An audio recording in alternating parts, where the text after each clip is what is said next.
What's going on, everybody? I hope everyone's having a fantastic evening, a fantastic afternoon, fantastic pre-noon, no matter where you are in the world. I'm Hasan Piker, and this is the HasanAbi broadcast coming to you live from sunny California, Los Angeles. Folks, we're live and alive, and I hope all the boys, I hope all the girls, and I hope all the MBs are having a fantastic one, because today is a beautiful day. Today's a wonderful day. Today's a fantastic day. Today's a very special day for all of you who don't know. This is Friday. That's right. Today is fucking Friday. Ladies and gentlemen. You know we finally here, right? Well, It's Friday then. It's Saturday, Sunday, what? It's Friday then. That's right. It's Saturday, Sunday, what? It's Friday. It's fucked up Friday. It's fuck a fan's mom Friday. It's flat fuck Friday. It's for all the wage cucks to feel like they have a semblance of authority, autonomy, freedom in their lives.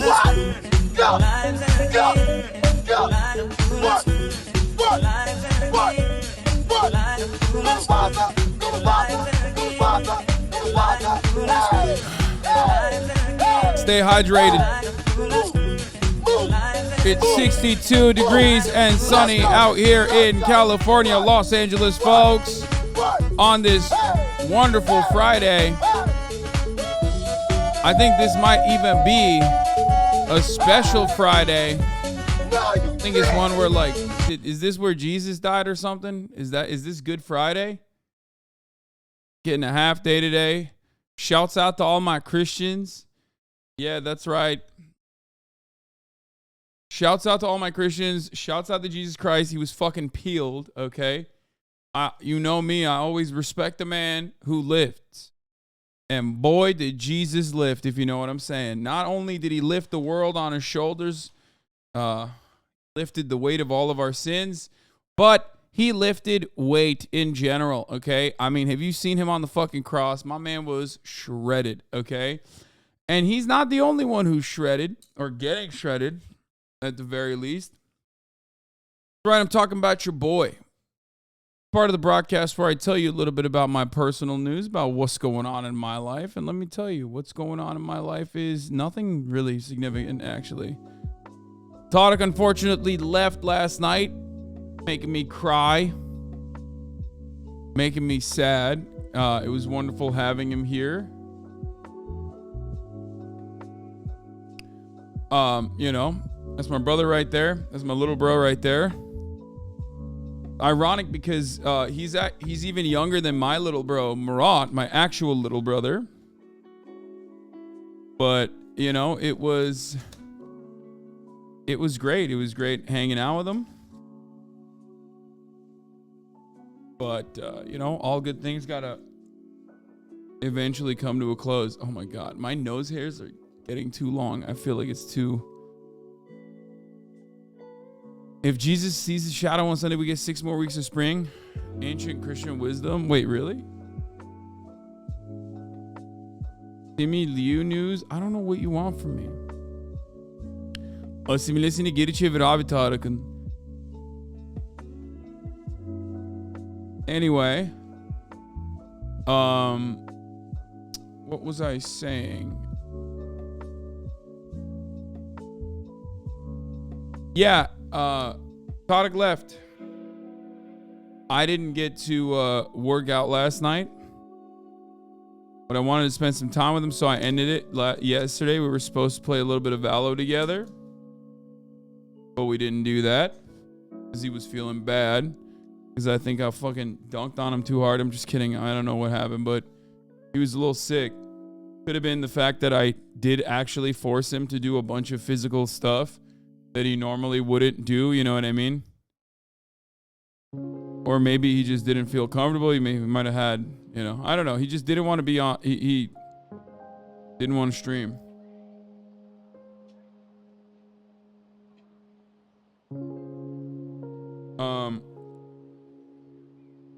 He did have a headache, yeah. I don't know why, but I do legitimately believe that it could be because I was like, making him work out in ways that he hasn't before, you know what I mean?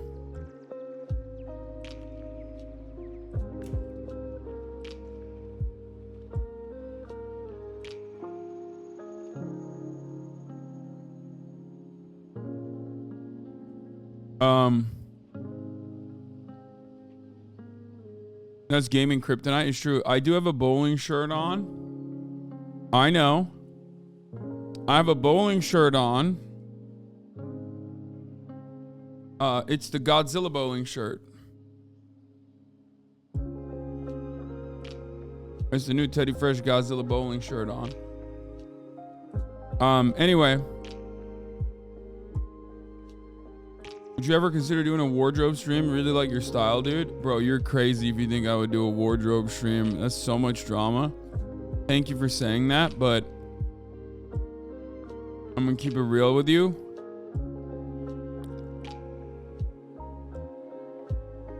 I'm gonna keep it real with you if I, you know, if I went and did a clothing thing, that would, you know, everyone would go fucking crazy because it's such a subjective thing. Like every time I post, anytime I go viral, there's like thousands of people that are just like, bro, you went to a brothel, which means you do sex trafficking. You know what I mean? And clothing is like one thing that everyone, because it's so subjective, everyone can shit on it, no matter how fly a fit is. And like, the reality is that like, some of my fits aren't great either. So that would be awful. That would be an awful, awful thing to do. It sucks, but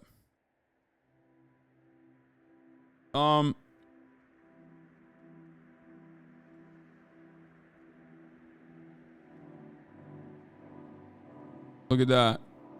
There's already this. Teddy Fresh, USD $95.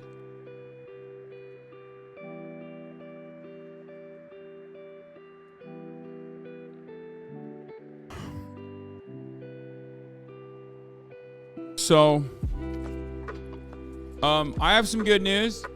Woke up early this morning and I went to work out. And let me tell you. $100 USD for a t-shirt? No, it's not. It's not a t-shirt, it's a bowling shirt. It's a button-up shirt. And it's a nice one.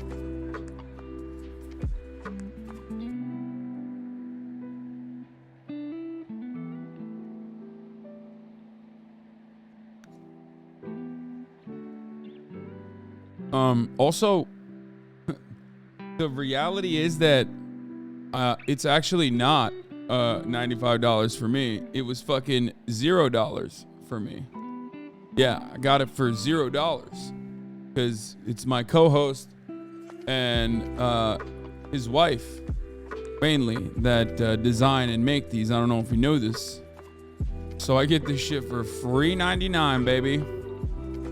But yeah, I actually texted Ethan last night telling him like Hila really fucking popped off big time with this one because like you guys already know I'm fascinated with like Japanese fashion, but especially the parachute pants that she made.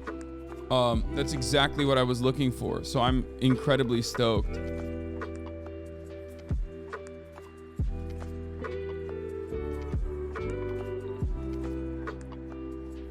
Do you think that's what Japanese people wear? No, not the bowling shirt. The parachute pants is like not Japanese fashion, but fashionable Japanese people wear it. Like there is no such thing as like, it's just that there's international fashion and Japanese people are all over it. Okay. That's it.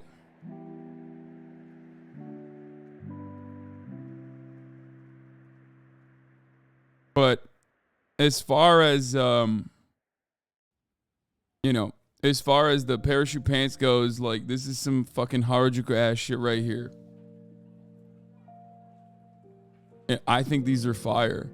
I literally told Ethan, I was like, bro, Hila really popped off on this. These parachute pants are so sick. They're so perfect. They're so comfy. They're so cozy. And he said that was like, he said that this was like, high-end one that they were a little bit worried people might not react positively to, but they're sick. I love the silhouette.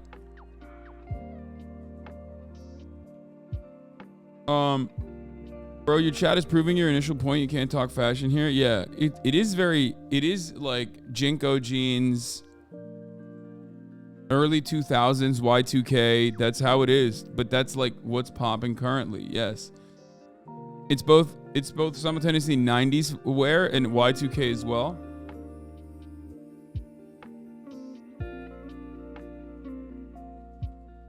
It was great. It's very sad because I love fashion. The community always cries about it. Yeah, but that's the point. It's very subjective. So like, it doesn't matter.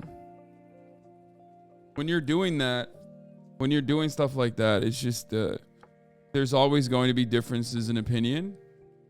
As long as people keep it civil and they don't go, oh, dude, you're wearing this because you're like a pedophile or whatever. I don't really care. You know what I mean? Which people still end up doing. You know what I mean? Like, motherfuckers act like I'm wearing some Goo Goo Gaga ass outfits. You know what I mean? It's just like normal, dog. I'm wearing some normal ass shit. Shut the fuck up.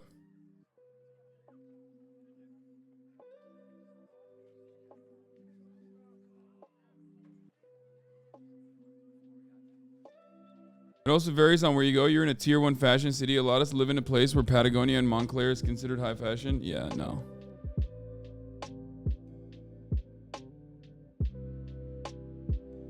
Did you see Tate's recent tweets disparaging women doing thirst traps? Yes, dude, I did.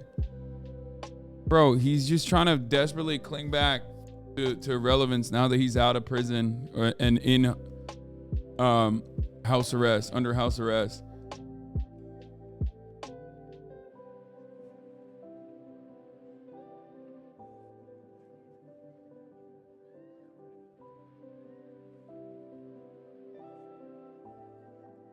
Wait, hold up.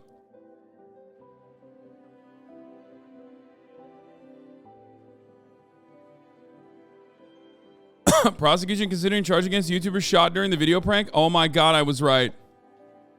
Oh my God, I told you. Oh my God. As soon as I saw that it was a fucking prank YouTuber, I was like, hold up. What was the prank? And we tried to fucking find what the prank was. And we couldn't find what the prank was, which I thought was like relatively suspicious that no one was talking about what the prank was. And they were like, oh no, it's just like.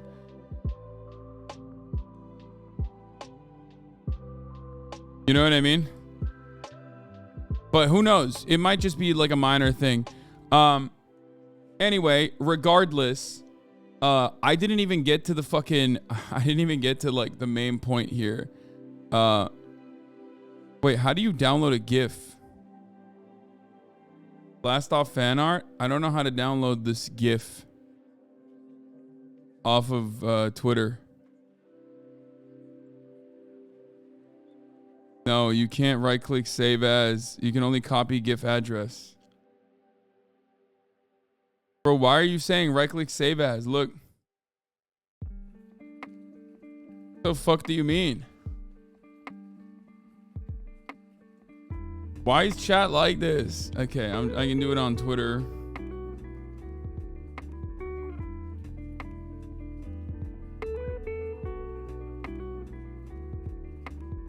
Let's see, maybe it'll work this way.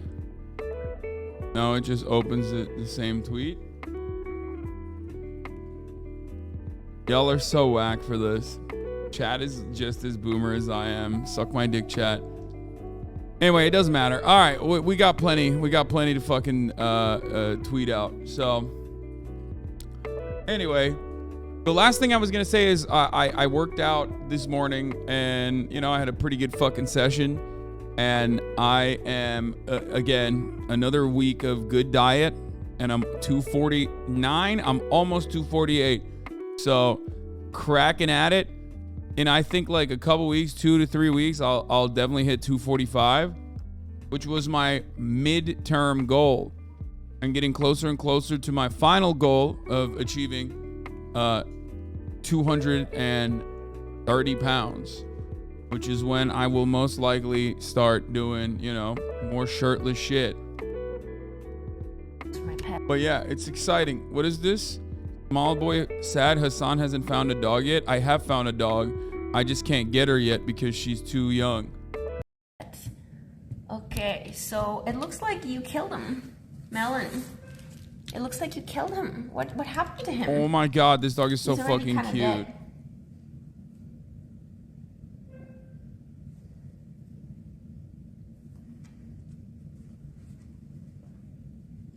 I've never seen a dog so chill. So when I met him, was at a party in a house for my pets. Okay, so it looks like you killed him, Melon. This has nothing to do with the fucking. I don't get it. I've never seen a dog so chill. So when I don't understand. This has nothing to do with me. What the fuck? Why'd you clip this? I mean, I know why you clipped it. Rory V, thank you for the 25 gifted subs, my friend. Bonded with my chem lab partner over your stream, certified per moment. Yeah, I talked to a my trainer has like a little bro, not like an actual younger brother, but like a little bro program, and he's now 16. And I feel like the last time I saw him, he was like 14, and like he was like a little baby, and he's grown so fucking much. It blew my goddamn mind seeing him seeing him over the course of like 2 years become this like dude, you know what I mean?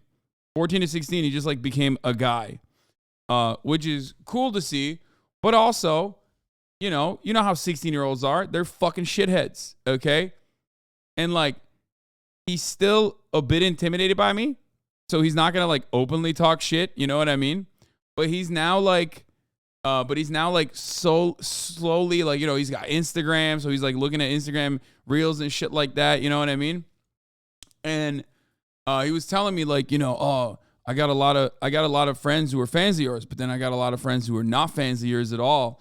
And I was like, oh, I know who those guys are. So I was asking him like, who do they watch? And you know, it's all fucking like Aiden Ross fans and Tater Tots. Yeah. Oh, brother, the Tater Tots are fucking, they are out there, especially under the age of like 20. There are so many fucking, imagine when that happens and it's your own kids. No shot. That is not happening. There's no way. Does he watch You or Aiden or Nobody? Bro, he's 16. He doesn't watch anything. He just like sees reels. That's it. He sees reels on Instagram. He sees shorts on YouTube. It's the same as my cousin.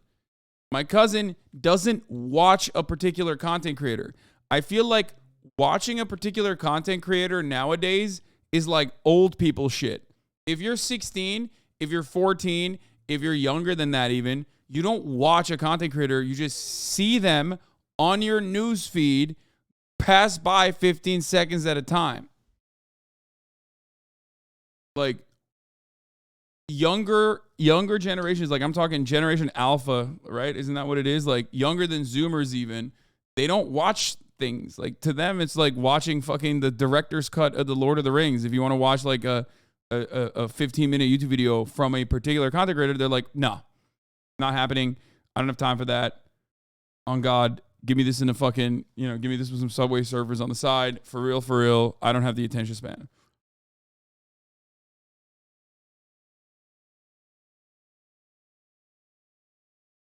Then there are the fucking freaks, like Zoomers that are in here who are just like spending all their time, you know, watching me and shit, or anyone else really for that matter, or even XQC. Like, remember, at least a lot of you Zoomer freaks that are watching me, I'm giving you fucking news, right? Then there are plenty of Zoomers out there that just like sit there and watch, you know, Minecraft speed runs and shit like that, or whatever XQC is doing, whatever Forsen is doing.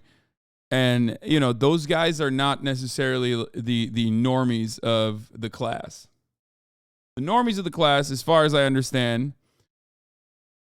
are people that are, you know, are kids that are just basically watching TikTok, watching Instagram, that kind of shit.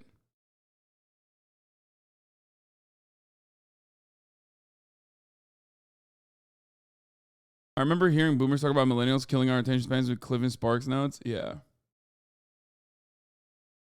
But,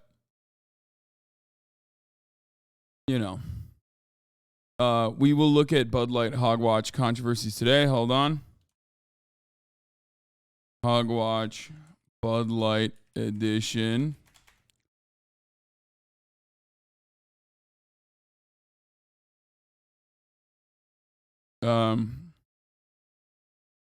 Ukraine plan leaks, which I think is like weird. I don't know how the fuck they let that shit get into the media. I don't know what's going on there. I'll be real with you.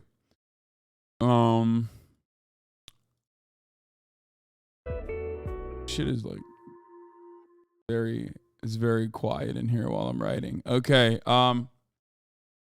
Please tell me we'll be covering the Tennessee explosions. No, I refuse to cover it because I'm keeping it a secret.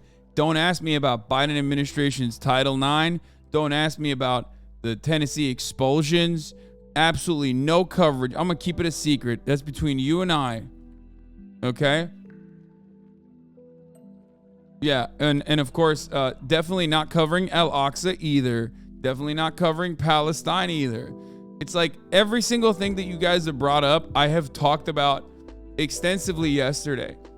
Okay? For hours and hours and hours. I did it. Go look at the VOD from yesterday. You know what I mean? I don't know what to tell you. But we will still cover it today. You know, but we're going to also have some fun today too.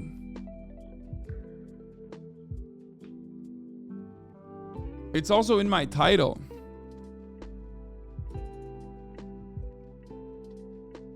Clarence, Thomas, and more get in now. It's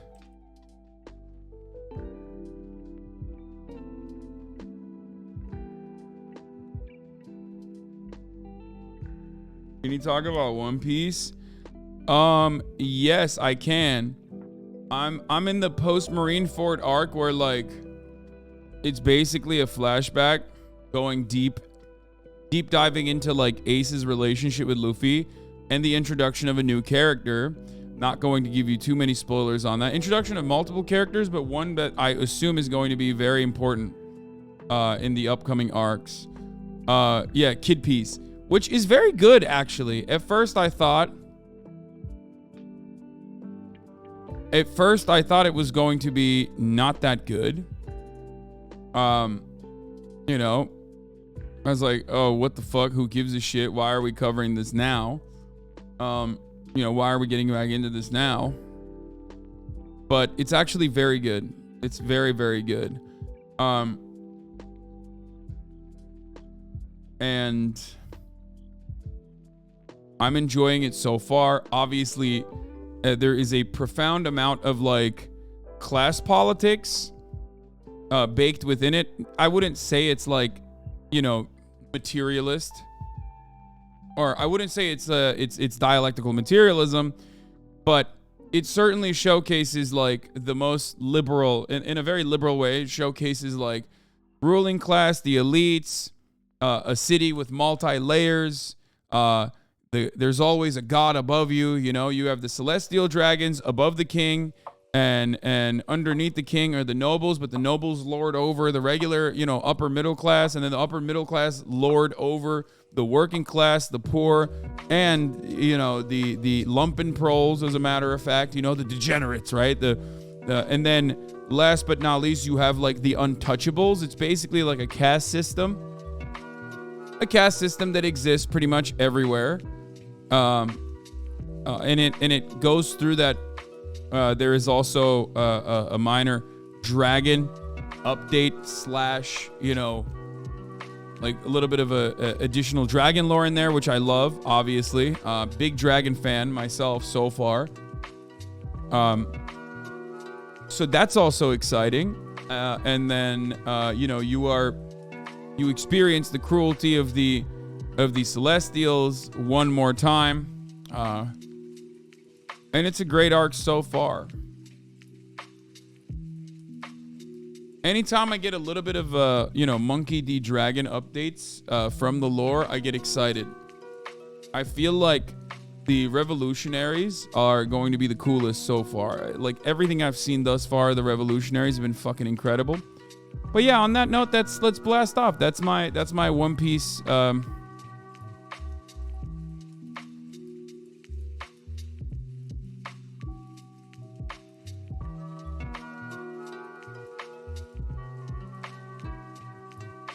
Rage trying to logic bomb against buying OnlyFans content.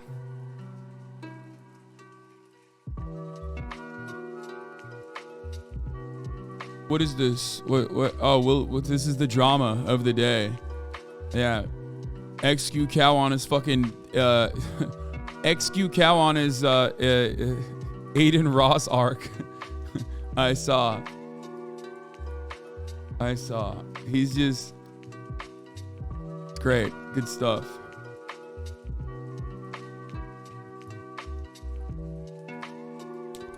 His QC. Here, let's blast off real quick and then I'll get to that. Can't wait for your analysis of the current arc. XQC on his Aiden Ross arc. XQC on his Andrew Tate arc. I mean, look, dude, I'll tell you, Andrew Tate knows his fucking marks. You know what I mean? He sees somebody on the fucking, he sees somebody feeling down and he goes in. He goes in for the kill. XQC fucking tweets, just sad lately. That's it. Nothing else. Immediately, Andrew Tate goes, I can fix you. I don't know what to tell you other than this shit, okay? Obviously, if you like Andrew Tate, you look at this and you go, oh man, he's such a wonderful guy. He's just trying to help XQC, okay?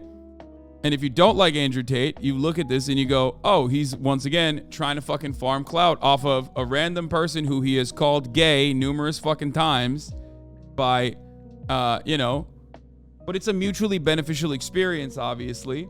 Getting called a mark in 2023 is devastating, but he is a mark. If he eats the bait, he's a mark. Do I think he's eating the bait? No, I think he's deliberately and willingly eating the bait in the sense that he can make some content out of this, some drama out of this. Anyway, I don't really care. He followed him back. Who cares? Whatever. I think that Felix is definitely smarter than he actually.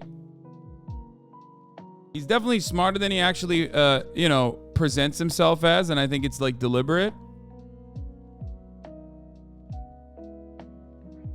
I'm not gonna baby him on this shit. I saw a big reply. You ratioed me, dude. It is what it is. What can I say, man? Literally fell off him. Literally got ratioed by Tate. That's a fucking XL Tate W. That's a common Tate W letter right there. That is pretty common. Unlike, I guess. 31 months. Alright, boys. I'm gonna. XQC knows how to farm just until it becomes too crazy. No, I think he knows how to farm and then go overboard and let it be too crazy. But it ultimately won't matter because, he has legions of fans that will always defend him across the board. And that also, and will fight his battles for him across the board as well. Remember when you thought you could save Aiden? Bro, I can't save anybody, okay? There is no saving anyone. I'm done. I'm off that shit. There is no, I can't try to be chill and try to be fucking nice to Aiden and see if it works that way.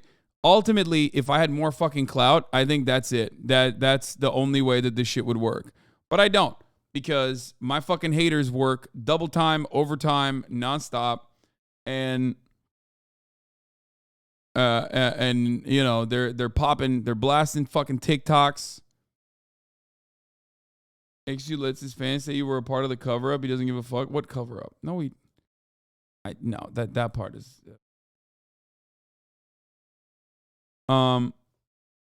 There is no. I'll always try. I'll give it an honest try, an honest go at it. But I am not. The reality is I'm not clouded enough. I don't think. I think that this is part of the reason.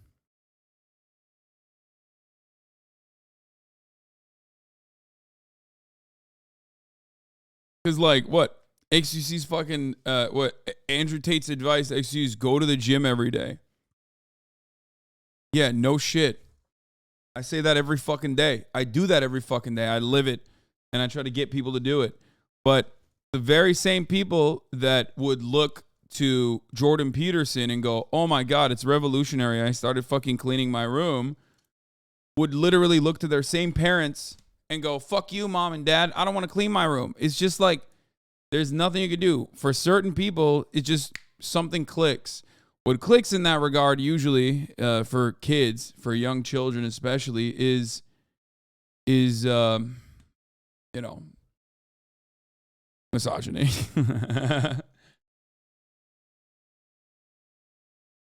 You have way more clout than eggs in the real world? No, that doesn't matter. Thank you, Demasius, for the playlist. XQC on his divorce art. Yeah, XQC, the youngest victim of divorce court.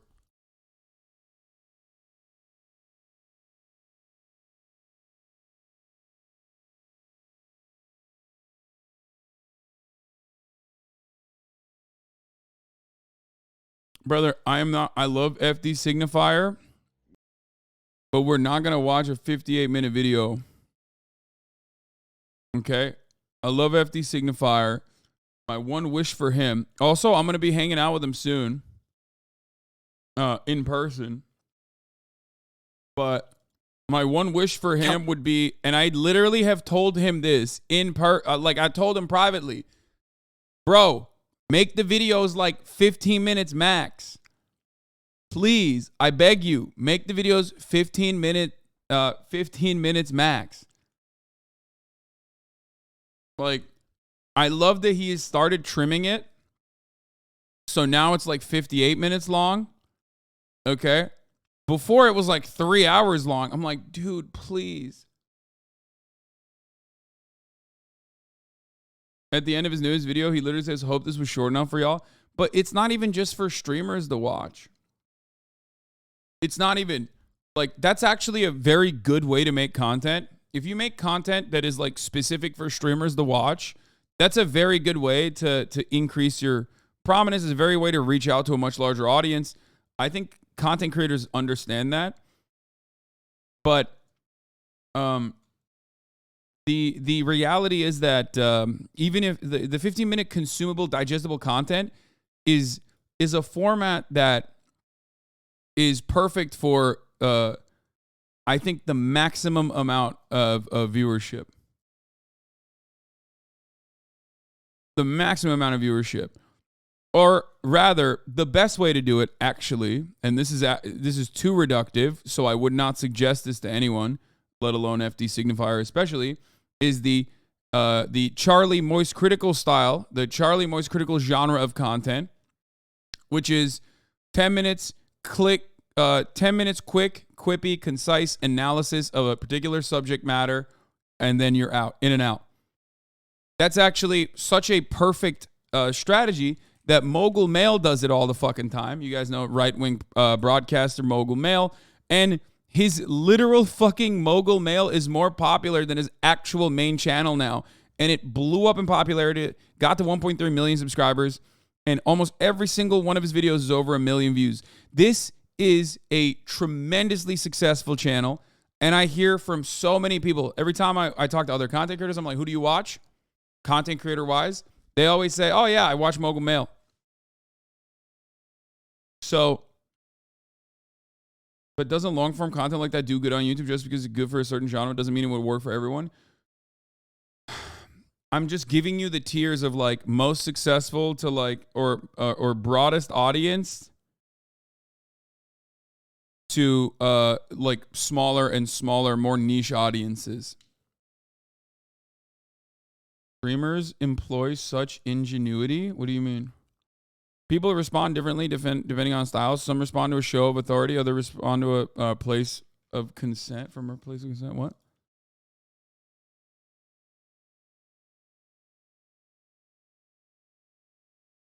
So you do that too with the breakdown, right? Yes, I used to do that. But some things are worth talking about for 2 hours. Not everything should be designed around the algorithm. Yeah, but you know, I'm a content creator first and foremost. Like, I'm telling you, no, You got to play the game. You always got to play the game. People consider it to be like inauthentic or whatever, but you have to. You have to play the game. For pop culture stuff, it makes sense to keep it short and the vid to catch the hype, but informative education vids don't necessarily hit the news cycle. Yes, but informative educational videos already exist on the internet from profoundly successful channels. Wendover Production does a really good job, right? We watch them all the time. Wendover Productions is like the GOAT at making quick, piffy, educational content. You're in and out, in and out, quick. Your hands are clean by the end of the 12-minute process, 15-minute process. They're very good at it. You know who else is very good at it? Second Thought is very good at it. That's a leftist content creator, as you guys know. I was just on his podcast, by the way, and I recommend you guys check that out. The episode is available on Patreon already. Their podcast is called The Program. Johnny Harris is great. It's full of lies and mistakes, though. I don't agree with that. You can get it even a little bit longer depending on what we're talking about. Like, I kind of want to watch this one, How Companies Plan the Economy. This is a 30-minute video. But you need to max it out at 30. Okay? You got to max it out at 30. When you're talking about, like, contentious subject matter, really, really educational stuff that's like, it's long, it's convoluted. Folding Ideas is one example of like super, super long videos, but he's one of the very few people, and he makes like one video a fucking year almost, right? Obviously, there's a place for everyone, and I think that my suggestion always to content creators is to basically find a way to strategize and cut your videos down. As best practice, max out at 30 minutes.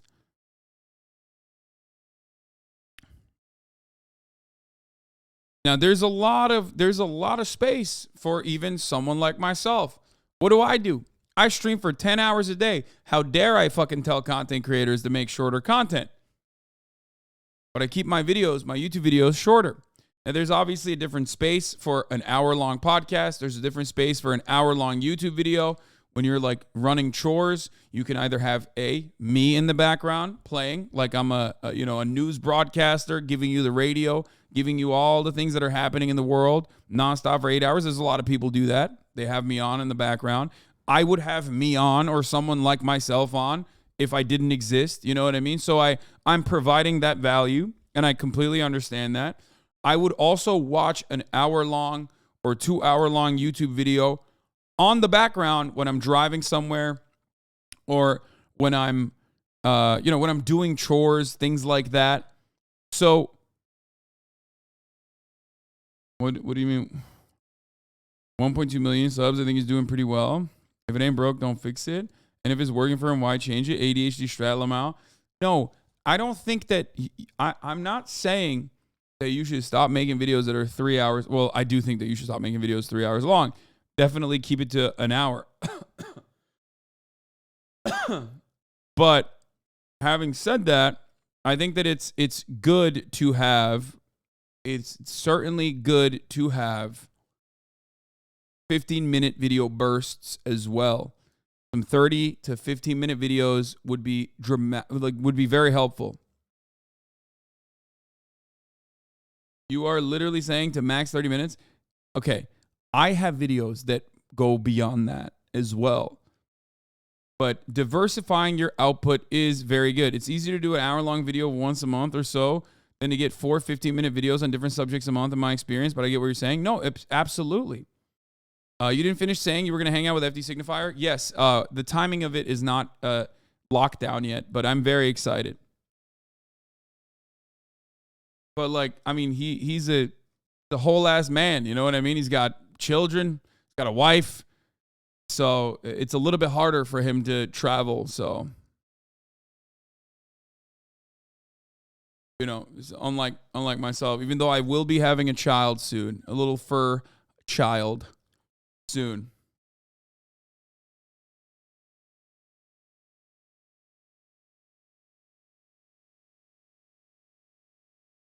These chatters are wild. I can barely get friends to watch like an hour and a half long movie that's considered like a groundstone of cinema. And these guys are like, yeah, people love sitting down for 3 hours to watch a YouTube video.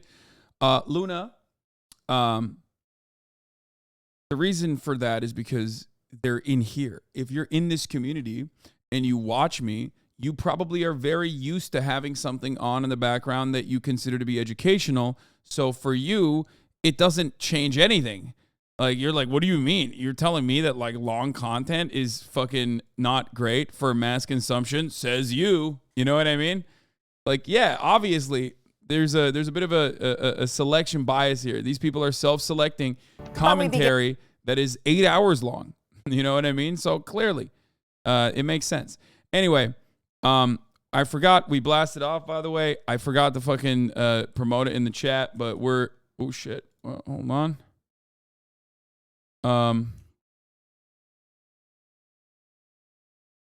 Here you go.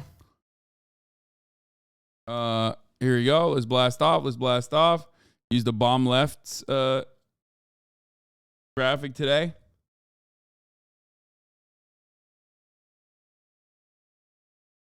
What ADHD? I literally today, FD came to my suggestion. I went to the channel, saw the long vids. I clicked away, so I completely agree and understand.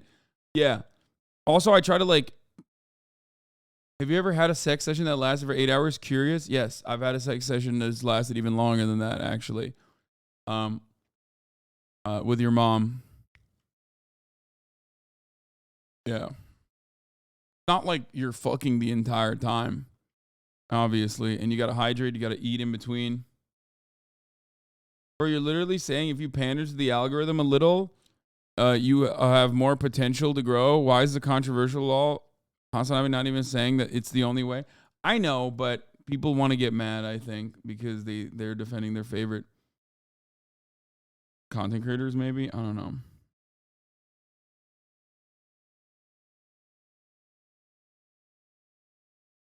So, but yeah, we were talking about XUC because apparently this is the new drama, the new debate. Here's what he said. Like the eminent booba enjoyer, okay? Literally the horniest motherfucker. Like the bazonkers guy who we all know what his fucking TikTok likes look like, okay? He can't get 1810. So what is he doing? Instead of focusing on breaking fucking Forson's record, instead of trying to fucking go fast, he's just drama baiting. Bro, listen. I'm sorry. I respect all creators. I do.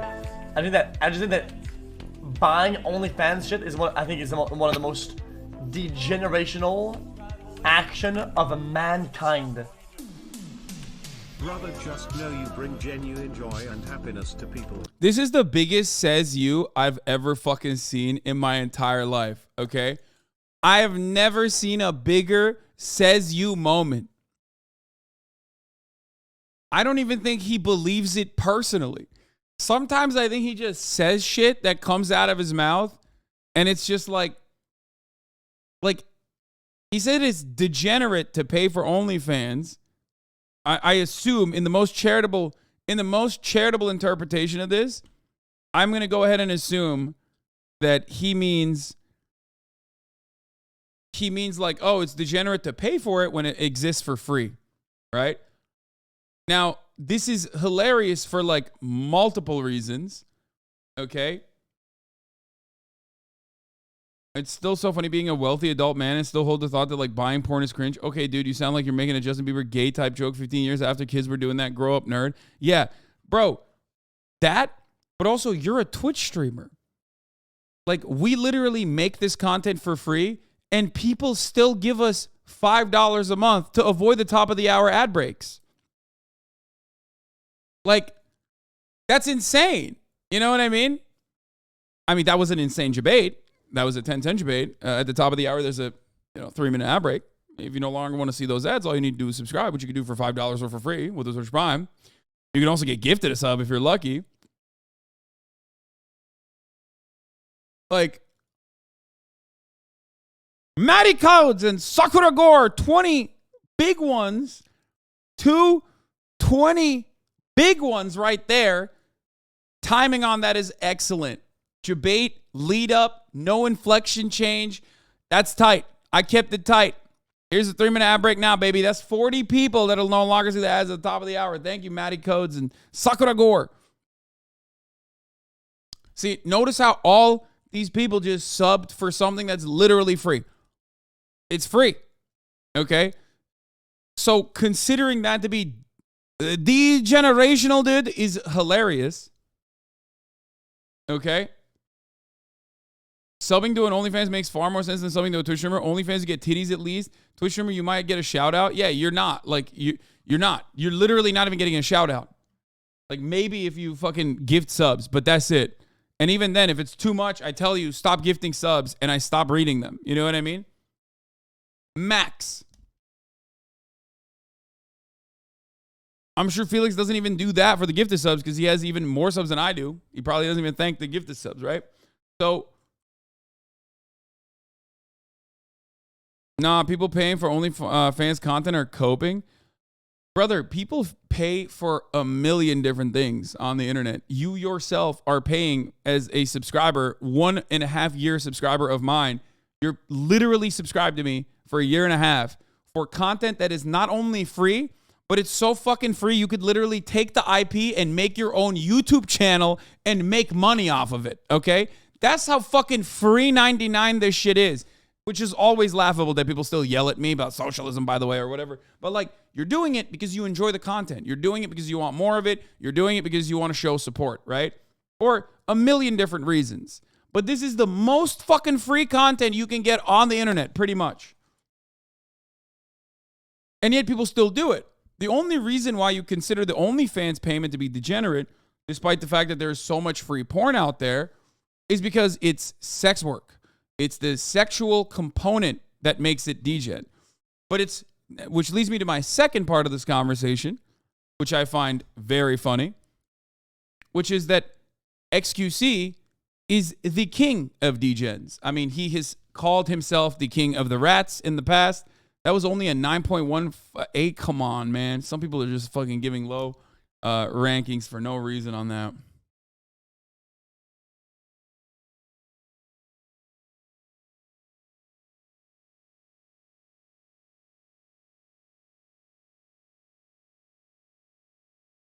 XC trying to say that people buy OnlyFans for the girlfriend aspect of it, which is degenerate, meaning he would rather have people jerk off to online porn. Yeah, if that's the case, and I would say that there's the most charitable interpretation, there is an element of truth to what he's saying there. Because yes, if you think that like you're actually in a relationship, because I've talked about this before as well. There is like I've opened up the fucking hood and looked under the engine of how OnlyFans operates. And there are a lot of sad motherfuckers out there. It's basically like the same element of like therapy that exists in old school prostitution or escorting, right?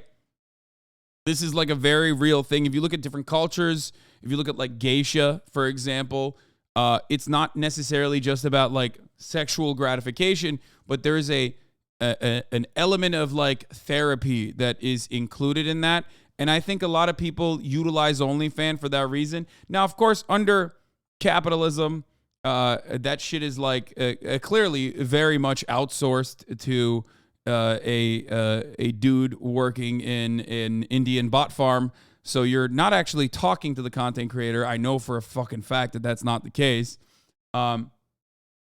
Opening up the hood is a funny way to say you paid for someone's OnlyFans. No, I have been very open about this. Like, I don't have an OnlyFans account. It's pure convenience for me. Like, I'm just too lazy. I meant like I've seen the other side from way back in the day when I was hooking up with a girl that does OnlyFans.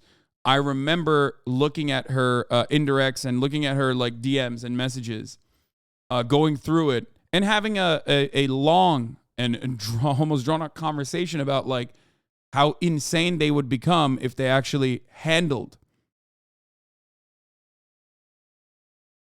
like if they actually truly were the people responding to it. Because a lot of the people say insane shit. I've been a sex worker for years, and most of the people who message me just want to talk. Yeah, there's that.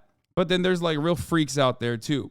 So on that front, if you truly think you're getting a girlfriend experience, because there are a lot of people who are unfortunately very unhealthy. There are a lot of people who literally think that they're talking to the OnlyFans girl themselves. I'm sure certain OnlyFans content creators are personally handling their messages and whatnot, but for the most part, especially all the top dogs, they're not the ones who are responding to the messages. And the unfortunate reality is that there is an element of like sadness, a lot of sadness there.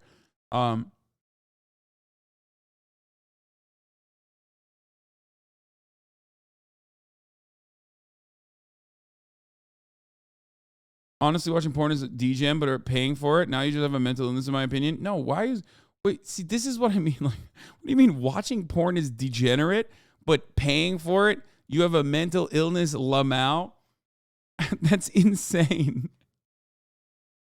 No. No,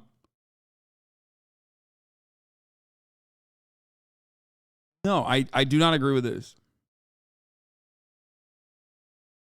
The presumed emotional labor that has to be done by women or just sex workers in general, it's not always just women, but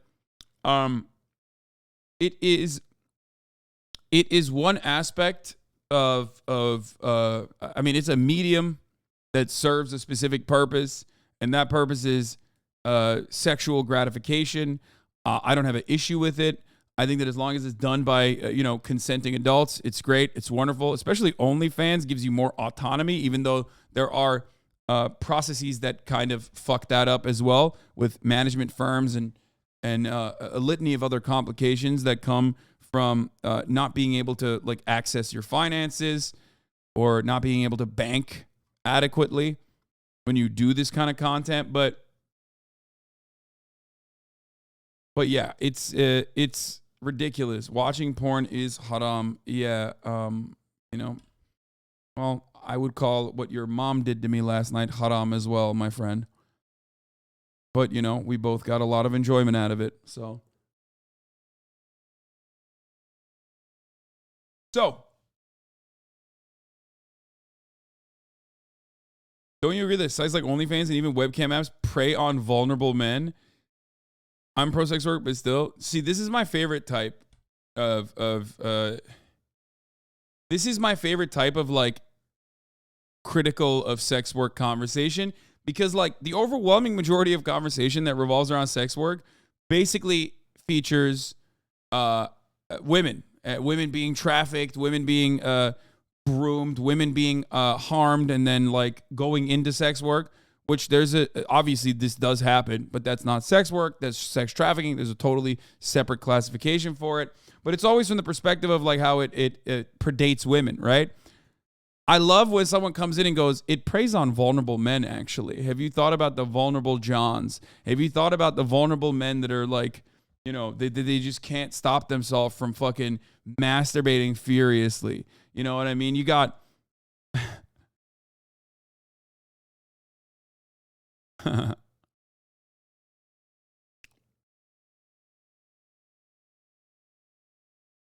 hate this idea that men are vulnerable to women's sexual charms. Yeah, I don't agree with that. Like, I don't agree with that at all.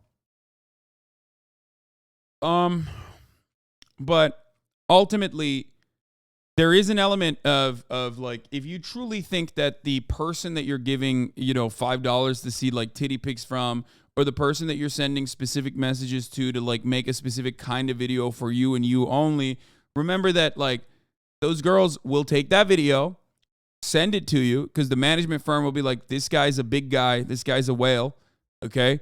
Please film this for this dude who's like giving you, a lot of money. And then they will fucking literally send it to everyone else as well. They will go and say, hey, sexy, I have a new video coming out. Like, if you want to see that, it's like a very special one. And they message it out. They mass blast it to every single fucking person that's like following them. I'm just letting you know. Lamau, no, not me. Okay, everybody does it, and there's nothing wrong with that, okay? Don't give us a bad name. Everyone does it. There's nothing wrong with it. I'm just letting you know, if you're a consumer, okay, if you're an OnlyFans watcher, enjoyer, whatever the fuck, just know that that's, like, don't develop a parasocial relationship. Don't develop a parasocial relationship with content creators on twitch.tv. Don't develop a parasocial relationship with content creators on OnlyFans. XC was also trying to make the main point of the only reason why people sub to the OnlyFans is for the girlfriend experience. If you didn't want that experience, then you could just jerk off to any hot girl online. No. That's not true. I think a lot of girls literally, first of all, that's not true. There's plenty of fucking content creators on OnlyFans that don't do content elsewhere. So that's the reason why I'm fairly certain. That's the reason why people go on OnlyFans. Have you actually used it? I think you're wrong on this. I have never personally used it. I have only seen the other side of it. I've only seen, like, I don't have an OnlyFans account. I've never subscribed to an OnlyFans. I've never paid for OnlyFans. I've never done that. There is a personalization component, certainly, which is why I mentioned that. And I do think that that is one aspect of it that people should, that's one aspect of it. The personal, like, feelings that you are developing for a content creator is not real. That's what I'm saying. But in a lot of instances, you're just doing it because, like any other business, everyone has their own standards. Little Liana, I can't speak for your OnlyFans, obviously. But what I'm talking about is, I think, something that you recognize as well. A lot of people that have managers, a lot of people that work with like big OnlyFans management companies, yeah, they have a bot farm. They're they have someone else responding to those messages, which makes sense. Like, if you're a top content creator, you're getting like thousands of people being like, "I love you, you're my girlfriend." You can't fucking have this conversation with every single person. You're talking about LA OnlyFans girls? Yes, I'm talking about some of the top OnlyFans content creators. Okay?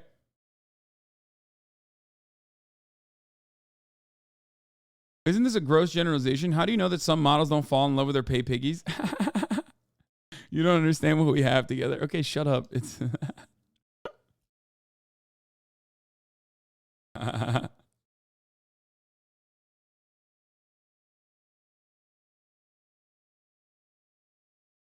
How would he explain all the men that do OnlyFans, including straight male porn stars that have their OnlyFans and fuck female porn stars on it? Exactly.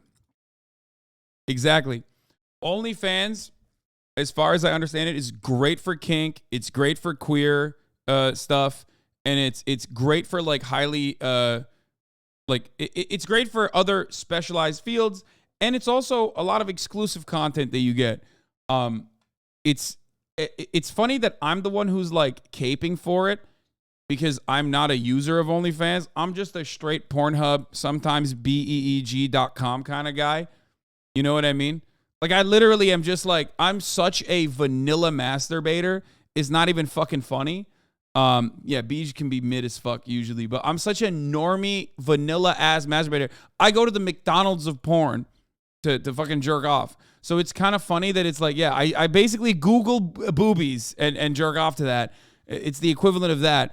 And yet I'm here defending OnlyFans from the perspective of sex workers, because I have a lot of friends that do OnlyFans, and I've seen the other side of it more so. And I certainly understand. Honestly, not paying for porn is the most problematic thing I've heard about HasanAbi. I never said I don't pay for sex work. Like, I go to strip clubs as an experience. I've literally been to a brothel, which fucking anti-sex work psychopaths will regularly fucking scream about. You know what I mean? Like, it's not something I hide. I think that it's these are experiences that I have taken part in. But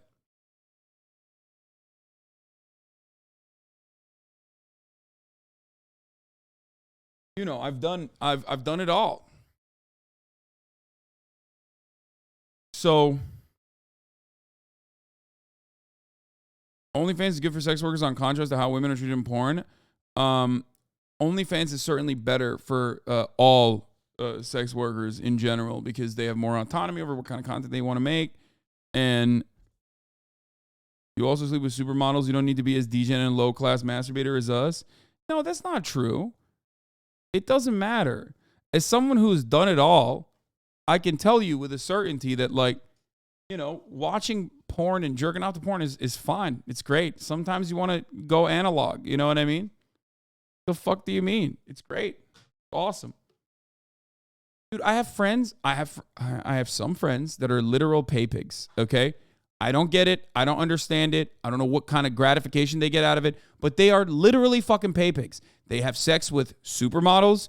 They date, some of the best looking women I've ever seen. And this is, again, heteronormative. I apologize.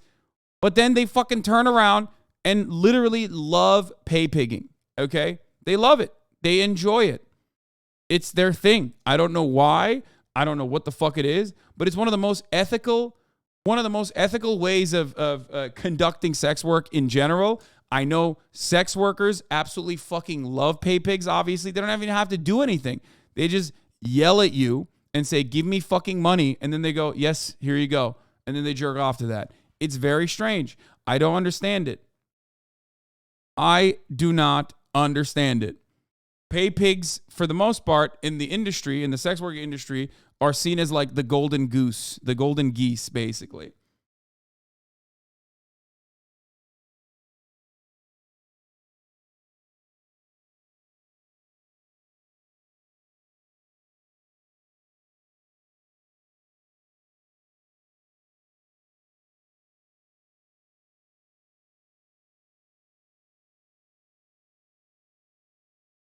What? Fuck Wire Brushes donated $10. Said, hi, Hasan, big fan. Wanted to donate to spread the word to get rid of your wire brush to clean your grill. I ate at a friend's last week and ended up having to do emergency surgery to remove one of the bristles from my intestines. Sorry to interrupt. Thank you for the $10 dono. Fuck Wire Brushes. That is... I have to read that one because that's the funniest fucking dono I've ever gotten.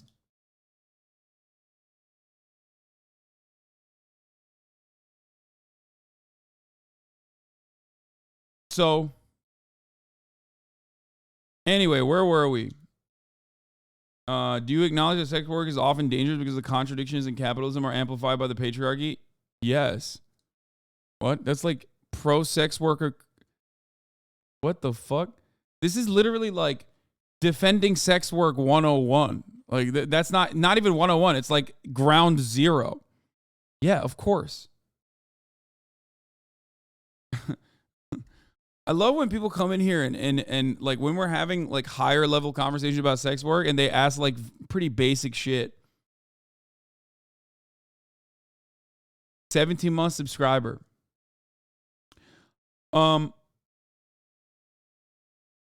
Just wanted to know your take because a friend of mine was asking. Yes, I do acknowledge that there is a plenty of dangers, and only made worse by people who are literally fucking.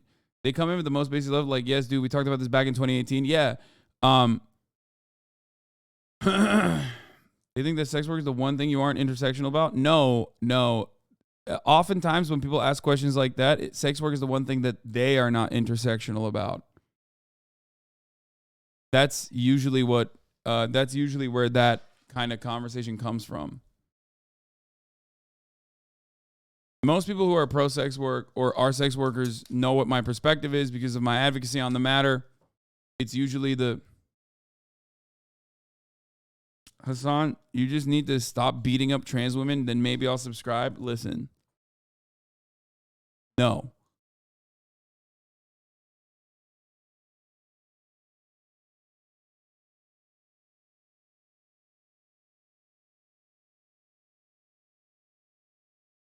My job is weird sometimes because I can be completely happy and content with my life. But then I have a million bitches in my ear telling me it's so sad that I'm a sex worker. Yeah. Exactly. This is a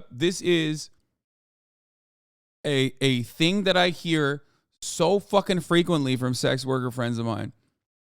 It's just like one of the funniest fucking aspects of this. It's one of the funniest aspects because people will just be like, oh, honey, I can't believe like you're doing sex work. Oh man, it's so It's so sad. It's like, bro, what are you talking about? Sounds like half of your chat talking about you as a streamer. Yeah.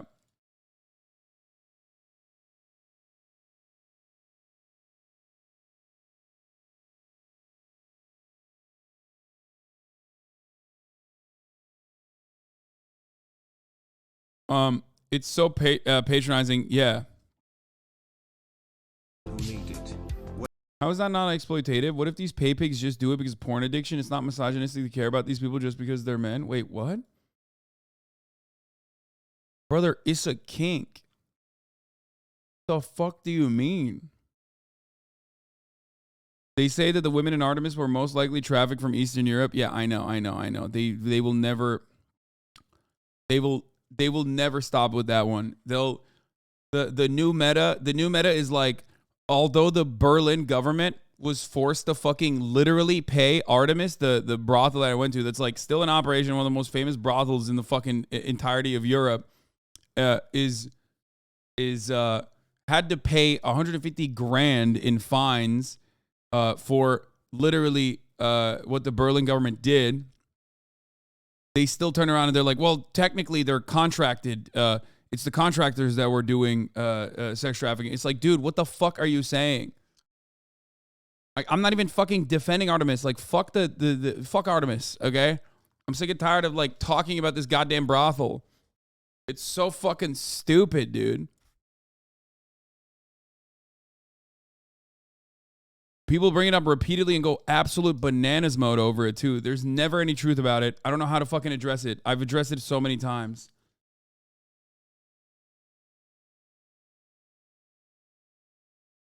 Learn your lesson. Don't debate femcells, swerves. They're bad for your health, bro. Yeah.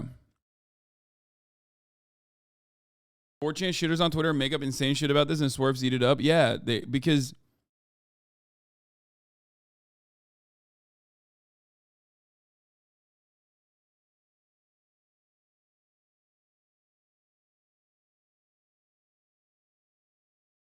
anyway, the only aspect of what, if I'm going to be extremely charitable to what XUC is saying, if he thinks that like the entirety of OnlyFans is about fucking the girlfriend experience, which it's not, but if he thinks that that's the only thing that it's about, from the perspective of like a person who legitimately thinks that they're in a relationship with a content creator, yes, it is very sad. It's not the case, and they need to fucking recognize that immediately. Genuine joy and happiness to people who need it. When you're on your of mankind, like actually, like legitimately. It is one of the most deliberate, life backpedaling, progress hindering, brain rotting activity that anybody's ever come up with. Again, incredible that like XQC is saying this because like you are a peddler of brain rotting activity. So am I. It's like it's wild. He's on this like anti-sex work arc. I don't even understand because he's not even anti-sex work from what I understand. I would talk to him about it. I would love to hear his perspective on the matter. Does he think it's new? That's what people have been paying prostitutes in the beginning of time? Yeah, exactly. Like, I just don't understand how he can... I'm confused. I'm not even, like, doing the, oh, it's the hypocrisy argument, right? Like, obviously that shit's funny. Like, the hypocrisy of it is funny. But for me, it's more so about, like, how do you not recognize, like, how can you not empathize with sex workers in that same regard? Because like what we do is the service that we provide is like not all that fucking different. Obviously there's no sexual component to it.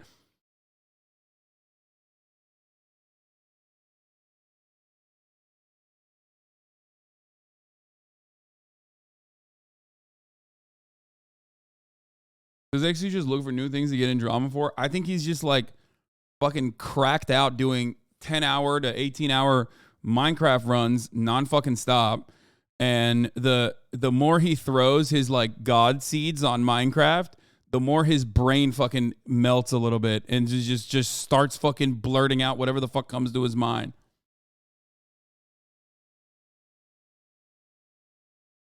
Might rot your brain even more. Actually, yeah, I do have a problem. No, I saw this. I mean, this is a meme. I do this shit too, so who cares? That part I don't give a shit about. Like that's Anybody's ever come up with that? He's doing the groundwork to have a go-to counter whenever anyone brings up gambling. Yeah, I think that's basically what's happening as well. Maybe he was a pay pig and the girl dropped him. No. I don't think that that's what's going on.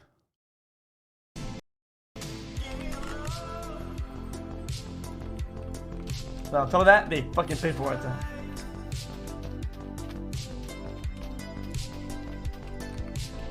Bro, listen. Whenever a male creator comes out hating OnlyFans girls, I know that they just got their heart broken. No, like, I don't even think he hates OnlyFans content creators. I don't know what the fuck's going on there. Your Rage chimed in and defended him a little bit. He said, I don't know why people are surprised with this take. Normal people have always roasted, people have always been roasted for buying porn. This take is normal to the average person. I don't know where we're acting brand new now.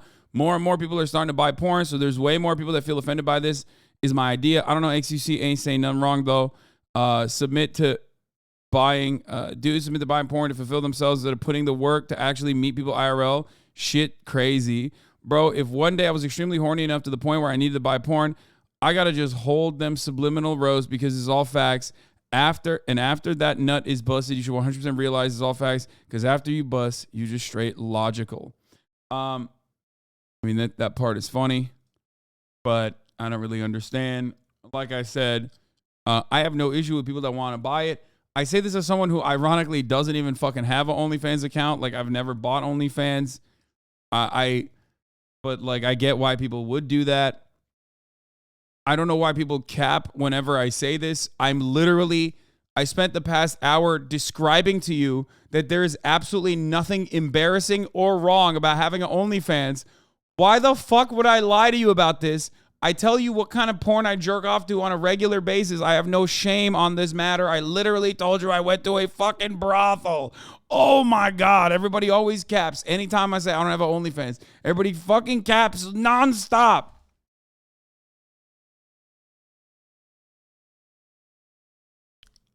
Fuck me. Holy shit.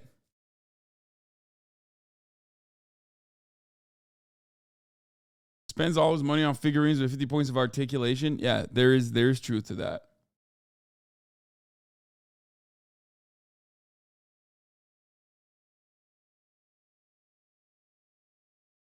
I also don't know why people will fucking, I mean, I hear this from Swerfs a lot. Well, they'll be like, I'm not against sex workers.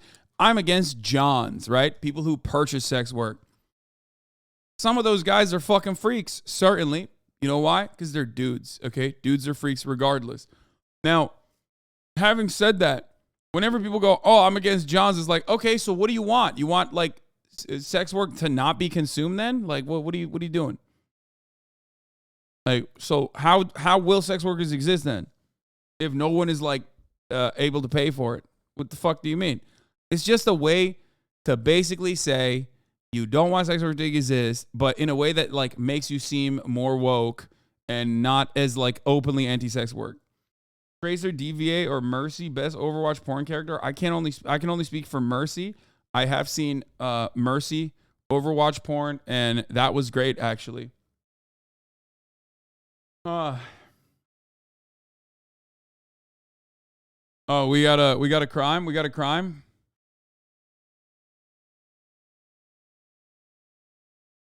Got a new crime happening.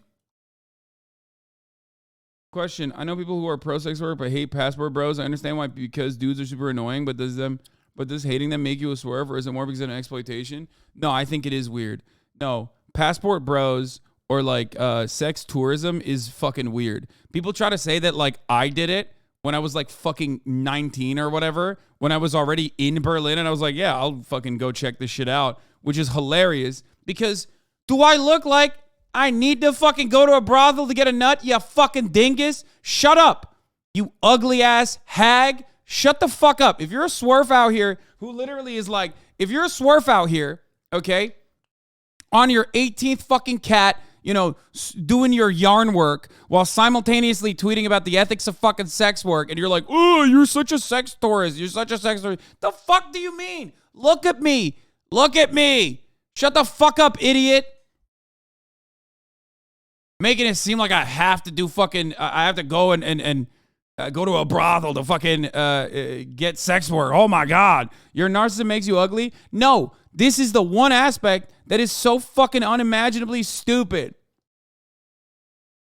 Okay? Especially because it's always these fucking weirdo swerves that are like absolutely brain broken.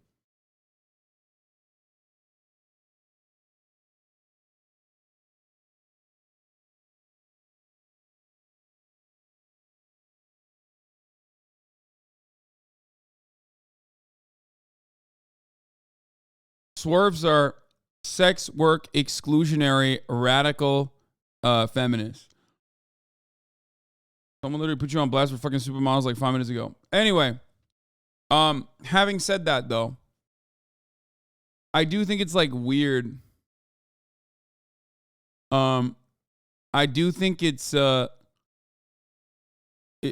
do find it strange because like when we talk about sex tourism, all of a sudden you're having a conversation about people living in the first world going to underdeveloped countries that have been exploited aggressively in the global marketplace to take advantage.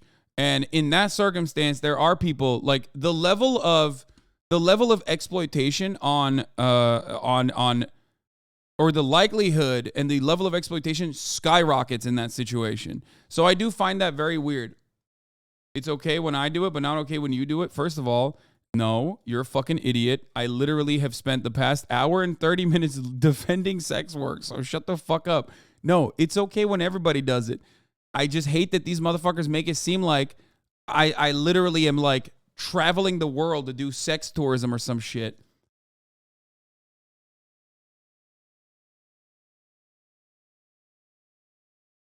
Okay?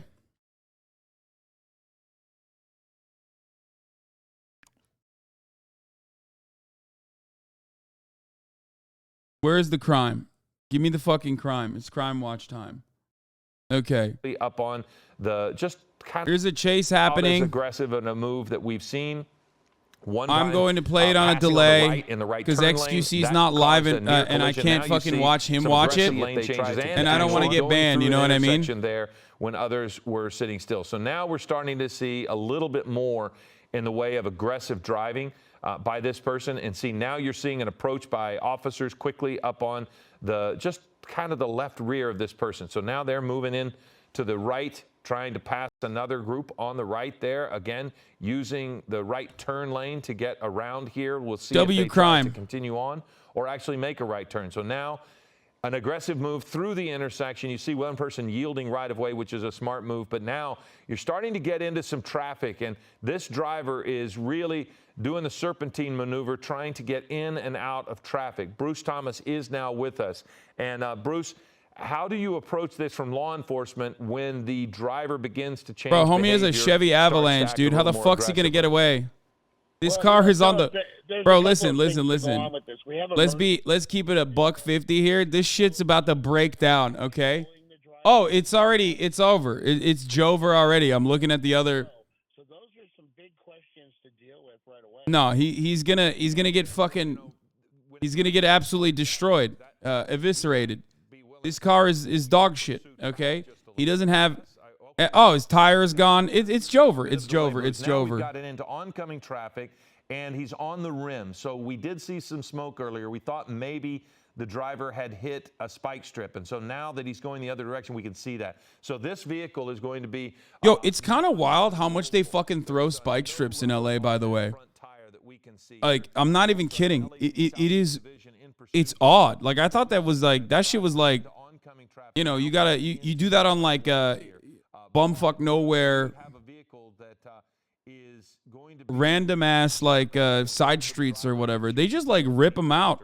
We've lost him a little bit behind the building there, but again, that was some aggressive. Bro, I'm hearing right now that the suspect actually didn't even get hit with a spike strip. It's just a byproduct of driving on LA streets after 3 months of rain. It turns out the streets are full of potholes. That's right. That is precisely what's going on here.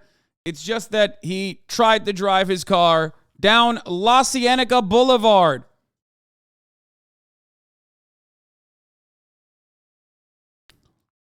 Rocking in an avalanche. That car blew a tire coming off the lot. Yeah, literally. That's like the most dog shit car to fucking...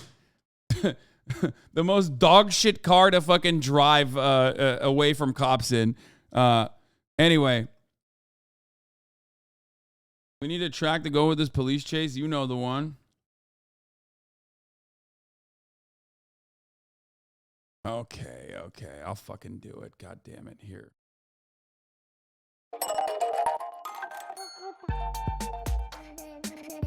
You can't even see anything anymore. It's just like the helicopter is like not doing a good job fucking chasing the homie. It's not good crime. This is like bad crime, honestly. By the way, this guy's a murder suspect. Oh, it's close to LAX. Ooh, that's smart, bro. Oh my God, I never even thought about that. Oh my God, dude, that is literally 5-head strats. Drive near LAX. So you can't have fucking helicopters constantly up your asshole. Helicopter can't follow into airspace. Go into a fucking parking lot and dump the vehicle, and then you're out. You're golden.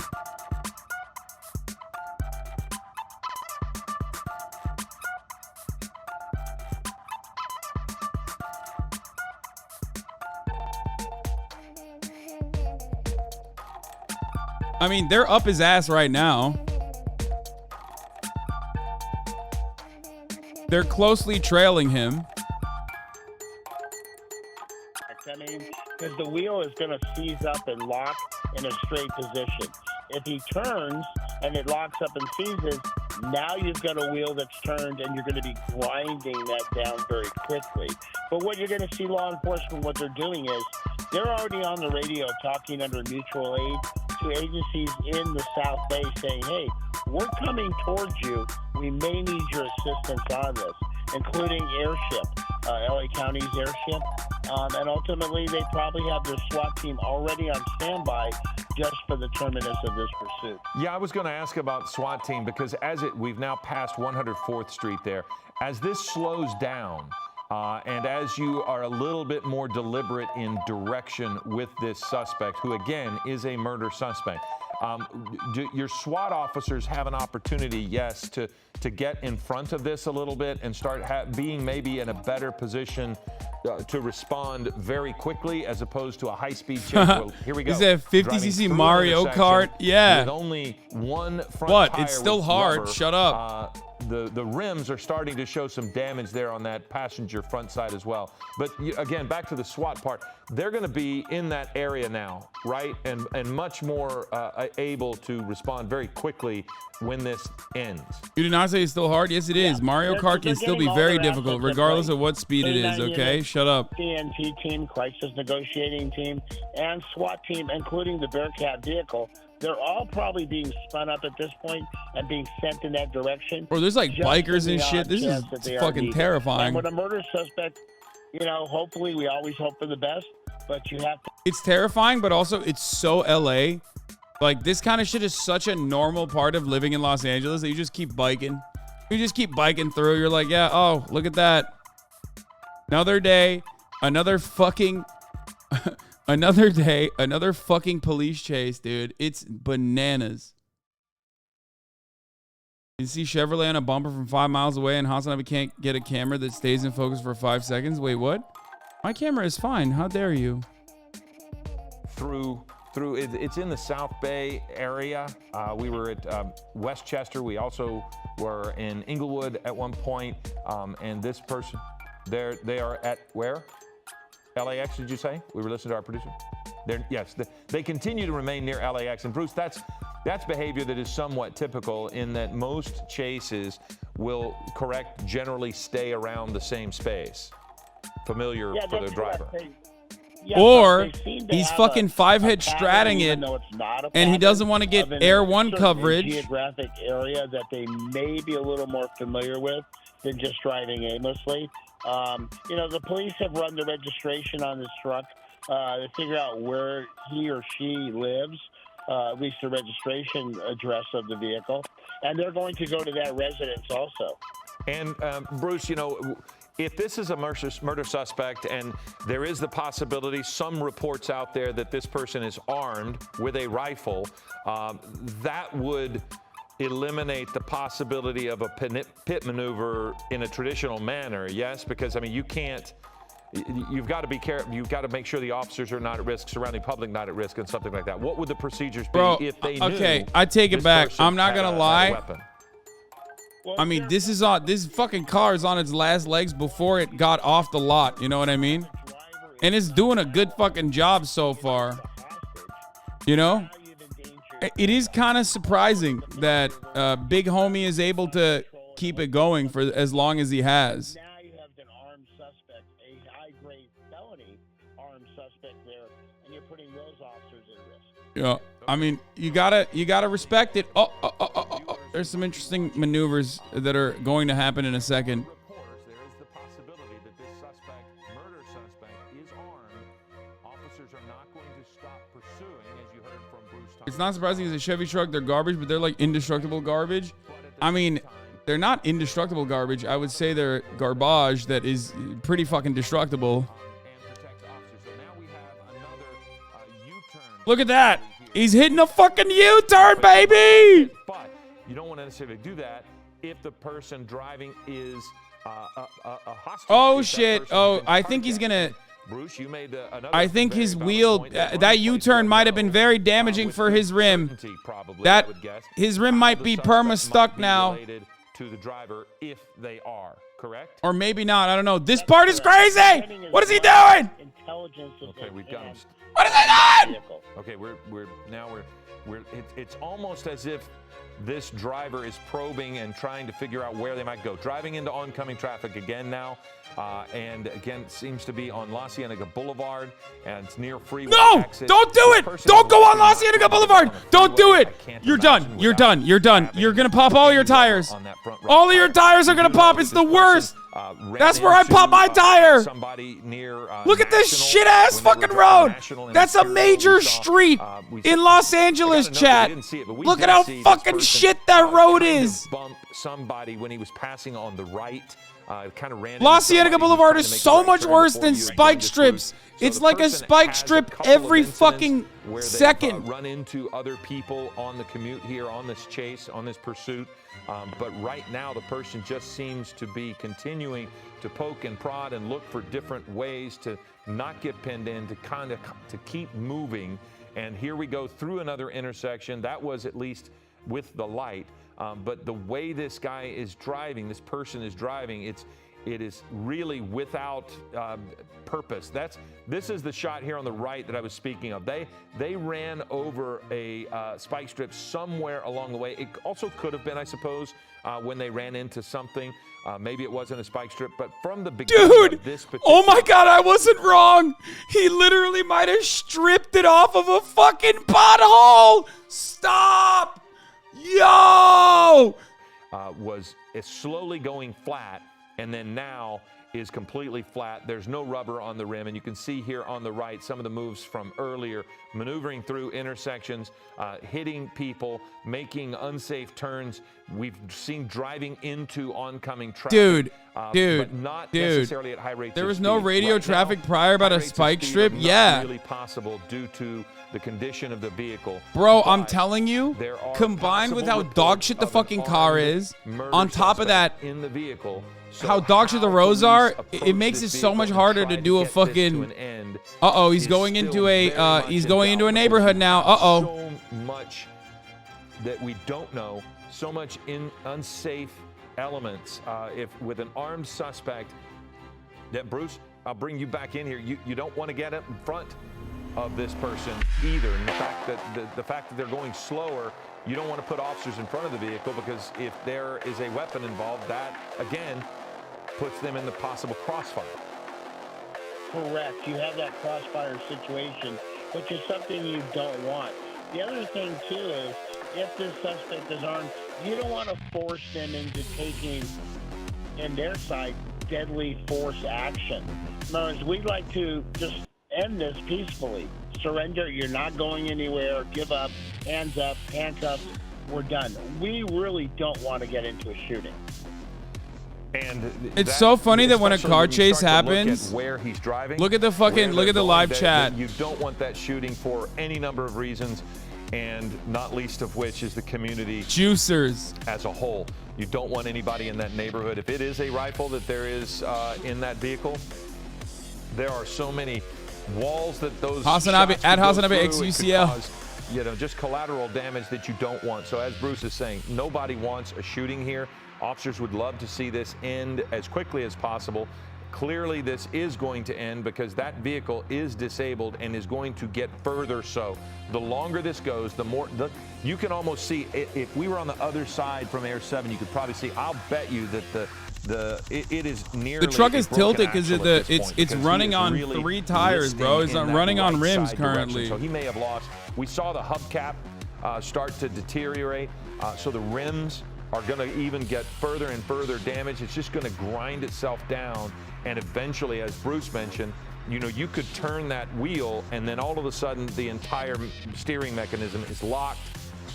Bruce, I've seen the front tires buckle underneath and just, you know, break off completely. So this vehicle is not going to be going for very much longer. Right, that's correct, though. The other thing, too, is he seems to be hanging in the Westchester area. So they might be flooding the area with units, maybe to lay additional spike strips down. Yeah, because then if that other side goes, or the back tires, loses the back tires, then the propulsion area is going to, you know, the forward movement is. What inspires people to do this? Again, still just the love of crime. A lot of traffic in the area, and that just creates so many other variables that are dangerous. And again, here he is now driving, it looks like on Century Boulevard. And again, almost all of this near the airport, which affects everyone. Also affects law enforcement. Bruce, what does the law enforcement helicopter do when it comes to the airport? I mean, I know they're flying a bit lower than Air 7 generally would fly, but they're not allowed to go into the flight path either, are they? That's correct. It is restricted airspace by the FAA. It's not like the suspect killed anyone. It was just a prank. No, he did. He did kill someone. It seems he's a murder suspect because of the flight operations of the airport. But what we have seen, we did see there are some additional units that are kind of funneling the suspect vehicle, saying you don't make a right turn because there's a police car there. So they are seeing. Oh, it's an attempted murder. Or her, we don't know, into a certain area where they can deploy additional spike strips. It looks as if he might be heading into the arrival area of the airport. Bruce, I mean, if they're actually it's literally on the scene. Sorry. Because I can imagine if this person it's right there in the middle. I'm so fucking dumb. I'm sorry. Armed, if this person I'm hyper vigilant. I'm hyper vigilant right now because like I want to make sure that I don't show something that like, you know, XQC will use against me and claim I'm like you know, I should be banned or whatever. So because you know I got fucking, you know, input lag. And so I'm not even looking at the fucking chyrons or whatever.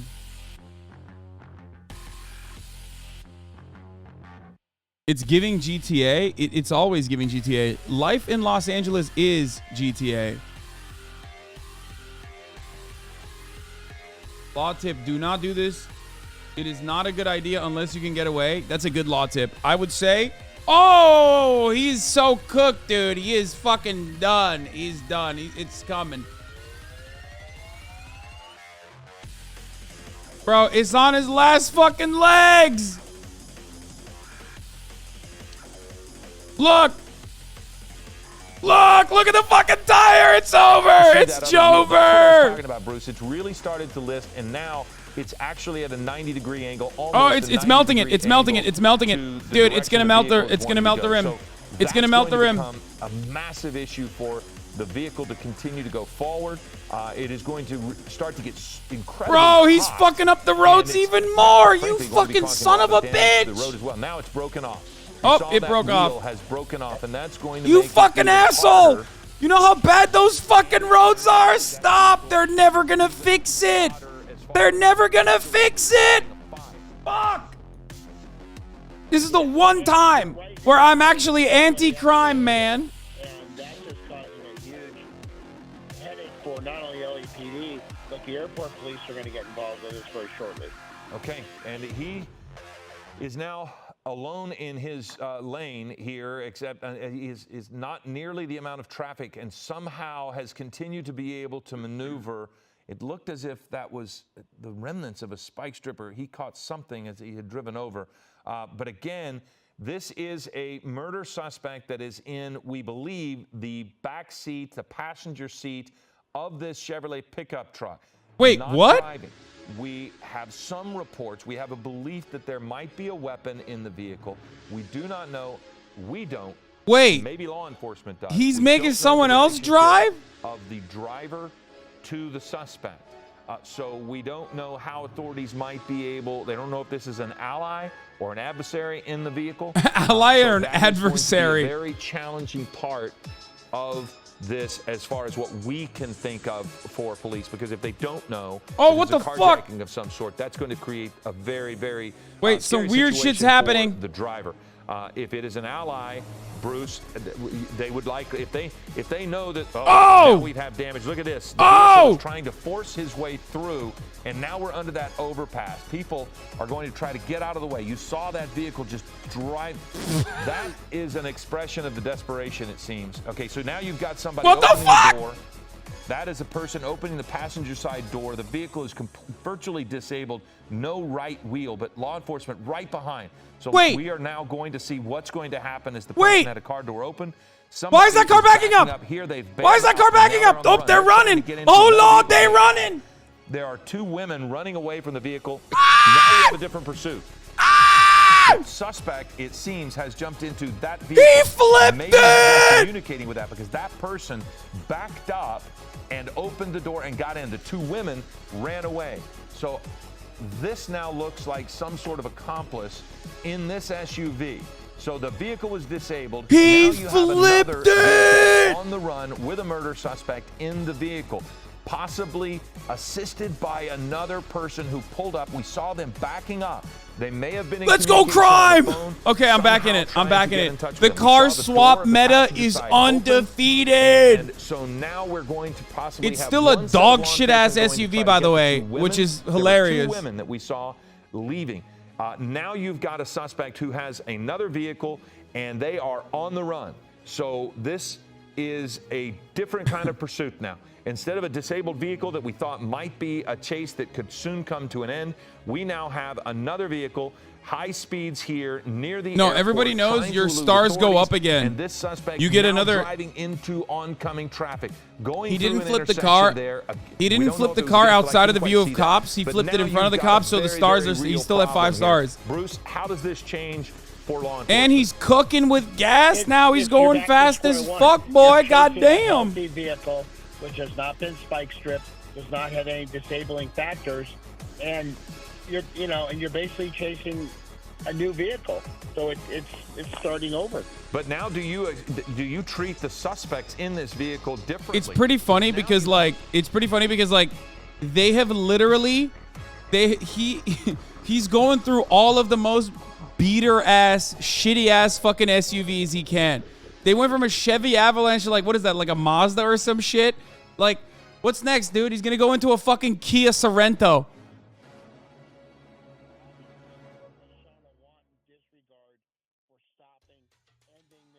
Wait, is this a Ford Escape? Yeah, he's gonna hit it in. He's gonna fucking swap it into a Jeep Cherokee to make to hit the trifecta of like dog shit SUVs. You're right. The person just ran, and you could actually see that they were not taking a weapon. So now you see an aggressive move by one of law enforcement coming up quickly on the left of that SUV.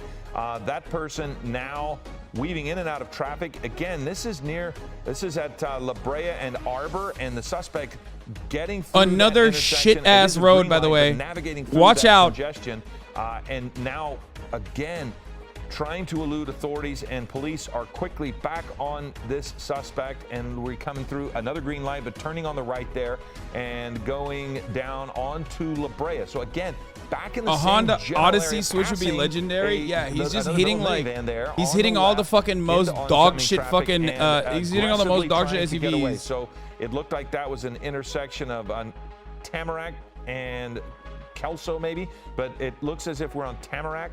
So this suspect continues to blow through stop signs, which creates a real problem for anybody who might be driving that commute. Here at about 12:53, you see some people. Bro, just LA, out and dude, about. I'm gonna be honest with you. So lunchtime. I'm gonna keep it at $150. This is not the worst part about LA commutes, okay? As someone who does LA commutes, almost every aspect of the Los Angeles commute is dog shit, okay? So when this happens, at least it's like a little fun. But like normal people drive like this too in Los Angeles, like pretty fucking bad. Yeah, for someone who lives in Los Angeles, like you're like, oh fuck, okay, well I guess that's the reason why all the fucking roads are closed. You know what I mean? It's like a fun distraction. We're Manchester and South Prairie, and this suspect, high rate of speed, but the driver is not the suspect. They are now. They're part of this now.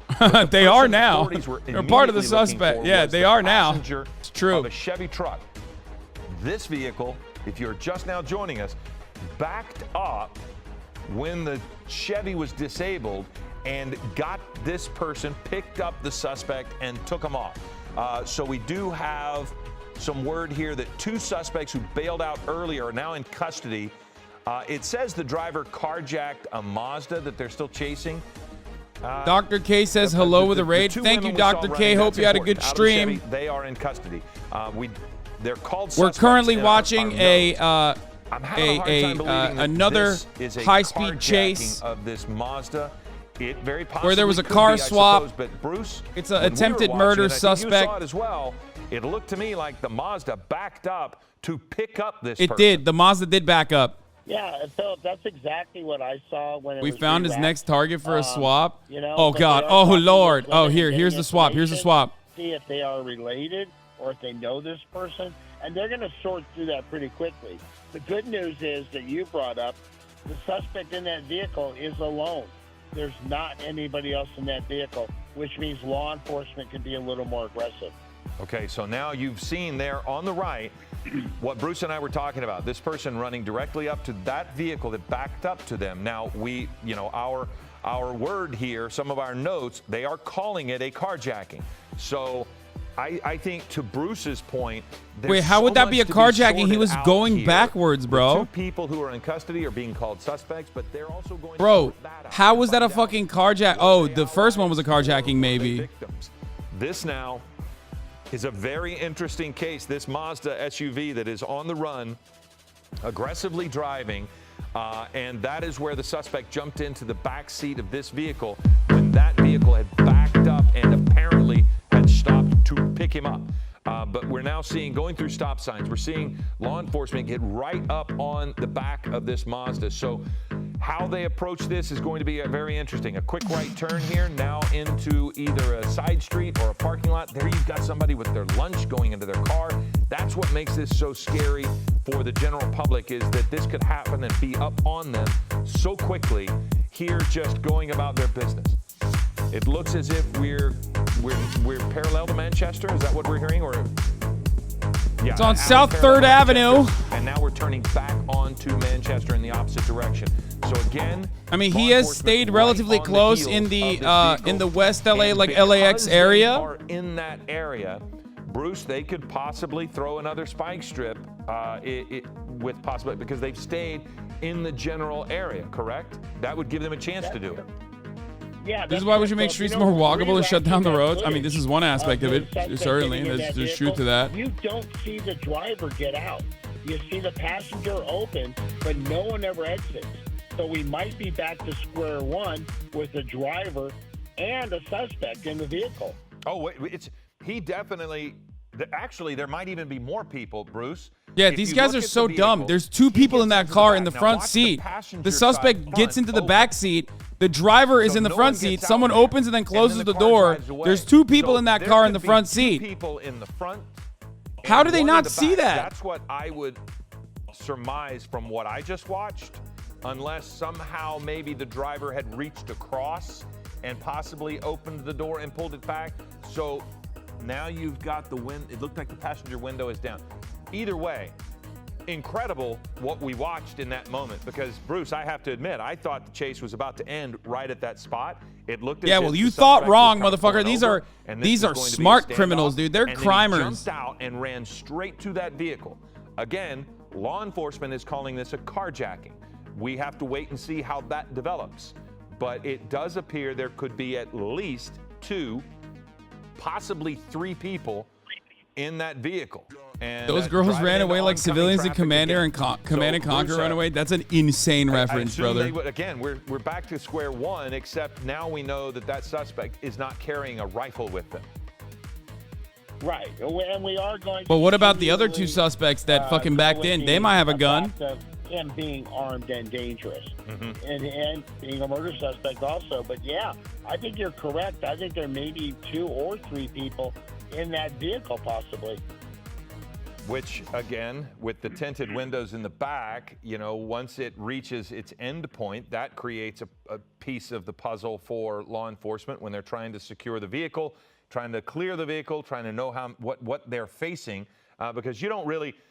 Tell me the approach of law enforcement here, Bruce. You don't like the unknown when it comes to a standoff or engaging of a suspect. You like to know what you're facing. Yeah, that's correct. I mean, you want to control the situation, and you're controlling it, you're containing it, because you want to keep the unknowns from happening. However, the officers are going to have plan A, B, C, and D in this case when this finally ends.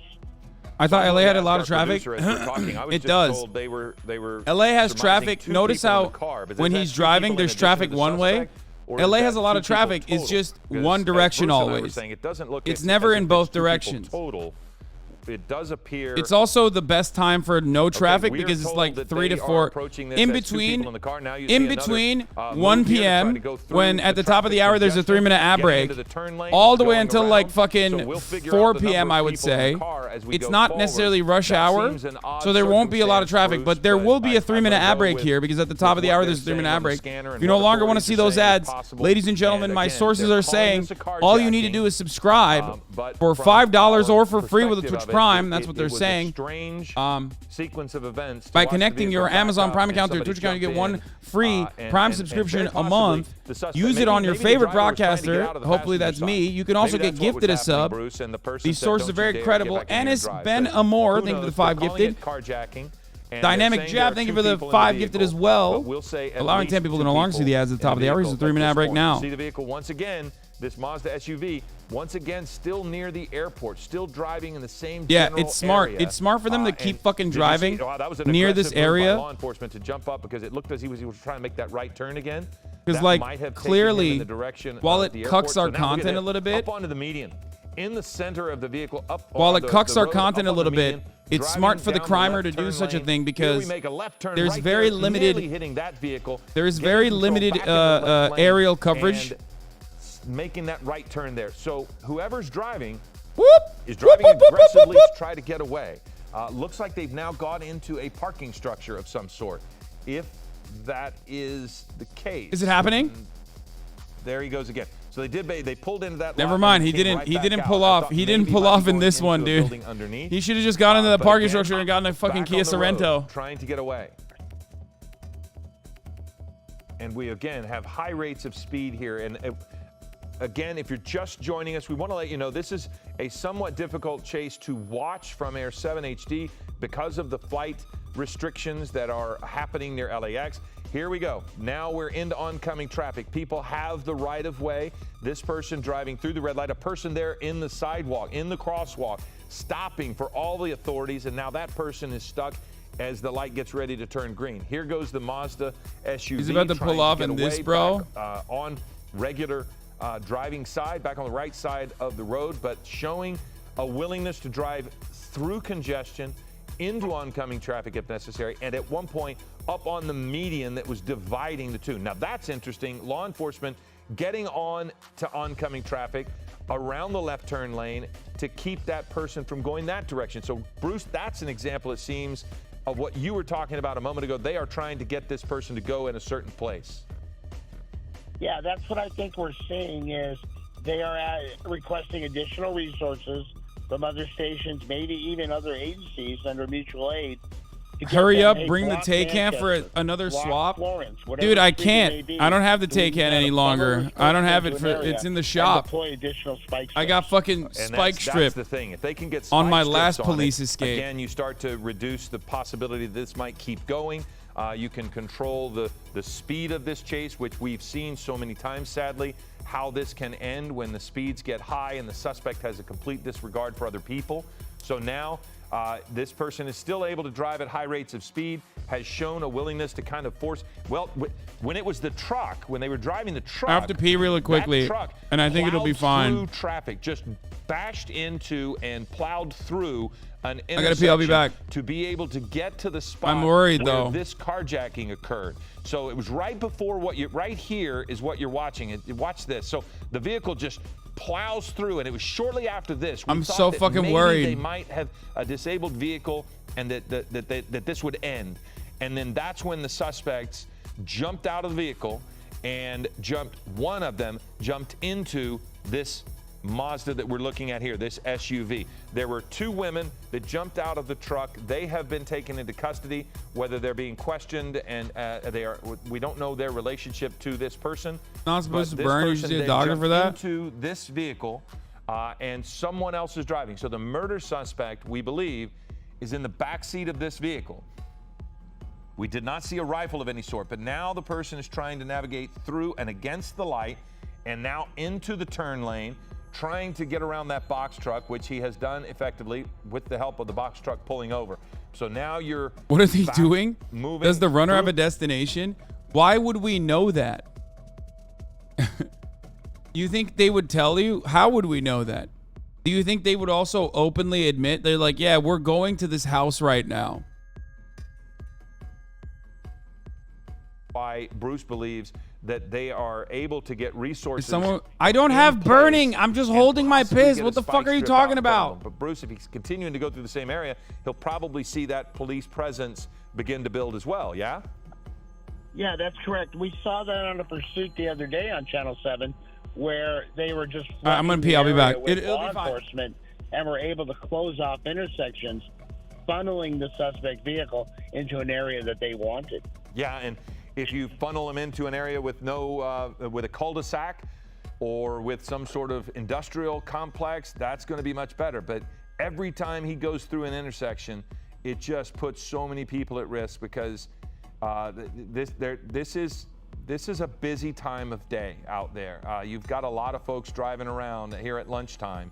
And so now you've got a guy willing to drive into oncoming traffic, potentially carjack this vehicle, alleged carjacking. It is possible.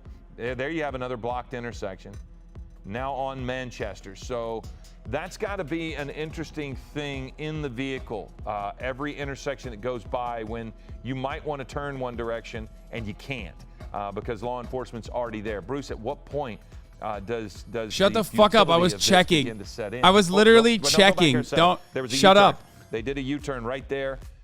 Just behind there it is. Stop saying he died. I'm U-turn, checking. I know. And here we are. Great camera work. So the suspect was able to do a U-turn, and you see them there now in the left lane again, driving up on to the median into oncoming traffic. There's a man carrying garbage out of the McDonald's, and here we are in this area. Now we've got another right turn into oncoming traffic. No, that's actually, I'm sorry, that is proper. Is this copyright free? You can see he was weaving wide. I thought for a second there he was going to come across the lanes. So here we are on a street, looks like Main Street, coming up on 86th. So this suspect on a little bit of a street less traveled. So this, we don't know if this is an opportunity for a pit maneuver. We can't really see the speeds at this point. They look to be between 50 and 60 miles an hour. He's going 50 miles, 40 miles, 20 miles. and weaving a little bit. That might have been a spike strip. Bruce, is that probably what the suspect did? Did he dodge it? Traffic? Okay, so they... Yeah, I think that's what they saw, and that's what the maneuver caused. So damn, bro, he fucking ripped it. Around that area. The goat. Wait, hold on. Did he actually hit it, though? That's huge. Areas of kids that are just out and about here on spring break. It's Good Friday. Now you see possibly another maneuver to avoid, but driving into the turn lane again at 98th Street and Main, into the oncoming traffic lanes. Looks like there's some damage to the front of this vehicle too. So now we see on another side street, and it looks as if that was going to try to go down that. That's crazy. That's crazy. That's crazy. That's crazy. That's crazy. He's crazy. In many cases, you don't have room for two people to go by. Oh, look at him fucking passing through that trash truck. Oh my lord. Traffic to and fro. Now we've got another quick right turn going down a street, and it looks like they're approaching another main street here, which is going to crossing Century, and then making a left turn, and then now we're bound on Century, back onto one of the main streets there, and here we go again. But we've seen opportunity for law enforcement, and they have taken it to deploy spike strips here and there.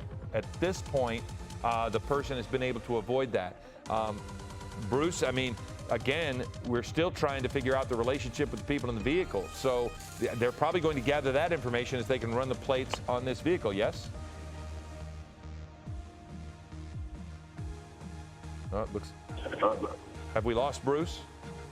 No, I'm sorry. I lost you guys just for... Okay, sorry about that. But again, same story as the first. You run the plates on the Chevy. Pull up the police radio. You're going to run the plates there's a on police this radio Mazda site? as well, correct? And find out if there's a relationship here, if this indeed is a carjacking, because that's what it's called. Bro, this is not a carjacking. Also, you want to find out where the registered owner address comes back to, which may be in the area that we are at. How do you see it? How do you see the police scanner? Someone link it to me. We're told that this is a female driver, which there were two women that got out of the Chevy. So if this is another carjacking, then he has carjacked another female as he did before, or unless those were allies. And so now we are about to see That's the what South goes on LAPD with South this one. Bureau? Again, driving in the same general area, murder suspect in pursuit or being pursued by LAPD, coming up on a red light here, slowing down for this intersection, which is good. But here we go, around the bus. And bro, this shit is awful comms, dude. They're not calming right. At least yeah, they're not calming right at all. This sucks. But still driving in the lane. Trying to see if that front passenger seat is a person in a white T-shirt, or if that may be something just... They're not calming well, dude. There on... You see some hand movements. And they're doing comms abuse. Fuck the LAPD, dude. They're doing comms abuse, dude. They just fucking... And if I'm remembering correctly, the person who was on the run... Hope they get banned by Riot, honestly. That's a VAC ban. I can't remember if they were wearing a white T-shirt. I remember they had dark hair. So maybe if we happen to see that as this vehicle got carjacked, but you see some hand movements there by the person driving. You see someone in the front seat. Yes, there's two people in the front seat. What is wrong with these fucking newscasters? The door didn't magically open and close by a fucking ghost. Yes, of course there's two people in the front seat. You saw the door open and close. You saw the passenger door open and close in the front seat. What the fuck? Yeah, Philip, that's a great observation, and I would concur with that. As the suspect was wearing all black, he got in the rear. So you have a driver, a passenger. The driver's on the phone. What the fuck? Suspect. So I think he's taking his hands off the wheels. Enforcement to be not as aggressive as a solo vehicle suspect. Well, you also have a person on the phone. So you have the driver, who is said to be a woman, on the phone. And if perchance, if Mike and your conjecture is true, that somehow the person in black contacted this person and they picked him up, then this person could potentially make a phone call for another exchange. Oh my to God! let If they this person have swap vehicle another, to get out of that's there. so Because as sick. we've all seen, when you stay in the same community, wow, a person on a bicycle nearly hit by the Mazda coming through there, and there's a pedestrian right underneath Air 7 as this person is driving through. So the general public is at risk with this driver. But we don't know what's going on. I don't like I don't like to place the blame on random shit for crime other than material conditions, right? But I'm gonna keep it $150. This is entirely Rockstar's fault. Murder suspect. Release Grand Theft Auto 6. We know you're working on it at this point. Come on, pick up the fucking pace. The more time you spend on Grand Theft Auto 5 and like the more fucking money you generate off Grand Theft Auto 5, the more crime will keep happening in the streets of Los Angeles. We need to fucking diminish crime in the real world by making everybody do crime on GTA 6 instead. Now we see this. Rockstar has blood on its hands. You have to assume that there's the possibility this might happen again. Yeah, Philip, you're 100% correct. The other thing, too, which might be happening, is maybe they're trying to negotiate a surrender. This could be a relative who isn't the murder suspect, and this could be a mom or an aunt or a sister. Who's what? saying, No, dude. What mom is whipping the fucking... We want to stop. We want to surrender, but we want no harm to come to our relative. Okay, well, now we're approaching the 105 Bro, they're making it seem like this mom is whipping the fucking Hyundai, dude. Chase that we've watched, no mom is out. No auntie's out here whipping the Subi. Okay. They've continued to drive surface streets. This analysis near is the ridiculous. Airport. Okay, now the person to be off the phone. Both hands on the wheel that you can see there. But that could mean the cell phone was handed off to somebody else. Bruce, you make a great point. Ads, dude. A, fucking L ads. But this is where we want to do it. This is how we want to do it. It could be anything. And it could also be, hey, I want to help in this other way. We just don't know. And that it's just an odd chase, Bruce, in that we thought it was almost over. And usually, Bruce, when we see a carjacking, there is some manner of resistance by the person being carjacked. Here we go, into oncoming traffic, through another intersection, and back on the move again without hitting anything. That's good. But usually there's some manner of resistance, whether it's I opened the driver's side door and tried to get out or something. And that's what was unusual to me about this, is that the only Would your mom door that save opened you? was No. the passenger door. The suspect jumped into the rear of this Why does this vehicle, keep happening, and dude? without anything, the passenger side closed. We saw the two women running away from the Chevy truck. That's usually the behavior of somebody who is being carjacked, is they just want out of that vehicle and they might run away. So it's very odd to me to have seen what we saw, where there was no resistance at all from the people inside the vehicle. They stayed there. This person ran straight to the back seat. Clear comms. Clear comms. Got it. Didn't open the front door and try to pull the person out. Jumped in the back, and the passenger side door opened briefly and then shuts, and nobody even made an attempt to get out of that vehicle as those two women ran straight by. Whoa, whoa, whoa. Those Back two left women tire is have looking a been, little fucking detained by dingy. authorities, and now we're looking at what authorities are calling a carjacking, but looked nothing like any carjacking we've ever witnessed here before. Bro, So now you we are see this dumb if Mazda you think that going is a into the right carjacking. shoulder, This is the most driving, consensual across carjacking I've railroad ever seen in tracks, my life. Getting around any congestion in front. And again, here we go through an intersection, trying to make a decision to go right or left. Basically, it's just navigating those intersections. If I could have our producer say what they said in the Are video all one more this time. man's passengers BBWs?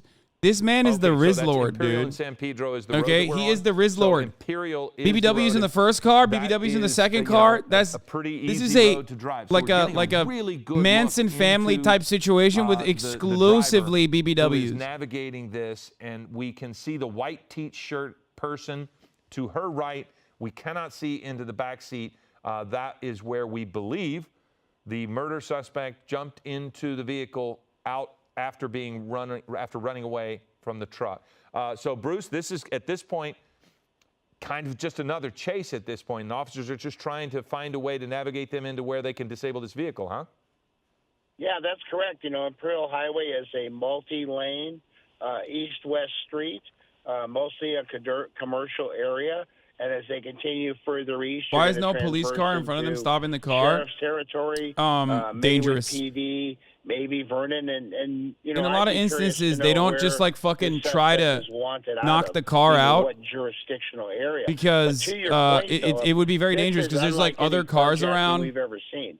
There's Most other people, like you there's said, other people would around. resist, When you maybe get into a speed car up, maybe accident, try to get out of the way. But in this there's a case, lot of this vehicle uncontrollable backed up, things. and they let this person get into the rear seat with no objections.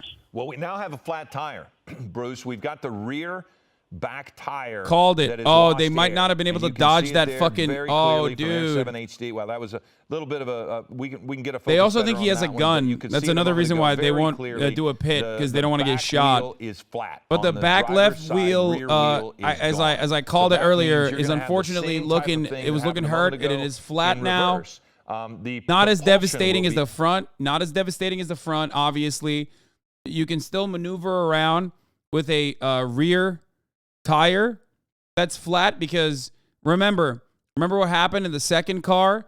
When you move the fucking wheels around, when you move the tire around, if it's on a fucking rim, if it's on a rim, it will cook. It will cook the rim. It'll melt the rim eventually if it gets stuck sideways, which is precisely what happened.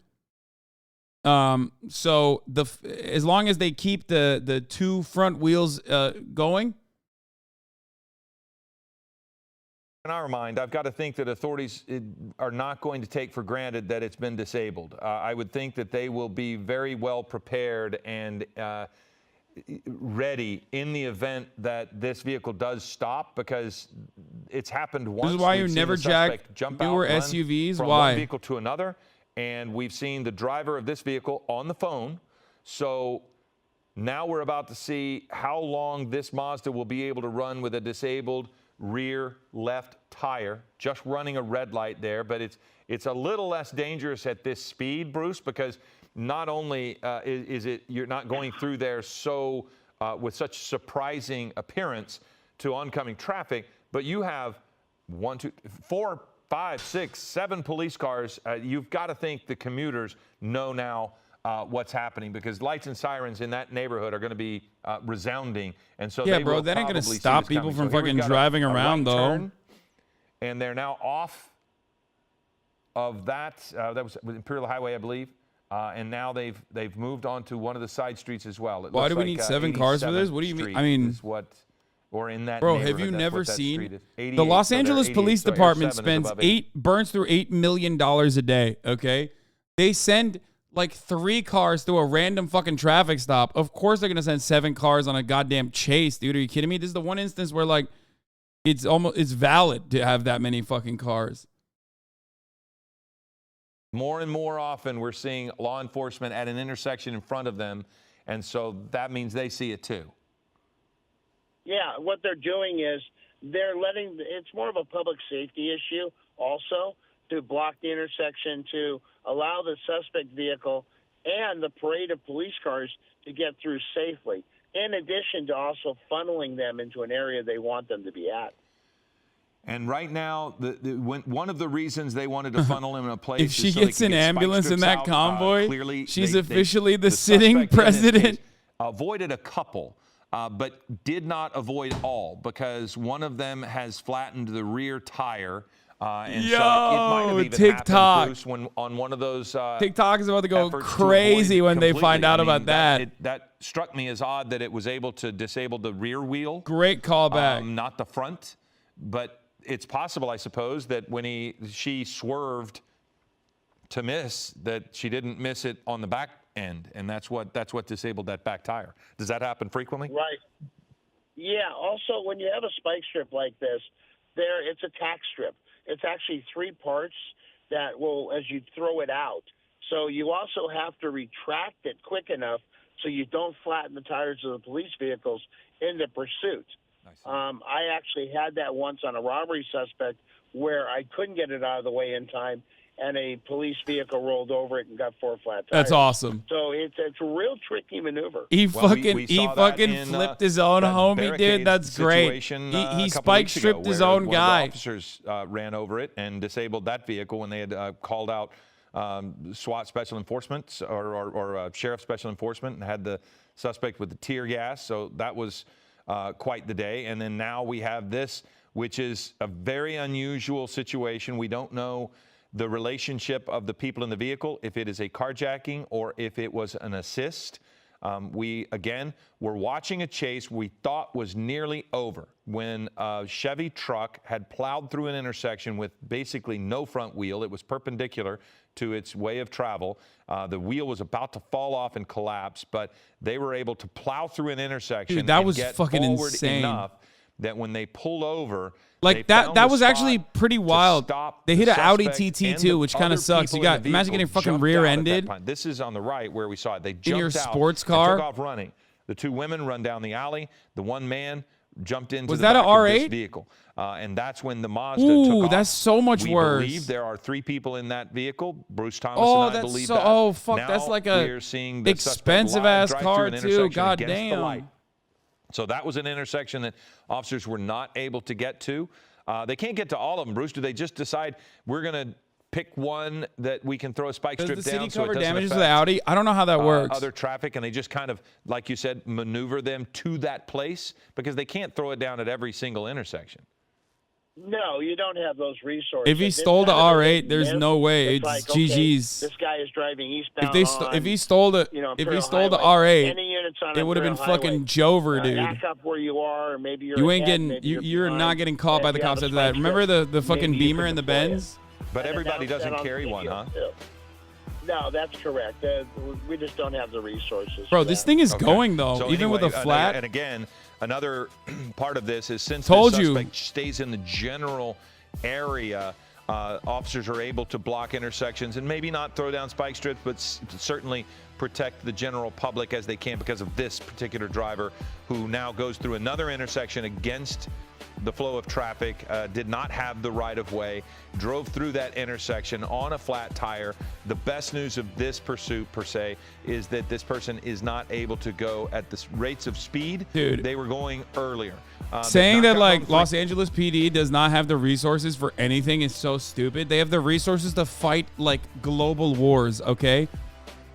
Like their resources are the equivalent of like, I don't know, the 14th most expensive military on the planet. Like, shut the fuck up. God damn, dude. Area of LAX, but they did a U-turn, went back the general direction, and we haven't seen that opportunity again. It did seem at one point that the suspect driving right now, the person driving right now, might have had that as an idea, but officers quickly closed the gap.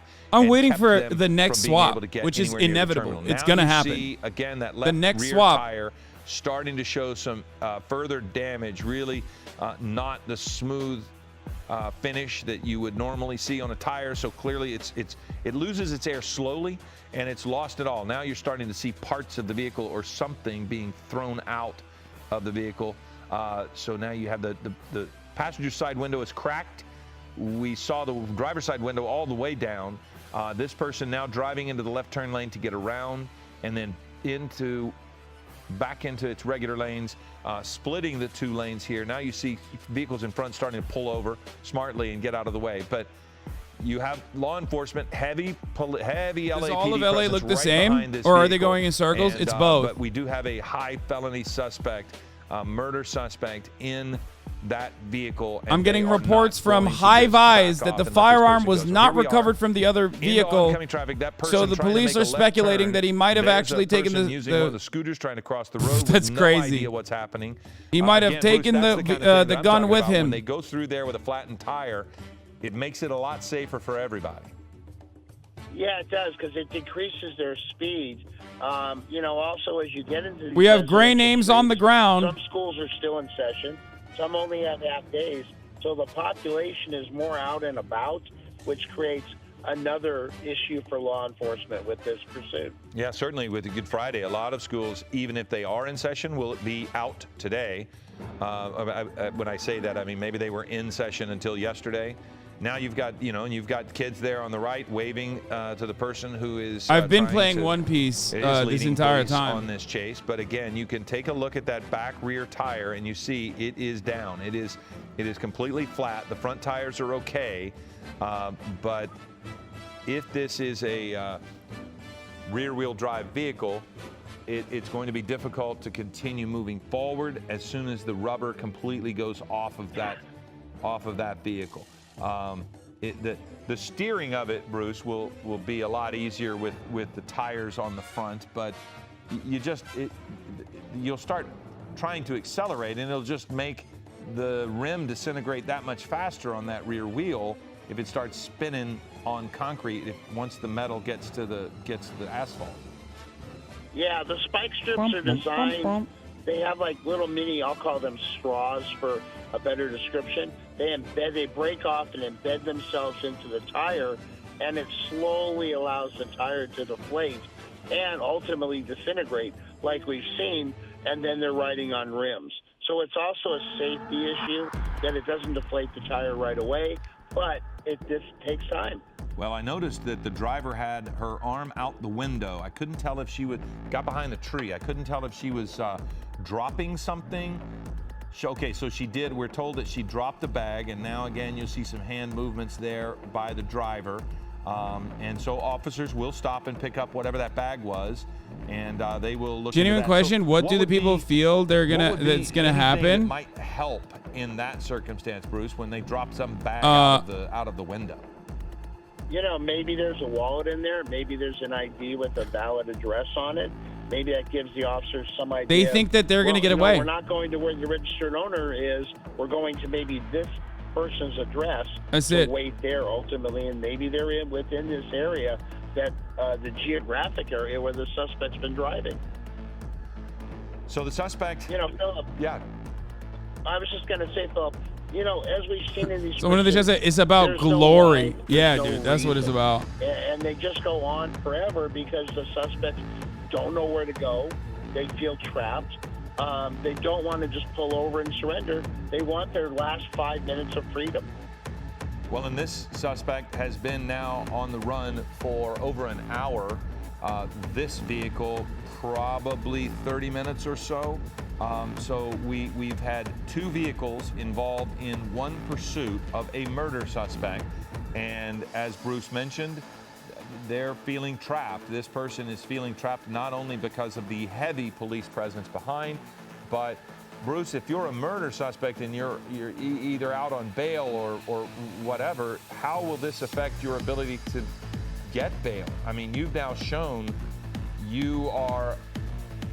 It doesn't matter what the bail is. This person might be held in custody, and they're going to stay there until trial. No, that's not right. Yeah, typically reporters on the ground are telling me that Los Angeles is pro-crime with a pro-crime district attorney, similar to Alvin Bragg, and a pro-crime governor. That's right, Gavin Newsom, the gruesome Newsom, and therefore the suspect will be out on bail immediately. You know, tri-pit maneuvers to say, hey, we're not going anywhere, so pull over. Let's end this thing. These liberal courts are not going to convict these people. They will allow them to roam free. Free to do the crimes again. That is probably Hoover. Is that, or if anybody can hear where that street is. But anyway, they're going to make the suspect mayor. That's how it works in Los Angeles. One more time. Okay, the better you are at crime, the higher ranked you are in government. That's the weaving, trying to get away, but we do think that might be where they got the spike strip at least into the rear tire. As Bruce said, just a slow, steady leak of air, and so now the person that is driving this vehicle has now you see the rubber starting to come off the back. If you look at the it don't matter rear wheel on this vehicle, if we get a chance, it don't matter. You'll see that the rubber is just. If this is all-wheel drive or front-wheel drive, okay, the rubber. I can't. I don't know if this car is either, but so you can see the main problem with the fucking wheel pop, if you can imagine, in a situation like this, obviously it cooks you, but as long as you don't have to turn it, it will keep them going for a while. Cause damage to the back of that vehicle, and can't really tell there how much is there, but that's got to be unsettling, Bruce, inside the vehicle to start hearing.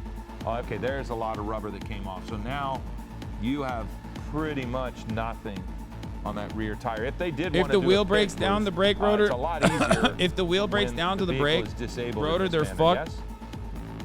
Yeah, but it's nowhere near as damaging as it's nowhere near as damaging as like losing the front wheel. You lose your front wheel, you need to turn, you're fucking cooked. You can't turn too much. If you turn and you have your wheel stuck, it starts grinding the rims as you saw in the first car, and it will burn through it, making the car unusable. Vendors there on the sidewalks, and you're wanting to pick the proper place if you do try that.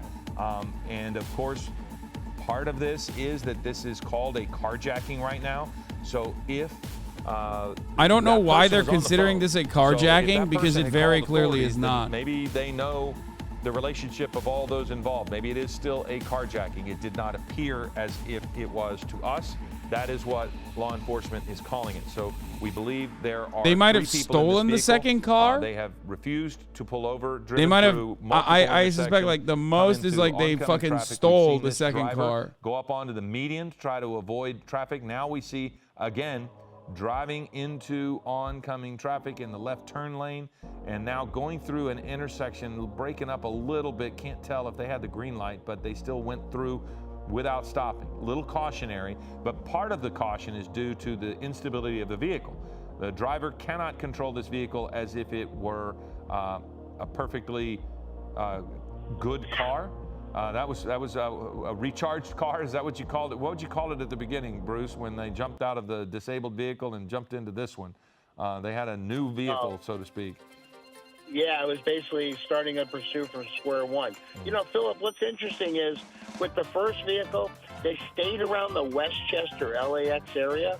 With the second vehicle, they've gone further north toward the downtown area, south of that. So that leads me to believe that this whole thing may have taken place in that area. Bro, you fucking hope that those cops don't have. You best believe those cops get one of those fucking power-ups, dude. It's over. Generally speaking, they're gonna be tossing turtle shells everywhere, left and right, dude. The person likes to get into familiar space in the sense that maybe they think they can. Yeah, he needs to get to a paint and spray before to a place that they know. So maybe this driver has. He needs to get to a paint and spray before he gets blue shelled. Familiar with, or it's possible that the suspect has forced them to go, but it's still, you know, it's still so risky for the community, and it's difficult. They speeding up a little bit. For people who are saying, why don't the cops just ram into him? Bro, these are all residential neighborhoods. Even the Los Angeles. First of all, he hasn't killed a cop. If he had killed a cop, they would have already riddled him with bullets, regardless of. Whoa!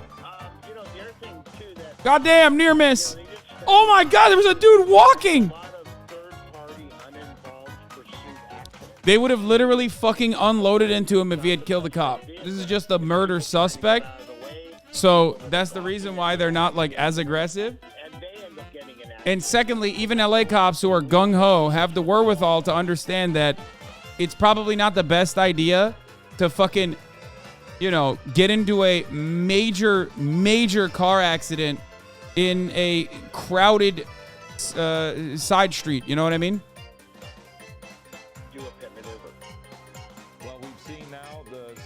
Here navigating through a space, and even though our signal was breaking up a little bit, we saw two pedestrians in the crosswalk. When Chris Dorner was on the chase, they literally shot into a random pickup truck, hundreds of bullets into a random pickup truck of a mom and daughter that used to deliver newspapers. They luckily survived because it's not been on the freeway. It's been on side streets. But like, I'm just telling you that story to give you a better understanding of like how cops operate when one of their own is shot at. Beyond the worry for law enforcement, because they are chasing a murder suspect, which initially we thought they might have a rifle, but it's to the community because this person. Oh wow. There's humps coming up. You see that? Pulling off of Vermont. Now you've got a couple more speed bumps in front. So yeah, it has always been, along with this chase, a danger to the community, Bruce, because there's just so many people out and about. And those are some big ass humps too. You can't be going too fast. Philip, that is part of the pursuit policies of all departments. They have to give certain factors to the watch commander, who ultimately makes the decision to end this pursuit cancel it or let it go. You know, one of the conditions they ask for is road and traffic. What are the speeds? And they're, you know, if the speeds get too high, it's not worth it. If the speed Looking like a police escort? Yeah, that's why the chatter said if there was an ambulance in that police escort, it would be, this person would be the president. That's how that works. And with the presence of everyone, Cops are trained to limit property damage because the damages come out of their budget. It's not because it's dangerous. It's because they'd have to pay for it. I mean, yeah, that too. Until the car comes to a stop on their own, because it did seem as if there were a couple of opportunities there where there were. All right, we'll go to something a little bit more serious for now. This person, but they seem right now to be content to stand right behind and just let this thing play out. Does that tell us anything? You know, I think maybe law enforcement realizes this is not going to end in any way, shape, or form quickly. So we're just going to have to stay behind and let this play out, whichever way it goes. They're not going to disappear from the pursuit. It's not going to go into a traffic. Right, they can't because it's a murder suspect. Yeah. Correct. You're looking at probably the highest rate felony that there is out there. But in this case, they're chasing a carjacking suspect who is possibly still armed and dangerous, so they cannot allow this person to be out and about in the public. Yeah, if this is a carjacking, that could potentially be two carjackings, because you know we don't know the relationship with the two women we saw get out of the truck. Fuck. But if they weren't allies, they were carjacked likely. So there's a litany of charges that are involved with. Like right now, they're going 10 miles. They can easily stop them. No. Mazda. But bro, there's like what kind of charges are okay. potentially Here's a couple facing things. anybody? They think the suspect has guns. Okay, so they don't want to get into a fucking shootout in a neighborhood. Okay, they don't want to die. That's one thing. Cops care about their own lives and their own safety more than anything else. So first and foremost, they don't want to get fucking shot. So that's number one. Number two, it's a crowded neighborhood, so they don't want to like try and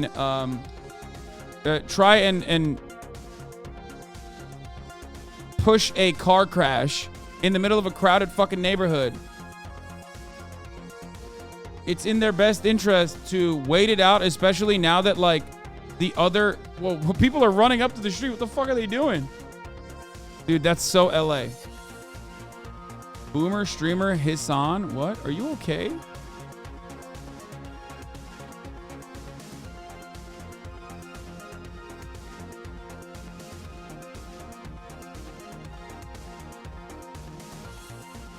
The car in the front is the suspect.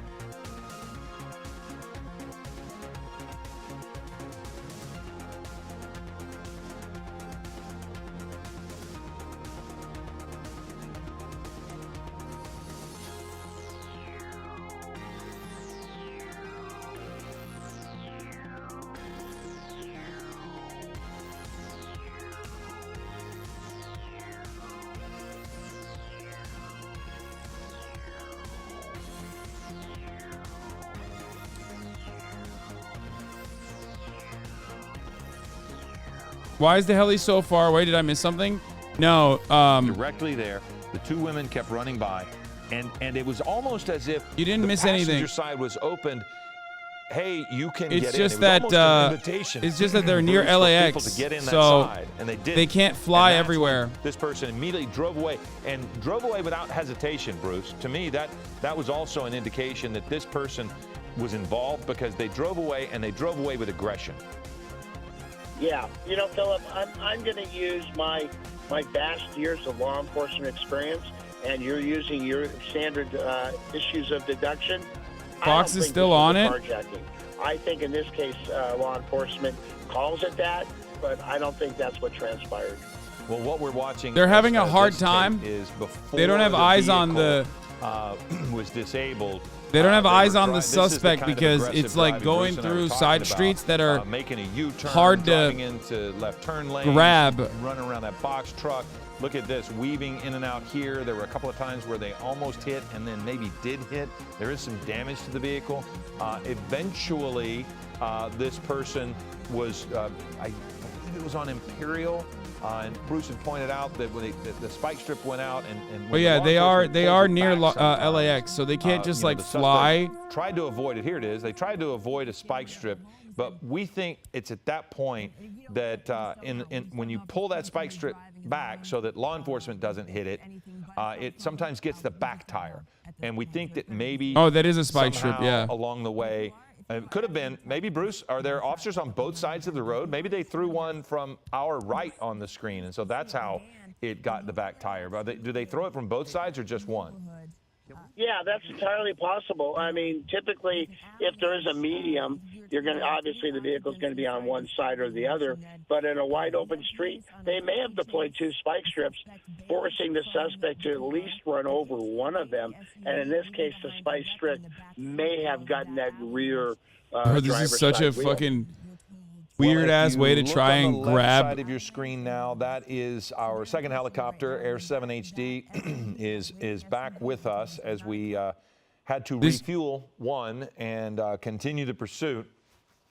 So you see, we're trying to find it again as we continue to look at some of the video there on the right. But we'll get Air 7 back up over this, and we'll get an updated look at where this is. But we've got to believe that it's not going to be long before. Okay, it's coming up. It's coming up. They're back. It's the same fate as the LAX, I think it's Class B airspace, so the helicopter would be limited in the altitude that it can travel in that airspace. It makes sense. Enforcement there live, and we'll probably see the they're back. vehicle coming up here just any moment. But the fate is going to be the same because the rubber is gone from the rear wheel of the Mazda. So now you see them coming right into oncoming traffic, and the good news is that people have stopped at that intersection, but now they've made the turn and they are back on the road. And you'll see the heavy police presence. Everybody will be smart enough to just stop at that intersection.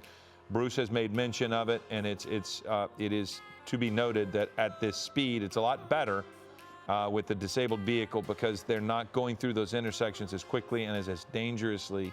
A great ad for Mazda. Earlier. Oh, 100p. Once we get over it, you'll be able to not have quite the obstruction from the buildings. But again, we have a murder suspect here, and we're looking for going to take a back third vehicle. They are going. Chat, Bruce says they are be on the lookout for potentially a third vehicle Bruce, we're being told now that he's they in the back might seat, but swap we into. We saw him back there, and somebody's in the front seat with a white T-shirt. Okay, Yeah, that is what Philip, is the looking at inevitability that footage here. again, Judging it's by almost how like they've they were operated opening so the front far, passenger door, the expectation maybe is for that those they 2 might women that get were running into by. a Yeah, that's third what I was vehicle, wondering. And then they just another kept running. swap. They already did the first Yeah, swap, as I you can think see when we here. Look at it one more time. That person in the passenger seat opens the door right there, and then realized no. And again, that's conjecture. The immaculate Bruce, Friday vibes are on point. You know, looking at video, and this is not. They're not accused. The driver right now of the Mazda is considered, according to law enforcement, a carjacking. It's a carjacking situation, but you know, that doesn't necessarily stop them from, you know, they have to approach this vehicle as if those might be allies. Fox's pursuit is ass, dude. Yeah, of course. I mean, you know, How the fuck do people watch Fox News? And it just doesn't have the issue of a carjacking situation. It may Wait, be, they're saying and that they're the gonna treat it as that primary because they suspect know in the for back sure it's has not. tattoos on face. But you're also going to treat everybody in that vehicle as a potential hostage also when the terminus of this pursuit happens. And so now we're actually able to see the vehicle driving there by the Food for Less with I don't know what the fuck is up. Western. And again, Bruce, as you mentioned, I don't heading know right back to the 105, kind of going what back the hell to the is area, going on that they with have been the in, patchiness you know, of the they're video moving north, footage. as you mentioned. They're moving It's a little just further like north, no of the one airport, can but escape they've approached the 105 how several absolutely times, just never dog have gotten shit on it. LAISPs are. Yeah, they may be trying to go, you know, maybe this person You really cannot doesn't know where escape they're it. going, It does and not they're trying to matter. get back to that You Westchester can area. never escape how bad it is. So you could see that. You could see the difficulty of that back wheel. I mean, it's gone for the most part. But here we are at 1:47. You're watching Eyewitness News. We have broken into coverage of this pursuit, which has been going on since we've been covering it since about 12. They defunded the police. This is not a police There have been helicopter. a couple of This is a news instances where helicopter. the suspect whether in this vehicle or another, ran into people. But this part of the chase third vehicle began cannot when be a the suspect, Taycan. Unfortunately, my we Taycan is believe in the currently shop in at the back moment. seat, a murder suspect currently in the back seat jumped into this vehicle after the Chevy truck that the suspect was in became disabled and took off with whoever is in that vehicle. And as Bruce mentioned, Bro, we're watching a murder escape live on TV. No, they're murder attempted murder suspect. Potential allies. You see another person coming out, taking. Bro, look at this guy. There, look at him. He's just fucking. He's got the. He's just filming, bro. Everybody in LA. You can see it coming. Everyone in LA is like, oh, look at that. Bruce, another fucking. Everybody in the neighborhood is going another to know police chase. This is happening because it's staying in the neighborhood, and I've got to think it's quite loud with all law enforcement behind this person. Yeah, not just law enforcement, but you have air law enforcement, you have media helicopters. So there's a whole package that's going along with this pursuit. And people on social media, it's being put out. Cringe talk vids of you. It was so bad I had to come to the live. What do you mean? Wow. Obviously, we don't advise that for safety's sake, but it's human nature. So here we go now, crossing the median in Gardena area and then back over. And so now you have the suspect again driving into oncoming traffic. You see a couple of pickup trucks on the other side moving out of the way. Bruce, when I see a law enforcement officer follow the vehicle into oncoming traffic, is that to maybe alert people ahead? Because maybe the lights and sirens are easier to see. Why? Or is it a tactic so they can, if they make a left turn, they can stay on them? Why would officers do that as well? It's multifold, as you're touching on. One, whenever you're driving code 3 with lights and siren, you do have to obey the vehicle code.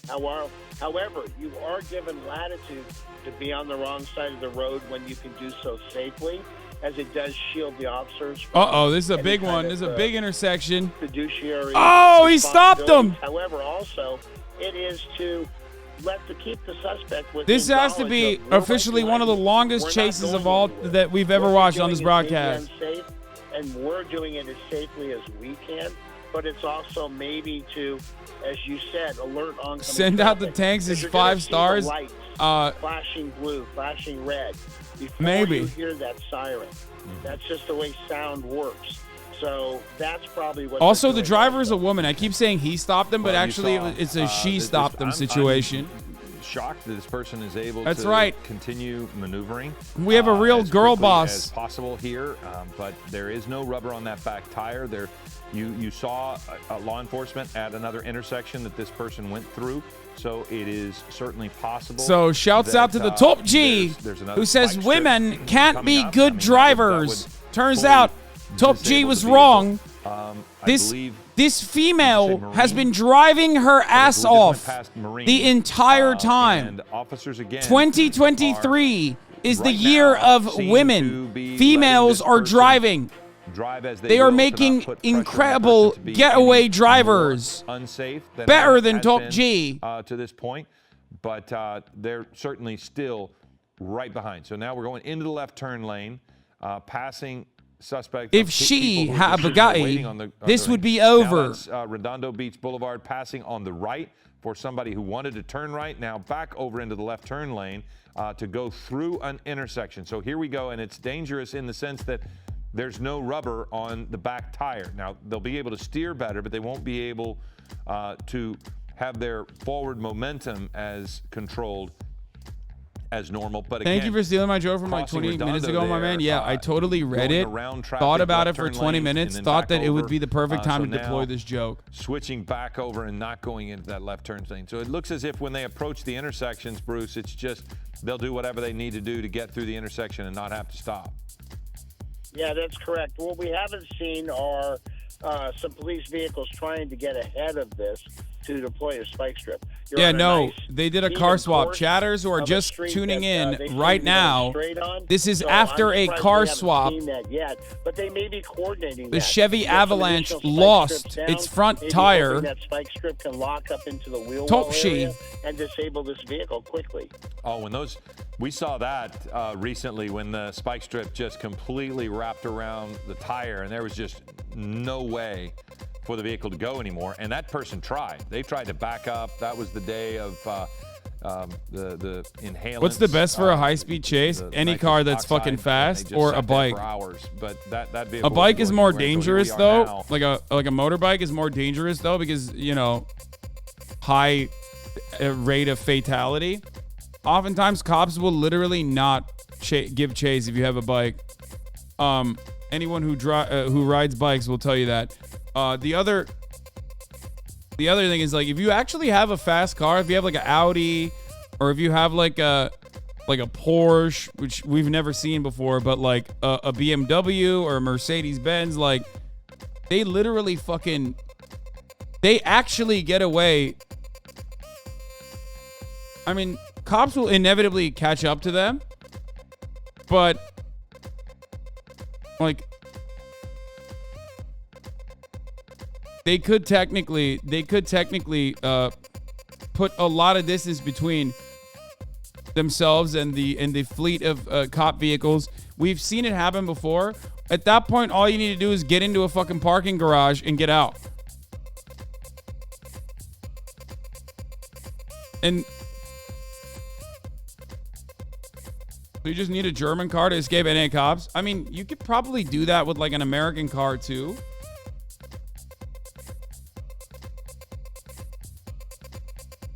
But this is not a good car to escape police on.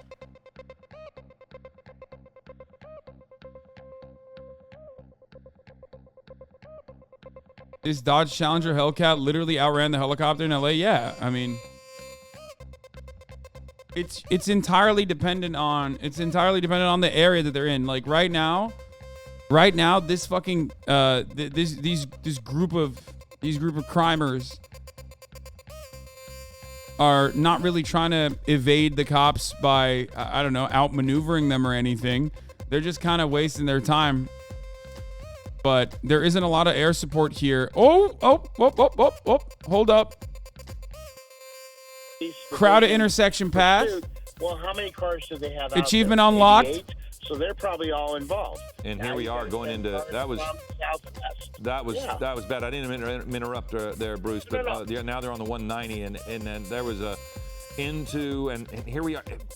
When there's a desperation, when she starts to accelerate here, and the vehicle has less control with that back tire gone, but into oncoming traffic. So it just gets to, you start to think of people who are just, innocently standing by here, and this is a busy part of town. It's a difficult spot, and you've got this person. So crossing Van Ness now, and in the left turn lane, but so far has not shown. Okay, now actually turning left. Usually this driver uses the left turn lane to navigate around congestion and then get back on to the right of way. But now, damn, bro, turn.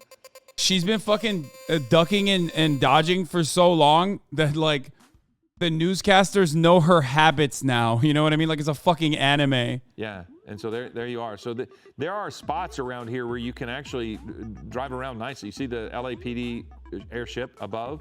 There might be spots here where you could get a shot at a pit maneuver because, Bruce, I think you make a great point. Yeah, there's less crowd here. It has to end. It's less crowded here. They could probably go in for a pit the longer maneuver. They follow. They're getting more and more information about the people in the vehicle. And let's look there. Can't really tell what oh, that's her hand. So that's just her arm on the wheel. But we're learning more and more about whoever's in that car, basically by running the plates. They'll know who the murder suspect is, and by running the plates, they'll know probably who the driver is and how or if they're connected, right? At this point, they've got information. And even through reverse directories, they may even be calling the cell phone. folder and saying, okay, hey, look it, let's end this. Pull over. No one. Bro, look at how dog shit these roads are. Oh my lord, look at how bad those roads are. Oh, LA, dude. LA fucking so rich and yet so fucking ass, dude. Look at these roads. Look at these fucking roads. They don't even need a spike strip for this shit, dude. Look at that. It's cracked to oblivion. To do a pit maneuver. And I believe I was told that they're on Delamo now. I can't get over how. But here's. I cannot get over how bad it is. I know I'm getting fucking triggered because like I had to send my car into the shop. Because you have space there and now back into the regular lane, but it's additionally insulting because like it never rains here. You know what I mean? Innocent, just the random cars parked there on the side. You don't want to cause property. But since it damage, did, but it's now over. turning right. We're able to stay in the lane that they were supposed to be on. We'll get a street for you here in just a second. But the suspect or the driver here, not at high rates of speed. So this is Western Delamo. This is west on Delamo. So if you happen to be down near Torrance, you're going to see a heavy police presence. If not, okay, we're southbound Western. We were on Delamo, turned south on Western. But not just for the immediate pursuit. You will see in the neighborhood officers who might be blocking the roads, might be in front of this vehicle. Shut up, millionaire. So if you're brother, in that area, no matter what kind of fucking beat up car you drive, you're driving on the same road, stupid. Now for a couple hours. We're coming up on an hour and a half, it seems. We're all driving on the same roads, you dumbass. Here, and that is a red light. It fucks you up even more than it fucks me up. Boulevard against the red, and everybody there seemed to see what was going on. So that's good news. It seems as if they're enough ahead of this that they're able to stop traffic and let people know to not drive into these intersections because this person is not stopping. Bro really thought roads are fucking not public for some reason. Chevy truck with a murder suspect. You're watching Eyewitness News. By the way, this is special coverage of this He's like, car bro, chase you're, that has been ongoing you're now fucking for privileged, about dog. an hour and a half. You get to drive on different roads than me, millionaire. Programming to the only privilege you have is at the top of the hour, you have the privilege of seeing a fucking ad break. At great risk. Now we're entering an intersection. Another intersection. Traffic that is not what will she do? So that's Carson, and through the intersection, goddamn, people in a crosswalk with no idea what they're looking at. And about 6 or 7 LAPD Hasan, cars your fans right are cringe as fuck and are spamming YouTube chat. To, if you think it's my fans that are spamming YouTube chat and spamming the N-word, you're out of your fucking mind. You're so delusional. Approaching another intersection here. Looks like they have the right-of-way now, or at least the vehicle's stopped. So we're seeing... Why wouldn't they be spamming in here, you fucking idiot? People involved in this pulling over. We haven't seen anybody really... stubbornly refuse to get out of the way or try to get involved. Now a left turn here. Okay, but this is a different part of town, Bruce. This is not a part of town that they have been. They haven't been in Torrance. They were in. They were in the Westchester area. No, I don't know Torrance. Sakura Gore, thank you for the 10 gifted subs, allowing 10 people to no longer see the ads at the top of the hour. So technically, this is Harbor Gateway. So again, if you are lucky enough to get gifted a sub, you too can avoid it, or you can subscribe on your own with Twitch Prime for free. That's good news. Here's the 3-minute ad break now. When they're not in familiar area, right? That is, because they're not trying to go into an area where there are friendlies or relatives that may interfere with the end of this pursuit. You do have other agencies like Torrance, maybe Redondo Beach, Manhattan Beach that are on standby for this, just in the odd chance that the pursuit does transverse into their area. And Torrance PD is actually a very aggressive agency.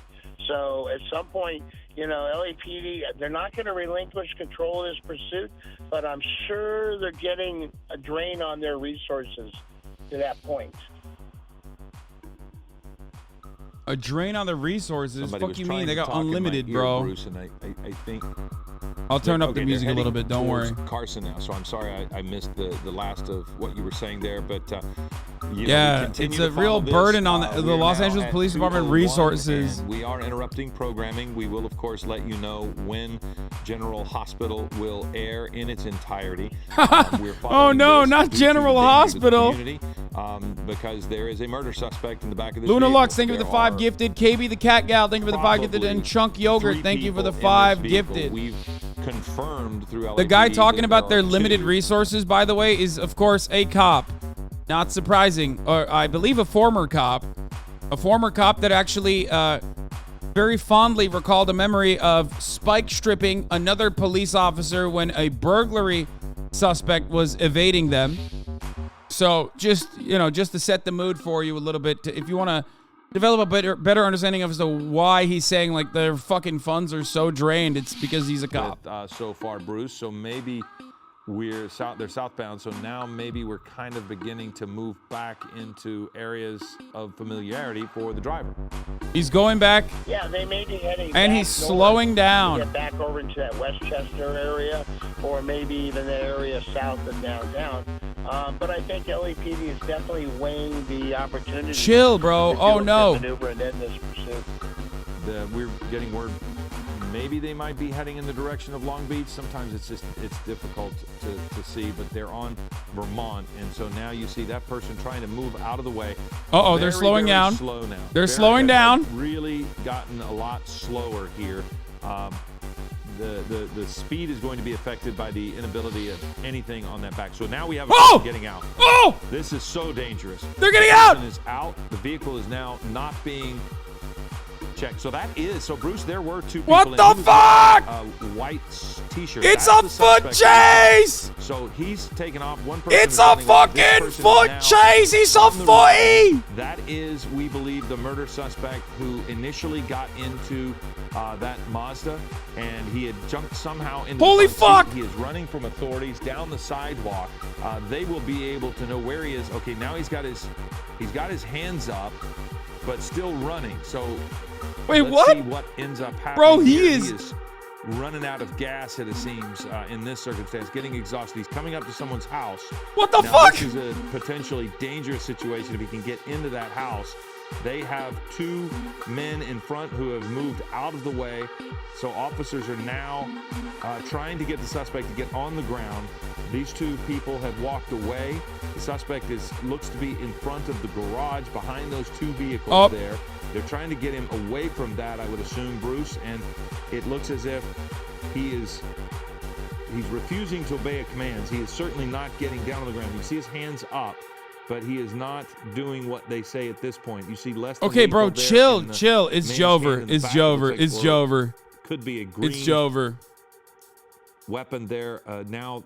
So some of the officers do have guns trained on this person, but he's not turning around. Bruce, should he be on the ground now or turned around? What do you think the officers are trying to get him to do?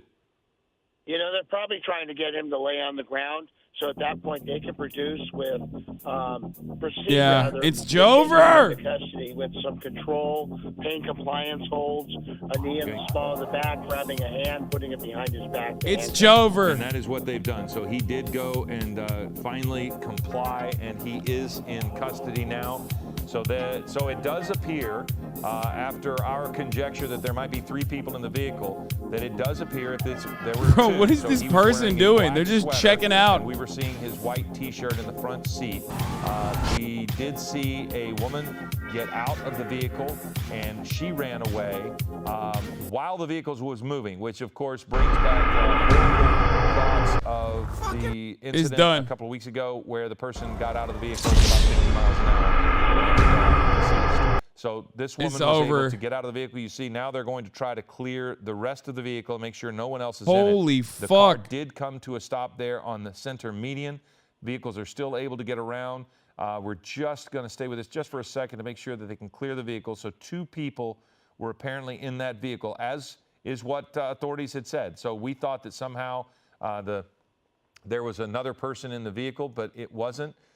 There were 2 in there. 1 ran away, and we do believe that person was probably taken into custody by authorities. They jumped out of the car while it was moving, both the driver and the person we believe who was a murder suspect. So at 2:06 now, I believe we'll probably wrap this up. So we're going to wrap this up and let you watch General Hospital. You see that the murder suspect is in custody. They will sort through all of the charges this person faces. I'm pretty sure there was a third person, bro. I'm not even kidding. Of the Mazda and the two people that I'm not even kidding. I feel like there was a third person, and I think they got away. Details on all of that. I'm Philip Palmer. Thanks for watching. Yeah, there were 3 people, bro. There were 3 people. Brother, there were 3 people. These guys are wrong. There's definitely a third person, and they definitely got away. The actual suspect, I'm pretty sure, was sitting in the back seat. The front seat was occupied by both the getaway driver.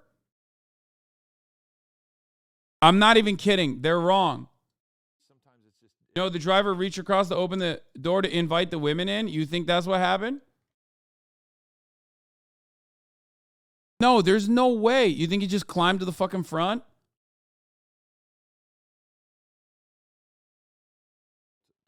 No way, bro. Wait, hold on. Let's see.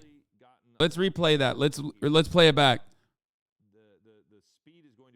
The driver is the getaway driver. On that back. So now we have a person getting out. This is so dangerous. The person is out. The vehicle. She gets out. Is now not being checked. So that he gets out and starts running. People, and he was wearing white. Fuck, they don't show the rest of the car. I thought there was a third. I thought there was like a T-shirt. That's the suspect that we saw. So he's taken off. One person is running away. This person. Wait, what the fuck is that? Is now on the run.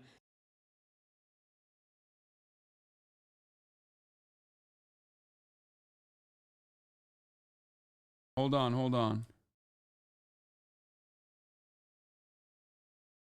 Rewatch the car change. They get in the back seat for sure. Yes, they did, but they could have actually hopped into the front seat during the chase. The suspect is now running backwards in an effort to confuse the police. You can't really tell. Check. So that is.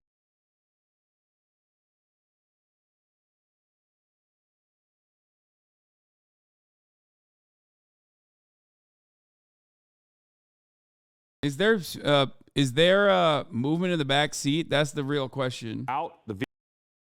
But you can't really tell. Just go back to see what he was wearing when he got in the car.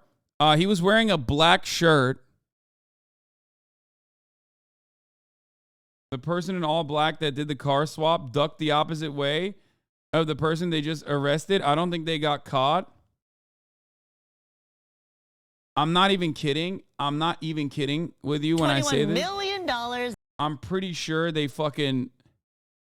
That car definitely. Oh my God, that's a down ass fool, dude. That is a down ass fool. Holy shit.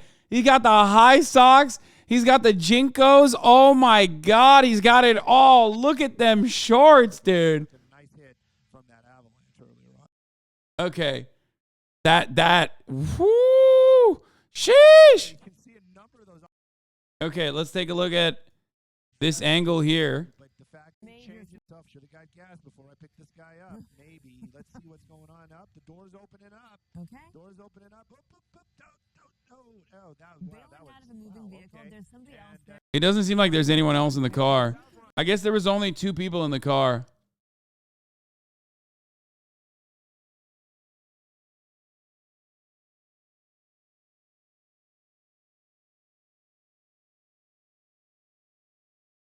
Yeah. Police Chase Network, thank you for the raid. Hope you had a good stream, Police Chase Network. I love that she has her purse on her too. She's like, she's not even running. She's like walking back. Okay. So go back to the car swap. This is not the same guy. Yeah, I'm pretty sure it's not.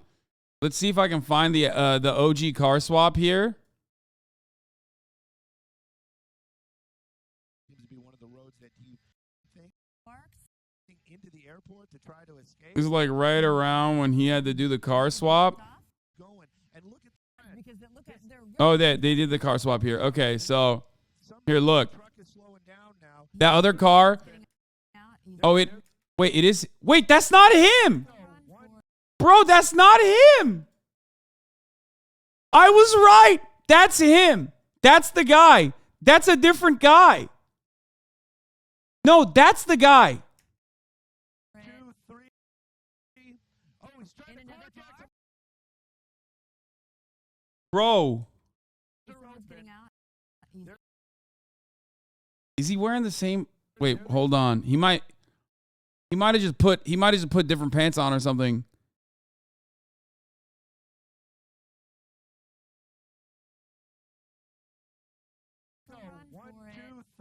The two ladies just run away.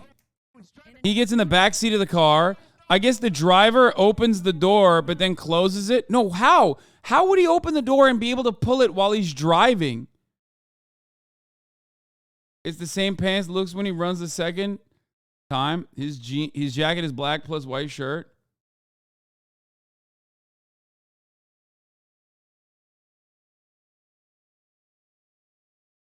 Automatic doors, no shot. I guess the momentum probably closed the door. Same guy, dark hoodie, white tee, curly brown hair, driver leaning over. Okay. All right. I'll admit I'm wrong. I thought.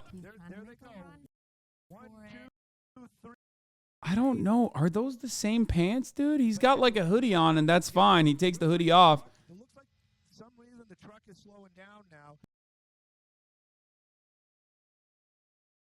Let's play the speed.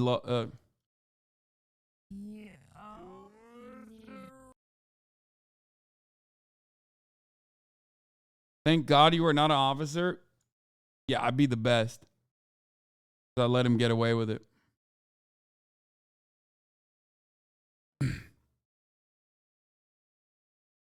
They're pro club shorts, foo.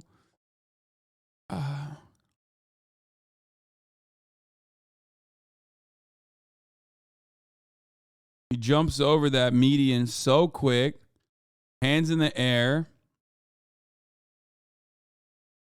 Gets in the back. Probably went up to the front afterwards.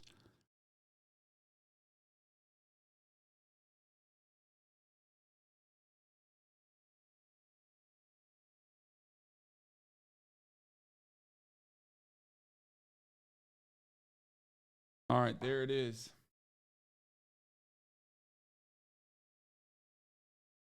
Okay. Can we talk about how they had a whole different car that they had set up? What a plan. Yeah, it was pretty incredible. I think the driver closed because they started driving. Yeah.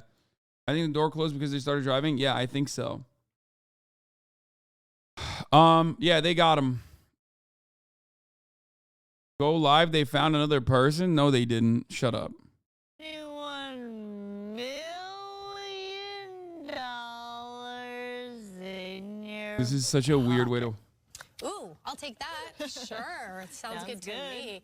9:08 almost here. Who opened the passenger door? The driver could have reached over.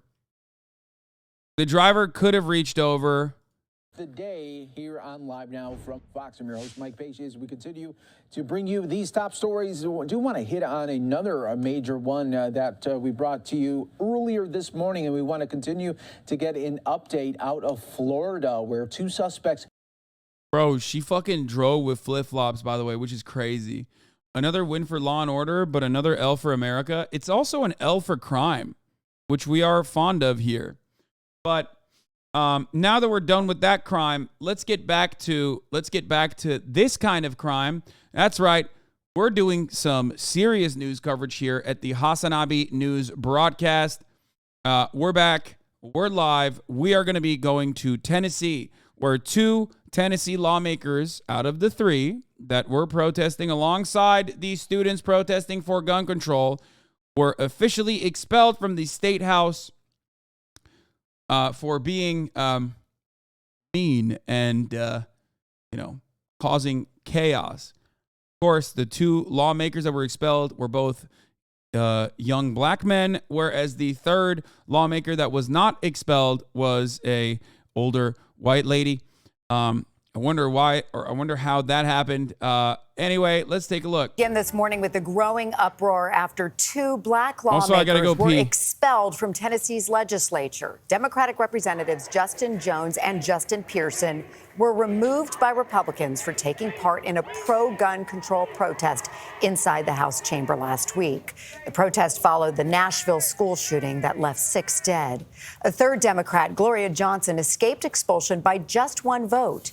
Protesters at the state capitol denounced the vote, and President Biden called it shocking, undemocratic, and without precedent. Mark Strassman is outside the Capitol in Nashville. Mark, good morning. Good morning, Natalie. Never before has a Tennessee lawmaker, never mind 2 Tennessee lawmakers, been expelled on partisan grounds. But in a polarized country, the gloves are off. They walked in hand as the Tennessee Three. Only one walked out, still a lawmaker.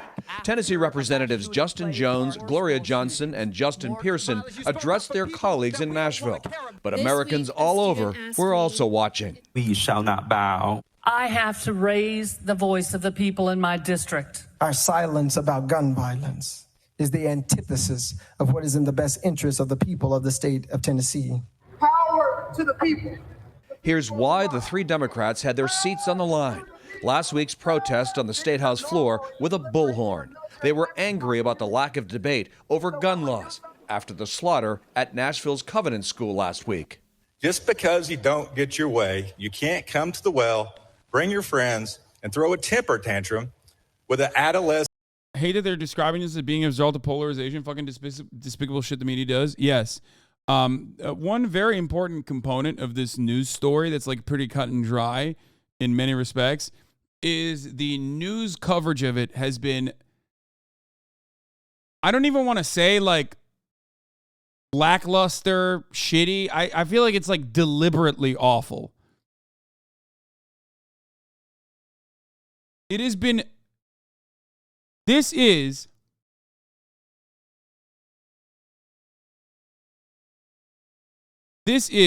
such an obvious miscarriage of justice. This is such an obvious undemocratic. This is such an obvious undemocratic moment. Like, think about it. Marjorie Taylor Greene and others facilitated, okay? Marjorie Taylor Greene and others facilitated in the January 6th insurrection, including Donald Trump. None of those people, and that event actually like led to people dying. This was an otherwise peaceful protest that was frustrating for the lawmakers in that moment. Frustrating for 2 reasons. 1, because they were yelling, and 2, because they don't want to do anything, and they absolutely hate, they despise facing their constituents, right? There is no both sidesing this situation or making an equivalence, a false equivalence to how this is similar to making this a false equivalence to January 6th. Okay? The fact that the media is not covering it, on those terms, and how unimaginably undemocratic this is, that they just like literally utilized a bullshit fucking reason to expel 2 black lawmakers from the Tennessee State House of Representatives, is mind-boggling to me. Mind-boggling.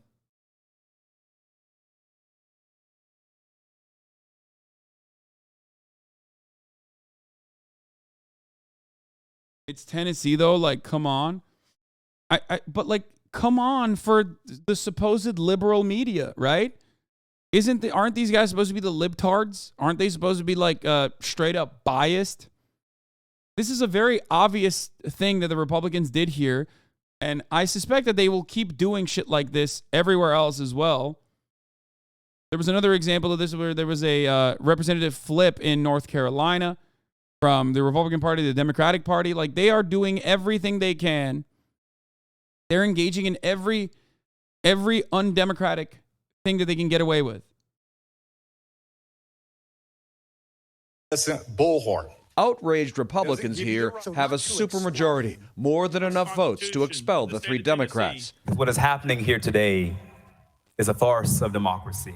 Justin Jones defended himself first. Yeah, sorry. In North Carolina, a representative that was a Democrat flipped over to Republican, offering Republicans a majority in the state legislature. Defiant, passionate, and voted out. I hereby declare Representative Justin Jones offering them a supermajority of the 57 Representative District expelled.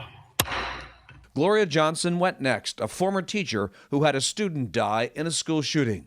It's the guns. It's the people that have the guns, because we are not doing anything to make sure that people who are not safe don't have guns. The measure to expel Johnson failed by 1 vote. Finally, Representative Justin Pearson spoke. I don't personally want attention.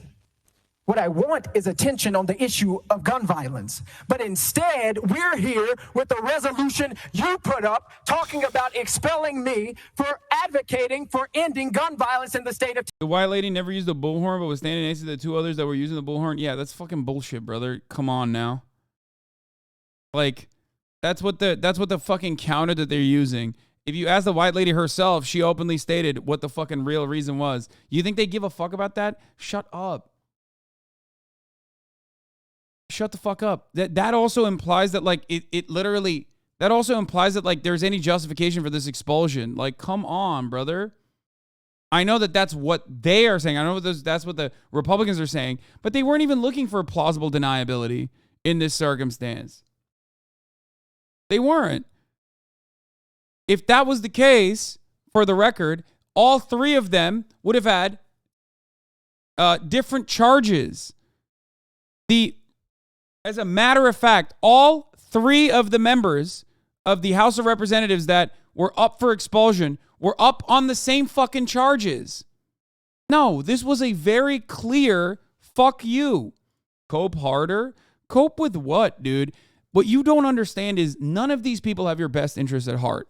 If you're coming in here to be like, I am totally on the side of the Republicans on this one, and in the state of Tennessee, okay, you're a fucking idiot, okay? Politicians are not looking out for you. And in the rare instance where one of them actually is, okay, or 2 of them, or 3 of them actually are, all of a sudden, they get fucking ousted. You think that that's inappropriate. That's so, I mean, I think that that's inappropriate. You think that that's justifiable. That's so weird, dude.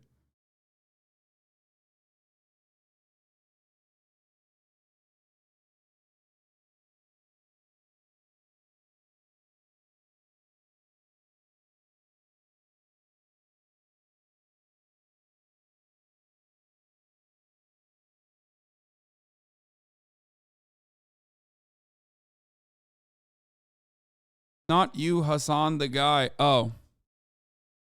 Never mind. It's a misfire. I thought you were coming in hot, defending the fucking Tennessee state reps here.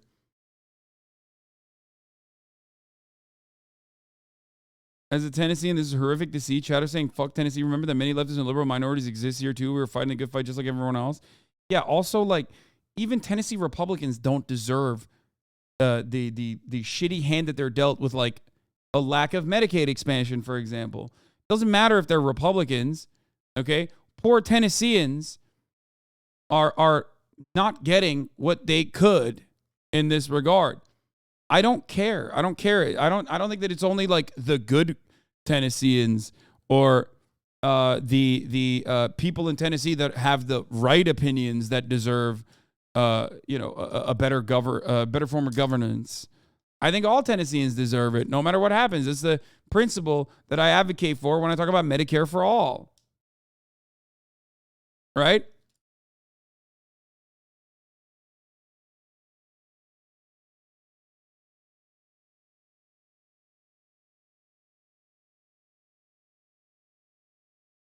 Yeah. Status of state action on the Medicaid expansion decision. Look at that.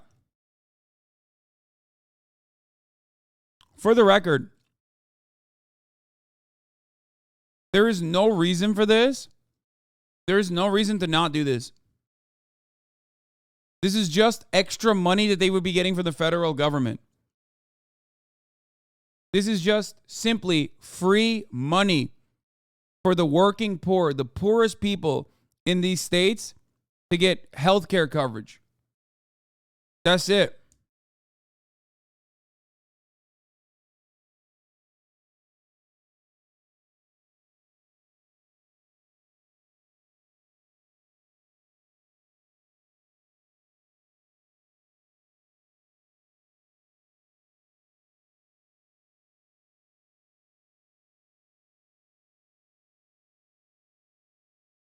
Anyway,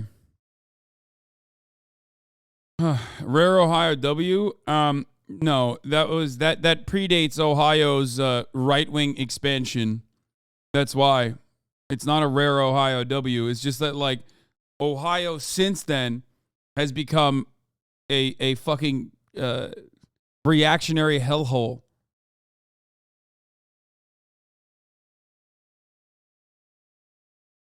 It's these last couple election cycles that have like made Ohio more and more right wing.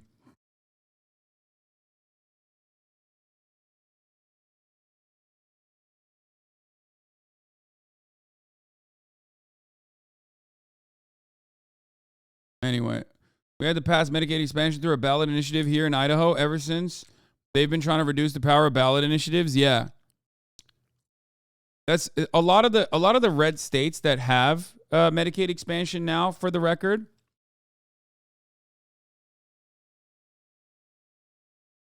A lot of the red states that have Medicaid expansion had to vote it in through ballot measures.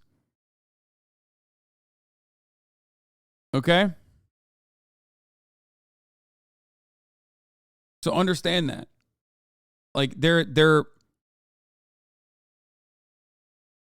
politicians refuse to do it, refuse to take free money from the federal government to offer health care that is funded by the federal government, to offer health care to people, to offer Medicaid to all adults with incomes up to 138% of the federal poverty level, which is $20,000 for an individual in 2023, and provide states with an enhanced federal matching rate for their expansion populations.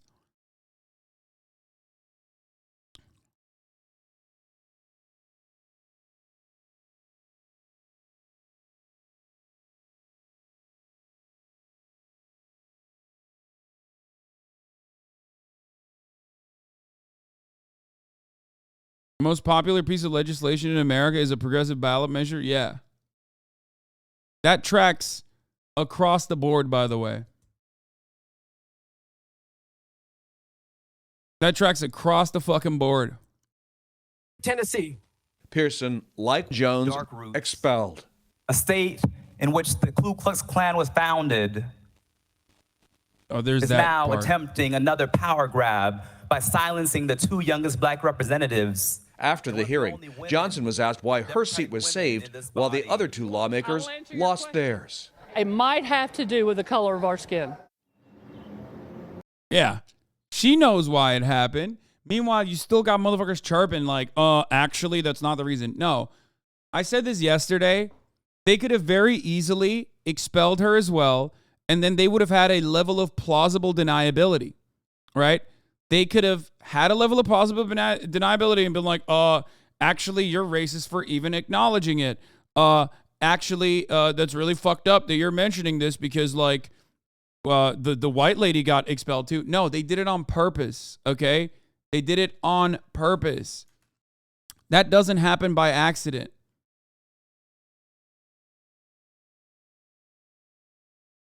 Do you understand?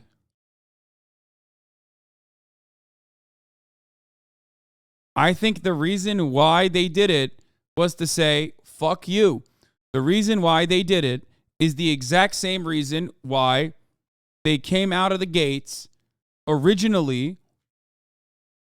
Okay? They came out of the gates originally and said, we're not going to fix it when asked about what they will do in the aftermath of yet another mass shooting that took place in their state. I think it was more so just to say, fuck you. What are you going to do about it? Like I said, I think this was done intentionally. They could have easily been racist and then claim plausible deniability by expelling all 3 of the members. But they chose to expel only the 2 black men. I think that they wanted to openly show that they don't give a fuck. That they're doing it so you understand why they're doing it. Okay?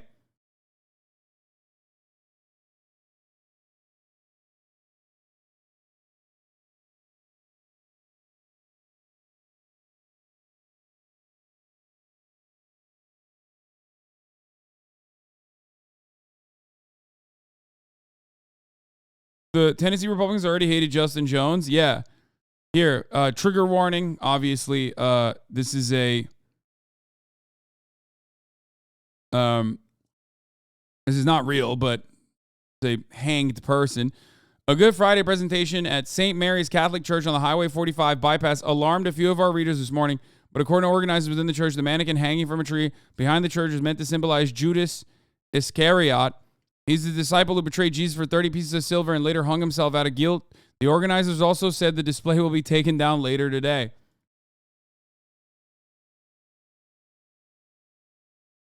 Tennessee is fucking insane, dog. Like, look at this shit. Look how fucking terrifying this is, dude.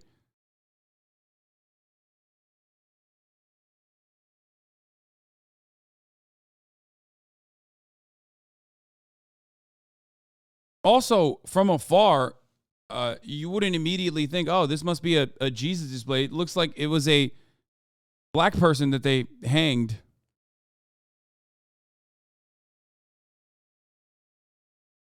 Anyway, it's not real, for the record. That's why I showed it to you. Yeah, bro, the burning cross on my lawn is because I love Christ with a burning passion. Make no mistake.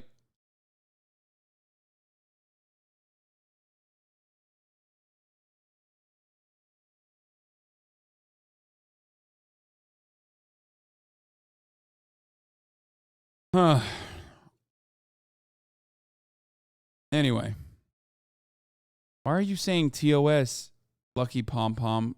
That's not a real. It is a display put up by a church.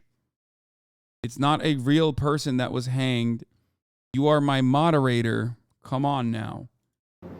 Allegations of racism were both part of the debate and the reaction after the vote. White Republicans expelled 2 lawmakers, both young black men.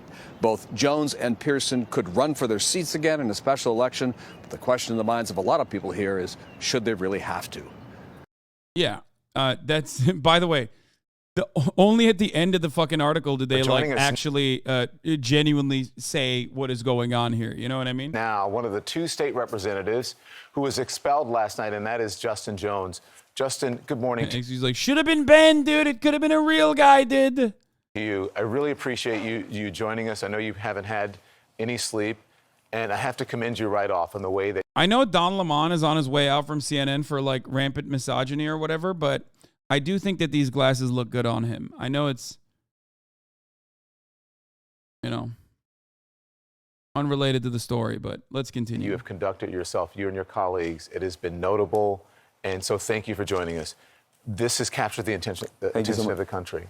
Your message to the nation this morning after having been expelled. How are you feeling?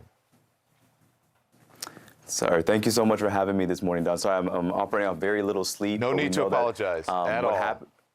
What happened yesterday was a very sad day for democracy, not just in Tennessee, but in this nation. And so I think that there's a lot of thoughts going through my head. The House Republicans chairman who you just saw in this video is still doubling down, even though he is the same Republican chairman who engaged in inappropriate behavior and is still in leadership, as you can see, and was not expelled. But we have been expelled for standing with our constituents, but I have no regrets and will continue to speak up for District 52 and for Tennesseans who are demanding change. Let's talk a little bit more about your colleague. You're talking about Jeremy Faison. He's a Republican caucus chair in the State House.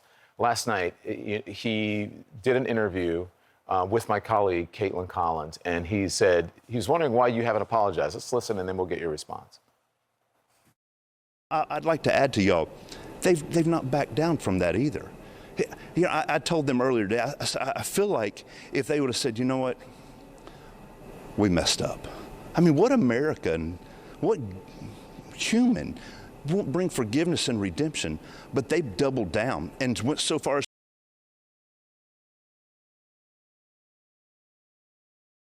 I'm losing my mind. Like they are trivializing this situation.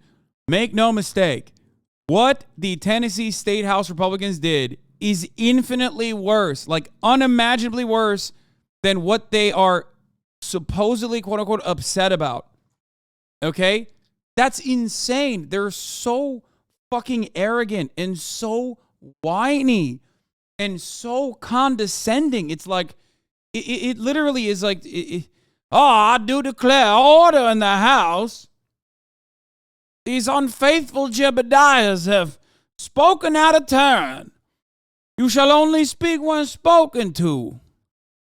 to stand in the well today and said, I'd do it again. I mean, you haven't apologized? What is your response to that? I mean, I think Representative Faison needs to reflect on his own actions as a representative. Earlier this year, last year, Representative Faison pulled down the pants of a referee because he got mad at a basketball game. And he's still in Republican leadership, not expelled, not sanctioned in any way. And so for him to tell us to apologize for standing up for our constituents, I told the speaker and I told that body yesterday that I would apologize when they apologize to the families in Covenant and in the mass shootings across this nation, particularly in our state, at Covenant and Antioch, in the Waffle House. Wait, I missed it. What did he say? Down and went so far as to stand in the well today and said, I'd do it again. I mean, you haven't apologized? What is your response to that? I mean, I think Representative Faison needs to reflect on his own actions as a representative. Earlier this year, last year, Representative. Guys, calm down. Don Lemon is on his side. He's just saying, like, how do you respond to how silly that is? Faison pulled down the pants of a referee because he got mad at a basketball game, and he's still. Wait, what? Wait, I'm sorry. Wait, hold on. What? Whoa. What? Bro, every fucking Tennessee representative is unhinged, dog. What the fuck? That's not even half of it. Listen to the rest of the shit he says. Oh yeah, we already covered this. I already covered it. That's just that specific Tennessee representative who pantsed a referee at the age of 40. Okay? Wait, there's a video of it?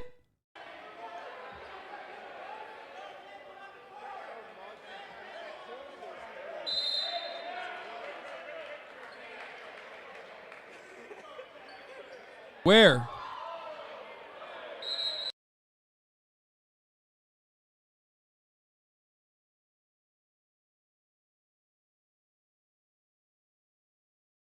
Also, what the fuck is the PA Knights, dude? Oh, wait. Providence Academy Knights? That's their fucking... Dude, that's... Weak-ass bitch couldn't even fucking pants him correctly, but also... Yeah, he just got... The greatest fucking counter to that is a strong belt.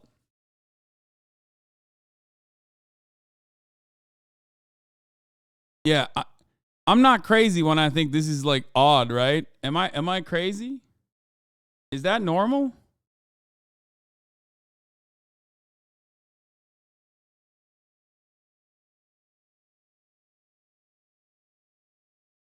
Like, what kind of Knights are they? Pennsylvania Knights? No, Providence Academy Knights.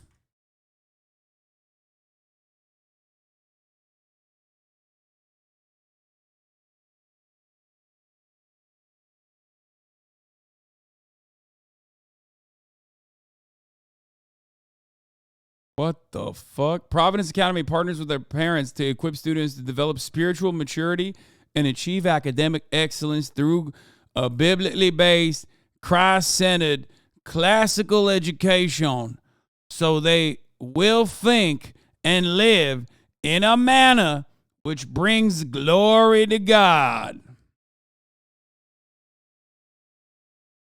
Providence Academy provides a biblically based curriculum and teaches all subjects as a part of an integrated whole with the scriptures at the center.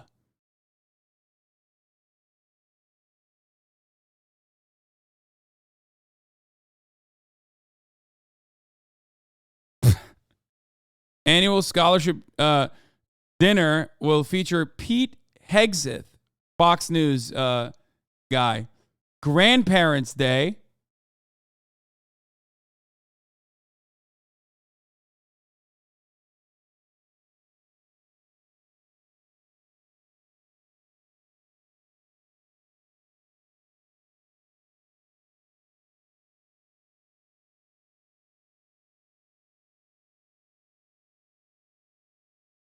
Douglas Wilson is an insane Christian fascist who wrote a novel about stealing a sex doll. What the fuck? Who the fuck is Douglas Wilson? Oh, this was another Tennessee state senator, Joey Hensley, defends prescribing opiates to relatives and lover, which, get this, doesn't end there. His lover is also his cousin. That's right. Dude, it's the most Tennessee-ass story of all time. Pill popping, out of control, overprescribing opiates, and cousin fucking. Adulterer, cousin fucking. You think I'm making that shit up? That's a state senator, dog.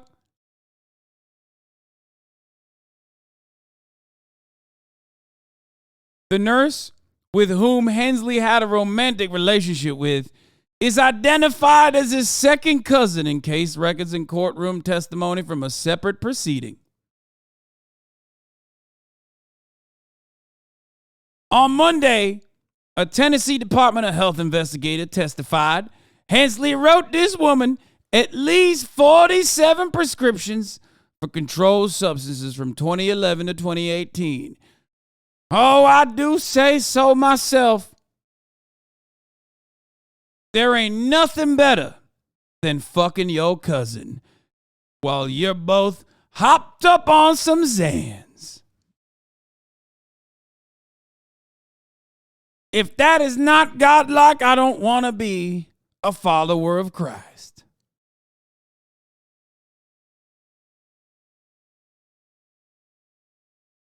I do declare. Oh, I say. I do declare.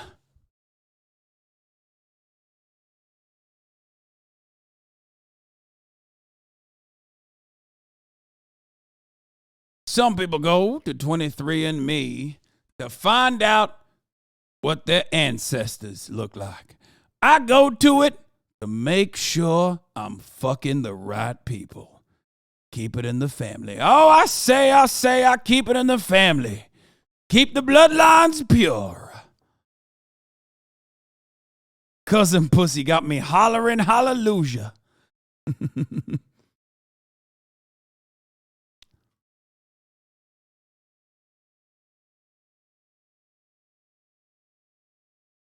The absolute temerity to be a pill-popping cousin fucker and still think that you're better than anyone. But yeah, they are better than anyone. They are better than everyone. Why? Because internally they're thinking like, we're well-bred. You know what I mean? Yeah. I got webbed toes, brother, but that's right. I'm well-bred. Born and bred out of the finest stock. What you consider to be genetic impurities, I consider to be purity. That's right. I got the righteous indignation.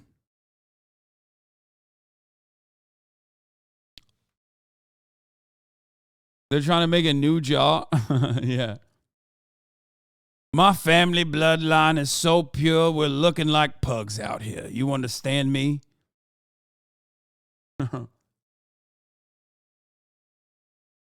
Remember when I said we've been lacking front-facing cam conservative guys these days? They have evolved so well. This man is 46.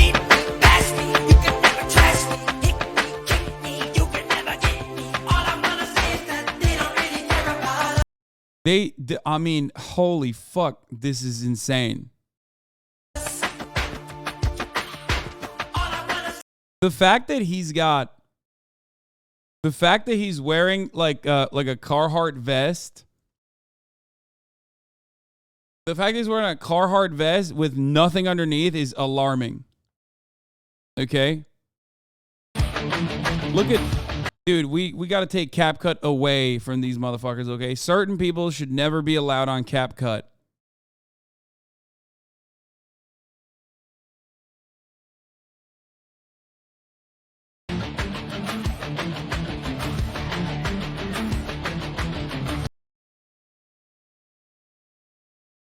We about to stop that. But come up for niggas, I'm not that. I run up on niggas in cockpit. Too heavy to hold, then drop that. Practice and feelings. Ignorance only bring violence. Driving, I'm heavy on mileage. They can't. He's so hot. Is this another Tennessee lawmaker? No, this is a MHUD guy. POV. You live in Tennessee and your cousin is rizzing you up at the family gathering.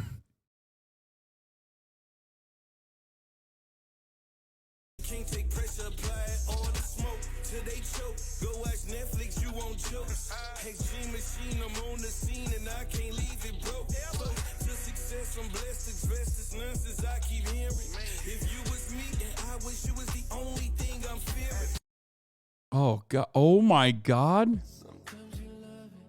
Oh, he does this all the time. Hashtag pop off boss. Dude, the amount of filters here, this is like, I gotta hit a fucking epilepsy warning here. Jesus Christ, dude.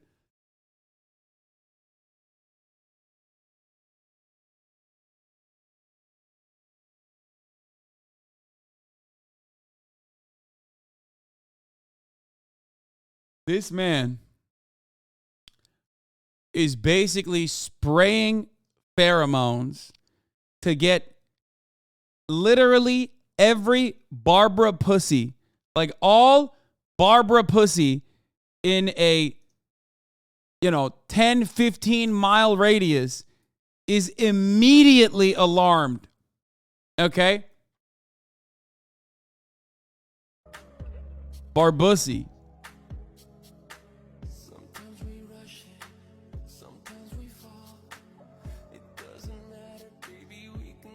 His milkshake brings all the barbs to the Waffle House. Deborah Pussy too, and Wanda Pussy too, but especially Deborah Pussy, actually. If your name is Deborah and you recently got out of a relationship with a guy that looks and acts exactly like this man, you will not be able to. You see this video and you go, oh my stars and garters. I'm feeling quite lightheaded.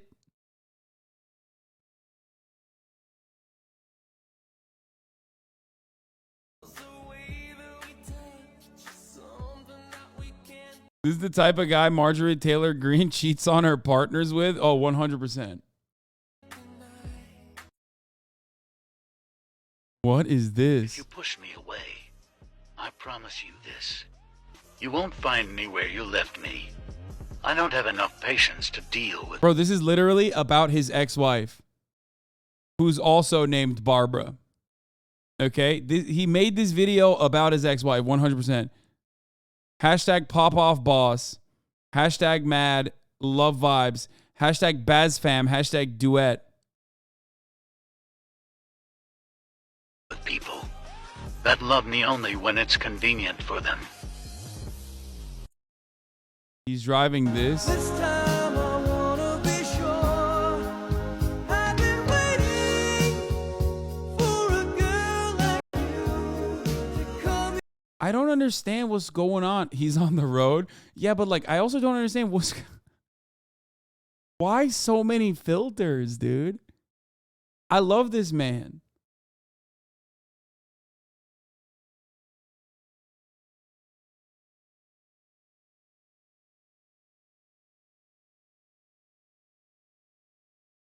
I think this was the attempted murder we saw the guy running from. Let's see.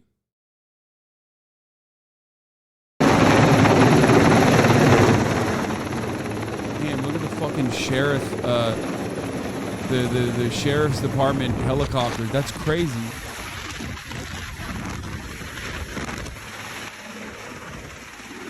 La Brea, Lexington, WeHo. There are LASD, LAPD, and Beverly Hills Police Department at the scene of a possible shooting. Gonna be wild if there wasn't an actual shooting. The amount of resources out here is quite ridiculous. A woman was shot. There was an incident here a couple months ago where a guy was reportedly on the balcony with a gun. Wonder if it's the same guy. The PIO said it was 5 shots fired. Lady got shot through the wall. Non-life threatening. They think the suspect is barricaded in an apartment. Bomb squad is here. There's a helicopter on the street. Just heard an explosion. What the fuck? No, this is happening right now. No, this is like ongoing. Dude, I love how defunded the police is, by the way.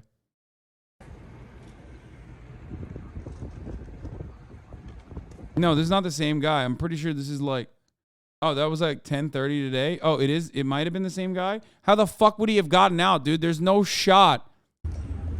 You think that guy that was in the fucking Chevy, in the Chevy pickup truck was able to get away from this? If they did, holy fuck.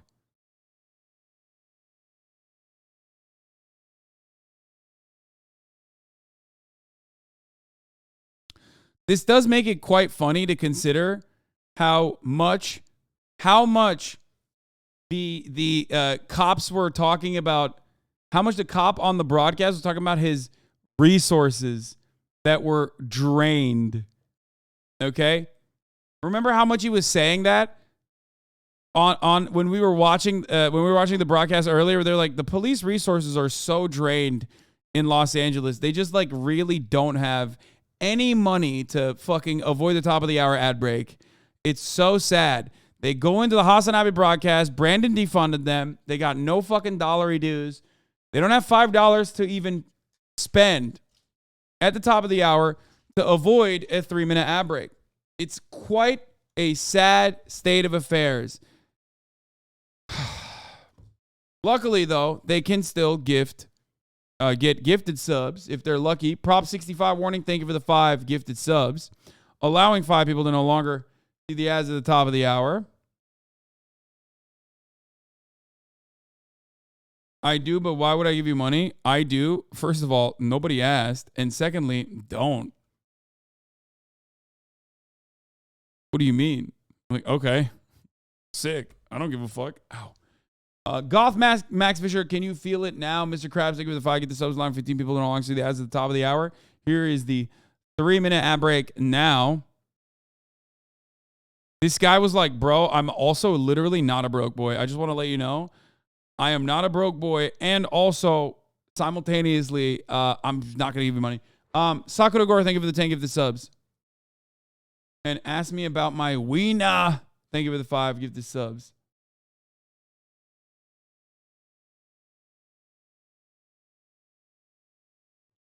Don't mind me just rolling up in my 45 million Black Hawk helicopter just for the guy to get away in a 2002 Chevy with 3 wheels and half a gallon of gas.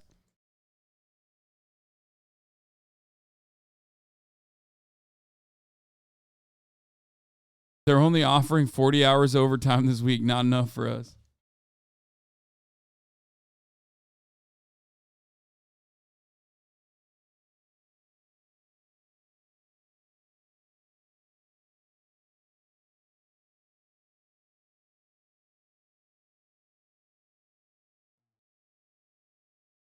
Okay.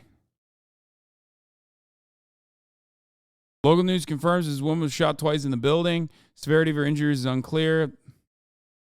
Police are still on scene. Whether the suspect is still in the building has not been officially disclosed. Chat, I literally work right next door to this incident right now and it's still there. They barricaded most of Santa Monica and La Brea. So it's still ongoing, huh?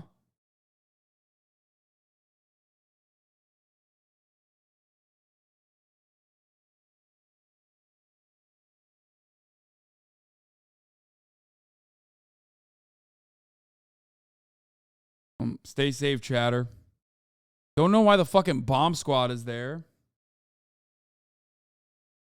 And they say Chicago is so dangerous. Brother, every big city in America is full of Americans. And therefore, every big city in America is dangerous.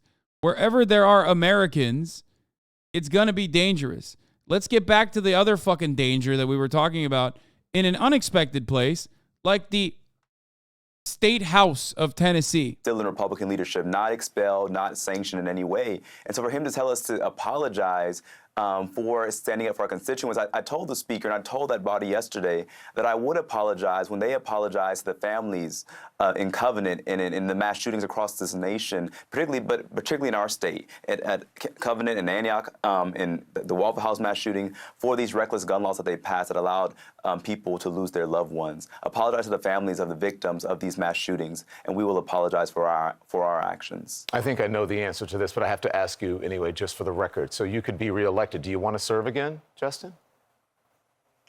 I mean, definitely. I think what happened was a travesty of democracy because they expelled the two youngest black lawmakers, which is no coincidence, from the Tennessee legislature because we are outspoken, because we fight for our district. And I would, want to continue to do that, and whether I'm inside the chamber or outside the chamber.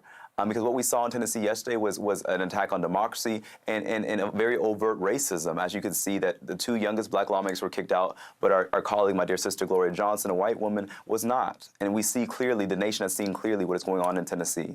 Yeah, listen, to say there's a double standard, some people may sort of speculate about it, but I think it is obvious considering that the two black members who were men, right, were expelled, but the white woman was not. What do you want to say to that? Speak more, please. I want to say that this is what we've been challenging all session, was a very toxic, racist work environment where we are not even allowed to speak. That's why we went to the well, because the speaker wouldn't call on us. He cut off our microphones. He ruled us out of order anytime we brought up the issue of gun violence. When I went outside to support the protesters, he turned off my voting machine so I couldn't even cast a vote on the House floor. I mean, this is what we've dealt with all session. And yesterday, the nation was able to see that we don't have democracy in Tennessee, particularly when it comes to black and brown communities. And so, what we saw yesterday was an attack on this future of a multiracial democracy. It's so fucking...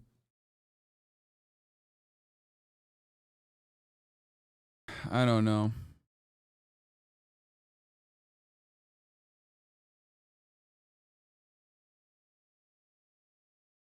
It's just so incredibly insane that this happened, but also very expected.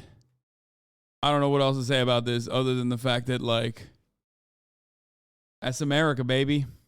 But we are the state where the birthplace of the Klan. We're a state where we had a KKK statue in our capital until very recently, and we protested to have that removed. But what they're trying to do is to bring us back to days that we don't want to go to. If I didn't know this happened to me, I would think that this was 1963 instead of 2023. If the Nashville City Council next week wants to appoint you as an interim representative to your district, you would do it? Most definitely. Yes. Let's talk about the issue. Yeah, so their city council could technically reappoint him as the representative. And then also on top of that, when there is a new election that takes place, they will run again. So he will get back in. It is incredibly stupid that they did this. Like, incredibly.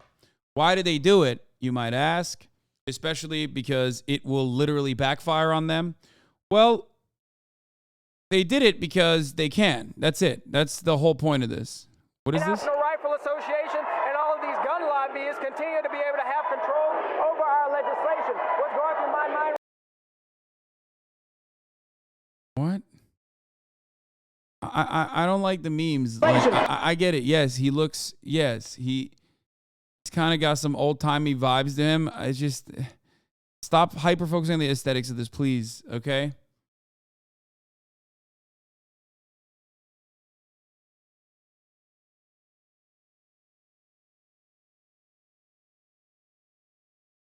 Well, let me ask you why, considering everything that has happened right now, why even go through all the rigmarole? Because it's important to let them know that democracy, we will fight for democracy. We will fight for a multiracial democracy. And so this extreme tactic to expel us and to try and humiliate us has only put a spotlight of the world on Tennessee.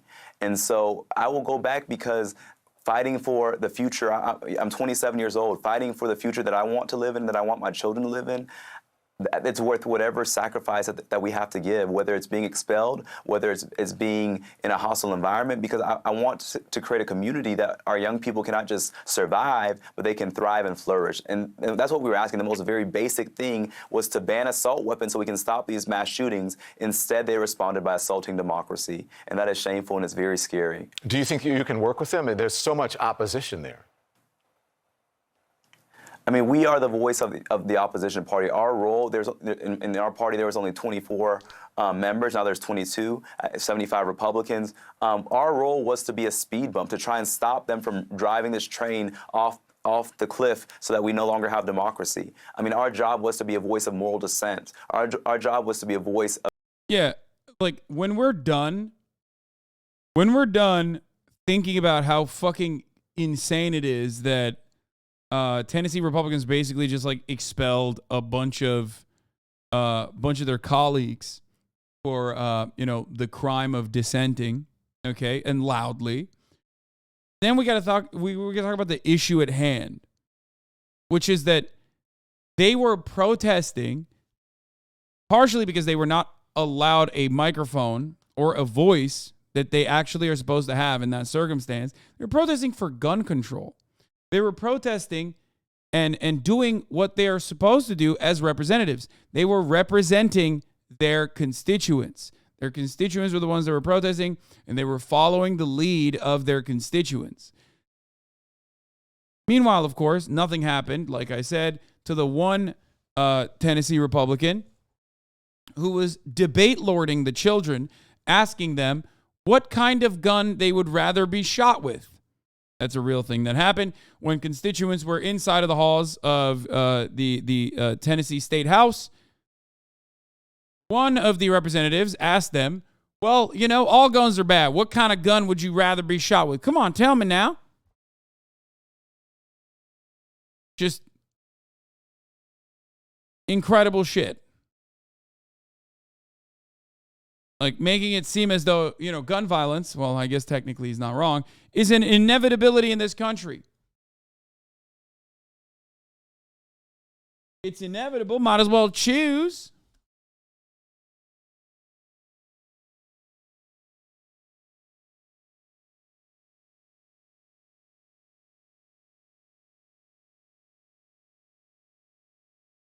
Of check on power. That was what we did, and that's what we did every day we were in the body, which is why they expelled us. Because in every committee I was on, I stood up and spoke out on the House floor. We're some of the most outspoken members, and they retaliated not because of that one incident of us going to the well and joining those young people protesting gun violence, but because they got tired and did not feel like young black men have a right to be at the same dais as them. They felt like young black men don't have the right to sit in the chamber with them. They don't see us as equal. The House Speaker Cameron Sexton has trafficked in the rhetoric of racism. He's trafficked in the rhetoric of racialized narratives. And so we know what we're facing, but it's worth whatever sacrifice we have to make because the future we want to live in is what we're working for. One last thing. In an odd way, this has given you a much bigger platform, right? The White House is weighing in, the current and the former White House, current and former presidents both weighing in on this. Wait, what did Trump say? It's good that they got banned. You tend to use that newly garnered platform, elevated platform that you have. They should take out the January 6th protesters from prison and put this man in prison in his stead. I know Obama said something. I'm making a joke, chat. I know it was probably Obama and Joseph Robinette Brandon. I don't think that Donald Trump came out. If he said something, I would assume, oh, here's the video for those of you asking. That's what we're working on. We also had $20 million in the budget, which we're going to increase for hardened school security. Security? Yeah, he's saying like we're gonna make sure that there's more guns in school. No. I couldn't hear. I'm sorry. It hasn't passed yet. Security and regulation. She asked what we are working on right now. This young lady had her hand up for a while. Go ahead. Thank you.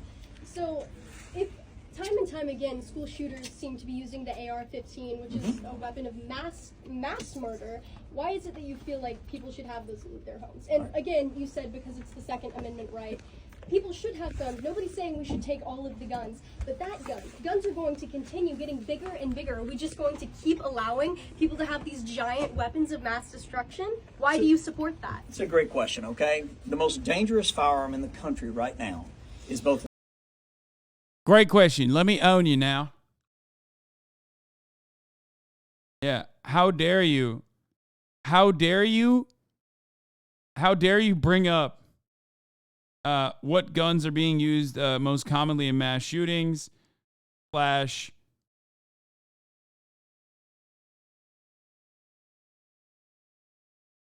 how dare you even ask me what kind of legislative actions we can take? Both a 30-gauge special and a Glock 9mm. There's 346 people that were killed in Memphis the year before last. 346. Hang on a second. Very, very few of them were killed by a rifle that, while it looks scary, has a very small round. It is a dangerous firearm. There's no doubt about it. But when you talk about the exit wound is bigger than the entrance wound. Yes, ma'am. And there are a number. It rips your organs apart. Okay. You die almost like immediately on some cases. And that is true with virtually every single round that comes out of a firearm. Right, but do you? Okay, ban them all then. How about that? Like, what are you, making an argument to ban all guns? No. Now, normally you would think, first of all, the kids are literally owned. I didn't see the full debate, but the kids are right. They are correct. Okay?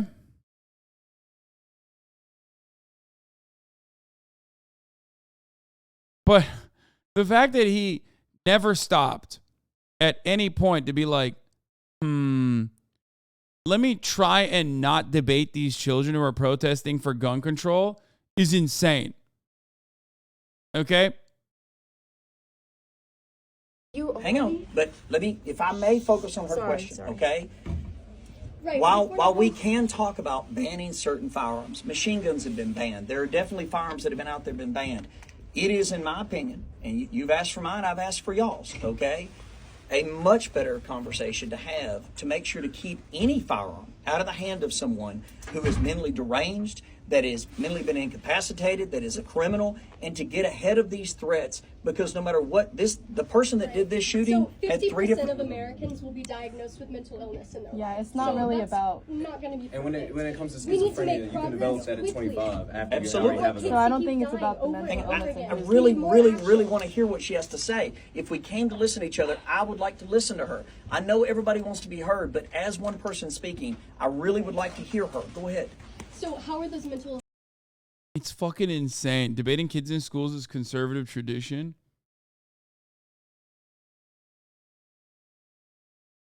Rifle rounds are made to shock your organs when they penetrate. Like, rifle rounds are very much worse. I mean, it doesn't matter. It doesn't matter. The truth in that regard is like secondary to the fact that this conversation is being held to begin with. Okay? And last but not least, it's not like he's saying we got to fucking do something to at least restrict firearms and the circulation of firearms for any of these guns. He's on the side of more guns. Okay? So understand that, like, while he's literally saying it's terrifying to be shot with a weapon, he also thinks the only counter to that is more weapons. It's fucking psychotic.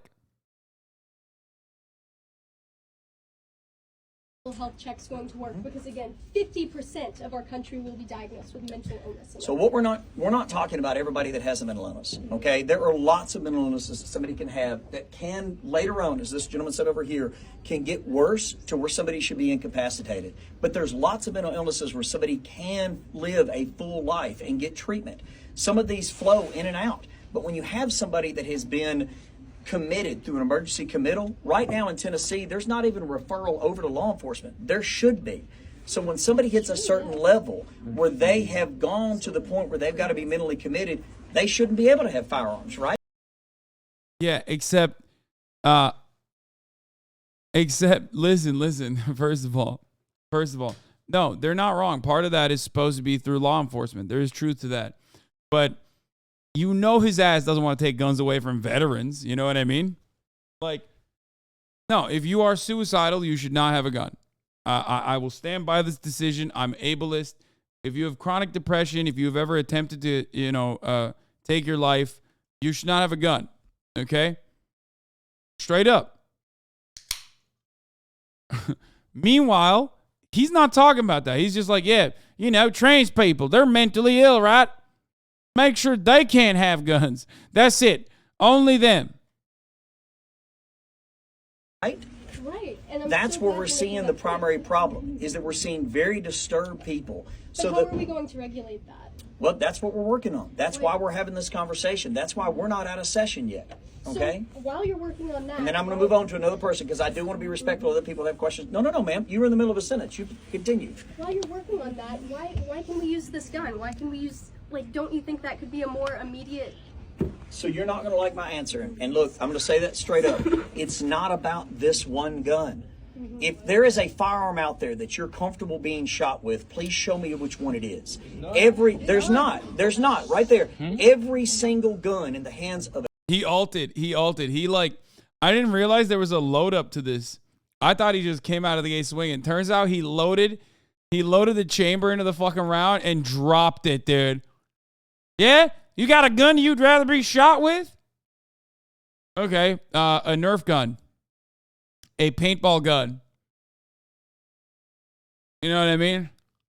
Fuck it. Even if we're talking like actual guns, like I'd rather be fucking shot by a 22 if I'm picking where it's going through than a 5.56. You know what I mean? T-shirt gun, please. Yeah, finger gun.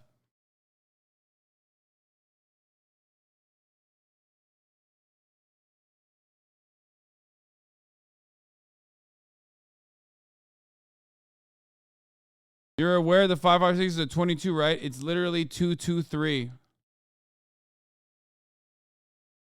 Oh.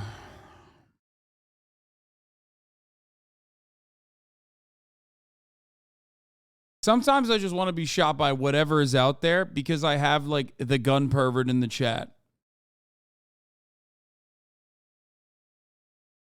Okay? The one gun pervert. I've been shot by a 22 and it still isn't fun. I know, I'm just saying, if you had the opportunity.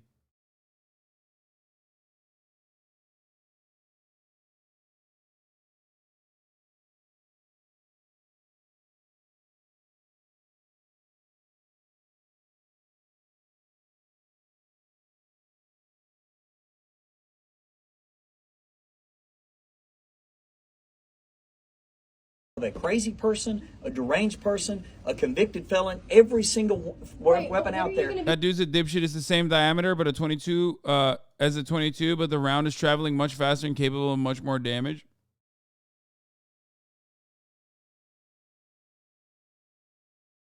.556 is insanely more powerful. It can pierce a helmet at 500 yards.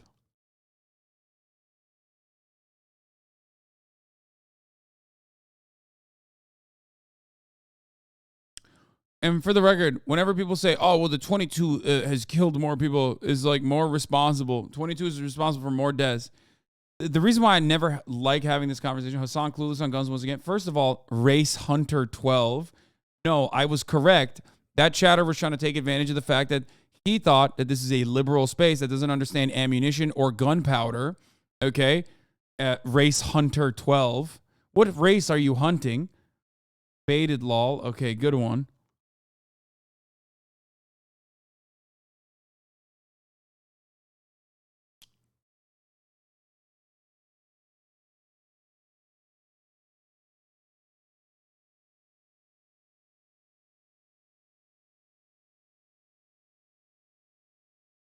None of this conversation matters. This conversation is a silly deflection. The main point of contention is gun control. He's literally using it to deflect away, and all the gun perverts are jumping the fucking gun, some of which are just basically lying as well. He's white knuckling in his pocket, by the way. Look at his fist. When somebody's walking on the street with his giant ass gun for no reason, like nobody's going to do good with that gun. I understand that. The goal is not to. But it's not, you could ban that specific gun, and you are going to do almost nothing to improve y'all's safety. I'm sorry, that's a fact. It is. You're going to do everything you can. Everything. And there's you can. nothing that's off the These are table. lies. You're right. Yes, ma'am, and that's important to me. You're right that in the 80s and things, Right there. people would walk into schools with revolvers and like handguns, but that's not nearly as much damage as these military-grade weapons are doing. So, and they're just going to get bigger hang on, ma'am. All right, now, a limit. now look, there's a lot of folks here, and you've said a lot already, and I'm listening to what you're saying. I promise, But you're not okay? responding. Well, I'm trying to, but this, you've had your hand up for a while. Okay, so I have a question kind of. He's debating children. He's like, I'm owning you right now. I hope you know that. Huh. Guess you got owned. I mean, what our protest was about when we went to the well to stand with these young people was to elevate their voices. And so with this platform, we hope to continue. But hey, guys, he did it civilly. He destroyed his interlocutors in the marketplace of ideas while he simultaneously told them that like no change will ever come. So in the eyes of liberals, or even in the eyes of the Tennessee, House of Representatives, like that kind of stuff is fine. To lift up the issues that a week after mass shooting, I represented a part of Nashville, and our community is still grieving. Our community is in trauma. These young people are begging us to say we want to live in schools. We must continue to lift up the issues. And like I told my colleagues who expelled me, no matter if they vote to expel me or not, what I did was for their children and grandchildren too. We want their children and grandchildren to be safe from mass shootings. We want them to live lives where they can flourish and be children and not have to do active shooter drills or live in schools that look like militarized zones. And so we'll continue to lift up the issue. And we'll continue to speak truth to power. And I'll be back at the Capitol on Monday on the outside with those protesting, demanding action from my former colleagues. Justin Jones, we appreciate you joining us. Our regards, best to you, best to... All right, let's take a look. Ukraine war. We're going to talk about that real quick. Apparently, there was a big leak. Now, I'm very skeptical about things like this, especially if they are being allowed, if they're being covered by Western media. Okay, I do find it rather odd, but let's take a look. I looked at some of this. CIA here, please don't cover this law.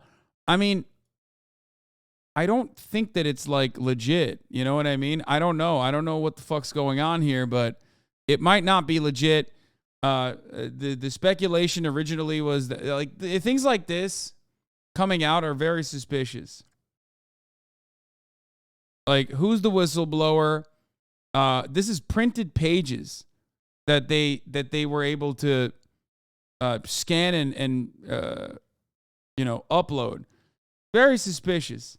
Someone in the chat also brought this up. If there are no whistleblower investigations that are very public, I would suspect that this is more an internal press release than anything else.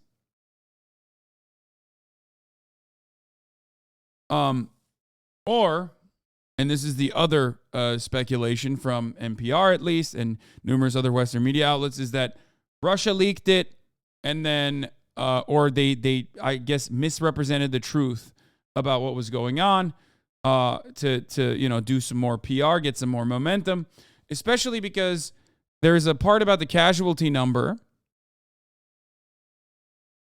Okay?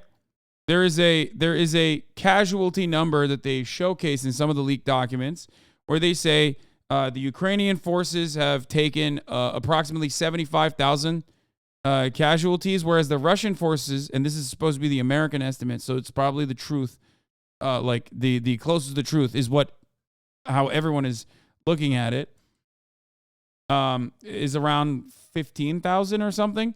And that was the reason why the NPR guys immediately were like, this seems wrong. Russia killed way more people. Way more people have died on the Russian side.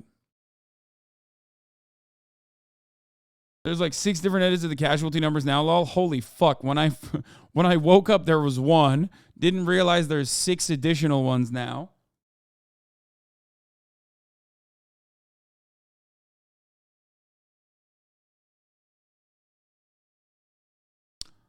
But yeah, a new batch of classified documents that appear to detail the American national security secrets from Ukraine to the Middle East to China surfaced on social media sites on Friday, alarming the Pentagon and adding turmoil to a situation that seemed to have caught the Biden administration off guard.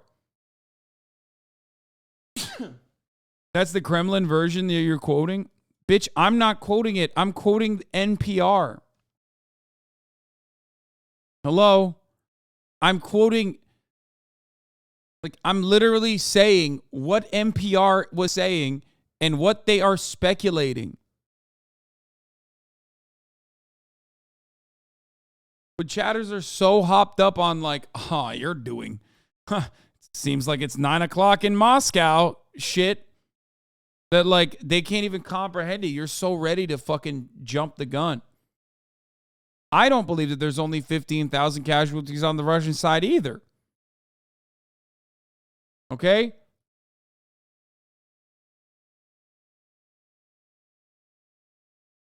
Anyway.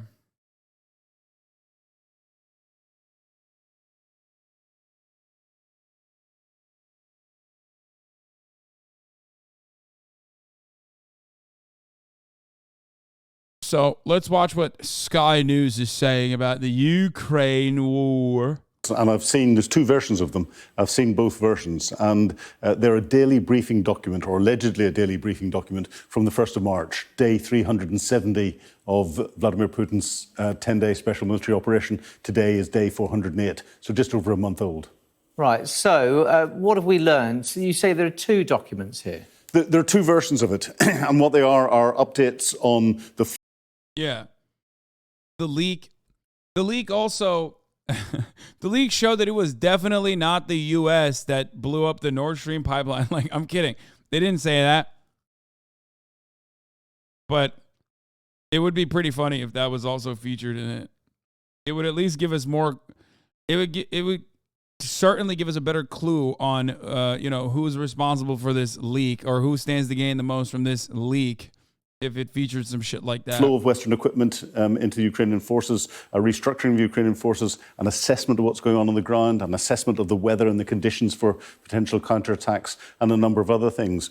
One of the areas that there has clearly been changes in is an assessment of the casualties. And one document assesses Russian casualties to be at a certain level. There's another document that has almost certainly been doctored that has Russian casualties down as low as 17,500 dead. Now, to put that into context, UK Defence Intelligence a couple of weeks ago assessed Russian dead as between 40 and 60,000. The Ukrainians themselves assessed Russian dead as over 170,000 so far. Okay, well... I don't know who's right, but those numbers are fucking crazy. It's like, yeah, Russians. That's insane. 1 million. Hasan Piker said that 1 million Russians have died so far in the war. Somewhere in that range, 1 to 1 million. We'll never know.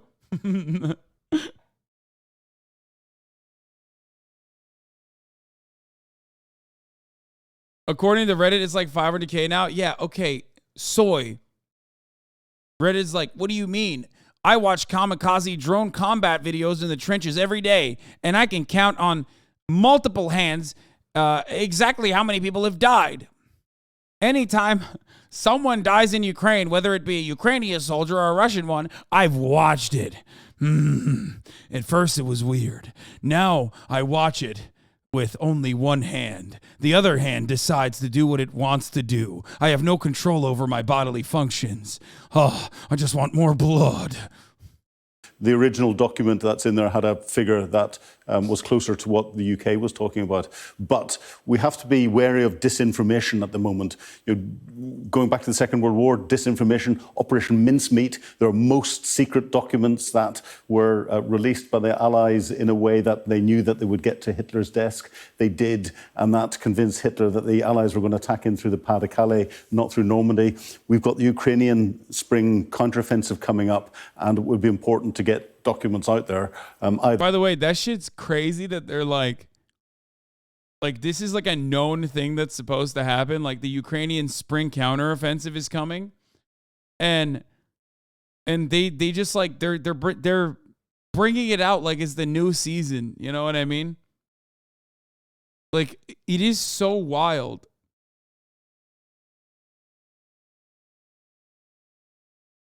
Imagine announcing a counteroffensive. Yeah, well, the reason why they're announcing it is because like you can't do it in the fucking winter. You know what I mean? That's the point. It's like expected, but it is still weird that they're like talking about it like it's a fucking battle pass. You know what I mean? Make sure to get your battle pass, Redditors. The Ukrainian spring counteroffensive, it's on its way. Season 2 is going to have wonderful new arcs. Possibly speculation on whether or not there will be F-16s eventually. They're saying that that's probably a Season 3 DLC by Ukraine. Either from the Ukrainians trying to suggest something different to the Russians, or from the Russians trying to undermine what the Ukrainians are doing. Yeah, can we have a look at the conflict as things stand at the moment? Is that going to have a lot of bearing on this spring offensive then? It will have a bit of a bearing on it. There are two things that are important to the spring offensive. One is the timing of it.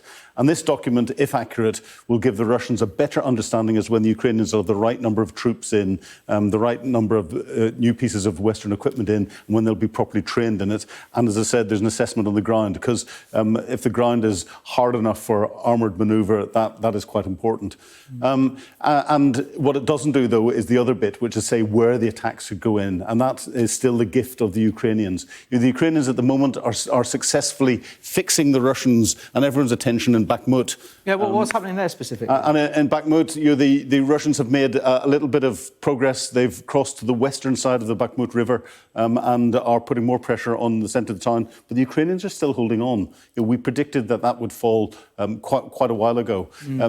The Ukrainians could, if they believe that the Russians are weak enough in there, carry out one of their first counterattacks in through Bakhmut and fracture that attention that's there. Everything seems to be focused on it. We've got a 1,200-kilometre front line. The other place the Ukrainians could attack into is the Savatoni-Crimea gap. That's an important line of communication. Take another bite of territory back in the same way that they did with Kharkiv earlier last year. Another area where there's a lot of activity going on at the moment is in Advika, just to the north of Donetsk. And the Russian regular military are fighting in there, but have had some significant losses. And if the Ukrainians felt very brave, and I don't think this would be what they'll do in their first part of the counteroffensive, but if they wanted to really fracture the Russian defences, they could come down from the Zaporizhia region down south to the coastline around Mariupol or Melitopol in that sort of area, breaking that land bridge between Crimea and the disputed Donbass, which is all important to the Russians. Escalating violence in the Middle East over. Can you explain this in valid terms, please? No.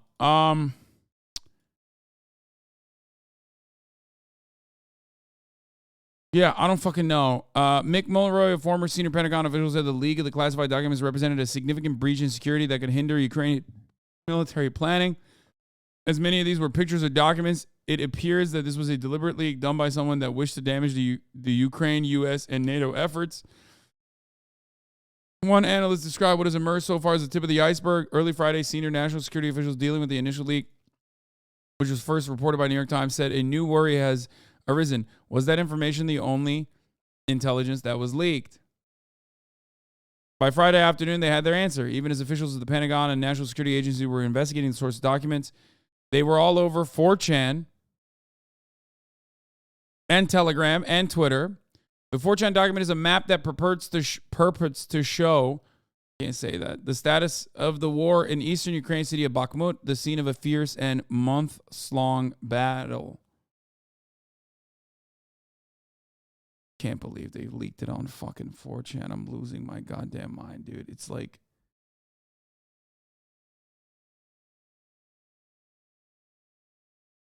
Perpets. Rice or bread? In terms of what? In terms of... Bro, you're crazy.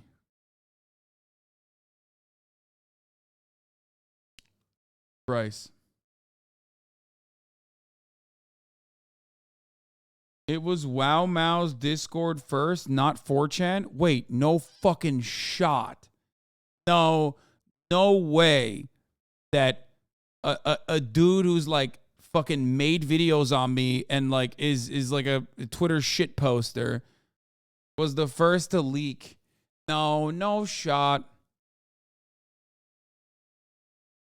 Apparently a lot of documents were originally leaked via a Discord Minecraft server. No fucking shot.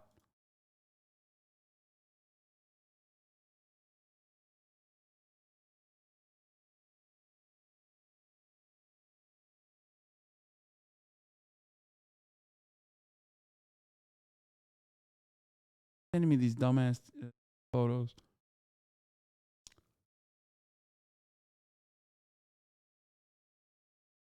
I don't believe this information. It's from Bellingcat. I don't know if I agree with this. An earlier source from Discord, March 1st, the mother load. There are a lot more in the server. I deleted the March 4th Discord post after the guy who shared it asked me to. He's not important because the actual source apparently is this Luca dude. So in some 30 plus leaked documents were shared on Wow Mount. What the fuck? 10 files were reposted on a Minecraft map Discord server on March 4th. On April 5th, 3 of these files were posted on 4chan and 5, including a doctored document on Russian Telegram channels.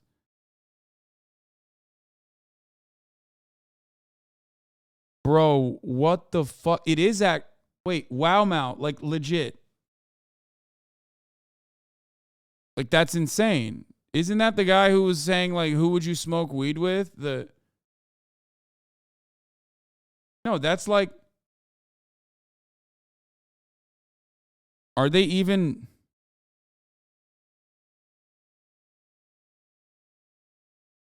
Isn't this it? Yeah, this is Wow Mao, right? I mean, is it their Discord server or is it someone else's? Hello, CIA. Oh my God. We have watched his latest video. He shits on me in it. They shit on me in it, which I think is not nice. I mean, they're memeing though, but regardless, that like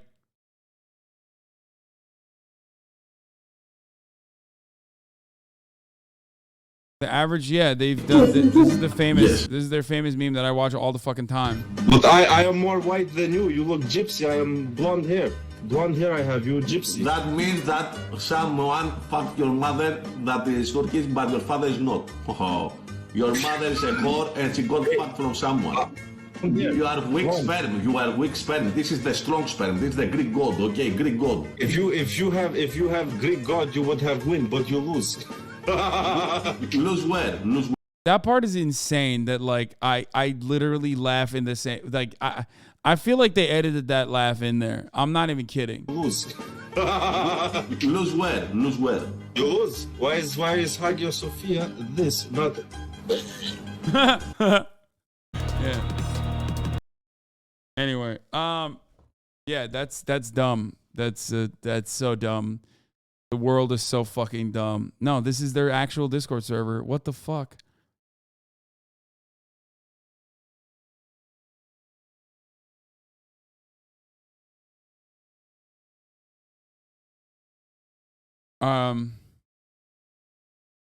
I mean, it's Bellingcat. Who knows?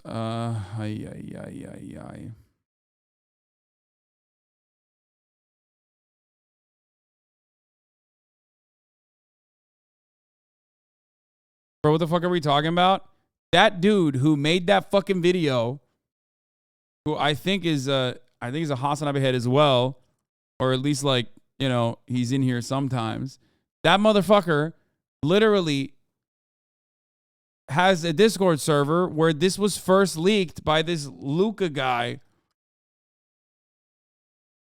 Like all of this classified shit.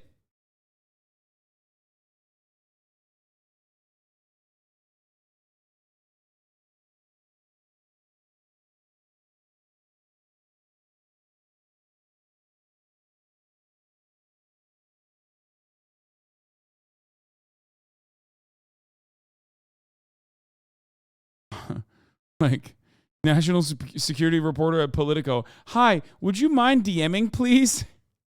Like, leaker is a bodge. You need to disassociate from him immediately. I still am on the mindset. I'm still of the mindset that this is fucking...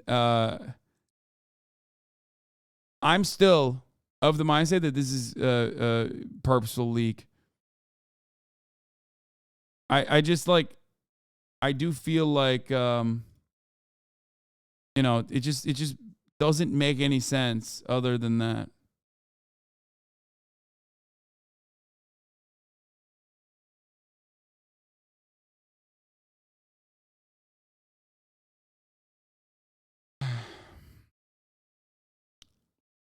It wasn't him. Was someone in a public server? No. I mean, I don't know where this guy got it from originally, but it seems like the first time this like circulated was in the Wow Mao Discord. That's fucking wild. People really think that they're just like impossible to track down on Discord, and I find that rather funny.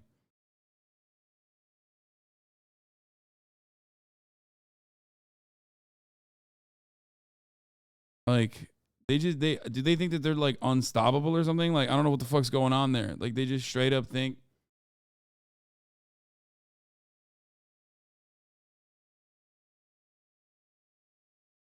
Oh, they found the original versus edited versions. Total assessed losses. Ukraine 16 to 17K. Russia 35 to 43K. 16 to 17K. Ukraine 71K. So they're saying that the Russians losing 15K, like 16K, is the edited one.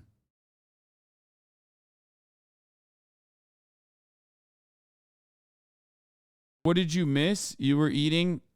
Hey man, I went to make food. What did I miss? You missed that like some potentially very compromising State Department information, like on bosses and all this other shit was leaked in Wow Mao's Discord. Yeah, they just flipped the text. It was pretty funny. Not really. They didn't really do that. They just took this and then put it up there instead.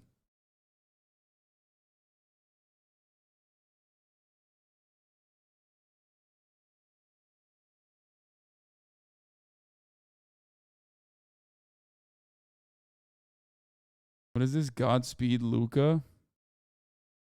I love you, bro. See you on the flip side.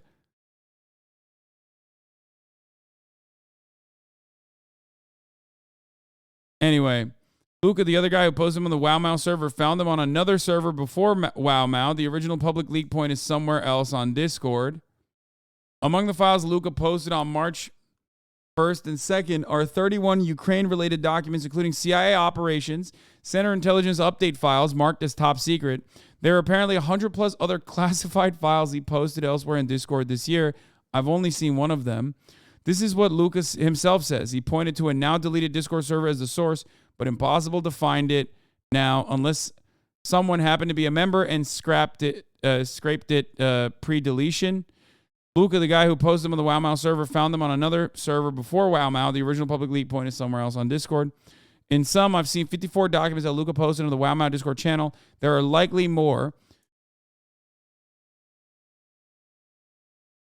Seen some people say 100 in some. Topics include lots of Russia, Ukraine, but also some briefs on unrelated topics such as ISIS, China.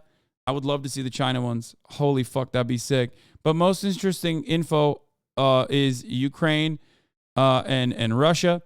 Sourcing updates. Luca apparently got these leaked files from another poster in a Discord server called Thug Shaker Central. Not joking. He then reposted them in the Wow Mao server. The leaked files went back to at least January of this year.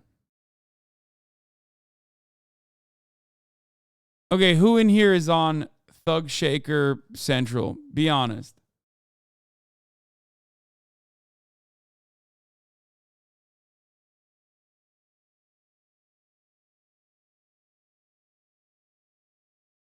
The Thug Shaker to Wow Mao to Minecraft pipeline is real. Some of you motherfuckers are literally too online, bro. You are too online, and you think that like you can't get in trouble for any of this shit. You will get in trouble. Jesus Christ.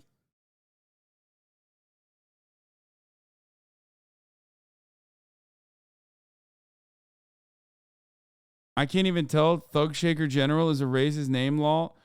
No, it's it can go both ways.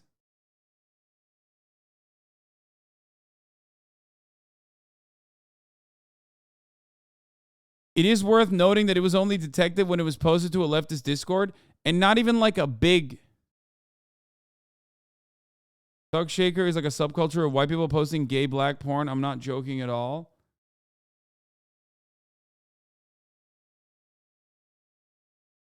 Yeah, I'm surprised that there's not more federal agent activity on right-wing circles. It's pretty commonplace.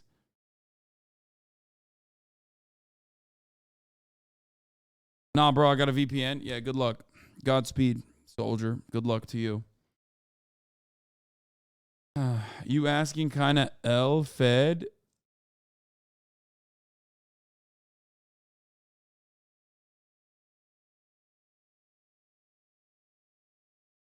And Wow Mao is not even necessarily like that big of a...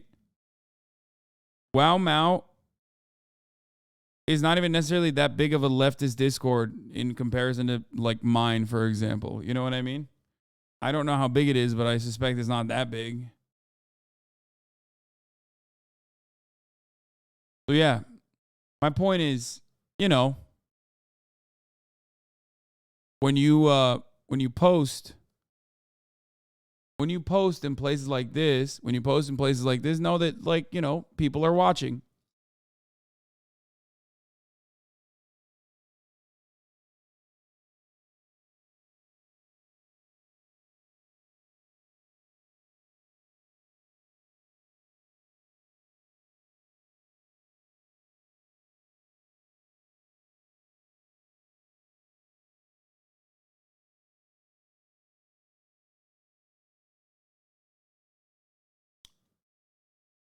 Also know that you're posting with everyone they've ever been with. What? This mentioned something about what is in the China docs. Purported tranche of U.S. and allied military secrets leaked in online major intelligence breach. Bro, by the way, this is not the first time that this kind of dumb shit, this kind of like actually very serious stuff is leaked in the dumbest ways possible. Remember, was it the War Thunder forums are a hotbed of not necessarily like super classified shit, but they do regularly. Was it World of Tanks? No, it was War. What was it?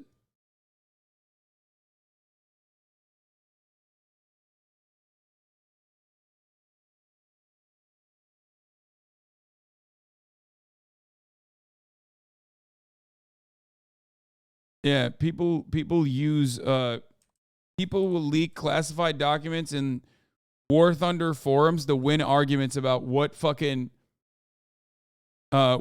plane is better than the other. Like straight up. That's a real thing that has happened. Not once, multiple times. There you go. Here's one example. Oops, War Thunder gamers accidentally leaked sensitive F-16 secrets online, and this isn't the first time they've shared classified data to win internet battles.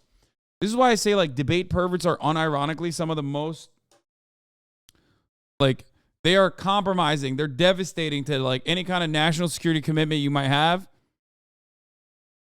You got these dudes.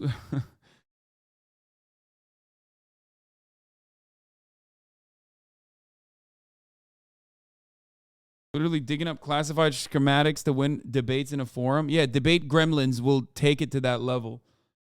And it's like you have this level of commitment, like use it for something good. This is another one. Fans wanted a war game to be more real, so they leaked classified documents. Beginning in 2021, players of War Thunder, a popular free-to-play vehicular combat video game, have thrice posted classified documents related to 3 tanks of British, French, and Chinese origin in an online forum dedicated to the game. It's like...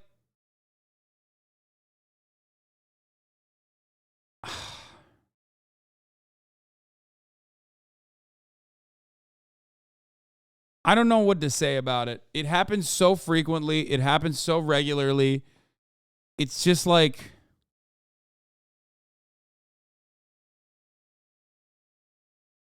State secrets only exist to cover unethical behavior, war machine stats included. Yeah, I don't... It's an odd situation because like I don't have an issue with like classified information being leaked. I just wish it would be done for... I just wish it would be done at the behest of like, you know, honesty, justice, that sort of thing.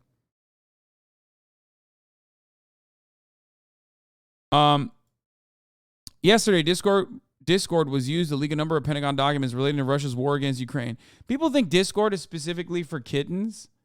Okay, furries, your polycule, making additional splinter Discords from the one original main Discord that you were a part of when you, you know, don't have your way, don't get your way in that main original Discord, which then inevitably will break away into separate splinter Discords from your original splinter Discord. But no, this is what Discord is made for. Illegal activity and harassing and cyber stalking content creators. And pretty much that, like brigading Reddit posts. Like this is what Discord is made for. And then leaking classified documents.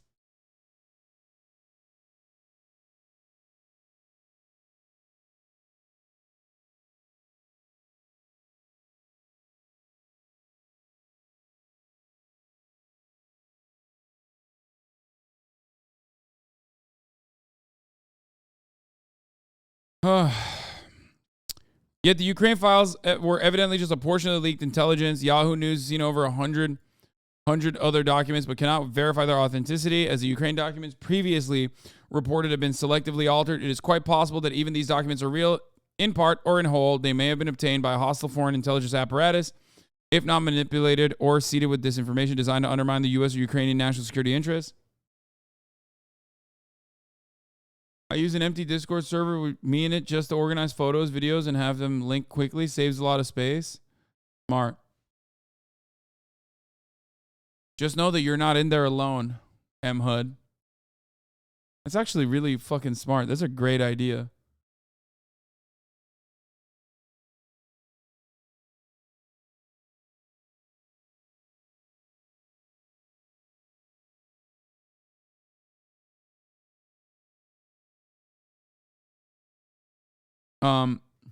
Is there another video on this leak? I feel like there's better information out there, not from like mainstream media. I want to look at another story on it.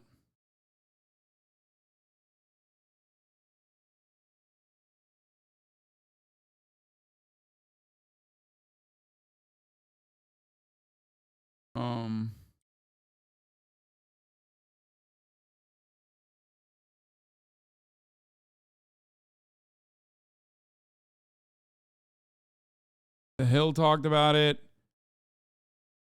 France 24 talked about it. Here, let's look at this. Let's cross to Washington. Elizabeth Braw is senior fellow at the American Enterprise Institute think tank. Thank you for speaking with us here on France 24.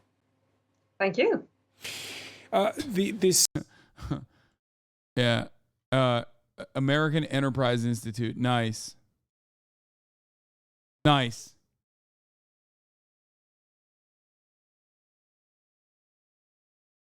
documents, and Wait, this lots guy of goes people through asking them? me my opinion, whether what do I think, whether these documents real or whether these documents are fake.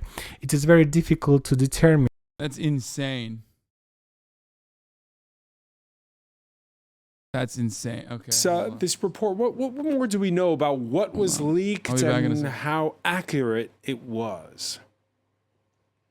Well, we know that documents were leaked and that at least one of them is top secret because it has the top secret classification on it. And what is so mysterious about these leaks is that the documents, and they are, as you said, on social media, Twitter and Telegram, available for all to see at the moment.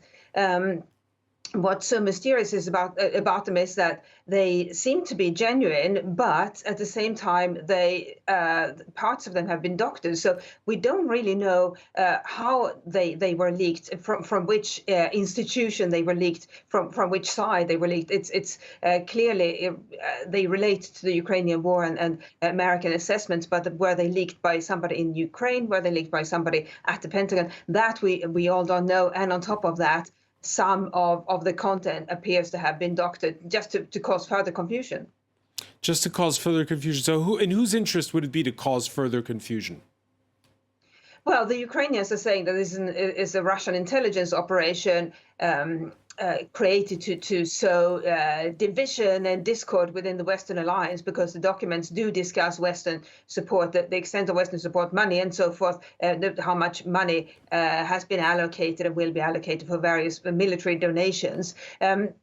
But we don't know any of that, and what is so we don't know whether it is Russia or whether it's some lone wolf who takes objection to Western military aid to Ukraine, or what the case is.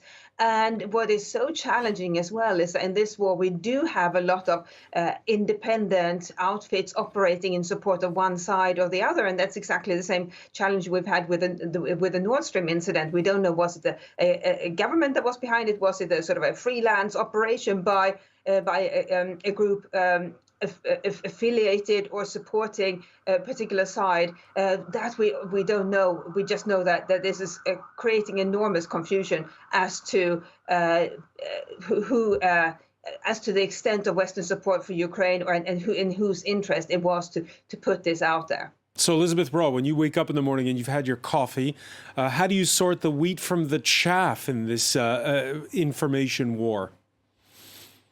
That is a challenge. Before I've had coffee and after I've had coffee, and in fact, no amount of coffee will solve this dilemma. We have so much inaccurate information entering the bloodstream of the media environment in which we live. And the really challenging part of that is that even though there are fantastic disinformation reporters who scour the internet, social media all day to correct falsehoods, even if they arrive the minute after that information has entered the bloodstream, it's too late. Disinformation spreads very quickly, often because it's so juicy that people get so excited. Okay, it's okay, guys. Russia can't use the information because that would be meta, and Coil would ban them. Yeah, they get a fucking VAC ban for metagaming. It's true. Not many people know that, but that's how that works. Nord Stream definitely wasn't the U.S. I mean, obviously, we all know that that's not the case. What if it's a fake leak to mislead Russians? I don't know. I don't know what they would get. What service this shit what purpose this serves? Oh my God. What is wrong with my brain? Fuck me. Holy shit. Marjorie Taylor Greene is going at it with Laura Loomer. Moving on from the Russia thing, okay? Talking like Ethan over here. Dude, I don't know what's that. I'm like tired.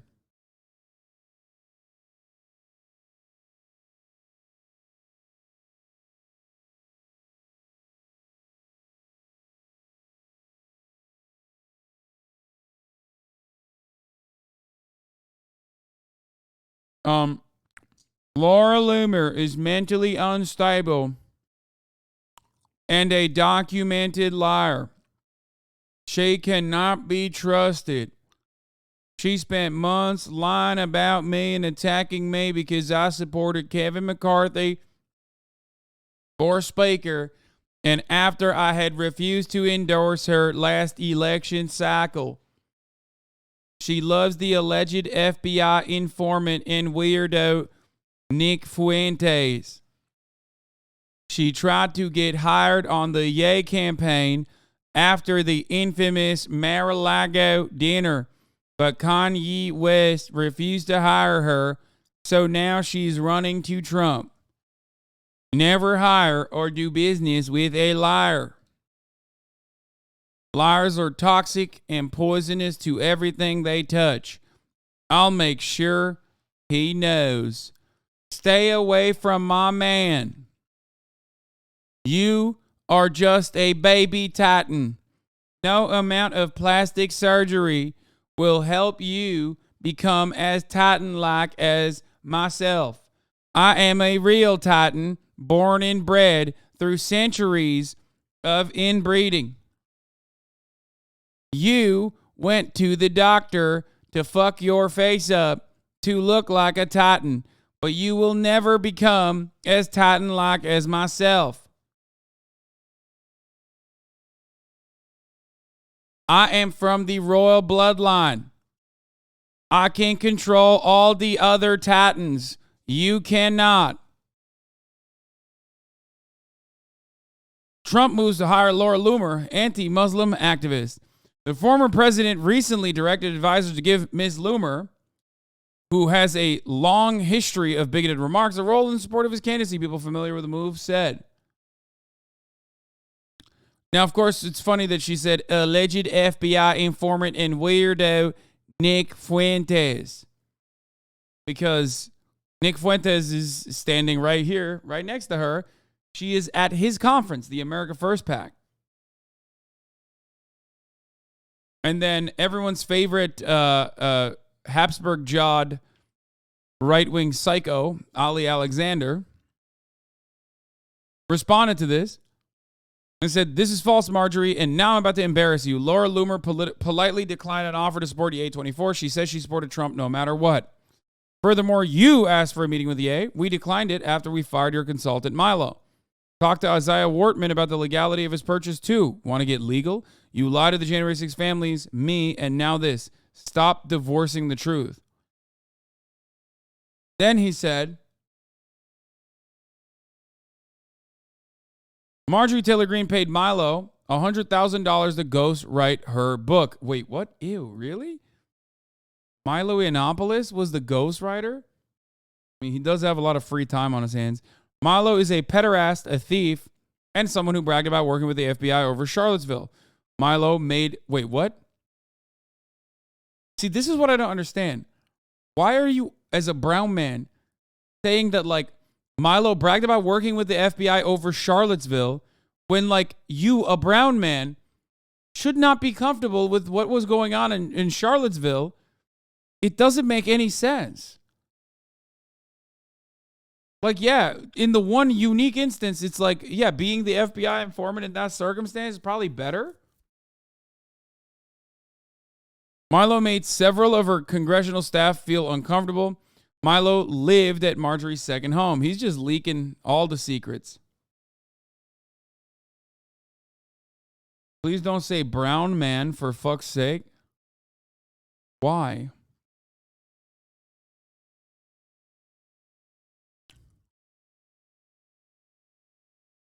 I'm talking about two Nazis, one brown, one white, and this motherfucker, and they're fighting each other.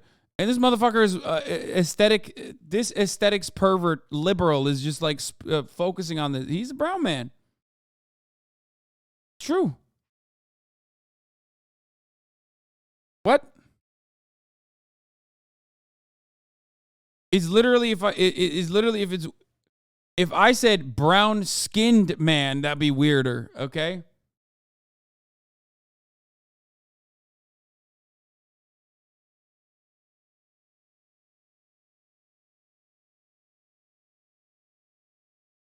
Anyway, Radlib logic. Yeah, don't focus on what's in front of you, like literal fucking Nazis. Focus on some random, like, other irrelevant shit instead. Dumbass. Shut up. Anyway, here's some updates on Matt Taibbi. Not only did Matt Taibbi get fucking brutally eviscerated by Mehdi Hasan on Mehdi's show, he's also very upset about what's going on at Twitter. Because although Matt Taibbi was basically doing PR work for Twitter and Elon Musk specifically, Twitter has now decided to cut off Substack. Matt Taibbi just sent a newsletter confirming he's leaving Twitter over the Substack link block. He says this will affect future Twitter files access. I'm sure dwindling interest and that he's already got everything he wanted out of it, lots of subs, makes that decision very easy. That's right. Twitter is blocking likes, retweets, replies on tweets that include Substack links. I reviewed the tweets that are affected without these interactions, which are crucial to, according to Twitter's own algorithm, these tweets are barely receiving any views.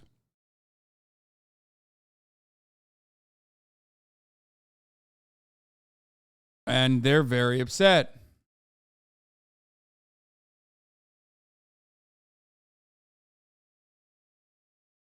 All the Substack guys are very, very upset. Funny because the real news, an independent nonprofit news org, we do grassroots journalism every day. We talk to workers, victims, and police and prison industrial complex, community organizers, etc. And Musk blowing up Twitter is going to royally fuck with our ability to do our jobs. Matt Taibbi says, how? Adam Johnson responds, Twitter is a major and sometimes primary platform for independent media to get traffic and financial support. Is this something you're not aware of? Matt Taibbi says, I'm one of those independent outlets. What is Musk doing that prevents independent media from doing our jobs? Adam Johnson responds, how are you this dense? Max was saying if Musk drives Twitter into insolvency and closes it down, it will adversely impact independent media.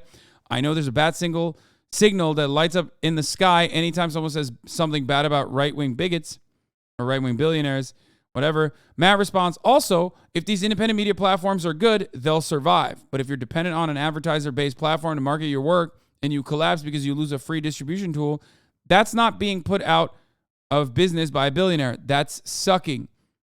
5 months later. Of all things, I learned earlier today that Substack links were being blocked on this platform. When I asked why, I was told it's a dispute over the new Substack Notes platform. Since sharing links to my articles is a primary reason I come to this platform, I was alarmed and asked what was going on. I was given the option of posting articles on Twitter instead. I'm obviously staying at Substack and will be moving to Substack Notes next week.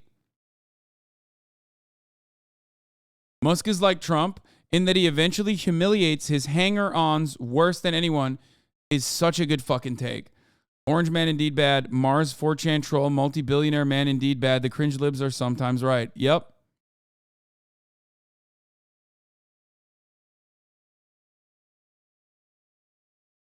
Elon Musk has since then unfollowed Matt Taibbi.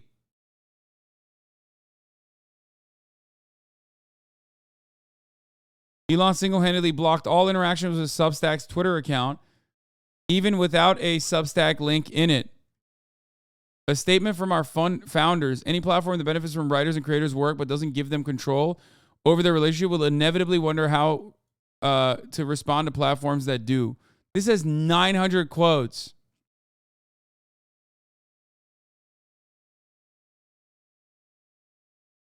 Oh my God. They disabled. You can't reply to it. You can't retweet it. You can only quote retweet it.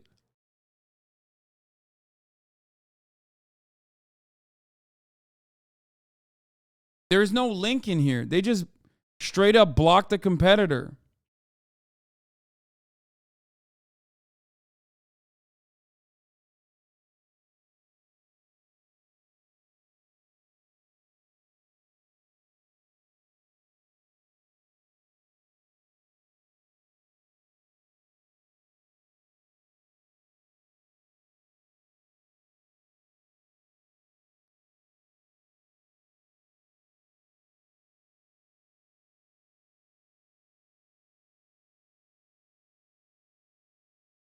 enjoy free speech under capitalism, moron.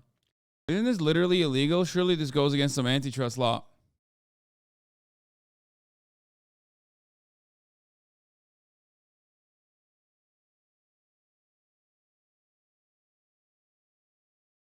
You think America's going to punish a fucking billionaire who is violating antitrust laws? This is America, brother. What the fuck do you mean?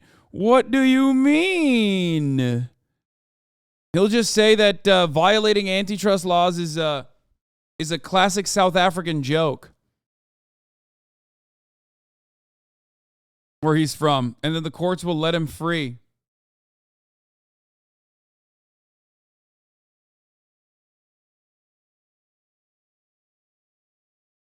Elon has also talked about wanting to buy Substack, so he has multiple motives. Oh, yeah.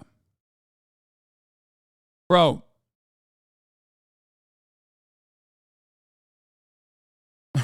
Yeah, something can be against the law, but also never enforced. That's how antitrust has been for the past 50 years. Wrong. There is, well, not fully wrong, but kind of wrong. Part of the reason why antitrust law has never been enforced in America, or barely been enforced in America for the past fucking 50 years, is not only because people are just simply not enforcing it, but also because we changed the interpretation of what constitutes an antitrust violation. In the United States of America, and this is not my analysis of the situation, this is openly talked about in Congress. In Congress, in the United States of America, okay, the congressional interpretation of antitrust only pertains to consumer protections. So as long as prices are low, industries can keep monopolizing. They can keep engaging in vertical integration. They can keep engaging in horizontal integration. They can keep creating monopolies like Amazon has, both in e-commerce and on Twitch, where they forced me to run the top of the hour ad break. Because at the top of the hour, there is a 3-minute ad break. Now, if you no longer want to see those ads, well, then take it up with the big guys, okay? Or subscribe for $5 or for free with a Twitch Prime, or by getting gifted a sub if you're lucky. That's right. These are the 3 methods that you can avoid the top of the hour ad breaks with. Here's a 3-minute ad break now. But yeah, just so everyone understands, let me be very clear. Okay? What is this? Towards me. In the United States of America, antitrust laws do not fucking kick in until consumers are impacted because prices are too high. Now, you might turn around and say, but Hasan, aren't we experiencing record high inflation? Yes, we are. And as a matter of fact, part of the reason why we're experiencing record high inflation is corporate consolidation. So why has an antitrust law kicked in? Well, because consumers are being harmed through inflation over the course of many decades. So when that happens, it's not like an immediate price increase in the form of price leadership, not price fixing, by the way. Price leadership, very different, very legal, very cool, according to the government. Okay? And as long as it's not done through massive price spikes, then, you just feel it like inflation. And then the only way to counter that is not going to be, of course, fiscal policy, which is done at the legislative level, because the legislative body is neutered. The only way to combat it is through monetary policy. And currently, as it stands, our monetary policy revolves around raising interest rates with the open and openly mentioned, rather, I want to use a different word than interest, but stated goal of creating more unemployment. Okay?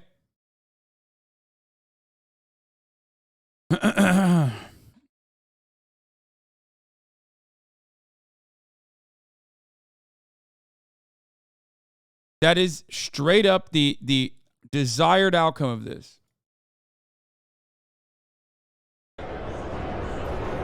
So I'm trying to be a better IRL streamer, guys. Here, do you guys want? I'll do the Hasan. Do you guys want to see how Hasan IRL streams? This is how Hasan IRL. Watch. You fucking put it like right up to your nipple, like this.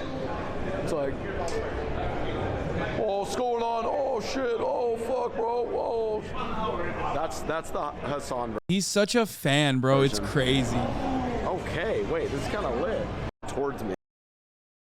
He is such a fan. This is fan behavior. Didn't they say that out loud, right? Yes, they did. There's actually a really interesting thread that I was reading yesterday. Hold on, let me see if I can pull the thread up. Speaking of that,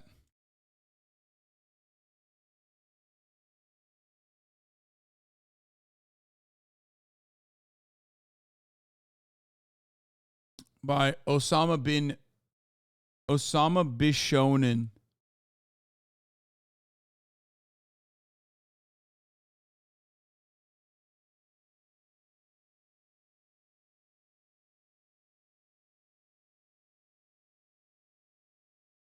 Let me see if I can find it real quick. Here. Osama Bishonen says, sorry to be a huge lib here, but you have no idea how satisfying it is to watch Summers try every obscurantist interview line in the Economist Handbook only to realize Stewart can actually decipher it. Genuinely never seen a central banker confronted like this. Remember, we watched this video where Jon Stewart basically fucking eviscerated Larry Summers, who has been chirping non-fucking stop about raising interest rates with the open stated desires of depressing wages. How do you depress wages? By creating more unemployment.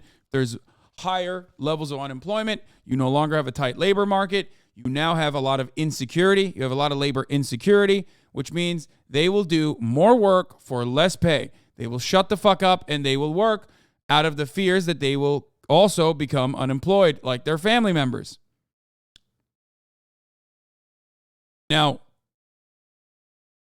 throughout this entire conversation, Larry Summers basically tries to counter Jon Stewart and gets owned.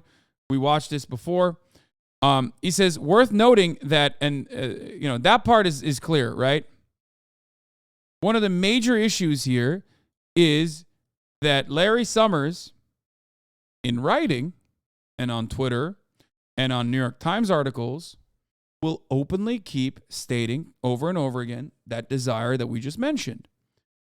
But when they're on television, they will never fucking say it outright because they know that this doesn't look good. They'll say it in writing. They'll get the CNN to write about it. They'll get CNN articles on it. They'll get New York Times articles on it. But they will never fucking say it on TV. They don't want to put a face to the name because they recognize that if workers comprehend that, like, these are the elites in our economy that just are openly stating their desires to depress your wages, then that's not all too popular. Okay? Worth noting that what Stewart says in the last 90 seconds about the Fed intervening to reduce workers' bargaining power is not a spin or an interpretation. It's an objective description that Summers freely acknowledges when he's not on TV, insanely cynical. Let's take a look at that part. If Twitter video ever fucking works. Happened to us as we had, it isn't. Every worker should get as high a wage as look dollars. Right. That's $4,000 for every American, just in increase in the value of Apple. You just made my point for me. Do you feel that Apple is somehow gouging or doing something wrong? Yes, of course. And Exxon is, and Mobil is. So let's talk about Apple. Let's talk about Apple. Do you think Apple should just sell phones for less and not have enough phones? What would you have Apple do?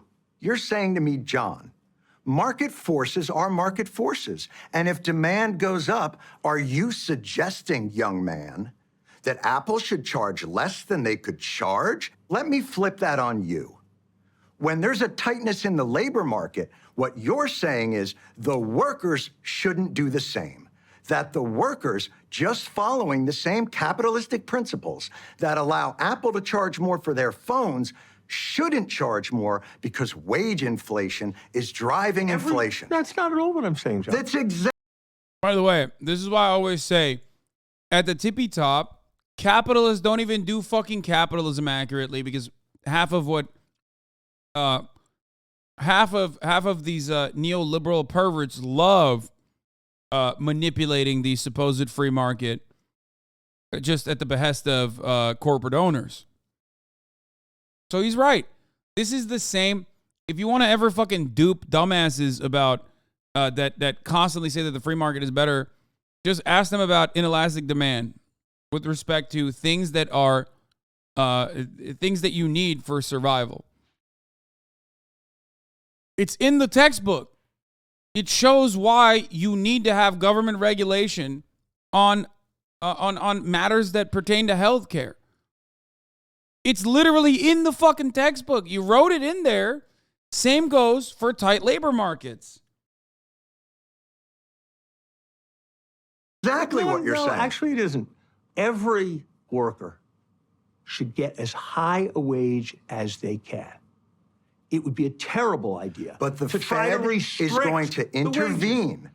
The Fed is going to intervene to make that not possible. No, the Fed is intervening to control the overall level of demand growth. And what will that do to? And what will that do to the labor market? Much faster. What will that do to the labor market? What will it do to the labor market?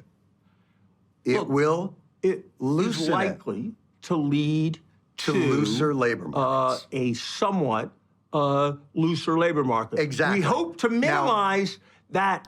Like he had to force him over the course of 7 minutes to concede on this point. Because why? Because he's on TV. And he's still using like weird words to dance around the subject matter. The subject matter in and of itself, when he says a loosening labor market, when it's tight, is less jobs available, okay? Higher rates of unemployment. That's what he's talking about. We need to fire people. We need to make it so that companies start firing people so that the remaining workforce works harder for less. And then when we open up the market one more time, they're more grateful to get the jobs. Now, why is it that he is so fearful of openly stating it? Consequence. Why? Because it's on television, because his face will be forever associated with that message. Whereas here he is, January 8th, openly stating that desire. The Fed thinks inflation is the primary concern. They explicitly recognize that there's going to need to be increases in unemployment to contain inflation. They recognize the salience in some labor market developments as a kind of supercore measure of inflation. And here's where the reality is. I really don't think Powell or Biden appreciate how everyone will judge the explicit raise unemployment and impoverish workers mandate should it be successful. That's it. All of them absolutely know how it'd be received if the public understood. That's why they'll openly discuss wanting higher employment in op-eds, but never on TV. It's rare that an interviewer makes them explicitly deny it like Larry here, but they'll do it. I can't overstate how many economists openly consider it their job to be the salesman for correct policies, even if it takes a noble lie. Read a Danny Roderick article recently where he describes colleagues telling him that his research on trade was sound, but it was undermining the cause. Also meant to clarify earlier that this isn't the first time I've seen a competent interviewer come at a big economist like this, but it's the first one I've seen where they can't just end the interview or insult the reporter because this time is Jon Stewart.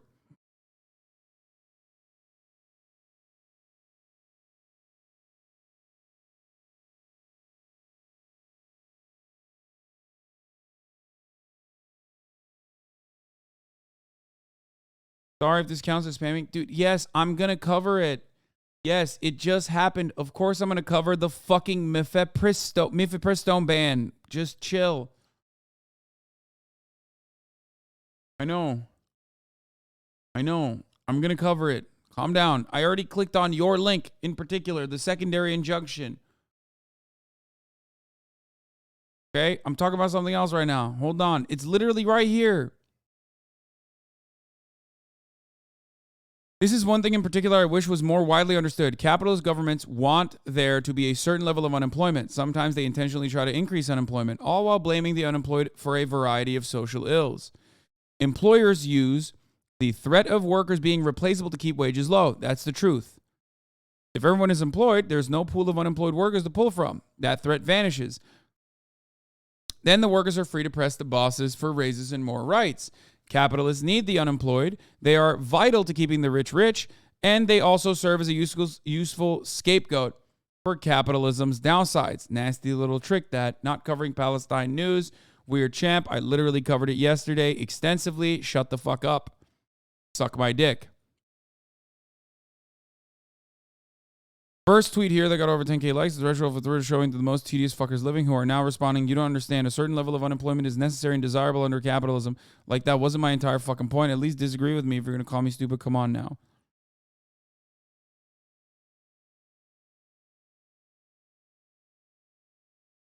I think raising interest rates is not necessarily a bad thing, but even though I am stating that it's not necessarily a bad thing, the expressed desire and how the Fed is currently engaging in this practice is for one explicit purpose. That purpose is to stop. That purpose is basically to stop corporations from engaging in the endless money supply, because money is super cheap to buy, and stop growing, and be fearful that no more there will never be quantitative easing again, so they'll turn around and start tightening up their shores, I guess, engaging in a level of austerity and putting an end to their permanent growth strategies, and ultimately fire a bunch of people.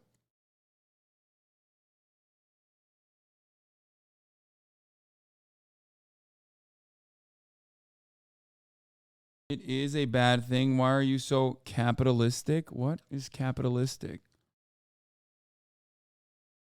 If you truly want to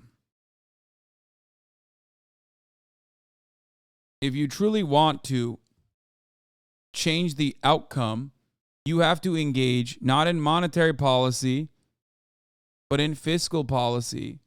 You have to do anything you can to hit profit margins. Okay?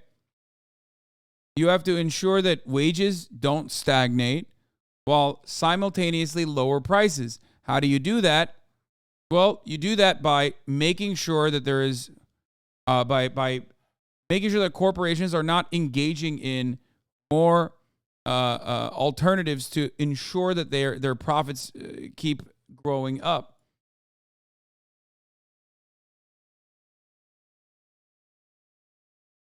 Because all of this is happening when corporate profits are skyrocketing.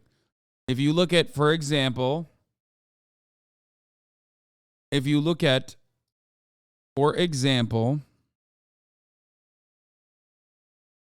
something like egg prices in California, one of the largest egg providers in the United States of America, reported 700% increase.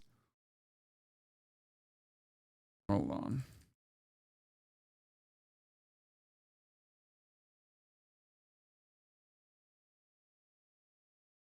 Yeah, here. Well, high you have probably noticed. High egg prices send profits at largest U.S. producers soaring more than 700%.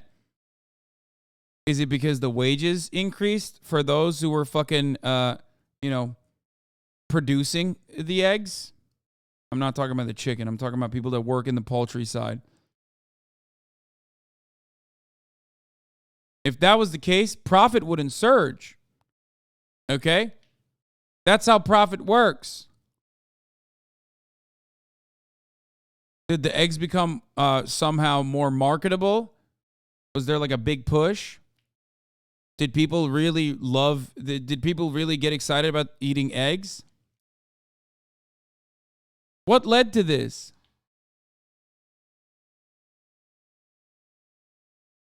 How did their revenue double and their profit surged 700%, 718% last quarter? Oh, that's right. It says it in the article because of a sharply higher egg prices. The company, which controls about 20% of the U.S. egg market, according to Reuters, said its average selling price for a dozen eggs in the quarter ending February 25th was $3.30, more than doubled the average of $1.61 a year earlier. Despite the higher prices, the total number of eggs it sold edged up 1%, so its overall revenue rose 109% to $997.5 million. The doubling of revenue was nothing compared to its profits, however. Net income soared to $322 million from only $39.5 million a year ago. The jump in revenue and profit had been expected, but easily topped forecasts. Shares of Cal-Maine were up 4% in pre-market trading. This is what happens when there's no, when this is like unfettered, unchecked capitalism, corporate greed. Everyone's raising the prices of everything. There's so much corporate consolidation. It happens in the gaming sector all the fucking time. Corporations, these massive publishers will turn around and fucking eggs report record profits, and then they will fire like 25% of their fucking workforce. Let's take a look at what happened with the egg prices in particular.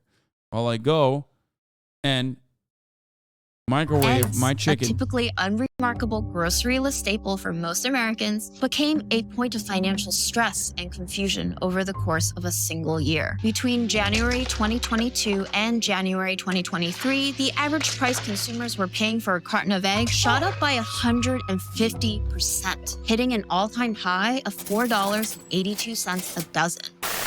Have another egg.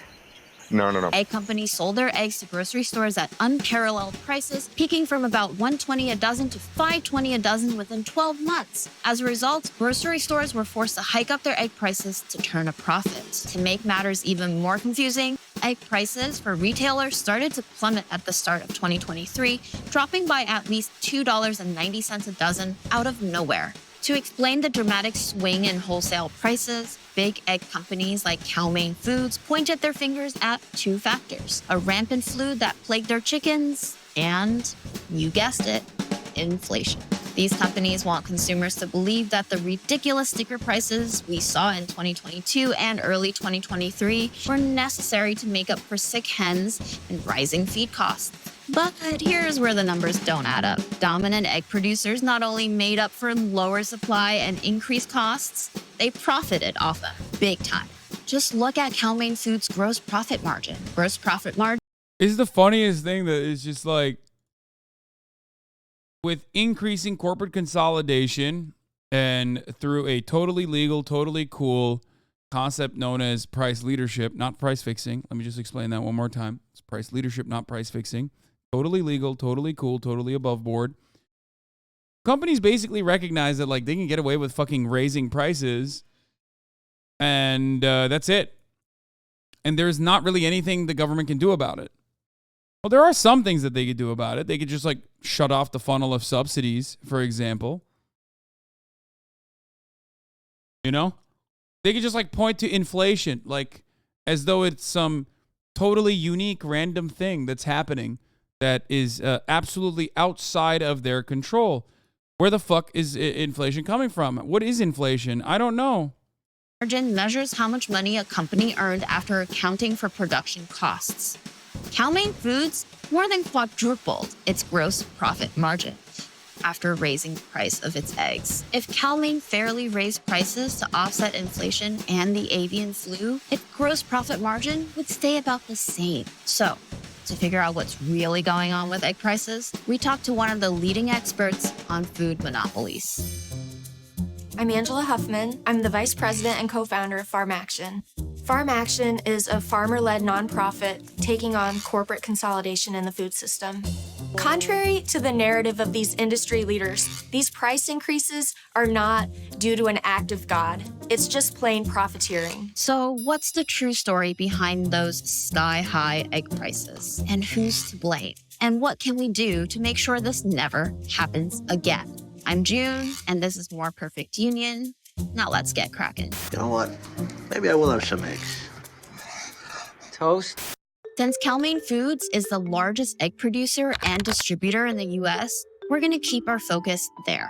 Cal-Maine's CEO, Sherman Miller, recently celebrated his company's record sales and net income for the second quarter of fiscal 2023. The company made over $300 million in the second half of 2022, while the price of eggs was skyrocketing. Millions of Americans were paying record prices for eggs, while Cal-Maine got rich. How much of a monopoly do they have? They own 20% of the entire egg market in the United States of America. Now, technically, that's not a monopoly. Well, it's usually an oligopoly, but it doesn't matter because oligopolies still operate. That's nothing. 20% is nothing? One company controlling 20% is nothing? Okay. Everyone openly admits that Amazon controls e-commerce and is a monopoly. Everyone admits this, right? Amazon doesn't own 100% of the e-commerce market. So why do they have so much fucking power?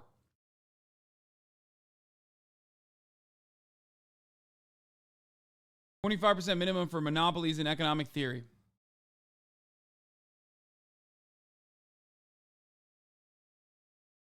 $20% is a gigantic percentage. Okay? It is a gigantic fucking percentage. When you own 20%, you have the opportunity to control the entirety, pretty much the entirety of the marketplace. How can you do that? By basically by basically doing, like I said, this thing called price leadership, where you decide, okay, we can actually raise prices, knowing full well that every other fucking company will absolutely follow suit, which they do always. Amazon is not 100% of the fucking e-commerce. It's only 45%. Well, I guess it's not a monopoly then. That's how that works. The illegal part of that would be price fixing. If they did it in some shady, cigar smoked filled room where they had this like backdoor dealing where they decided to raise prices specifically and deliberately and together, then that would be considered price fixing, which is illegal. But if one company does it, an industry leader does it, and then every other company that's like 4 or 5 other big ones that follow suit, then that's not considered price fixing. That's considered price leadership. So clearly, that's not illegal. I mean, duh, Hasan, that's very different. They could just not follow, but they always do because they're motivated by the same profit-seeking behavior that the big one is motivated by. So of course they needed a defense for raising prices. And this brings us to our first claim, the bird flu. In the company's December earnings report, Cal-Maine's CEO attributed the company's record average selling prices for conventional eggs to a reduced supply related to the outbreak in the US of highly pathogenic avian influenza. It's true that last year, avian flu outbreaks resulted in the loss of 43 million egg-laying hens. But here's the catch. In the same breath, CEO Sherman Miller says there have been no positive tests for this bird flu at any of Cal-Maine Foods' owned or contracted production facilities as of December 28, 2022. Not a single Cal-Maine hen died from bird flu. 0. Now, obviously, other egg producers were impacted by the bird flu. So one might reason that with supply down nationwide, grocery chains would understandably run to Cal-Maine to secure their egg stock for upcoming months and would be willing to pay a pretty penny to do so. And Cal-Maine Foods, being the massive corporation that it is, one that controls... Don't the leading companies raise the prices because they feel like it, causing the other companies to do the same? Yes, that's what I'm saying. Look, 20% of the egg market would of course welcome and encourage all of those pretty pennies happily. Now, that would all make sense if the highly pathogenic avian influenza did in fact reduce supply in the way CEOs like Sherman Miller describe. But once we looked into it, we realized that the numbers aren't as black and white as they appear. Also, yes, Yvenda, you are absolutely correct. Layoffs work in the same fucking way. That's right.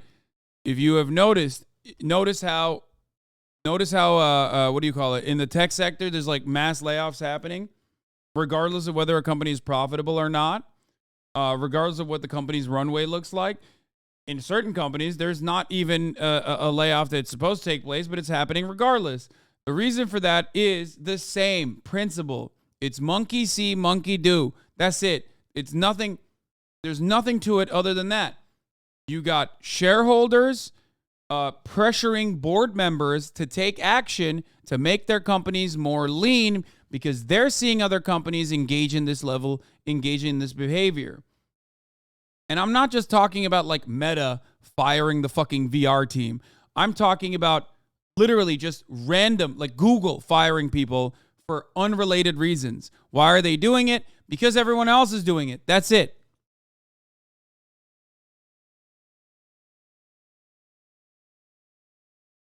Amazon begins cutting, 18,000 workers in one go.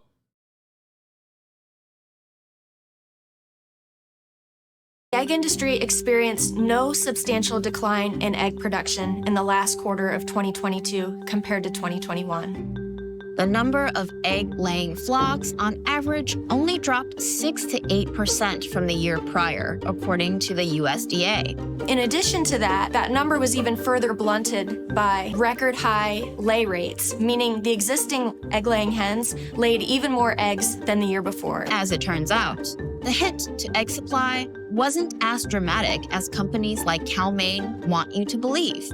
The bird flu outbreak for sure doesn't account for the 150.5% increase in the net average price for a dozen of Cal-Maine's conventional eggs from one year to the next. Now, back to that other excuse corporations love to deploy when justifying price hikes: inflation. Although we might disagree on the factors causing inflation, we can all agree that it's happening. Costs are up across the board, and the egg industry is not exempt. However, according to its own presentation to investors, Cal-Maine's total farm production and feed costs in 2022 were just 22% higher than they were in 2021. Remember, the price you paid for eggs went up 150% in this time, and Cal-Maine's profit margins quadrupled. So while a price increase is expected to keep up with rising production costs, no narrative that the egg industry pushed seems to explain why dominant egg producers more than quadrupled their wholesale prices. There's just no other supply chain excuse that would justify these increase in egg prices. Fact. It's just that they can get away with it. That's it. Because there was an egg virus outbreak. Bitch, they just described that there was no egg virus outbreak in the company that raised the fucking prices. That's the most dominant one. Are you listening with your asshole? Do your ears fucking work? Do your eyes work? It wasn't even an egg virus. It was the avian flu.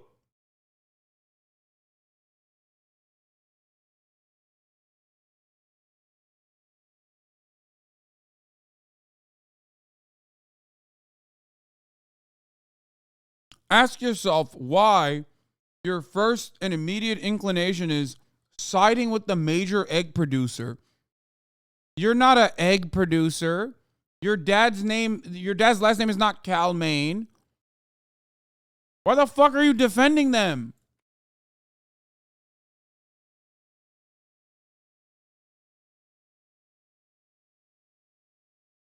I don't understand. Like, I don't understand why the first immediate fucking immediate round of defense comes from like a random dude who has to eat eggs to fucking survive, and his parents are probably suffering as a consequence of like this kind of inflation, which, by the way, factors into every industry. Like it works in the identical ways in every single fucking industry. So ask yourself why reflexively do you immediately go, I gotta defend the egg company, man. They said, you know, that there was a flu. He didn't even say avian flu. He said egg flu. The fact that Cal-Maine is both raising its prices and grossly increasing its profit margins at the same time without any reasonable business justification for that suggests that it's foul play. If a bird flu epidemic and inflation can't fully explain why egg prices soared over the last year, then what can? One clue is in the suspicious lack of price competition within the egg industry at large. Back in August, the USDA expected companies to start purchasing more chicks and increasing production while feed costs were moderating and egg prices were soaring. So in a competitive and normally functioning market, we would expect that one of these companies would lower their prices so that they could swoop in and take that market share.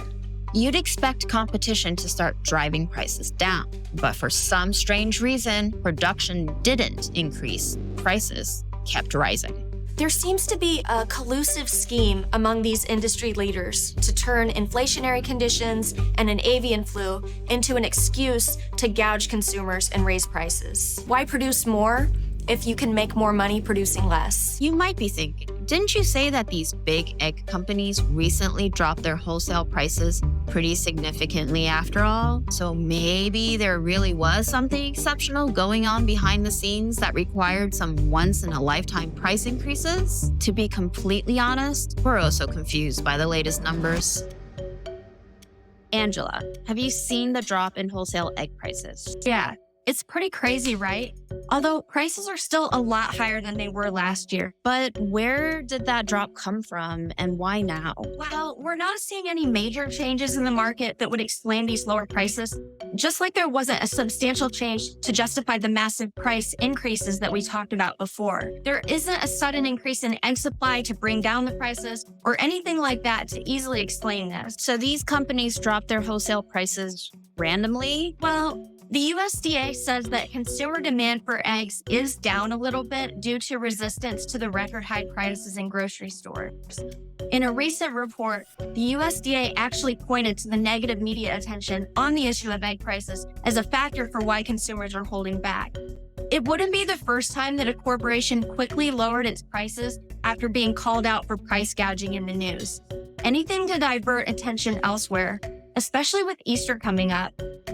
Yeah, I forgot about Easter. Well, the egg companies haven't. They're desperate to win back consumers in time for the holiday. Just so they can increase prices again? Well, an increase in prices is the normal response to Easter every year. That's to be expected. But we're keeping an eye on it because it shouldn't be used as an opportunity to price gouge. There seems to be a new normal price for eggs, and the reason for that isn't the flu or inflation or even a holiday, it's corporate greed. And what Cal-Maine Foods and the other large egg companies did last year is extort billions of dollars from the pockets of American consumers by placing a tax on an essential good that everybody needs, plain and simple. Is there anything that can be done to stop this from happening over and over again? There is. We need to hold these companies accountable. We at Farm Action wrote a letter to the FTC calling on them to investigate these companies. They can prosecute any violations of our antitrust laws that they would find, and ultimately, they should get the American people their money back by seeking financial restitution for these abuses. Senator Jack Reed sent a letter to the FTC urging investigation, and then Senator Elizabeth Warren and Representative Katie Porter also sent letters to the top 5 egg producers in the U.S. asking for answers. Believe me, this isn't over until somebody investigates. So there you have it. Not the most satisfying of stories yet. There's work to be done.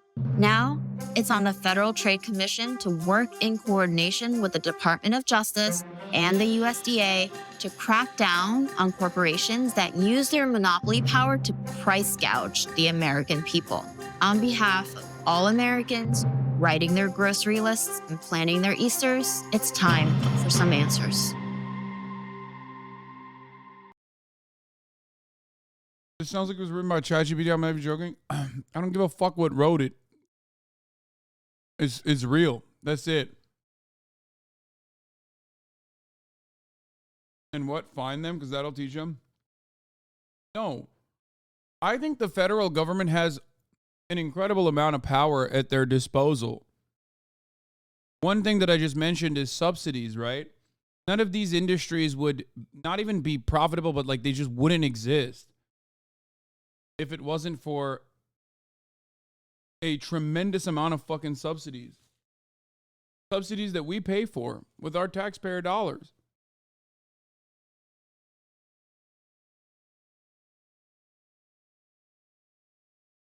Another thing that we could do is put a price ceiling on goods, certain goods, if you want to start off with.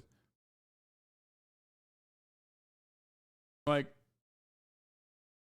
it just seems unimaginable, though. It just seems completely and utterly unimaginable because corporate consolidation, corporate power is supreme in this country. That's it. They get to do whatever the fuck they want. And you get to idly stand by and take it. You really don't have anything else that you can do about it. There are obviously different measures that countries have taken in the past, historically, like CCP being a good example of this, but you can never say shit like that. Speaking of which, by the way, a Texas judge has halted the FDA approval of the abortion pill mifepristone. Matthew Kacsmaryk, the Donald Trump appointee, finally came out from his closed-door meetings and has sided with the anti-abortion plaintiffs, shocking 0 people, seeking to remove a commonly used abortion pill from the market. But the Texas judge stayed his ruling for now, allowing the federal government a week to appeal. Meanwhile, a Washington judge has issued a dueling injunction to this, prohibiting the FDA from pulling mifepristone off the market, which directly conflicts with Kacsmaryk's. I don't know where we go from here, but this is where we're at now. Owning a cow will never be cheaper than getting it from the store because of subsidies. Yeah.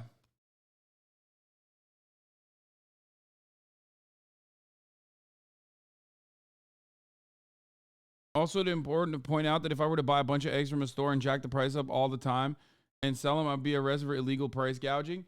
Yes, price gouging is only illegal when you do it, as in you become the mediator. Or even if you become the mediator, you could potentially, get... This episode is brought to you by Nebula. Stay tuned for an exciting announcement. If you get rich enough and powerful enough, then...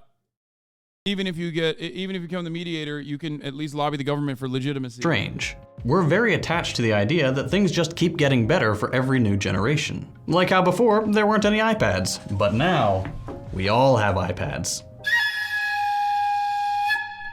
Fruit Ninja. Sadly, that steady march of progress narrative doesn't really hold up. Of course, a lot of things are better now than a few generations ago, don't get me wrong. However, the unfortunate reality is that there's a disturbing trend with work today. New jobs are declining in quality across a lot of different and incredibly important metrics. And you probably already know that. Odds are, your job sucks. But it's often hard to take that personal experience and put it in the context of a whole economy. Because whatever you're picturing, however horrible you're imagining the general state of work being, I guarantee what I'm about to talk about is a lot worse. There's a lot of different ways to measure job quality, but the most obvious one is money. Jobs don't pay as much anymore. For starters, pay has not kept up with productivity. We produce far more goods and services per hour than we used to, and up to the 70s, this increase in productivity tracked almost perfectly with an increase in hourly pay. More productivity equaled more money in the pockets of workers. Since then, however, productivity has gone up every year, by around 75% between then and now. But hourly wages have only risen a tiny 9%. So, where's the money gone? Unsurprisingly, most of the profit generated from that increase in productivity hasn't gone to workers. It's been captured by the 1%, whose wages have fully gone up an insane 138%. That's kind of abstract. Let me put it in more concrete terms. This inequality has cost what most Americans consider middle-class families $18,000 a year, $76K instead of $94. But you're clever. You look at the graphs and you see that even though inequality is some of the worst it's ever been, the line at the bottom is still going up, even if just barely. But does that mean wages are rising? Not really.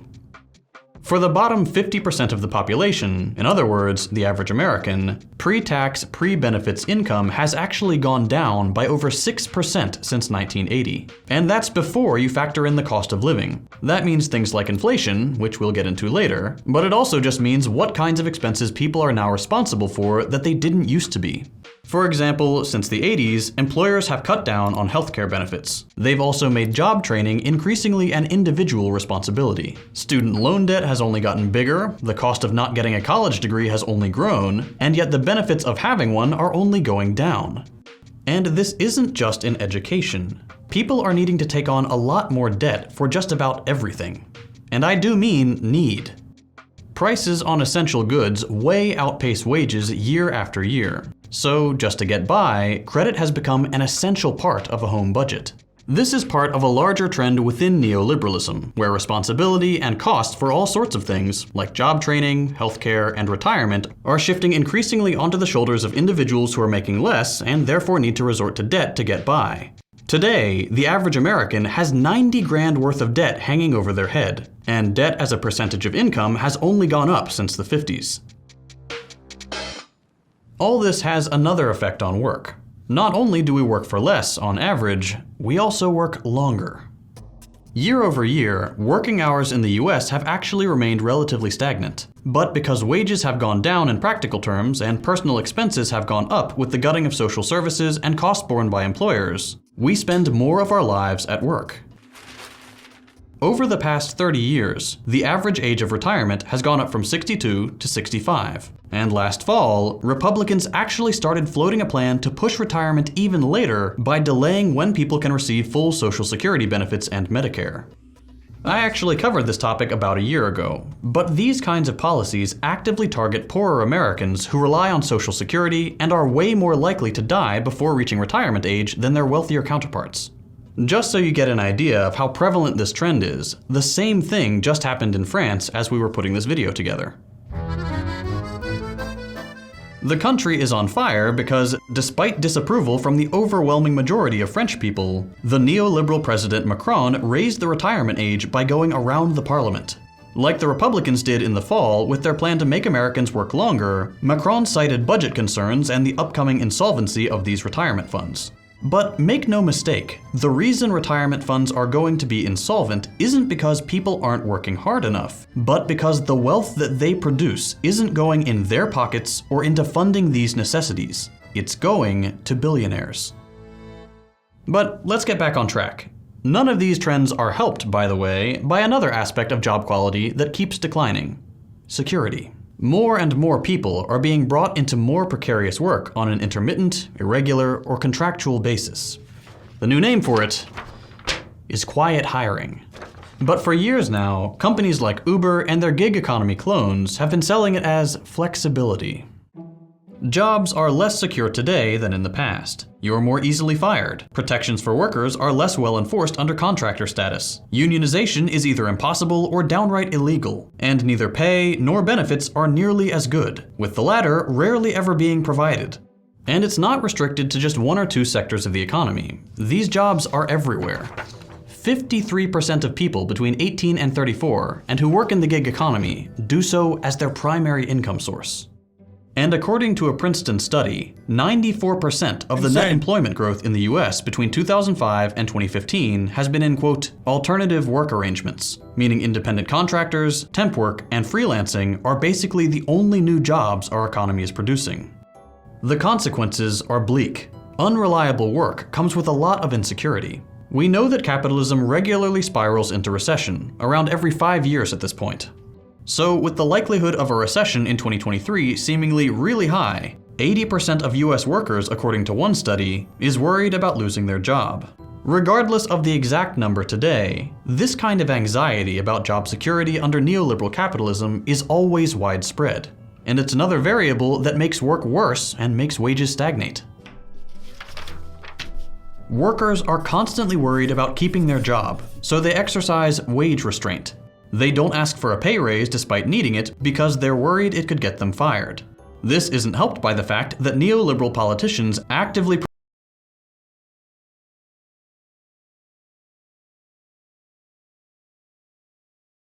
There's a 0% chance that you just said that like what he's talking about is similar to what like artists that work on commission even before or after artificial intelligence art gains more prominence. Like there's no way, right? Like one could not make such a stupid comparison that you're not there's no way you're still holding on to that grudge.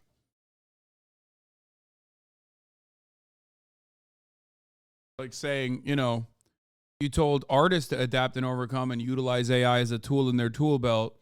Why not tell the entirety of American working class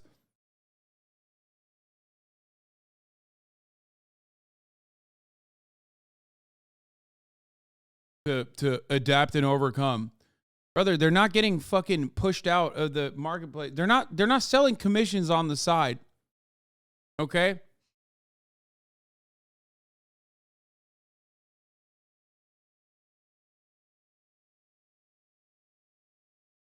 This is their job. Their main job is turning the contracted shit. You can't make the same comparisons to literally fucking you selling drawings that you get commissions for.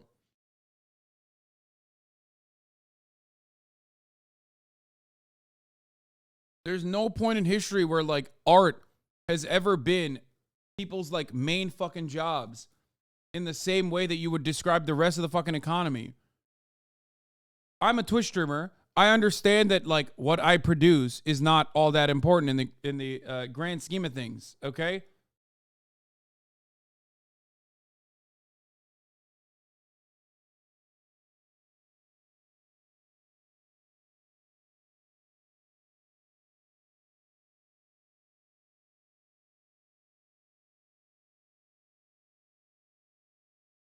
What? Artist is a job? That's not what I'm talking about. I'm talking about fucking selling commissions. I have defended artists time and time again. Obviously, art and the arts in general are tremendously important for societal development. I'm not a fucking STEM lord. I'm not a stem cell. Just stop, Hasan. You know nothing about artist work. Yes, I know. You're right. I don't. I've never been an artist. I don't understand it. It's your struggle. Only you get it. You're going to keep living your fucking boho chic lifestyle, funded and facilitated by other wealthy people or your wealthy parents, just like every fucking artist did permanently. I'm not talking about motherfuckers that are doing like graphic design or visual work for a company that are getting priced out. I'm talking about the comparison between AI art, okay, and artists who are selling their artwork as commissions or on a commission basis. Why are you acting like a douche, bro? Because it's so fucking frustrating to me that the service sector is like pretty much the only remaining sector for the American working class. Half of these guys who want to sell fucking artwork literally have to do the gig economy work, not realizing that there's no comparison to make between the two, because if their gig economy work was actually full-blown employment, they would have all the time in the world to make all the fucking paintings that they want to.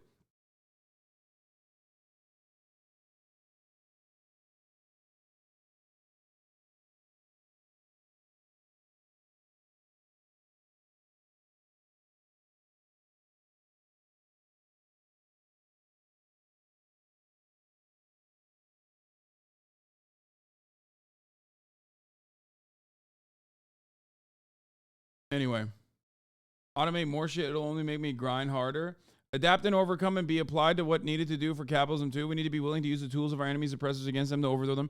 But like when I say artists need to figure out a way to utilize AI art in it because it's an inevitability, okay, is not like me saying sucks to suck. It's me saying like be smart about it.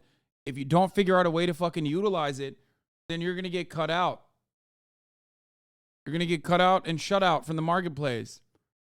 And there's not really any kind of like real restriction you can place on that because it's technological achievement. It's like, again, it's like the guy who was working on candle waxes his entire fucking his entire life, while simultaneously, you know, the light bulb is being invented.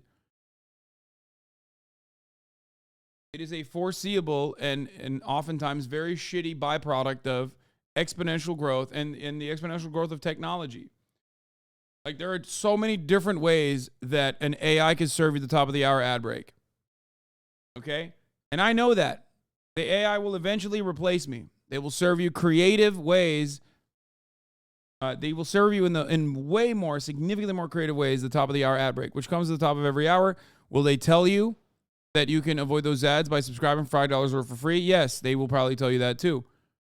Will they tell you that there are other methods that you can use? Most likely not. They won't even, you know, make references to it. So, hey, Bozo, thank you for the 5 gifted subs. Joey Taco Penis, thank you for the 5 gifted subs. Just 3-minute ad break now. Let's get back to the fucking video. I'm getting derailed for no goddamn reason. I actually wanted to get derailed so I could serve at the top of the hour ad break. Ariel Khaleesi, thank you for the 10 gifted subs. Promote this wage restraint behavior by lying to people about the relationship between wages and inflation. In case you're wondering, by the way, wages and inflation aren't related. The wage price spiral is BS. You can get a raise without making inflation worse. Here's a study on that.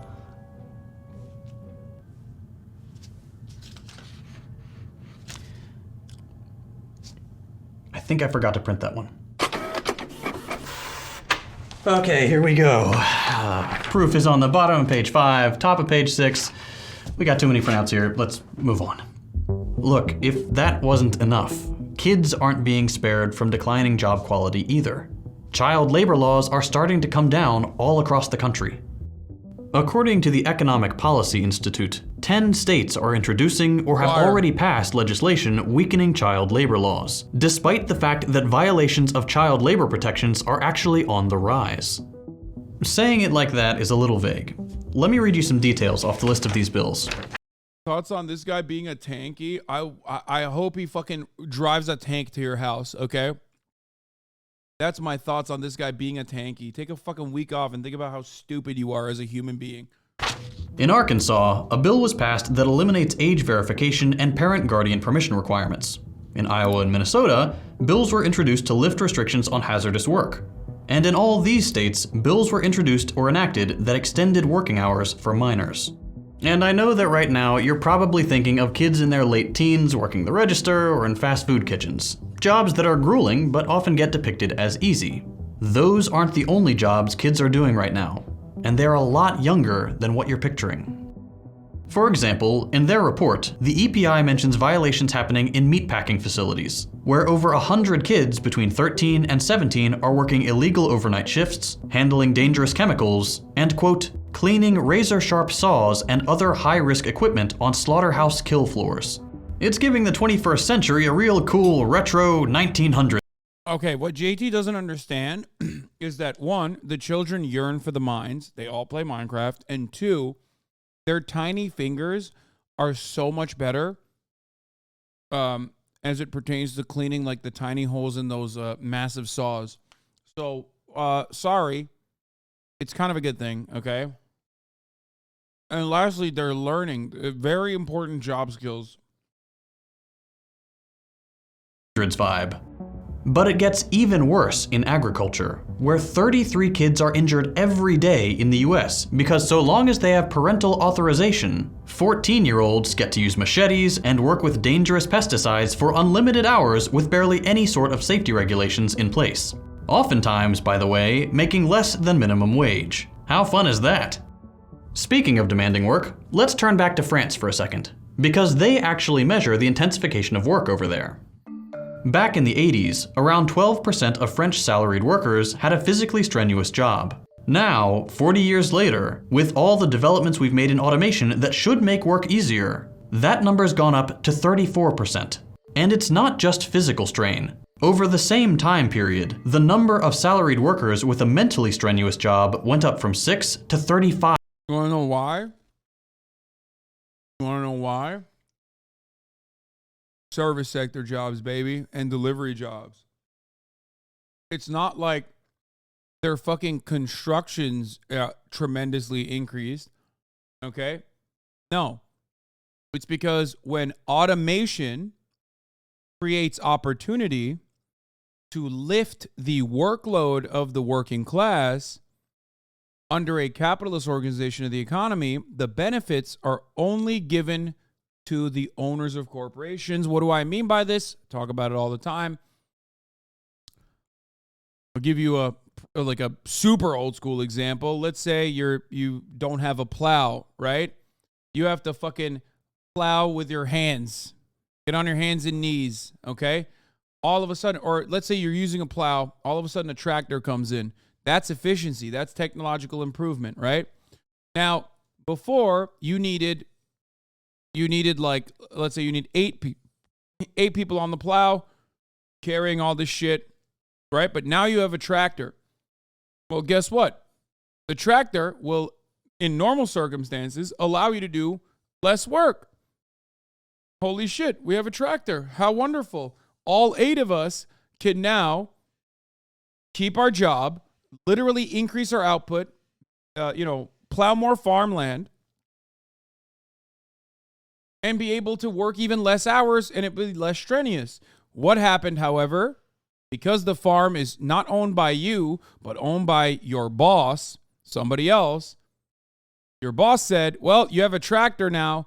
You, as one farmer, can do the job of 8. So now you find yourself doing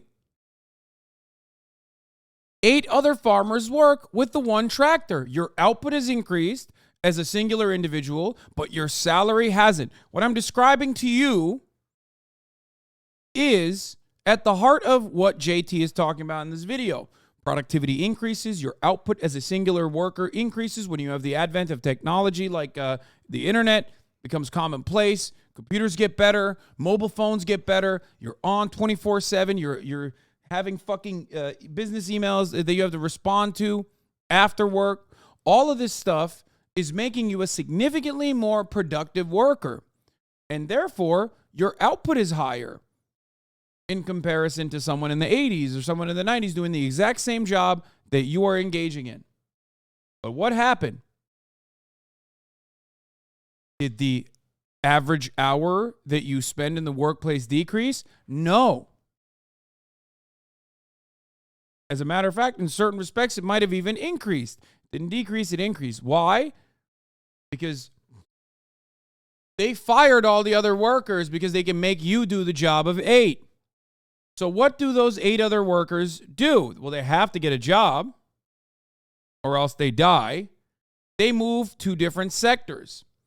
Why the most viable economies or the most viable sectors for regular working class people in the United States of America or even in France, comparable OECD nations, Western neoliberal nations, the most viable industries are service sector jobs where you can go and become a delivery driver. You can go and work at a retail job. You can go and work at a restaurant. These are really difficult jobs. They're very strenuous jobs. So that's the reason why in France, over the course of the time frame that they were looking at, the amount of physically tasking jobs has increased. The percentage of physically tasking jobs have increased. Because technological achievements do not work in favor of the working class under a capitalist organization of the economy.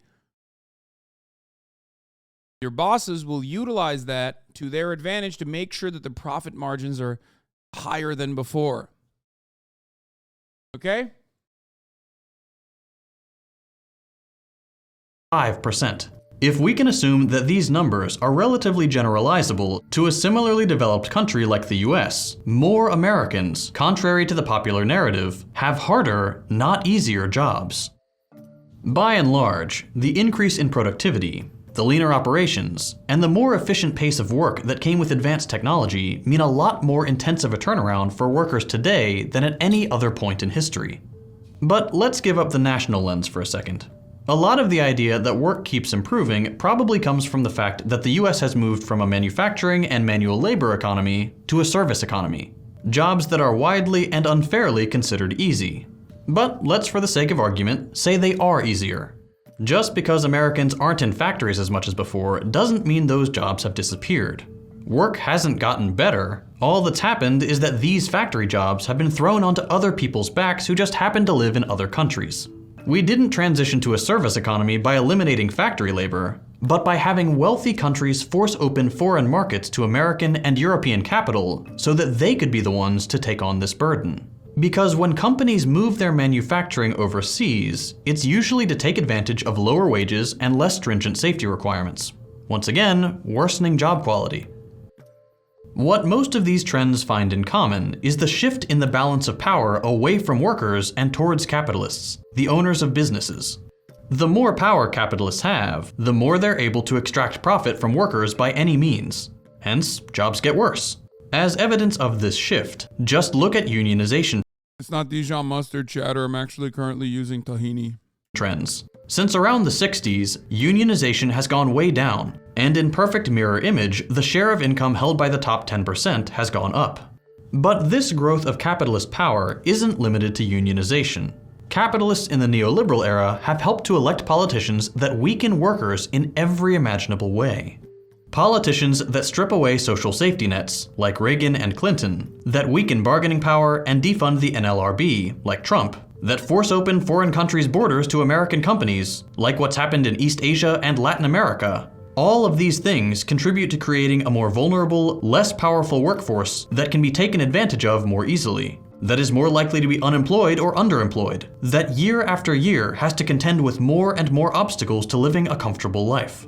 Through these combined efforts, capitalists are able to wield more power in negotiations with workers, push wages down, strip their access to healthcare, union bust indiscriminately, and personally accumulate wealth at levels we haven't seen in all of human history.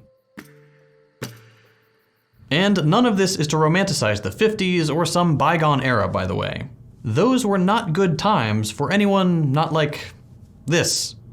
Trying to turn back the clock isn't going to solve any of these problems. The seeds of declining job quality were already there back then.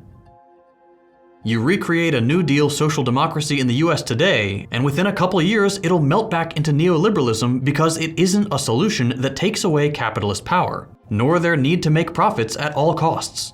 The balance of power of the 50s was nothing more than a temporary compromise that only held while capitalists were satisfied. Bottom line is, we're not going to find a solution in some mythologized past. This is why you experience quality of life decreases not only in the United States of America, but also in European social democracies. That's right.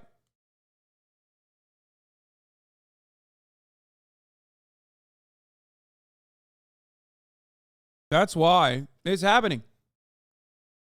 Because when there is a nationalized program or there are social safety nets that could be privatized or diminished,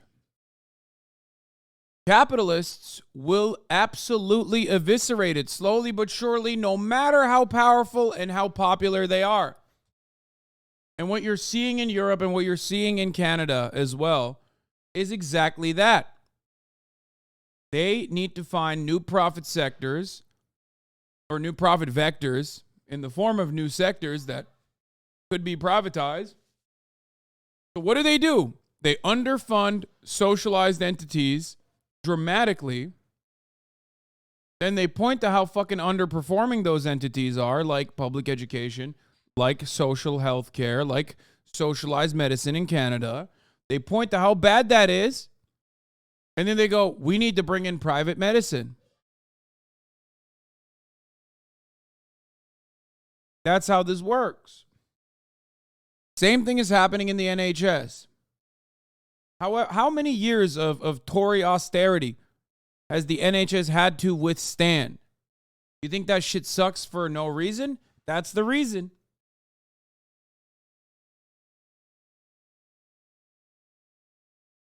So remember that. Social democracies also will inevitably wither away because it does not eradicate capitalism.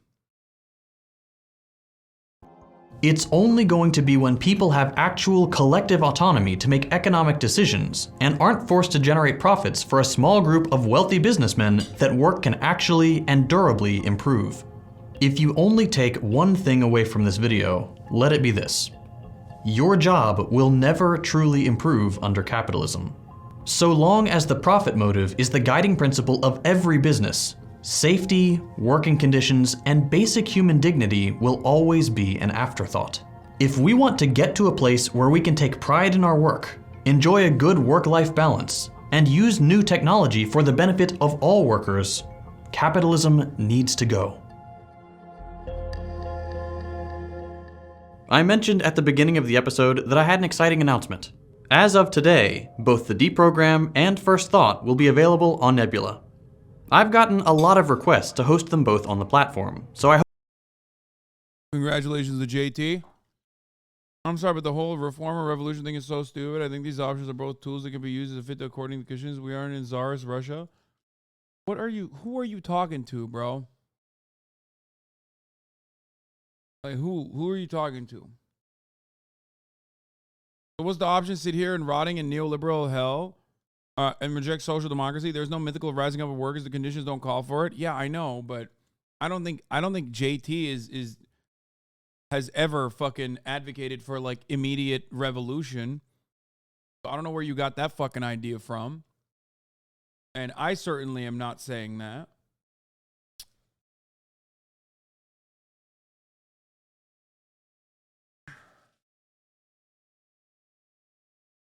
I don't believe that I do not believe that America's labor aristocracy or the Western world's labor aristocracy in general is going to create environments that are ripe for revolution.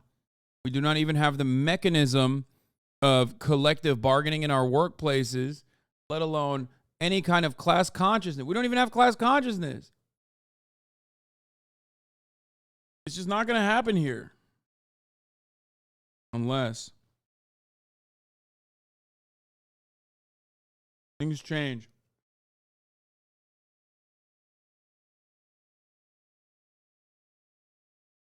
But I'm never going to fucking sit here and say that, like, America wouldn't be instantly better if it was more similar in economic organization to a country like Norway. Of course it would be. And hundreds of millions of lives would be immediately improved.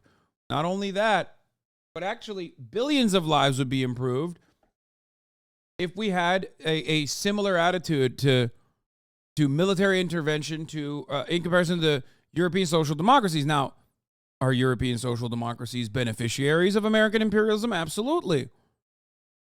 Okay? Stop saying, dude, say Norway rip, suck my dick. I'm talking about nationalizing extraction industries, you fucking donkey. Soy, Venezuela did it and it was so socialist, soy. But if I fucking mention Norway, then it's not all of a sudden that's not real. It's so stupid. Oh, China is so good. China is so communist. It's such a good transitional socialist state, actually. Like, shut up, stupid. I give props when props are fucking due. When China does it, I give it props. When Norway did it, I gave it props.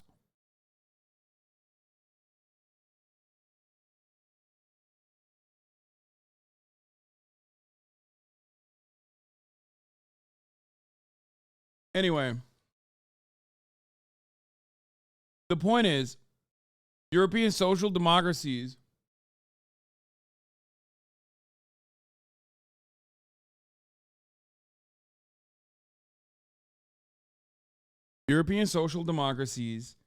are nowhere near as aggressive as the United States of America is as the primary imperialist superpower. If America was,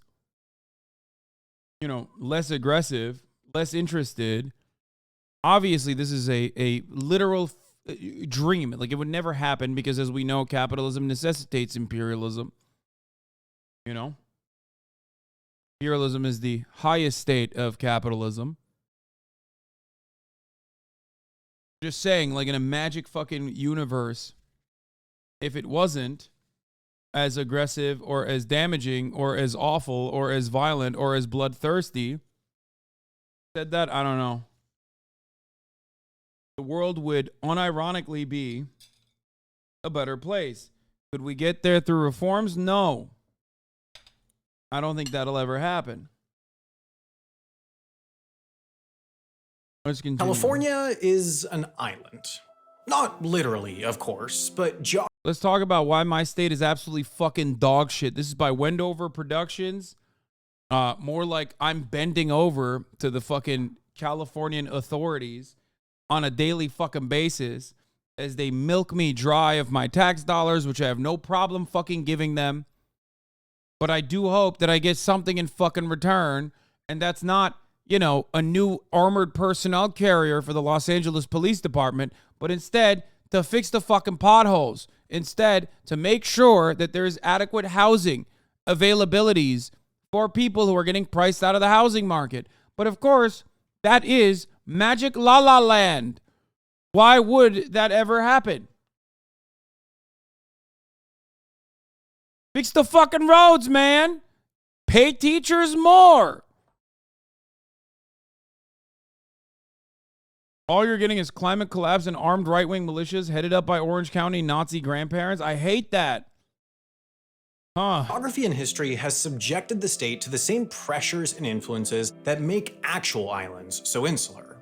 Towering mountains separate the bulk of the state from its neighbors, but America's largest desert places hundreds of miles of harsh, sparsely populated landscape between it and the more populated states farther east. Conversely, the largest, richest, and most influential cities in California all sit on the coast: San Diego, Los Angeles, and San Francisco. This is no coincidence. Granted statehood in 1850, California began its interaction with the rest of the nation by ocean. It did not border any other state. The next nearest was Texas. The interior was considered hostile, dangerous wilderness, but also just fundamentally lacked roads, so steamships would leave from the East Coast, snake through the Caribbean, and drop off passengers in Panama. There, travelers would cross the country by foot and horse and boat to get to Panama City, where they'd wait for another steamship to bring them to California. At best a 30 or 40-day trip, but incredibly, the fastest way to get from one half of America to the other. This disconnect meant California initially operated more like a colony, especially considering that until telegraph lines spanned the country a decade later, this weeks-long trip was also the fastest way to get information from coast to coast. It wasn't until the Transcontinental Railroad was completed in 1869 that the state was truly, reliably connected to the rest of the country by land, giving California 2 foundational decades to define its identity in isolation. This legacy persists. The disconnect exhibits in small ways that stack up into a meaningful sum. For example, most of the rest of the country is linked by a network. Honestly, if you go live anywhere in the world, where'd you go live? Would you say Tokyo? Easy. Of oil pipelines, allowing for cheap and efficient transport of the resource. Also, not really though, because I don't speak Japanese and it's really fucking annoying. From well to refinery to pump. California is different. With those towering mountains and desolate deserts separating it from the east, the economics never worked out to extend a pipeline to the state. Therefore, California largely buys crude oil from foreign countries, imports it on enormous tanker ships, and refines it locally, which, in addition to the state's strict environmental regulations, explains the higher prices typically seen at their pumps. California even has a small degree of disconnect to the rest of the American road network. It's the only state that requires all travelers to pass through any sort of border formality. Is Tokyo really that much better than Amsterdam? Yes. Tokyo is Amsterdam with more character. Significantly more character in the way that I like it. I love Amsterdam. I think Amsterdam is beautiful. Better than Vienna? I love Vienna. Vienna, another beautiful city. One of the best, in my opinion. But yeah, Tokyo, yes. But 0% the weed legality? Bitch, I don't give a fuck. I don't smoke weed. When driving in. It's not an immigration per se, rather an agricultural inspection to check for invasive species, but the point is not that these checks themselves significantly separate the state from the rest. More so, the fact that California is able to isolate and protect itself from pests prevalent in the rest of the country with any degree of success demonstrates just how naturally disconnected it is. The only state to have a similarly extensive agricultural inspection system is Hawaii, made up of literal islands. But the reason California can be so isolated is because it's really, absurdly, filthy rich. The state's center, if defined by wealth concentration, is here, Silicon Valley. It'd be easy to assume the area's riches are overstated, but the numbers offer a quick counterpoint. Santa Clara, San Mateo, and San Francisco, the three counties that encompass the core of Silicon Valley, have a collective GDP of 700. Hello, it was a hell yeah, Bay Area represent. My friend, that is the reason why you can't live there. You know what I mean? Like that. Like those guys are taking most of the profits. And $25 billion. This is closest to that of Poland, the 21st largest nation in the world, home to 38 million people. Common Polish L. The uninitiated might assume that San Francisco and Silicon Valley are more or less one. Literally 3 counties worth of revenue, dude. That's crazy. Not even the whole state. 3 counties worth. Kurwa. One and the same. Sure, San Francisco has a big tech scene, but the major headquarters are distributed across the towns and cities to the south of it. Google is in Mountain View, Apple is in Cupertino, Netflix is in Los Gatos. What this means is that these titans of tech, some of the largest companies in the world, are headquartered in some rather small cities, 82,000, 60,000, and 34,000 residents respectively. Therefore, they're regulated by tiny, hyper-competitive local governments. In fact, San Francisco, the city you know best, is not even the largest city in the San Francisco Bay Area. San Jose has 983,000 residents to San Francisco's 815,000 because the entire area is just subdivided into a huge number of smaller cities and towns, which is a bit of a trend. Los Angeles County, encompassing most, but not even all of the metro area, is composed of 88 different cities plus unincorporated areas. Across both of the states. Yeah, one major problem with California or even LA County is that it's just so big. Like, it is so insanely vast. And the 88 cities that they're referencing are like kind of far from each other. Like, it's just built like shit, really. That's it. I don't know how else to describe it. It is built like fucking dog shit.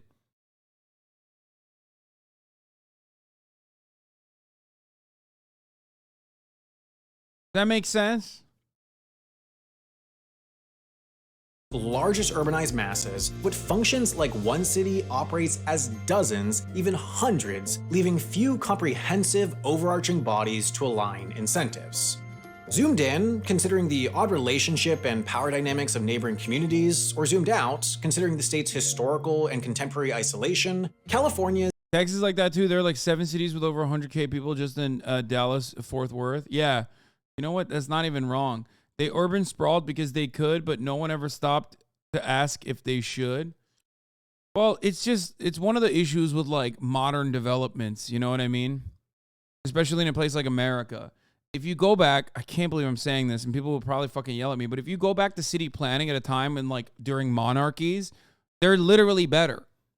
The only reason why you have cities like London or you have cities in Europe is because the Romans built them. Okay? I'm not even kidding. Like a lot of the development built back then that people basically used the skeletons of and built on top of, were able to build we're able to basically build city planning in a way that certainly still reflected class positions, right? And that wasn't great, but it was still, it was a building that you could inevitably turn into housing for as many people as possible, as they did in places like in places like London out of necessity. Whereas you know, in America, we fucking build shit because we can, and we build shit in a way that like, you know, in a way that best suits the interests of like suburbanite white people that puts them in proximity, like as further proximity as possible to black people. Really fucking ugly, gross, cookie cutter.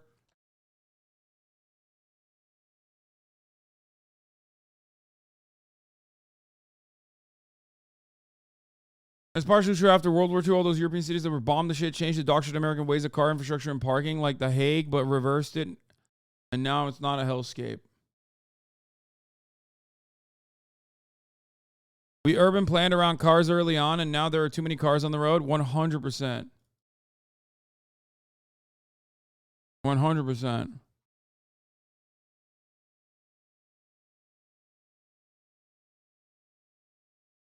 Oh. Small countries are forced to value their land different and densify. USA has plenty of land to sprawl and no government planning to prioritize good land use. As unique a state there is. Unique because European cities were built without cars. You know, that's what I'm saying. They didn't design their shit around cars and instead built it around the fact that most people will be walking. America was founded so much later, and we took cars into consideration. I have a master's degree in planning. Yeah, no, that's what I'm saying. That's why I said there is. No, I agree with you 100%. You are 100% correct. And even in places where we did build cities for walkability in mind, we literally fucking ripped them apart so we could basically long dick the entire town with cars and infrastructure built around, or roads built around, you know, vehicles. I agree with you. You're absolutely correct.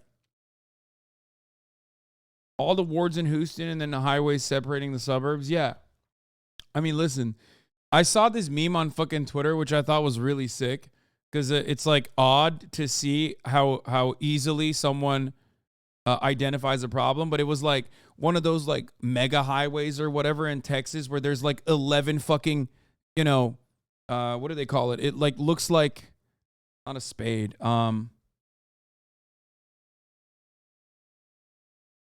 It was I think it was Texas. It was the Cat Freeway?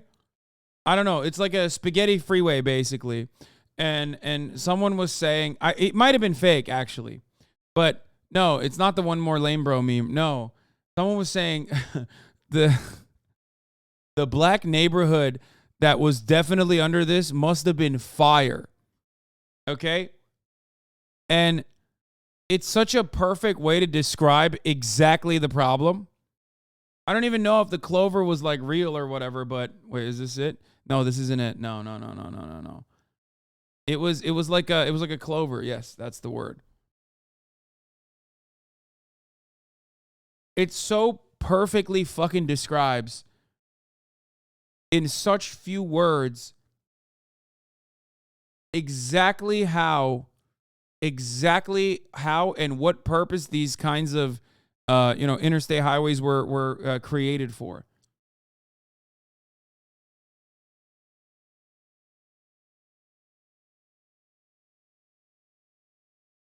I wonder if anyone can find it. Not like the actual version of it. Same geographical size. A highway interchange in Houston. Yeah, this was the image. And underneath it, someone was like, the black neighborhood underneath this must have been fire. Or must have been lit.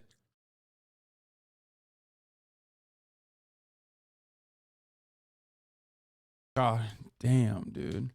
What is it? Is this fucking Florida, dude? Is this fake? Fake. Sometimes it feels like Florida literally feels like this. I'm not even kidding. If you've ever been around, if you've ever been in like Miami-Dade, and moved beyond Miami-Dade to like, you know, Coral Gables, you literally have seen something that unironically looks like this. It feels like this. Obviously, it's not real. This is AI art, but it just feels like this. I swear to God.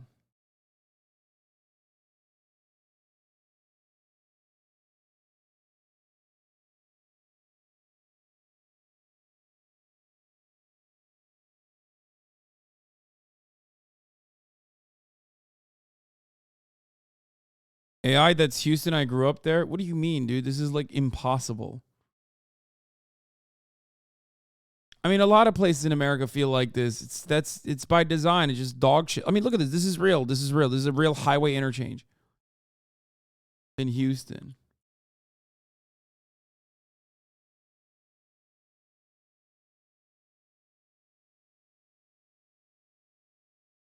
I get how people say stuff is ugly, but it really impresses me when I go through them. Like, humanity is able to make stuff like this so monumental, and people just go through it, everyday genius. No, I love infrastructure. Okay, when Marat was like, "Bro, let's go to the fucking mountains, do some off-roading." One of the things I loved was not like necessarily the trees or anything like that, but the water purification centers, and also those fat ass fucking beams that they put on top of mountains so we can, you know, feed energy into Los Angeles County. I think that shit's fire. Okay? I love that.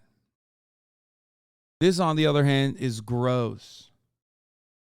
I love energy. I hate car-based infrastructure. Okay? Uniqueness has brought benefits, but uniqueness has also created unique problems and bizarre, sometimes convoluted means of solving them. Take homelessness. This is a hot-button, highly visible issue with complicated causes and largely theoretical solutions, so it's easy for conversations over it to spiral out of scale. A quick look at the statistics, however, makes one thing unmistakably clear. California's homelessness problem is uniquely bad. Of the 582,462 people experiencing homelessness nationwide in 2022, 171,521 were in California. That's nearly 30% of the nation's total, or for comparison, some 97,000 more than New York and some 150,000 more than Florida, the states with the second and third largest homeless populations. But California is the most populous state in the nation, so this should be considered at a per resident rate. And here too, California outpaces the rest with 44 people experiencing homelessness per 10,000. More troubling still, Look at all those fucking blue stays, by the way. Just saying.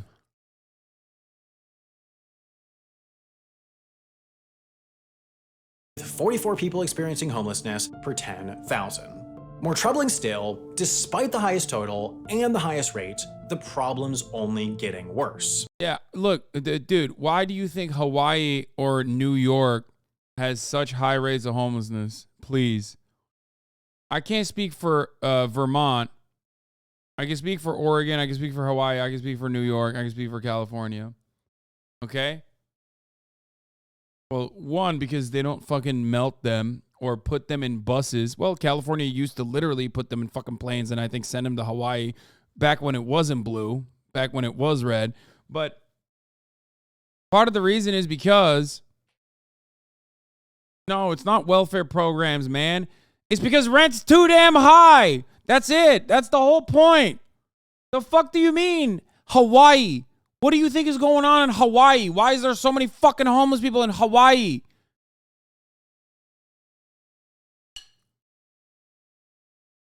At least in Hawaii, it makes kind of sense. Because it's like, you know, Hawaii kind of makes sense because there's limited amount of land.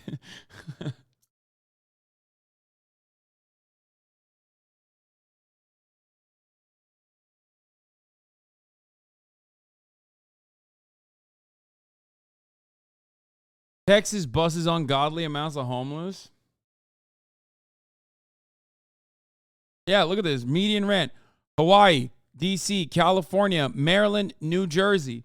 Part of the reason why New Jersey is so high, but it's not as bad with homelessness, I think, is because I assume there's like so much mass availability. New Jersey is fucking slammed. It's dense.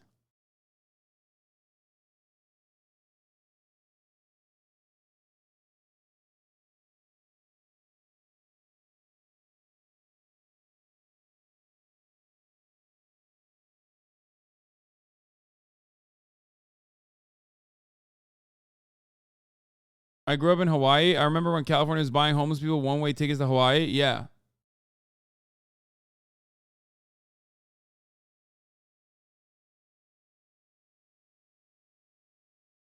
Hasan implying that mainly USA has infinite land. Bitch, in comparison to Hawaii, it does. What do you mean?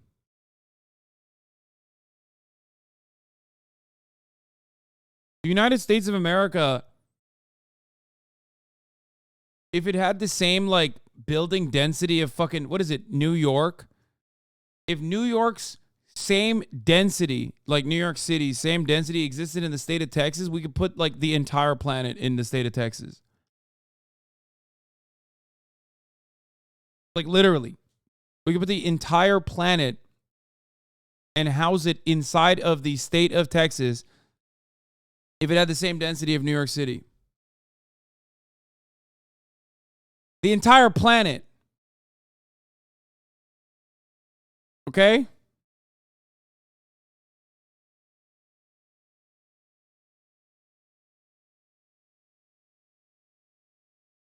Can't believe I'm using a fucking Matt Iglesias take there, but it's true.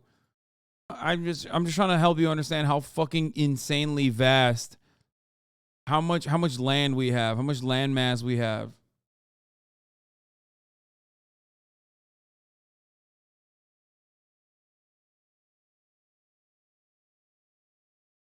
Vermont rates of homelessness are almost the worst in the country. Vermont shelters 98% of its homelessness, highest rate in the country. That's crazy. The state's housing crisis is the top agenda in Montpelier, and self-evident to most renters, employers, and first-time homebuyers, to say nothing nearly the 3,000 Vermonters currently sheltering in motels thanks to the pandemic. Vermont is the second highest per capita homelessness in the country, behind only California. Based on a nationwide tally, 43.1 out of every 10,000 Vermonters are unhoused. But Vermont is the lowest. Holy fuck.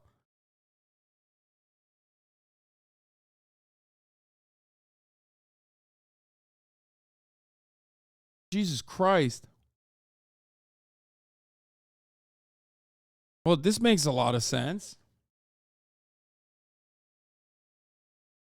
This makes a lot of sense as to why you see homelessness way more in certain places and not in others, I guess. Holy shit, HasanAbi is right. Texas could fit 7 billion people with the population density of New York City. Bitch, I'm always right. Sometimes even when I'm using wrong people who are wrong all the time and the one right take that they have.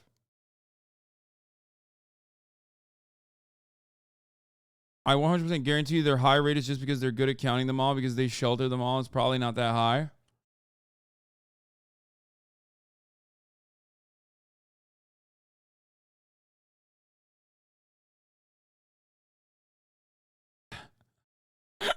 Bernie Sanders not trying to help the homeless. Sob emoji. This guy's a fake socialist. Marxist turning in his grave.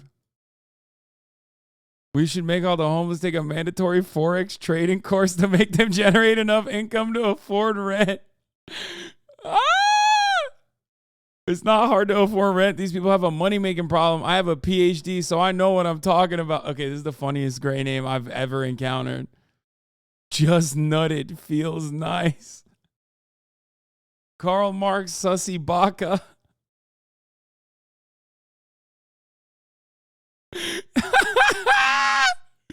You said www.fortnite.com. Do you think the building structures of California is the think stopping me from picking up women? Wait, what?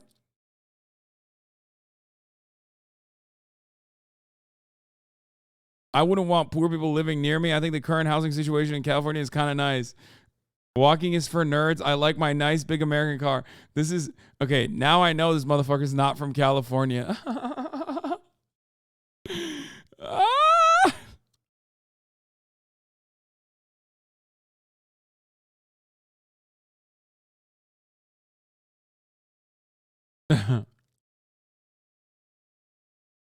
Yeah, this person is funny as fuck.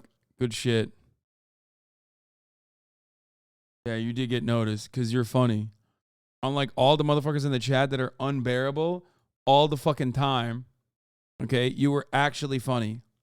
Don't encourage them. No, I am encouraging them because they're not like being, they're not trying to be funny by being like racist or whatever. They're like actually funny.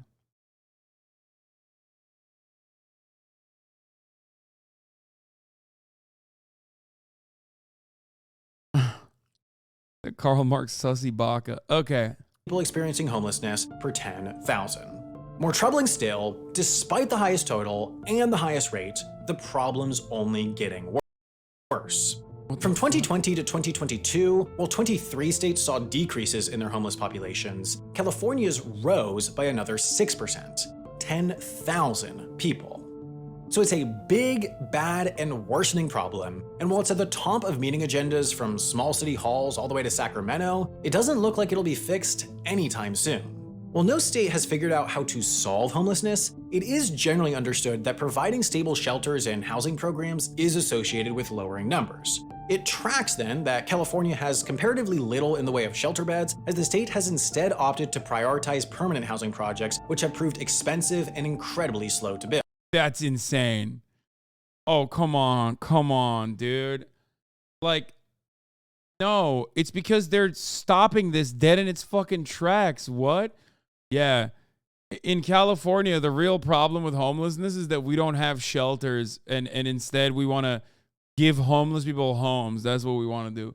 Meanwhile, I like Wendover Productions, but I think this is a massive miss. Here's why.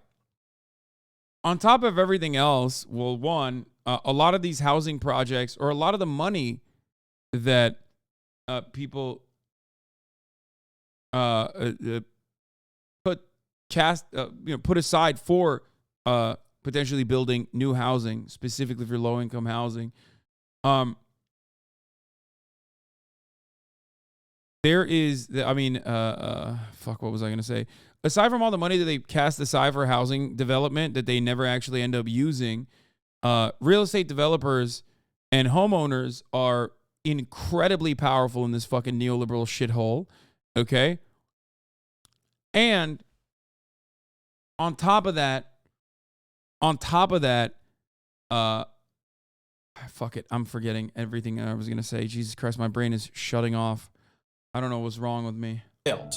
This has left more and more out in the relative cold. In 2022, 2/3 of California's homeless were considered unsheltered, living out of tents, cars, campers, or on the streets, far from shelters and services that could potentially turn things around. Now, the state government has watched this problem grow and spread and tried to think of solutions while throwing millions upon millions of dollars at it. Yet, the state has the largest, most visible homeless problem in the nation and has little in the way of solutions or even stopgaps in place to alleviate the issue. Much of this is the function of a simple reality that the state government has Fuck, before I forget. Oh, Jesus Christ. Duh. California has vacant homes. There are so many vacant plots and vacant homes. Just go on fucking Zillow and literally look at how many $3 million plus fucking empty lots currently exist. It's insane. Okay? There are so many fucking vacant homes in this goddamn, so many vacant apartments in this goddamn fucking state. It's mind-boggling to me. And before every stupid fucking nerd says like, oh my God, what? What do you mean? You mean to tell me that real estate developers want to fucking develop housing and like keep it empty? That's so dumb. They're just seeking profits. Why wouldn't they want to fill those fucking homes? They can't. They can't. Okay? They can't at the price points that they're currently trying to, at the price points that they're currently trying to fucking sell them off at or rent them out at. Okay? So ultimately, given the way that our tax structure works, go buy another $3 million mansion before the homeless this time. Okay, shut up. Listen to me. Listen. The way that our tax structure works in the United States of America, it actually benefits real estate developers to keep some of these homes fucking empty as depreciating assets so they can use it as a tax write-off. That's it. That's the whole point. It completely, every fucking YIMBY, which, you know, some people will call me one too because I am in favor of more development, but every fucking person that, and I've seen those tweets where people are like, you mean to tell me that real estate developers don't want to fucking fill their empty homes? Like, that's so stupid. They want to make profits. No, brother. They can use it as a fucking depreciating asset, write off their losses, and literally end up making more money as the value of the fucking property or even the lot itself appreciates. Instead of renting out all of their units, or instead of making sure that all the assets that they own are worked in some way, it's rented out, or you know, people are able to fucking live inside of them. They can just sit there and be like, well, this is a depreciating asset. This is, you know, this is a loss for me. As they wait, as the value of the home rises until they can sell it, as the value of the apartments rises and they can sell it.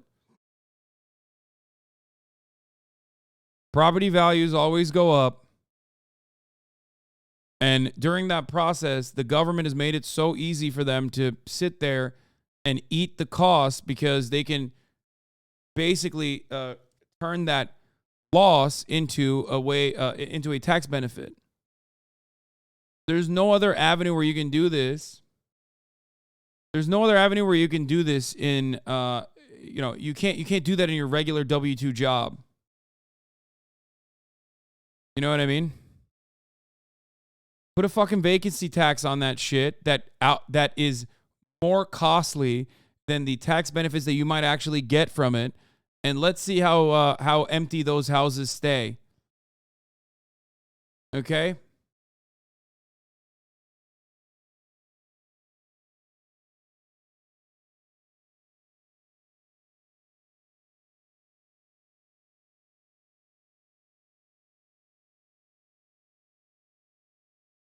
Surprisingly little control over.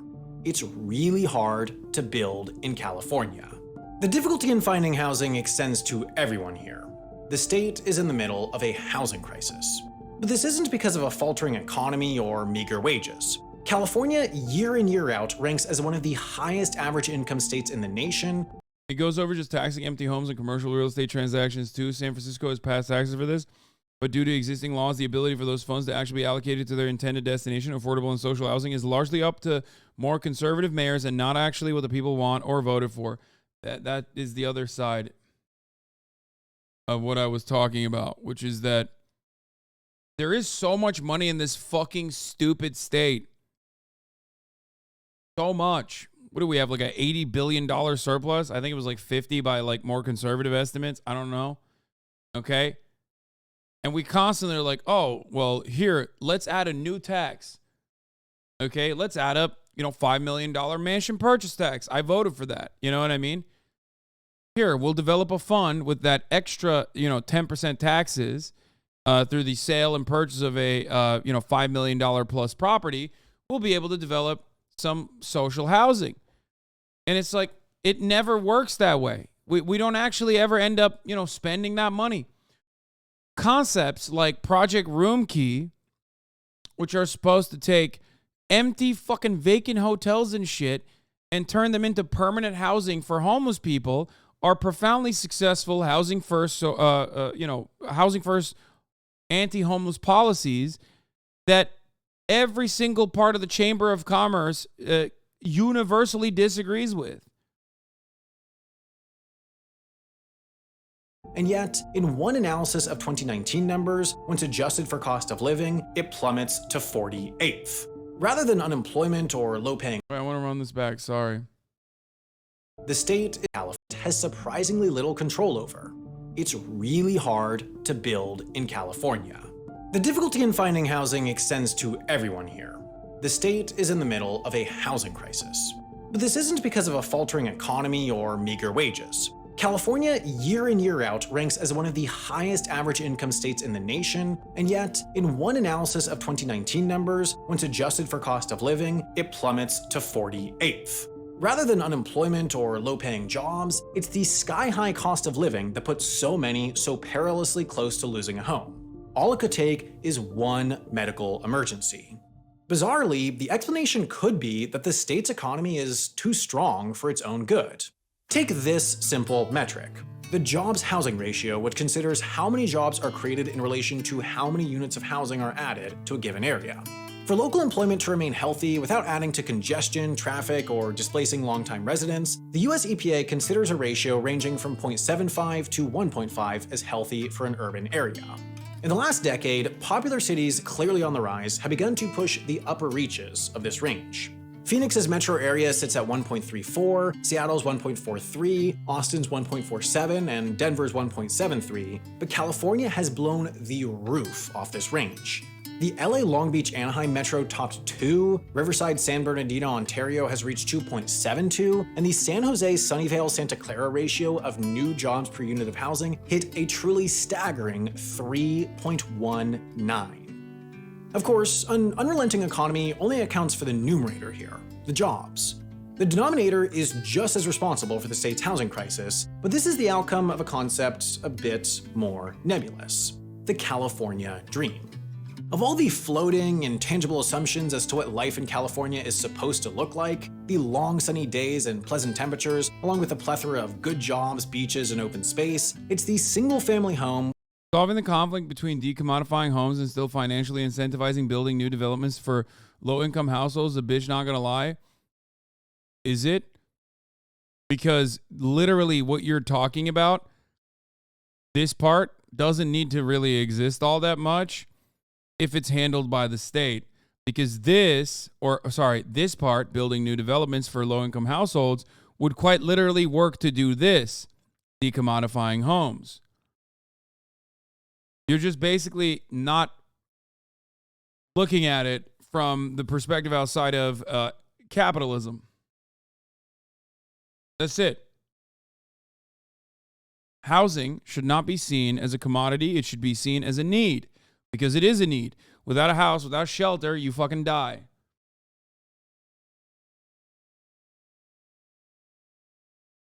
I did not see the new shootings in Denver. That's the issue.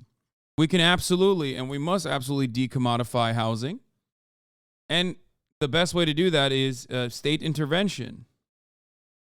And places where there are less glaringly obvious issues, like homelessness, as it is in California, where it's like unimaginably bad, they have done that. We have the ability to literally fix all that. It's just that we don't have the willpower. This goes for every single issue we are trying to solve within capitalism. Yeah. Terrible. With a lawn and perhaps a pool that's proved the most important, the most concrete, and currently the most controversial. And it's this core tenet that's causing such massive problems. Californians, after all, desperately want to keep what they were sold on, and they're willing to fight for it. No, I don't think it's like that. I don't think it's like the fucking American dream. No, I think the American dream was a way to package home ownership for Americans, which then very quickly turned into the American dream of like making money off of real estate. Like, every single tax incentive or every single benefit given to fucking home buyers has been bastardized by people that maintain and purchase housing not as for personal need as shelter, but for profit-seeking measures, for renting and developing specifically so they can make more money off of it. Just like student loans? Sure, exactly. Every single amenity that the United States government offers to the American people inevitably gets bastardized as a money-making operation, even if the intentions originally are honest.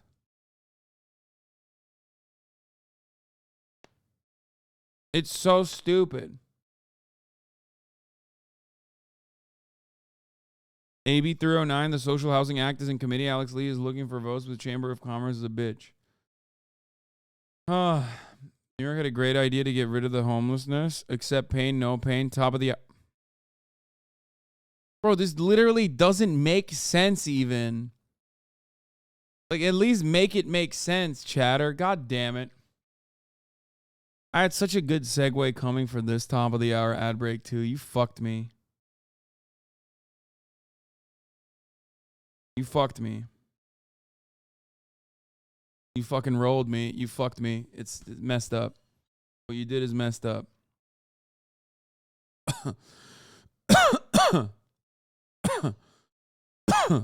It's Dadaist. Anyway, yeah, people are giving a 9 out of 11 on this top of the hour ad break. I see. Anyway, here's the 3-minute ad break. Now, if you no longer want to see those ads, all you need to do is subscribe, which you can do for $5 or for free.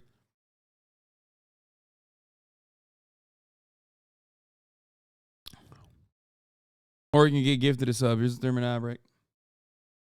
You know, Reagan started the loan tuition system also because there was a hotbed of communist and anti-war activity propping up on college campuses in California.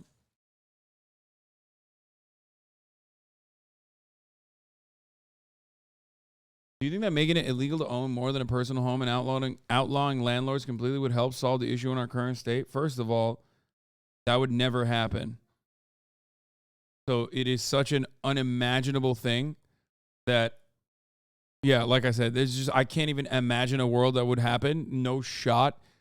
You would literally have a fascist, like homeowners association revolution in this country. Not a revolution, but like a rebellion, a counter revolution. You kidding me? Remember the McCloskeys, like the fucking wife and husband, the lawyers with the AR-15s? Like every suburb would look like that. Filled to the brim with like the McCloskey style suburban counter revolutionaries armed to the fucking gills.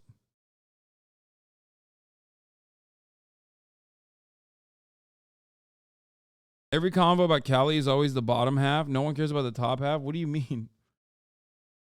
I mean, you mean like everything from the top half all the way up until the 1% is what you're talking about, I suspect. And in that regard, you're right. Oh, you mean just like the fucking Southern California and not the top of California, like Northern California. If you're saying that, then that's stupid because we are literally talking about NorCal when we talk about housing and homelessness. Atherton, a small Silicon Valley town just minutes away from Stanford. In 2022, this video literally heavily focuses on NorCal. To keep up with state mandates on housing requirements, the city council began the process of rezoning one single-family lot to build an apartment building. The project was quickly axed. It wasn't a lack of money. Wait, what happened? Away from Stanford.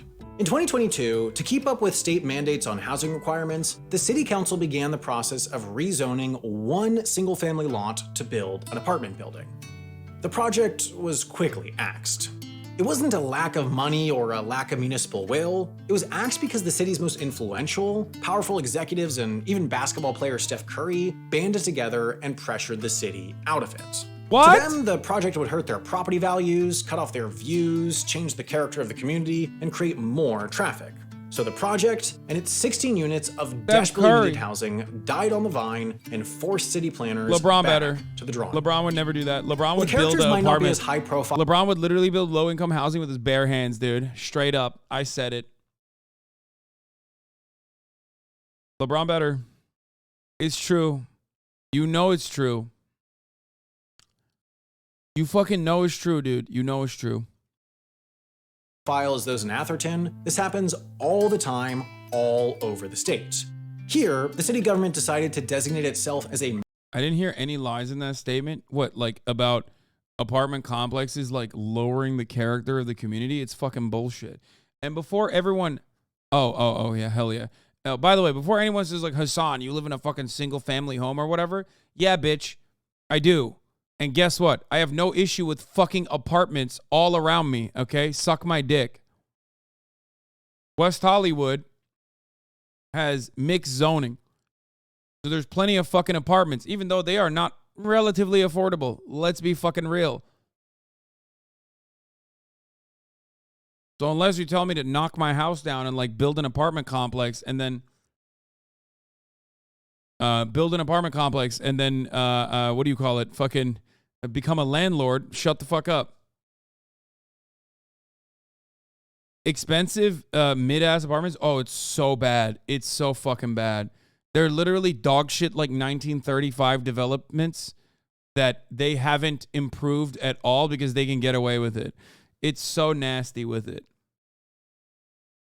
And yes, you have to pay fucking at least like $2,000 plus to live in a goddamn studio that hasn't been improved since 1937. In my city, it's more units means more traffic. There's no fucking traffic in the city except for like the 4th of July. But that's how they stop every development. Mountain lion sanctuary, which was odd, but conveniently allowed it to forego new housing development. Here, in 2019, construction on a 154-bed shelter broke ground only for Venice Beach to sue the city of Los Angeles to halt construction. Here, residents of San Francisco's Embarcadero area did the same, suing— By the way, this is what okay, this part is true and very real. And yes, Wendover Productions is absolutely nailing it here. This is literally it. This is the main reason, okay? That's it. He's right. I'm glad that he got to this part. It's like we have vacant homes that we could be utilizing, sure, but that's only part of the problem because where are the vacant homes? How expensive are the vacant homes? How are you gonna utilize the vacant homes? These are all policy problems. Except on top of that issue, they literally don't even want you to build shelters, which is not even a fucking solution. It's a Band-Aid. And they don't even want you to build any apartments in general, which again is so stupid.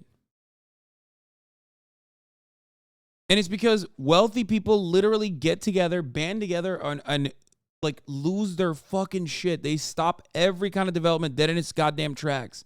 So even if there's actual money that you could be spending, even if in a longer timeline, less homeless people in the street would be more beneficial for your real estate prices, okay, or your overall quality of existence, which ironically is not even the first reason why you should want homeless people to not live on the fucking streets, by the way. But even if you're a goddamn freakazoid who cannot comprehend that this human that's like literally shitting on the side of the road is a human being, okay, who once had dreams and wasn't so fucking brain broken from a lack of shelter for many, many years and traumatized through existing in that regard, okay? Even if you don't want to think about all that shit, that's the best and most effective and most permanent solution to the homelessness crisis.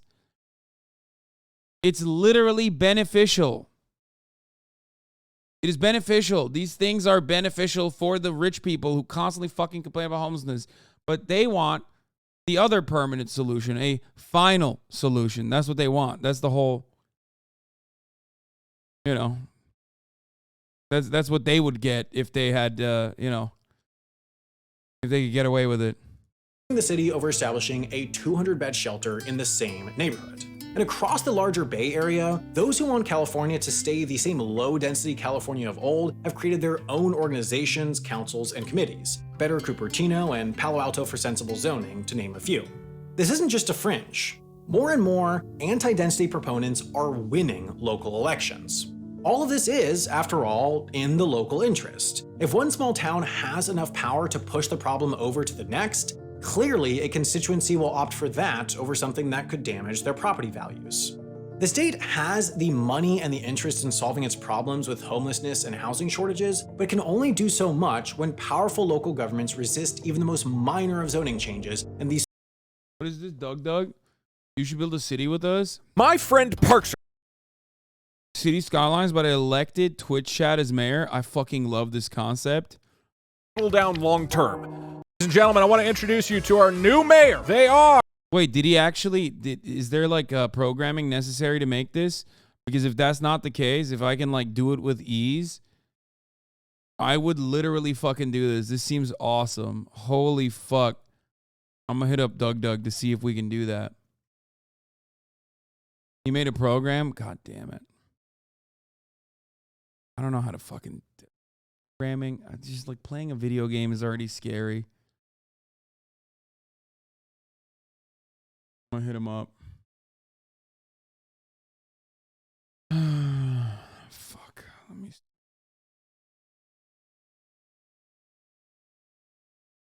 Is it Doug Doug?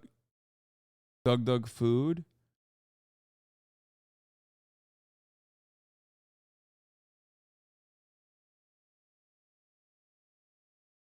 Is that his username on Twitter? Is it?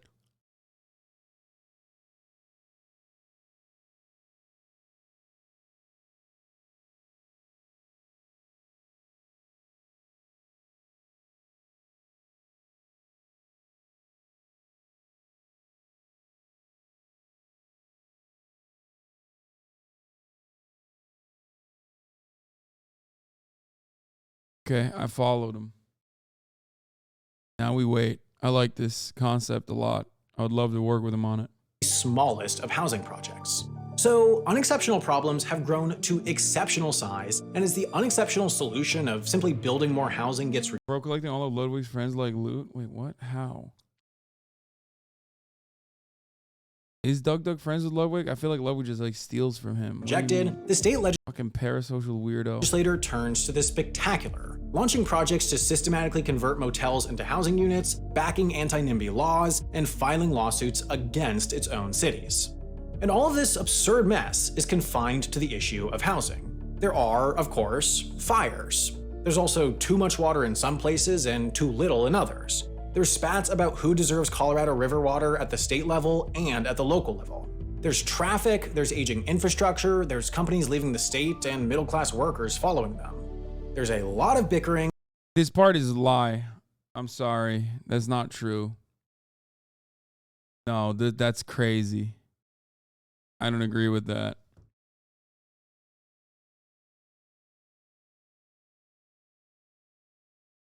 I don't agree with that at all.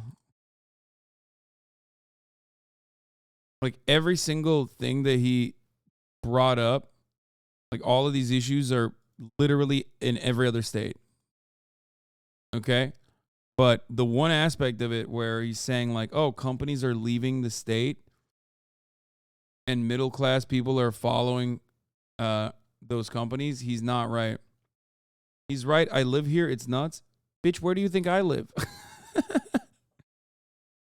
So it's a lie, or you don't agree? No, it's just not true. This is a falsehood. The majority of people that are leaving California are not middle class people, but like at the lowest rung, upper middle class people. It's rich people that are leaving California.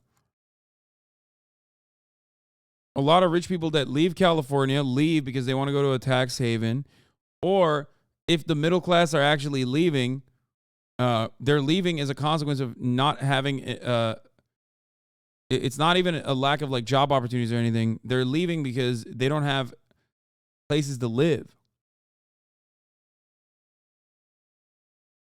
They're priced out and they have nowhere to go. Meanwhile, there's still a shitload of people moving into California while that's happening. And middle-class workers following them. There's a lot of bickering and a lot to bicker about. Clearly, problems have accumulated in California to an untenable level, and systematically, they aren't getting solved. Something seems fundamentally wrong with the state, so maybe it needs a fundamental solution. Maybe California should just be a country. It sounds ludicrous, right? Of course California can't become a country. It would never happen. Congress would never allow it. But perhaps the point worth focusing on is how much less ludicrous it sounds when considering the argument. After all, California wouldn't be out of place as a country. It would rank 59th in physical size between Iraq and Paraguay, 38th in population between Canada and Poland, and 5th in GDP between Germany and India, so it would actually be above average on all major metrics. Just understand that real quick. California ranks 5th in GDP. So math ain't mathin', dude. It's like the same as the egg prices we were talking about. 700% profit, increase in profit. Prices are increasing. Wages are the same. Their initial investment is the same. What's going on there?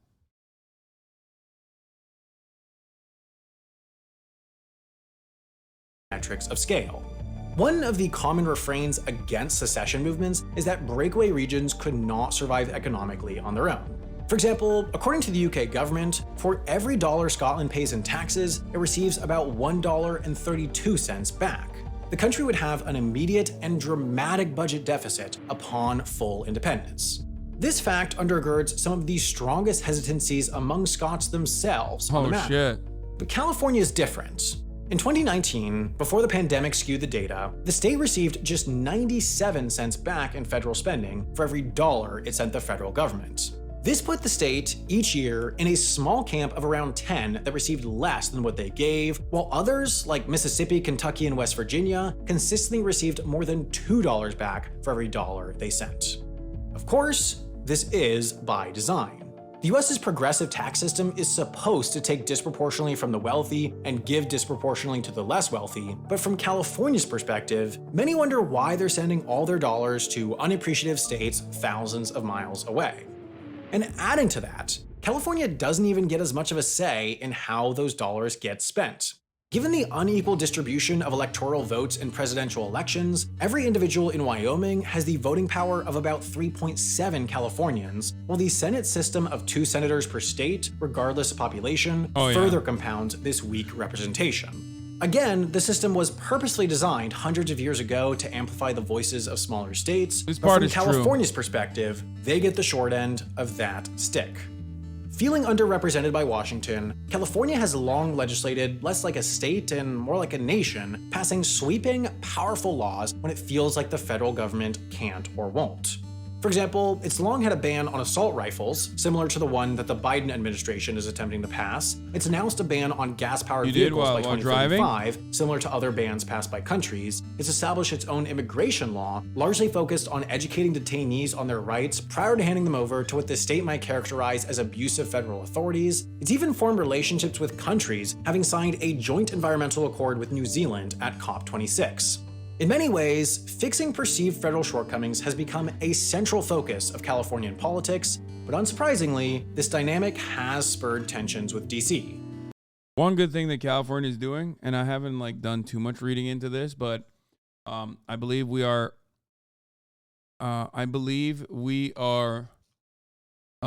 producing our own insulin soon. So there is that. But again, California has a lot of wrong, especially when you talk about housing. One of the worst. Holy shit. I mean, that's the major issue that needs to be dealt with. Passing AB 257 fast. Food labor bill was huge.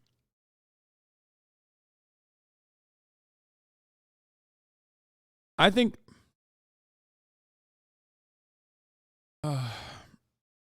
the gas price gouging thing, yeah, there's that too.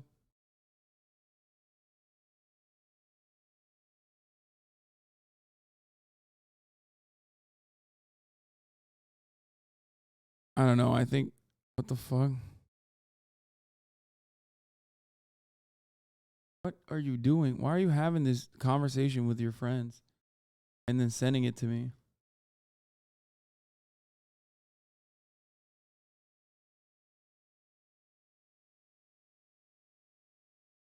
Ultimately, the most important, the biggest issue in California is housing.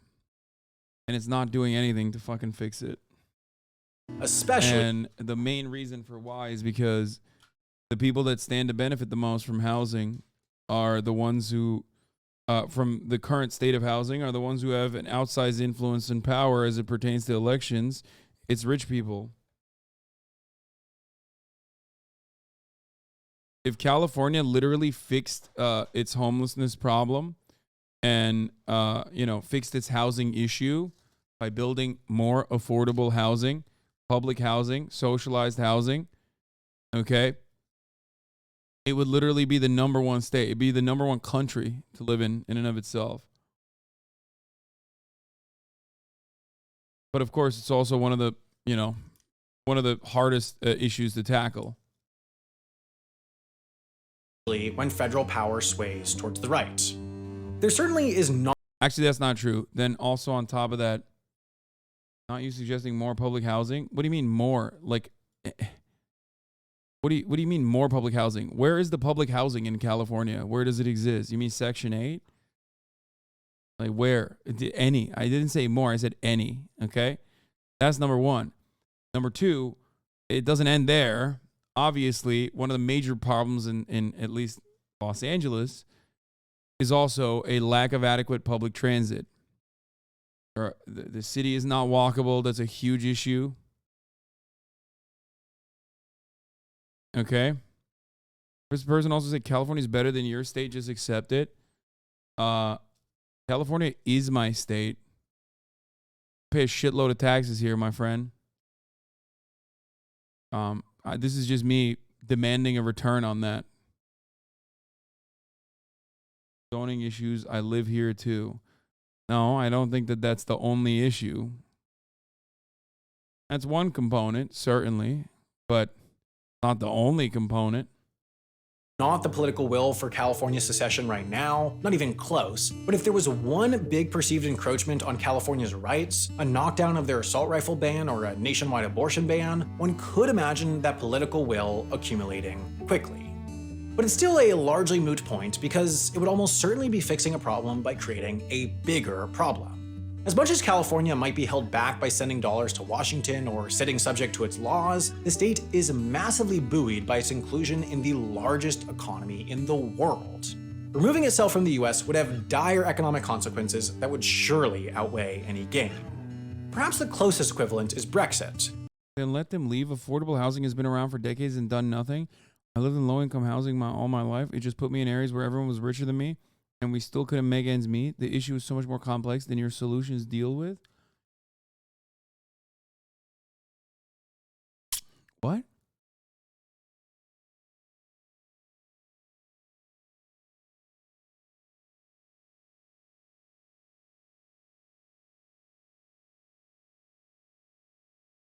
I don't even know what the fuck you're saying.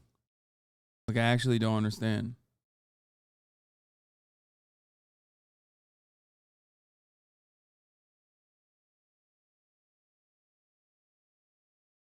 Are you saying poor people should just leave? It's not simple. It's so hard to deal with. You're oversimplifying. I'm oversimplifying. You literally said poor people should just leave California. And then told me about how you and your family benefited from low-income housing. You know what would have been worse than low-income housing?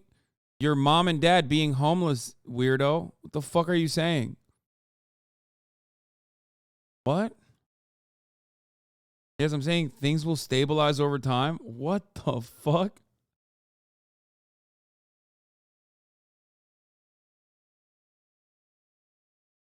Okay. First of all, that's not true. You want to know why pushing homeless people aside, like pushing them away, further and further away from Los Angeles, is not actually going to solve the homelessness problem? Because the number of homeless people keep growing. You want to know why? Because people are constantly getting priced out of the housing market. So if you don't tackle it on that side of the issue, there's no way to tackle it at all. Also, you said you were a poor person living with rich people and you hated it. So you think it's better off for people to just like leave? I don't understand. Who's going to do the jobs? Who's going to do the jobs? You think there isn't need for people who need who need to live in low income housing that will still do certain jobs that people will never pay more money for?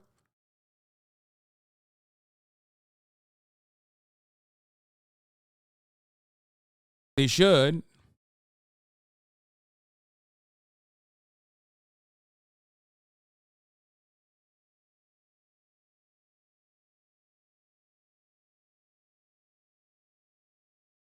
I'm a homeowner now. I've been on both ends. Yeah, I can see your survivorship bias fucking seeping through as you type on your fucking iPhone. Much of the political will came from a belief that the European Union was taking the country's money and encroaching on its sovereignty, but now just That's the funniest, Dude, that literally, it's giving, what's his name? Starbucks CEO sweaty. It's like, I lived on welfare, okay? I made it. So I think we don't need welfare no more. It's literally Howard Schultz ass shit. I lived and survived on social housing, or not even social housing, but like low income housing, which is why we should abolish it and push people away. Like, how do you not even see what you are fucking advocating for from your own personal experience? That's not at all what I'm saying. You just said poor people should just leave LA. A few years on, with mounting issues on trade and travel, public opinion has shifted decisively towards regret. Most agree that removing the UK from the world's third largest economy was not the right move. Public opinion on Californian independence has never neared a majority, but there have been enough fringe movements seeking secession that the question has been included in legitimate political polling, reliably demonstrating surprising support for the idea. Between 14 and 32% of respondents were for Californian nationhood. In fact, in one poll run by a Stanford-affiliated think tank, the 18 to 29 demographic responded as 36%. Bro, this is so funny. I mean, companies should spread out and allow poor people to continue to live there. Yeah, except let's say we don't fucking, let's say we don't improve the working conditions of like teachers, nurses, sanitation workers, delivery drivers. And let's say we don't do that because it doesn't seem like we're going to do that. And also on top of that, we have the same attitude that you just suggested, where if you're poor, you just fuck off and you go live somewhere else. Okay? I'm not even going to get into like the inhumanity of what you're suggesting. That like you deserve to leave if you don't have the if you can't pay for it. Okay? So what happens? Like you built the corporations elsewhere, let's say, which they do already. It's called low-cost sites. They take advantage of many tax benefits. That's why they build places in states like Oklahoma. Okay, companies leave. So what's going to happen? Who do you think there is no need for these services any longer? Like, I don't understand. Who's doing sanitation? Who's teaching your children? Who's doing janitor duties at the hospital? This is before we even comprehend how expensive it is to fucking move with no help from the government at all.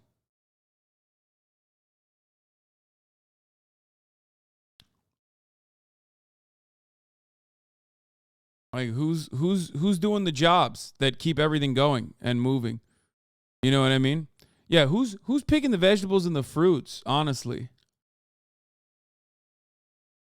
Yeah, we should get the fucking Hollywood film executive to do it, actually. It'll work.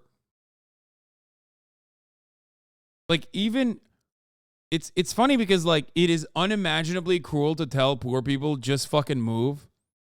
You know what I mean? Just like uproot your life. We're never going to give you enough money to do that. Okay? But like, even if we were to do that, even if we just like sidestep that cruelty, the inhumanity of your suggestion, who's going to do the jobs? Stop saying I told poor people to move. I'm saying that all companies that threaten to leave just should. We shouldn't tie them. Wait, what? You're not talking about that. You literally just said you got to be better about actually sourcing evidence when you insist something is wrong. Stop just claiming. Find evidence. If you're going to call someone a liar, then find the evidence. I live in San Diego. Same issues here. Yeah, no, everyone can just say they are fine with their houses devaluing. People are locked into 30-year loans.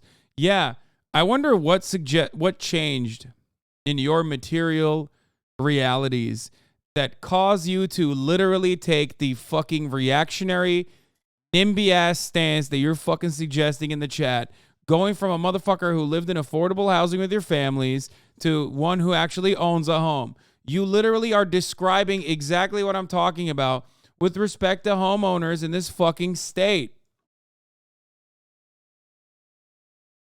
Okay? And this guy doesn't even rent, I assume. I suspect he doesn't rent out his house. He's not even a goddamn landlord. He's just a homeowner. Every single homeowner operates like this. They think their value, their home's value appreciating is profoundly important for them. They don't want their home value to depreciate.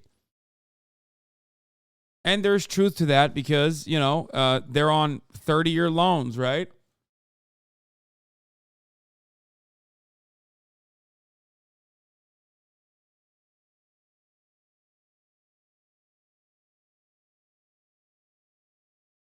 Oh.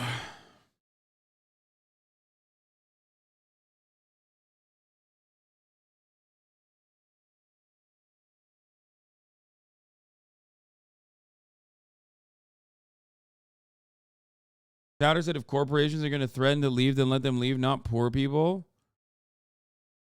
Okay, but you do realize that one aspect of home ownership means not having a permanent growth strategy, a permanent appreciation strategy on home values, okay? And as a homeowner, he's saying that that's unacceptable, that shouldn't happen. So he's literally making sure that there isn't more affordable housing available.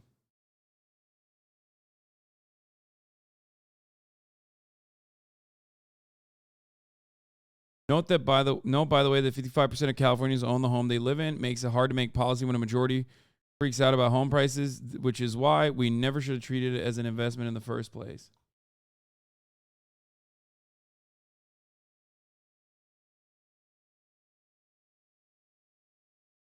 It's the poor people that get priced by keeping certain tech sectors here. Stop trying to make a ton of assumptions about me. I mean, you're already mentioning like what your interest is. You said that you don't want your home value devaluing.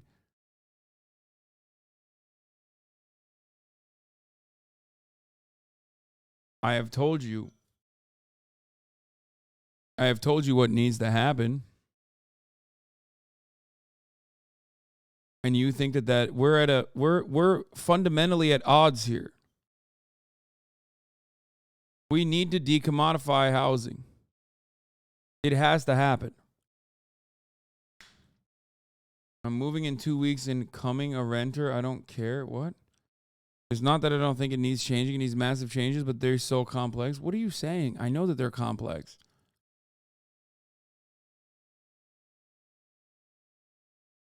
I mean, I get it.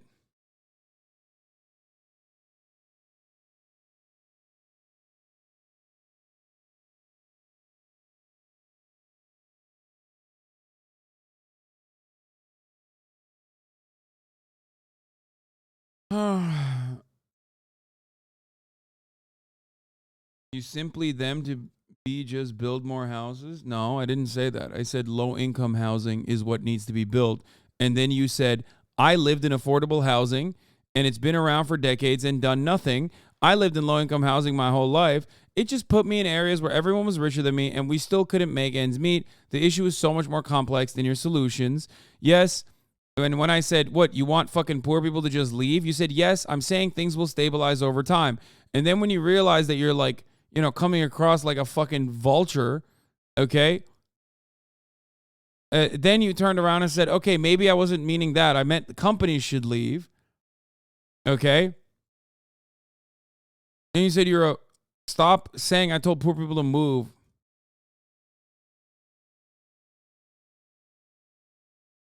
Not that I don't think it needs changing. It needs massive changes, but they're so complex. You just keep saying they're complex now. Dude, 100% bought at the peak and is freaking out.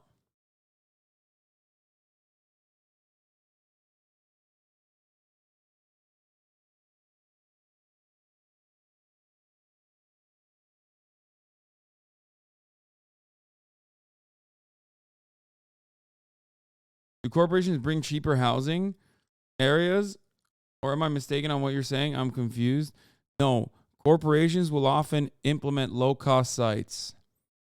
Like they'll go to places like Oklahoma where they get money from the government, money from the state government to build what is known as low-cost sites.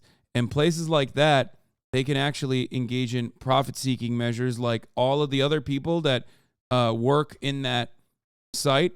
They can pay way less wages because the cost of living is much cheaper. They do that already. They do that in Oklahoma, for example. Oklahoma is a good example of this. There are a lot of places in middle America where this already exists. Just that they still can't maintain people staying there.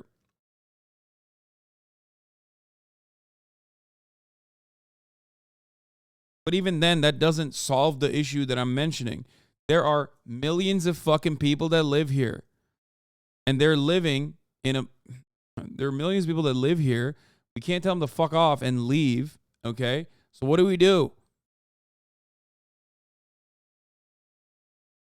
% for and just 40% against, almost even, demonstrating that, while majority opinion is not nearly in support of the extreme, unprecedented measure of modern state secession, the perceived disconnect with Washington has pushed the idea up to surprising levels of legitimacy. We all know pragmatically that secession will never happen in anything close to this reality, but partition could. The underlying idea is the same, that California is big, underrepresented, overtaxed. The solution is just less extreme. Split it into smaller states. This has been proposed legitimately over 200 times, and the most recent concerted push was led by billionaire investor Tim Draper in 2018. He proposed splitting the state into 3 parts called Northern California, Southern California, and California, attempting to balance population, wealth, and politics somewhat evenly across the 3. The central argument was that the state government was out of touch with local governments given the huge difference in size between the two, and that the federal government was out of touch with the state government given the diluted representation, so the solution— Yeah, the amount of fucking Republican districts that would come out of that is unimaginable, dude. They would fucking gerrymander the shit out of that so aggressively, and it would not be in a way that is beneficial at all to the Democratic Party. Holy fuck. Oh my God. More blue states? Hell no. I don't even think that it would end up becoming... I mean, it'd be 2 more blue states and 1, like, massive red state. Actually, it's funny. They tried to gerrymander it, but if you look at the votes, it would have been all 6 Dem senators. I don't know. I think we forget how fucking red California land can be.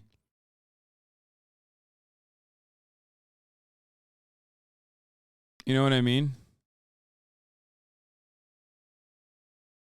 Solution was to reduce the size of the state and also, given the 2 senators per state system, give more powerful federal representation to the population.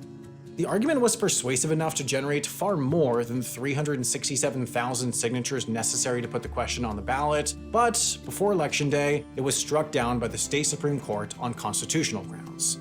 Even so, it probably wouldn't have passed. Polling showed its support between 13 and 17%, but even if the state did vote for it, it'd then be up to the federal government to approve such a split, and the federal government would almost certainly never approve a split. Democrats would balk at the fact that it would fracture a strongly Democratic state, Republicans would balk at the 4 additional left-leaning congresspeople it would send to DC, everyone would ask whether it'd be too dangerous a precedent to establish. So the big solutions aren't reasonable, and these small solutions aren't working. Perhaps the answer is that California is— It's funny, like, people literally forget that California was a red state, dude. Like, California gave 2 major fucking Republican presidents. 2 of the worst. Well, one definitely, like, objectively one of the worst. Like, Nixon and Reagan both came from California. California gave us Reagan, man. I think people just forget that all the time. Like,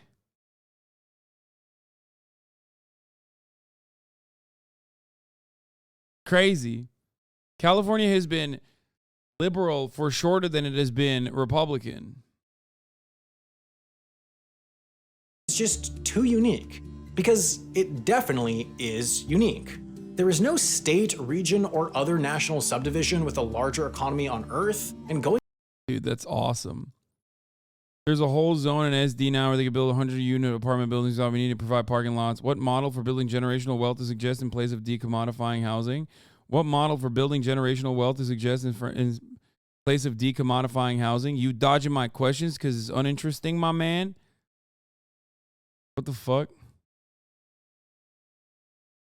You dodging my questions because uninteresting, or you ain't got ideas, my man? what if I were to say I don't have an idea of building intergenerational wealth in place of like home ownership? Okay, what if I were to say that? Okay, what if I were to tell you I don't care, that I don't think that we should be relying on intergenerational wealth being built from home ownership and instead decommodify it so thoroughly that it doesn't even matter? That like a gigantic aspect of existence that makes it a necessity to build intergenerational wealth is the home ownership itself and how expensive it is. What if I were to tell you that? Or even if I don't have all the fucking answers. You know what I mean? Like, what do you think is happening in a country like fucking Austria? What do you think goes on there when in a city as densely packed as fucking Vienna, 65% of the homes are publicly owned? What happens there? You think there's no rich people in Austria? What do you think that people are just like suffering there dramatically? Do you think that it's more utilitarian to cut off that aspect of intergenerational wealth development and at the very least make sure that there are less homeless people? I don't know. That's a good idea, I think. Also, dodging your fucking questions, dumbass. Yeah, as my mod already told you before timing you out, there's fucking 26,000 people in here. Why do you think I can like have a one-on-one conversation with you, even though I'm doing it now?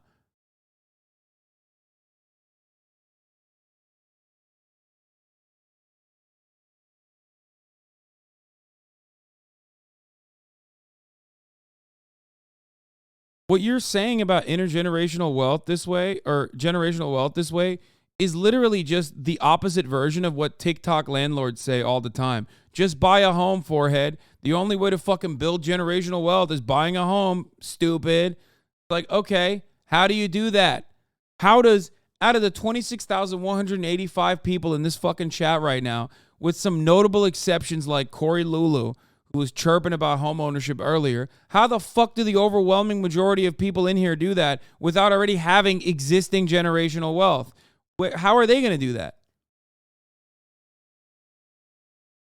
How would you do that without having generational wealth to begin with?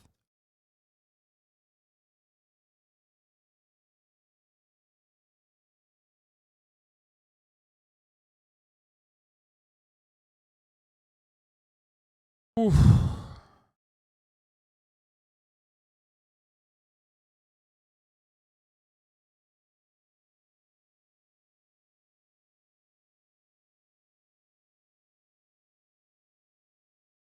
Going down the list, there aren't really even near equivalents. Texas is number 2, but it's run by small government conservatives, meaning state intervention on problems is limited. New York is number 3, but nearly all of its GDP is concentrated in one massive metro area, meaning its structure is far simpler. You then have England, but it acts as a nation within a nation, then Guangdong and Jiangsu, but China isn't a democratic state, then Florida, but it has a Texas-style small government bent, then Shandong and Xishan, also China, then Illinois, mostly one city, then Henan, also China, then finally Pennsylvania. Wait, With its comparatively conservative, smaller government politics, it's not a great equivalent to California, but it's the closest so far considering its wealth is somewhat geographically distributed and its government is more open to intervention than in Florida or Texas. Wait, why did he just fucking shit on government intervention by saying China is not comparable because it's not democratic? It's like, maybe it's the solution. I mean, look, I can't speak on Chinese real estate that much. Okay. But no, like government intervention is literally the solution to this problem. The only solution. It's not a great equivalent to California, but it's the closest so far considering its wealth is somewhat geographically distributed and its government is more open to intervention than in Florida or Texas. So that's to say, California is not only unique to the rest of the US. Bro, you said lol, like those Chinese ghost cities, lol. Brother, okay, Chinese ghost cities, right? Fine, got it. Do you want 90% or at least like 75% home ownership? Or 90% home ownership? Or do you not want that?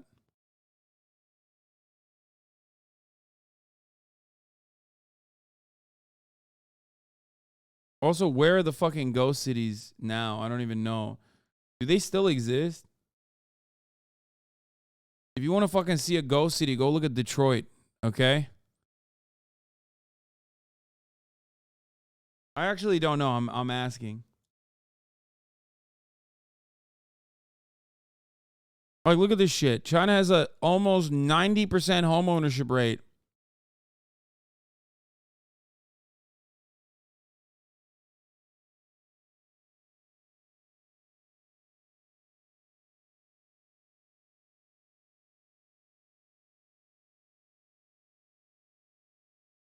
China's largest ghost city booms again thanks to education fever.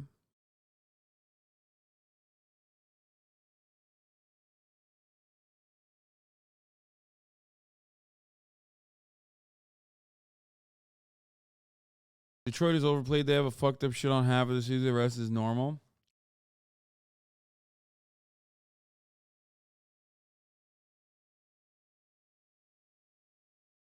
I will not accept Detroit slander. Okay, Gary, Indiana.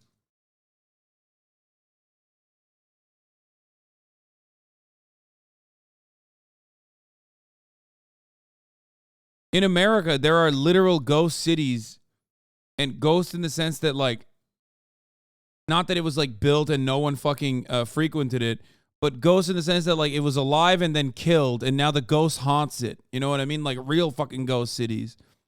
Go to any Rust Belt town and you'll see the fucking ghosts, okay? Like, actually.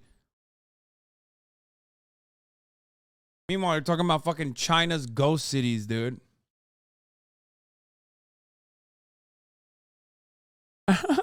This guy said, stop looking at the China booth. This is continuously your worst take. Everything else I agree with you on, but you were so wrong about China and their government. Please look up their democracy index.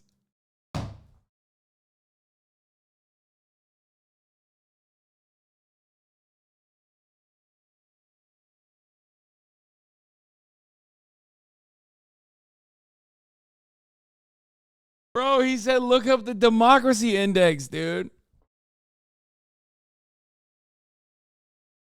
Oh, well, I guess you're right. You're right. They got little democracy. We on the other hand, our democracy is so high. Like, we're fucking killing it on the democracy that we have here. Like, how do you agree with everything else I say if you think that, like, how you don't agree with anything I say if you're going to pull some shit like look up the Chinese democracy index? Like, do you just come in here every day and don't listen to anything that I'm saying with respect to America's supposed democracy?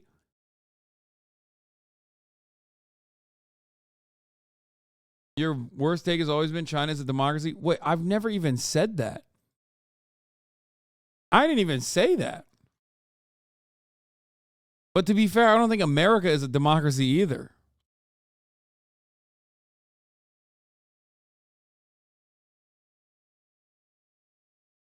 What is the democracy matrix ranking?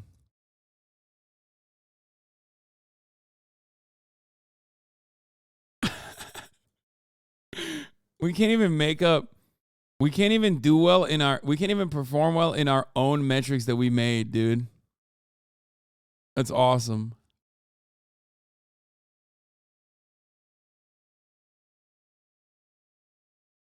It's below Israel, which is also fucking hilarious.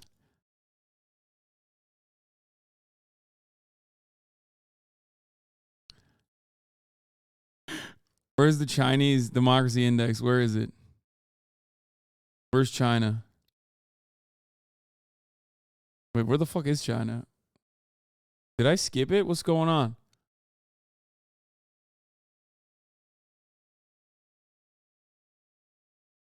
Oh my God.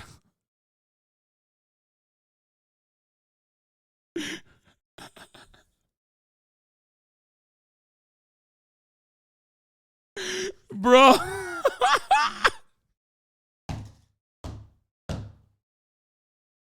Oh. Oh, yeah. Bro, is below. It's like it's below Somalia.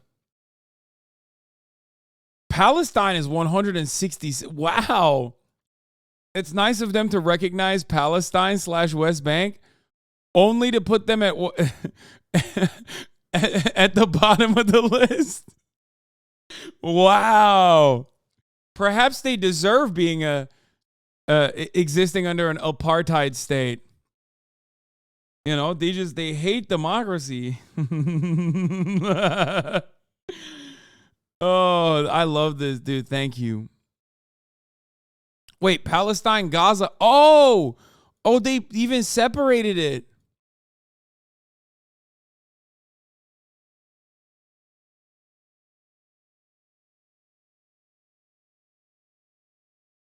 Guys,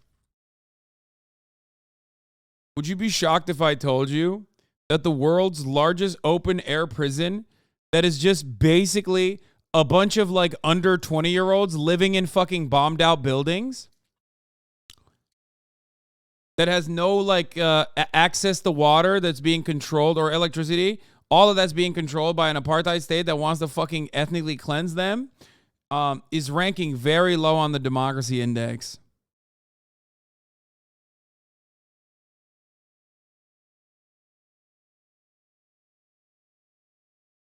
This is... Someone should do something about this. Where's Israel on the list? Above the United States of America, as a matter of fact. There's so much on this list that's hilarious. Israel is at number 35. I want to know, wait, what are the fucking metrics of this? How do they do this?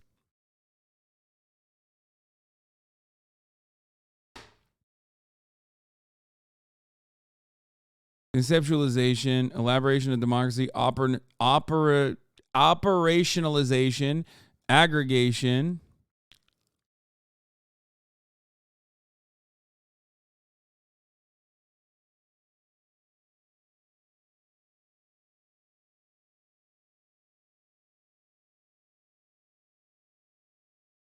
USA is a deficient democracy, by the way. I mean, that part is true. It's not even bad.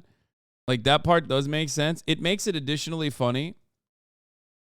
It does make it additionally funny, though. Like, even before I saw the Palestine mention, which is hilarious, other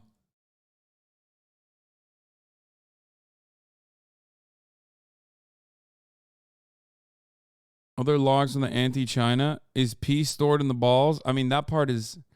That's a good question. These are productive questions.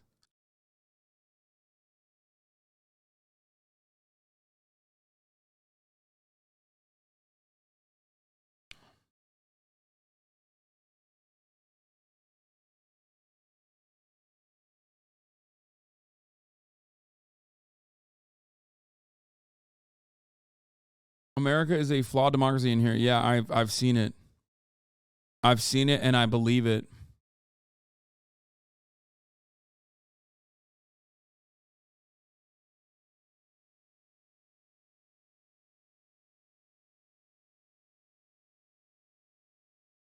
Wait, I want to know where China is on this list. Is it still in the bottom? Afghanistan is the worst now. Myanmar, second worst. North Korea, third worst.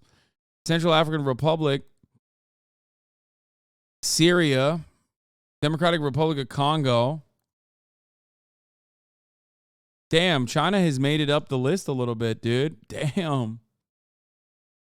Do they still classify Palestine separately? Cuba is a 139. Vietnam is 138.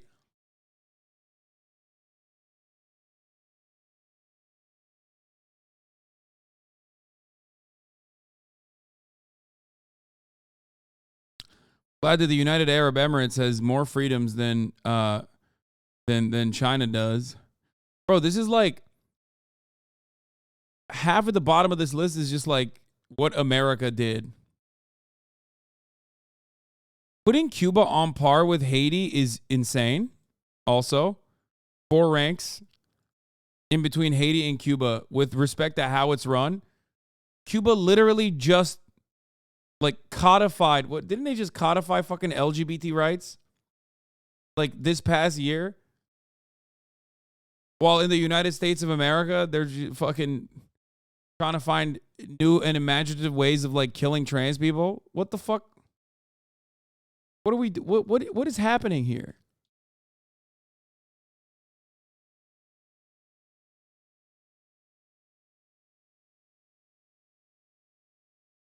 Isn't it wild that Vietnam is low? Is that low as well?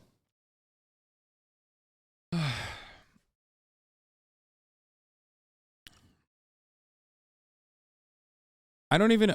The problem here is I don't understand what they mean by. All right, here, let's look at full definition. Full democracy is a nation with civil liberties and fundamental political freedoms are not only respected but reinforced by a political culture conducive to the thriving of democratic principles.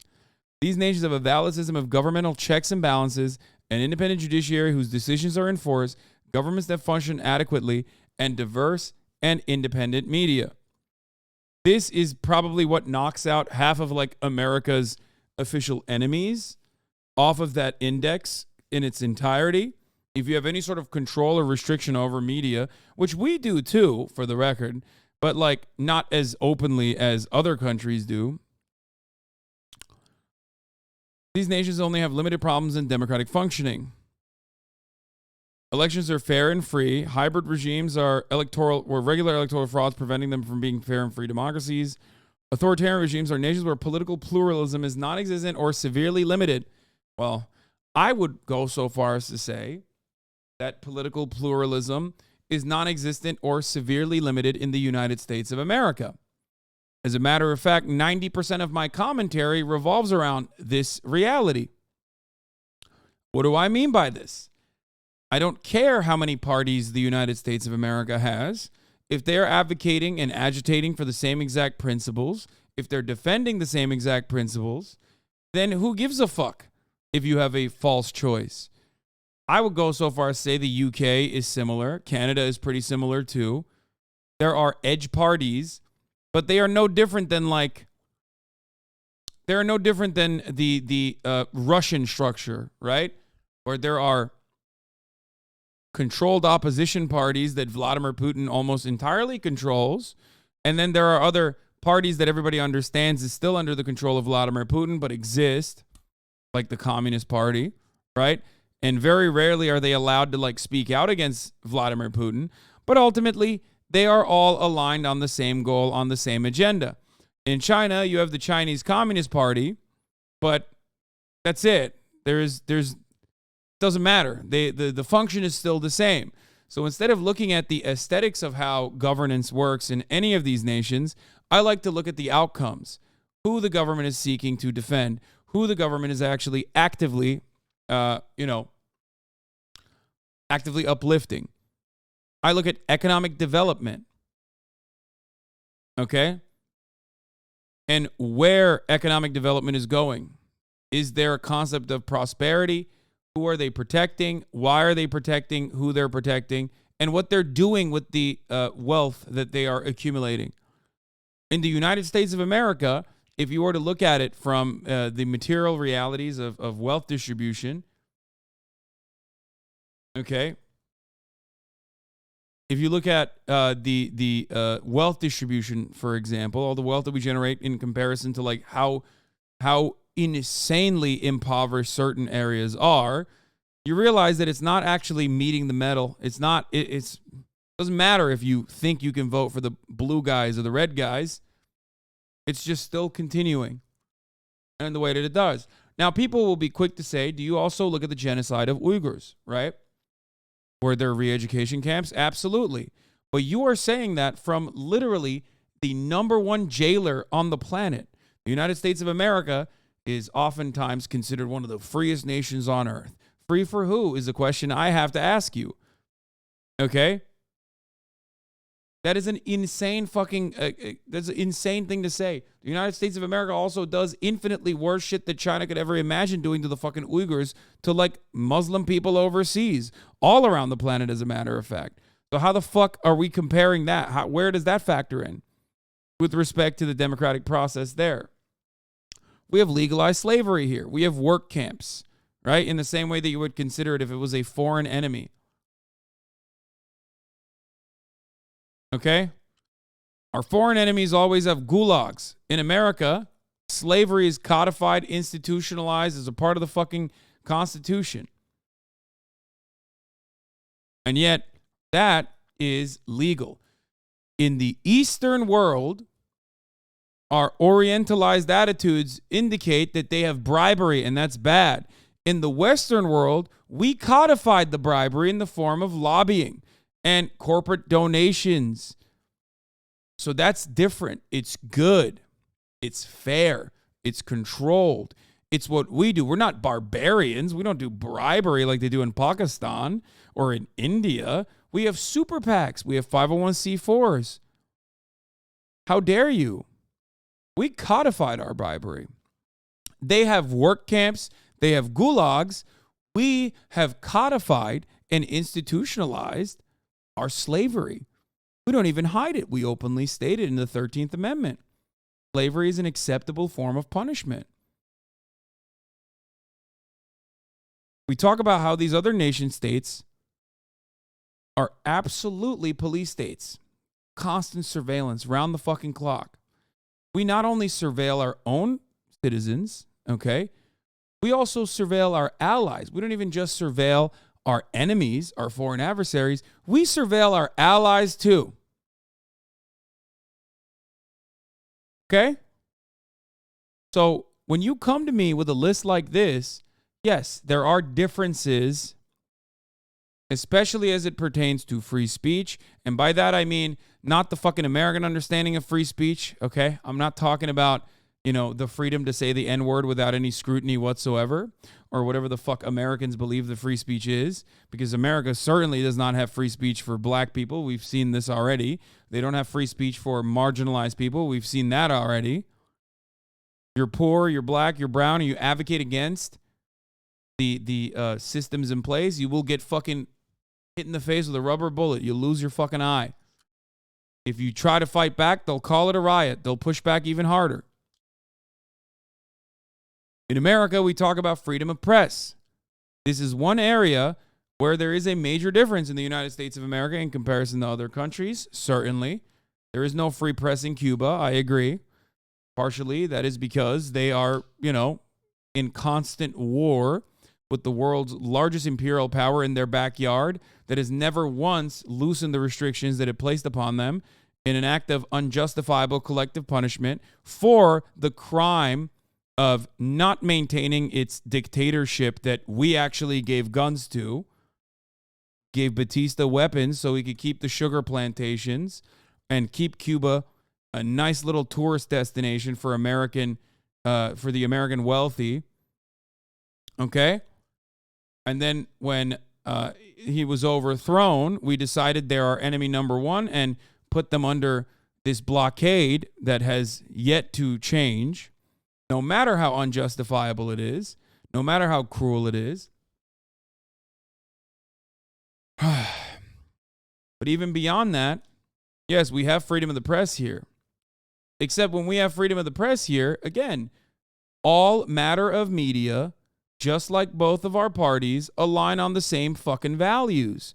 When it comes down to it, you go on MSNBC, you go on CNN, there is a narrowly defined, acceptable box of ideas that you can preach. You go outside of that, to the left, if you dare to go outside of that and you go to the fucking left a little bit, you advocate for social democratic marginal reforms that many countries already happen to have, all of a sudden they will bully you, they'll bash you, they'll say you're a fucking fake socialist like Bernie Sanders. He's got 3 houses, he wants healthcare, but he's selling a fucking book.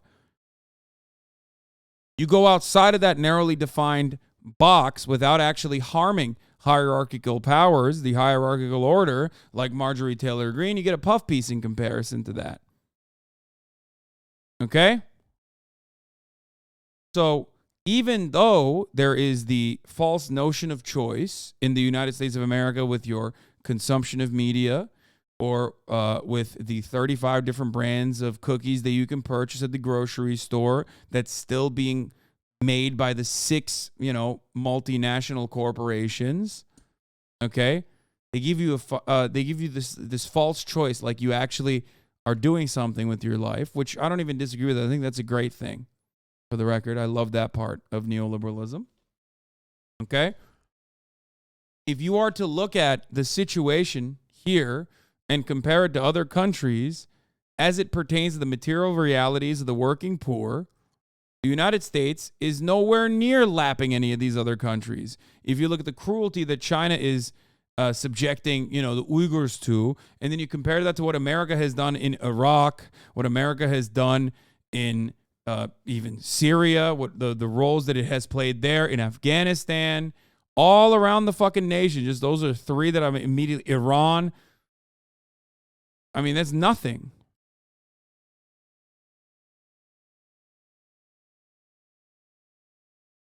It's nothing. And then look at domestically how we have treated indigenous populations in this country. You get a better understanding that, like, we already did way worse shit than China could ever do to the fucking Uyghurs, which they did. They did some bad shit. I agree. Okay? And then you talk about slavery and how Western colonies or Western colonial superpowers have industrialized and collectivized over the course of 400 years of slavery and imperialism and all of its exploits. And then you compare that to, like, literally whataboutism. It's not whataboutism. We are making direct comparisons between all of these countries. Am I looking at authoritarian regimes right now? A list that features both the United States of America, other Western nations, and also all of America's enemies? You can't say it's whataboutism if we are making a direct comparison between these countries in the list that we're looking at. Stream in China, Pepela. Well, hopefully I will one day. I would love to do that.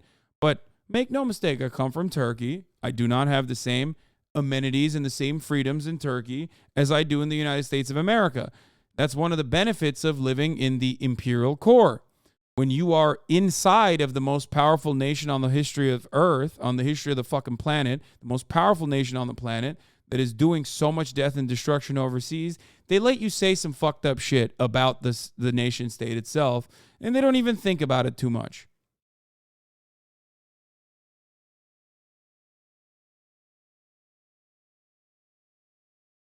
You get it?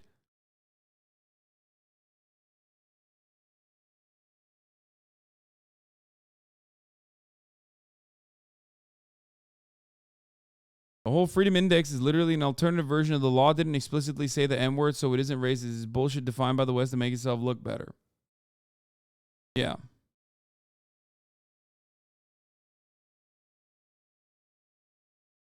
Because illusion of freedom is America's power? No, illusion of freedom is something that America can also get away with doing.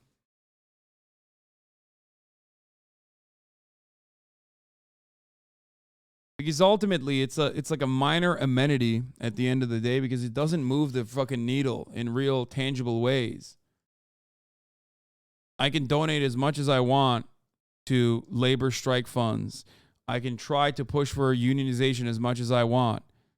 But ultimately, I'm a drop in the fucking ocean, okay? Not even a drop in the bucket. I'm a drop in the goddamn ocean when the rest of the ocean is covered by billionaires who control the entire system and have designed this government in a way that suits their best interests. Profit seeking above all else. Do you get it? That's the reason why I can say whatever the fuck I can in the same way without the government really ever thinking about it. Because I don't move the needle. I will never be able to. It won't stop me from trying to, but that's the reality. So that's why it's shocking to me. That's why it's shocking to me when someone who's like, I agree with you on everything, then comes at me with this like insane fucking list and says, well, this list that like Westerners have fucking created and cultivated to hide the shame of their existence and their unequal societies, or rather their benefits, them being beneficiaries of American imperialism, is actually the best way to look at other nation states and their existence. It's like objectively against everything that I advocate for. Does that make sense?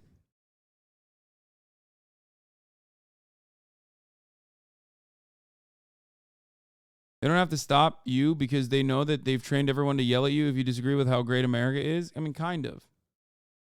Do people who do move the needle in the U.S. get silenced by the government? I mean, they get belittled, or if they actually do move the needle in significant ways, look no further than people like Edward Snowden and Chelsea Manning.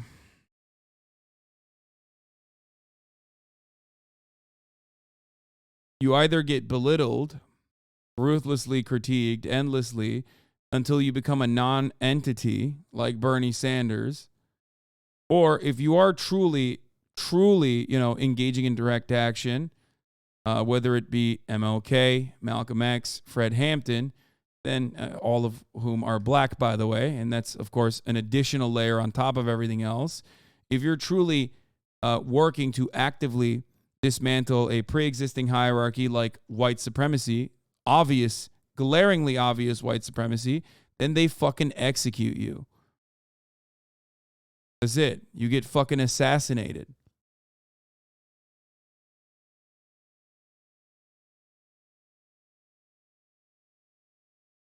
Tell me more about how the United States of America is one of the freest nations on earth. Here's the thing. The United States of America is awesome because it reaps the benefits of being the capitalist overlord, the main imperialist power. Okay? I understand that. I recognize that. I speak on it regularly. You are conditioned into speaking in defense of American imperialism because you are a part of the labor aristocracy. You also, whether you directly recognize it or not, know that deep down inside, you reap the benefits of third world exploitation. What do I mean by that? Every single American knows about Indonesian child slavery. Every single American knows about the horrific workplace conditions of the global south or any other third world country that we are currently benefiting from. Okay? You all know it. Down to the fucking most racist motherfuckers, everyone recognizes that. Every single person. That's it. And most of us turn a blind eye to it. Others at least recognize it and say, hey, this is really fucked up. We should do something about it. But we're still ultimately powerless. But don't come in here and act like that's not real. Don't come in here and act like America plays no role in the existence of these nations. Because if America and the Western and the Western nations not play a role in that situation, in that unequal change or unequal trade that we engage in on a regular basis, we play no role in that with our capitalist corporations that are constantly profit seeking, okay, as the profit rates inevitably decline, as we look to new avenues of exploitation. If you think that we play no role in that, then you must believe the other thing. And you know what the other thing is. The other thing is that they are inferior and they did it to themselves. And there's no way for them to better themselves. They're simply in that condition because they haven't been able to figure it out. They haven't been able to fucking develop. But that's not how that works. You know? But fear not.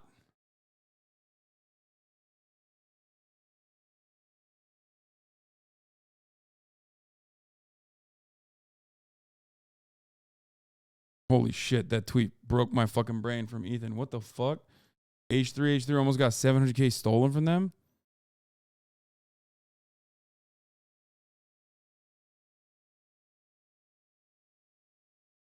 Bruh moment, illegal. That's funny. That's insane. Anyway.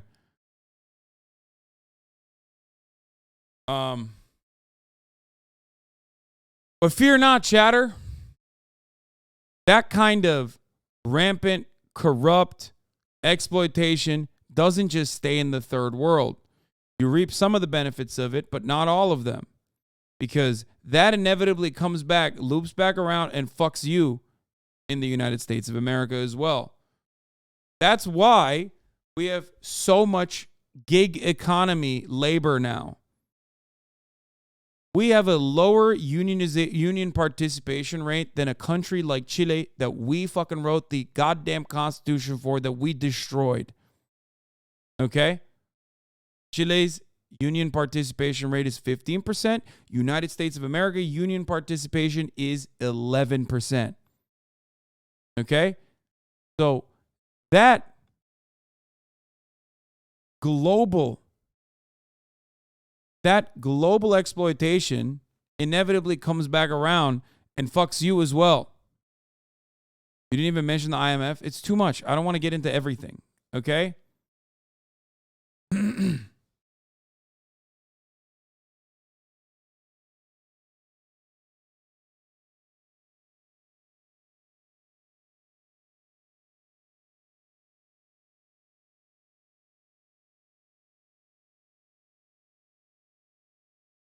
You get fucked over here in the United States of America, you don't even understand it.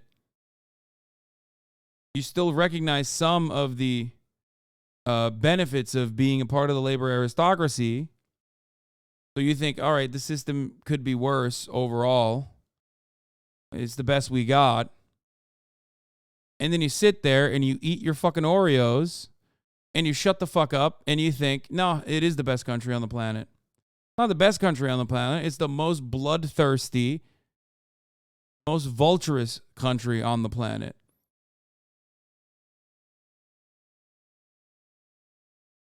That's it. And I say this as someone who loves the Oreos, and I say this as someone who also benefits tremendously from being able to say whatever the fuck I want. Someone who's been able to not only never even consider like possibly going to jail for the things that I'm saying. And this is a freedom I would not have in other countries, certainly, whether it be Turkey or whether it be China. Fuck it, maybe even Cuba, right? Of course, I don't have to fear that at all. Not only that, but I also even make money, tremendous amounts of money off of that, especially at the top of the hour when I serve you a 3-minute ad break. But that doesn't change the realities that I speak on.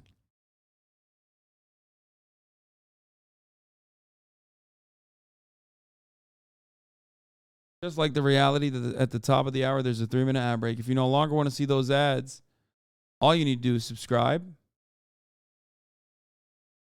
which you can do for $5 or for free with a Twitch Prime, or by getting gifted a sub. Here is the 3-minute ad break now. Ain't no way it's not you can buy loads of different cookies in China. Man, I'm not even talking about that anymore. Yeah, China does the fucking commodity consumption thing fairly well. Maybe a little too well. MB Chaos, thank you for the 5 gifted subs.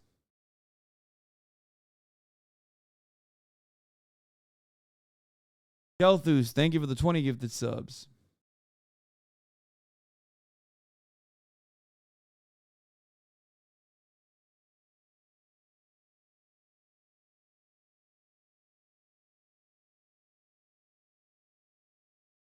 Weren't we watching a video? Isn't this a democracy index to unlock? I know. I can't believe we got there. US, it's unique to the world. Truly nobody is trying to manage such a big economy with anything less than nation status. Not Christian It has F, thank you for unique the 5 problems, it feels disconnected from the nation, it lacks the power of the nation, and yet it feels like it needs to act like a nation.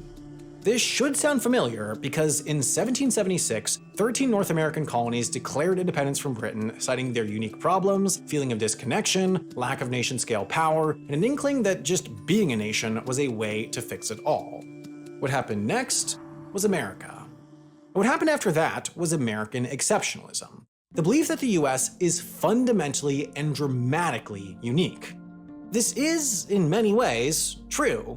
There just aren't places that mirror the US's scale, geography, and demographics, but this feeling undergirds perhaps the most fundamental feature of American politics. A belief that, as a unique place, the US needs unique solutions. There is a systematic rejection of solutions that have repeatedly worked in close cultural equivalents out of a belief that they're incompatible with either what makes America unique or the uniqueness itself. So that means that California is the exception to the exception. The state is exceptional. It is fundamentally different to the rest of the nation, and therefore an analogous idea of Californian exceptionalism permeates through Sacramento, undergirding a belief that they too require unique solutions. After all, California is supposed to be the land of economic opportunity, a destination free of persecution, an idyllic antithesis to the status quo. California is America's America. The exception to the exception is not the norm. It's something more than the exception. California is like the hyper-distilled version of America itself, developing for many of these same reasons as the nation itself, just a century or two on. It's no wonder that the state centered on rejecting norms from the country centered on rejecting norms might stray from the most obvious path. It's also no wonder that, in the same way America itself becomes the infatuation of international media, a source of political entertainment, so too does California to the US. At the end of the day, Californian politicians might just be terrible. The GOP talking points might be right, and the state might be the evidence that liberal politics are structurally flawed, but it's near impossible to sift through the political rhetoric and actually objectively analyze this. However, it's reasonably clear that Californian politicians, like American politicians, have a tougher job to do navigating a truly singular situation. Decisions are made without precedent, and then in retrospect, with precedent established, failures seem obvious. So the question of how to solve California's problems is more so the question of how to solve America's problems. Should it keep trying to find something new, to fight exceptionalism with exceptionalism, or can unexceptional solutions work for unexceptional problems even when they happen in exceptional places? Last year, in a video about carbon offsets, we covered California's unique cap-and-trade program, which was supposed to be an elegant way to curb industrial emissions, but in practice propped up ineffective carbon offsets and illogical forest management practices. I think Wendover and so many other people are very well-intentioned liberals that like recognize the issues, at least recognize some of the solutions, but then like ultimately let it fizzle out with like idealistic liberal jargon at the end of it. Like, that's it. I think that he's not, I don't know. We need Maoist land reform. That's all I ask Wendover.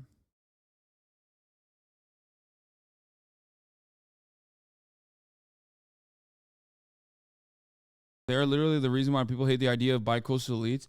I don't think so. What is Alan the Fisher saying? Some of the larger infographic YouTube channels always struggle with any large political issues because proposing any kind of meaningful change would actually involve them taking a side. The video then ends up being a nothing burger of nice looking graphics. I'm frustrated with this because so many people are convinced that these channels are making a great point when it's just 0 points or centrist thumb twiddling disguised in nice looking animations.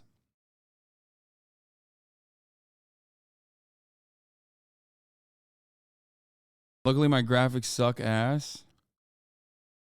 First half of that video was decent talking about NIMBYs, but the second half was weird deflection talking about California being its own country rather than any meaningful policy changes. Yeah, like, yeah, pretty much. Yeah. Like, that's it. California is great in many respects, okay?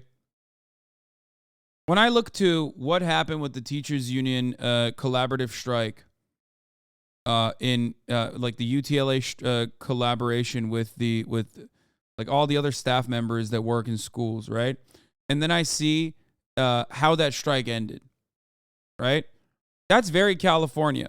When I see that, and then I see even a relatively shitty mayor of Los Angeles saying, "Hey, we're going to actually keep the, we're going to keep the zoo open on that day in an effort to have children go somewhere. We're going to make it free.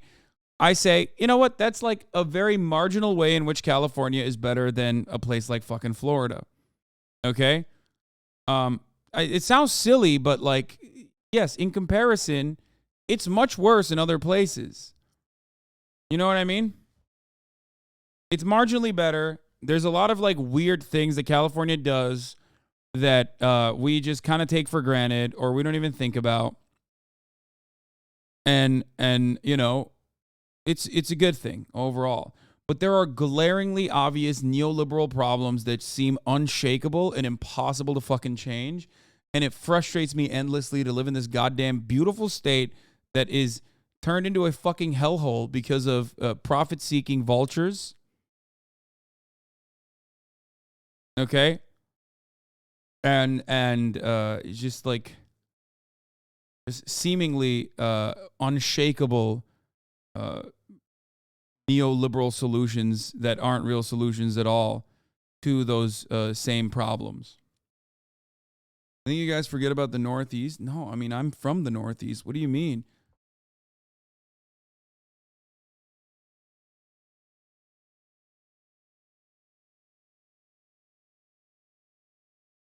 Ultimately, you can't solve a problem caused by capitalism with more capitalism. That's just how it works.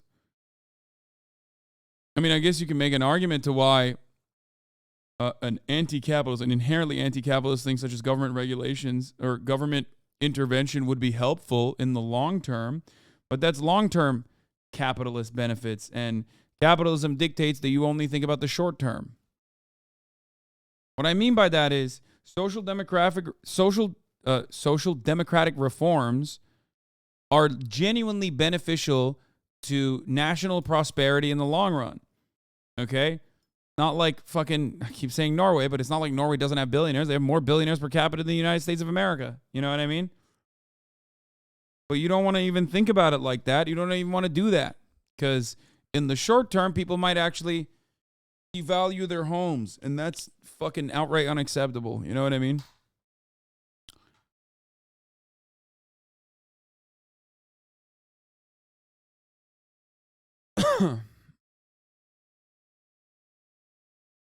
While I do think that social democracy is not the end all be all, even within the current system, we could make it better through reforms, and yet we refuse to do so because of never-ending profit seekers. You keep saying Norway because you don't really know what's going on here. Law, sincerely, a Norwegian. Any fucking Norwegian that says you don't know what's going on here, it's actually much worse than it is, doesn't understand how bad it is here in the United States of America despite being in here every fucking day of the week. Okay? I get it. None of these places are perfect. Or they're racist? No, I doubt this person is racist. They've been in...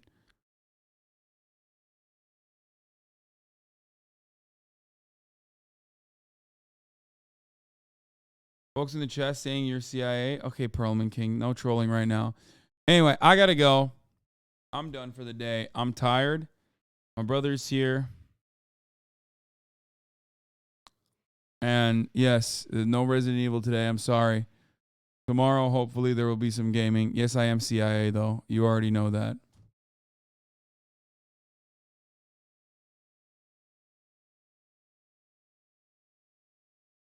I also forgot to do okay, buddy.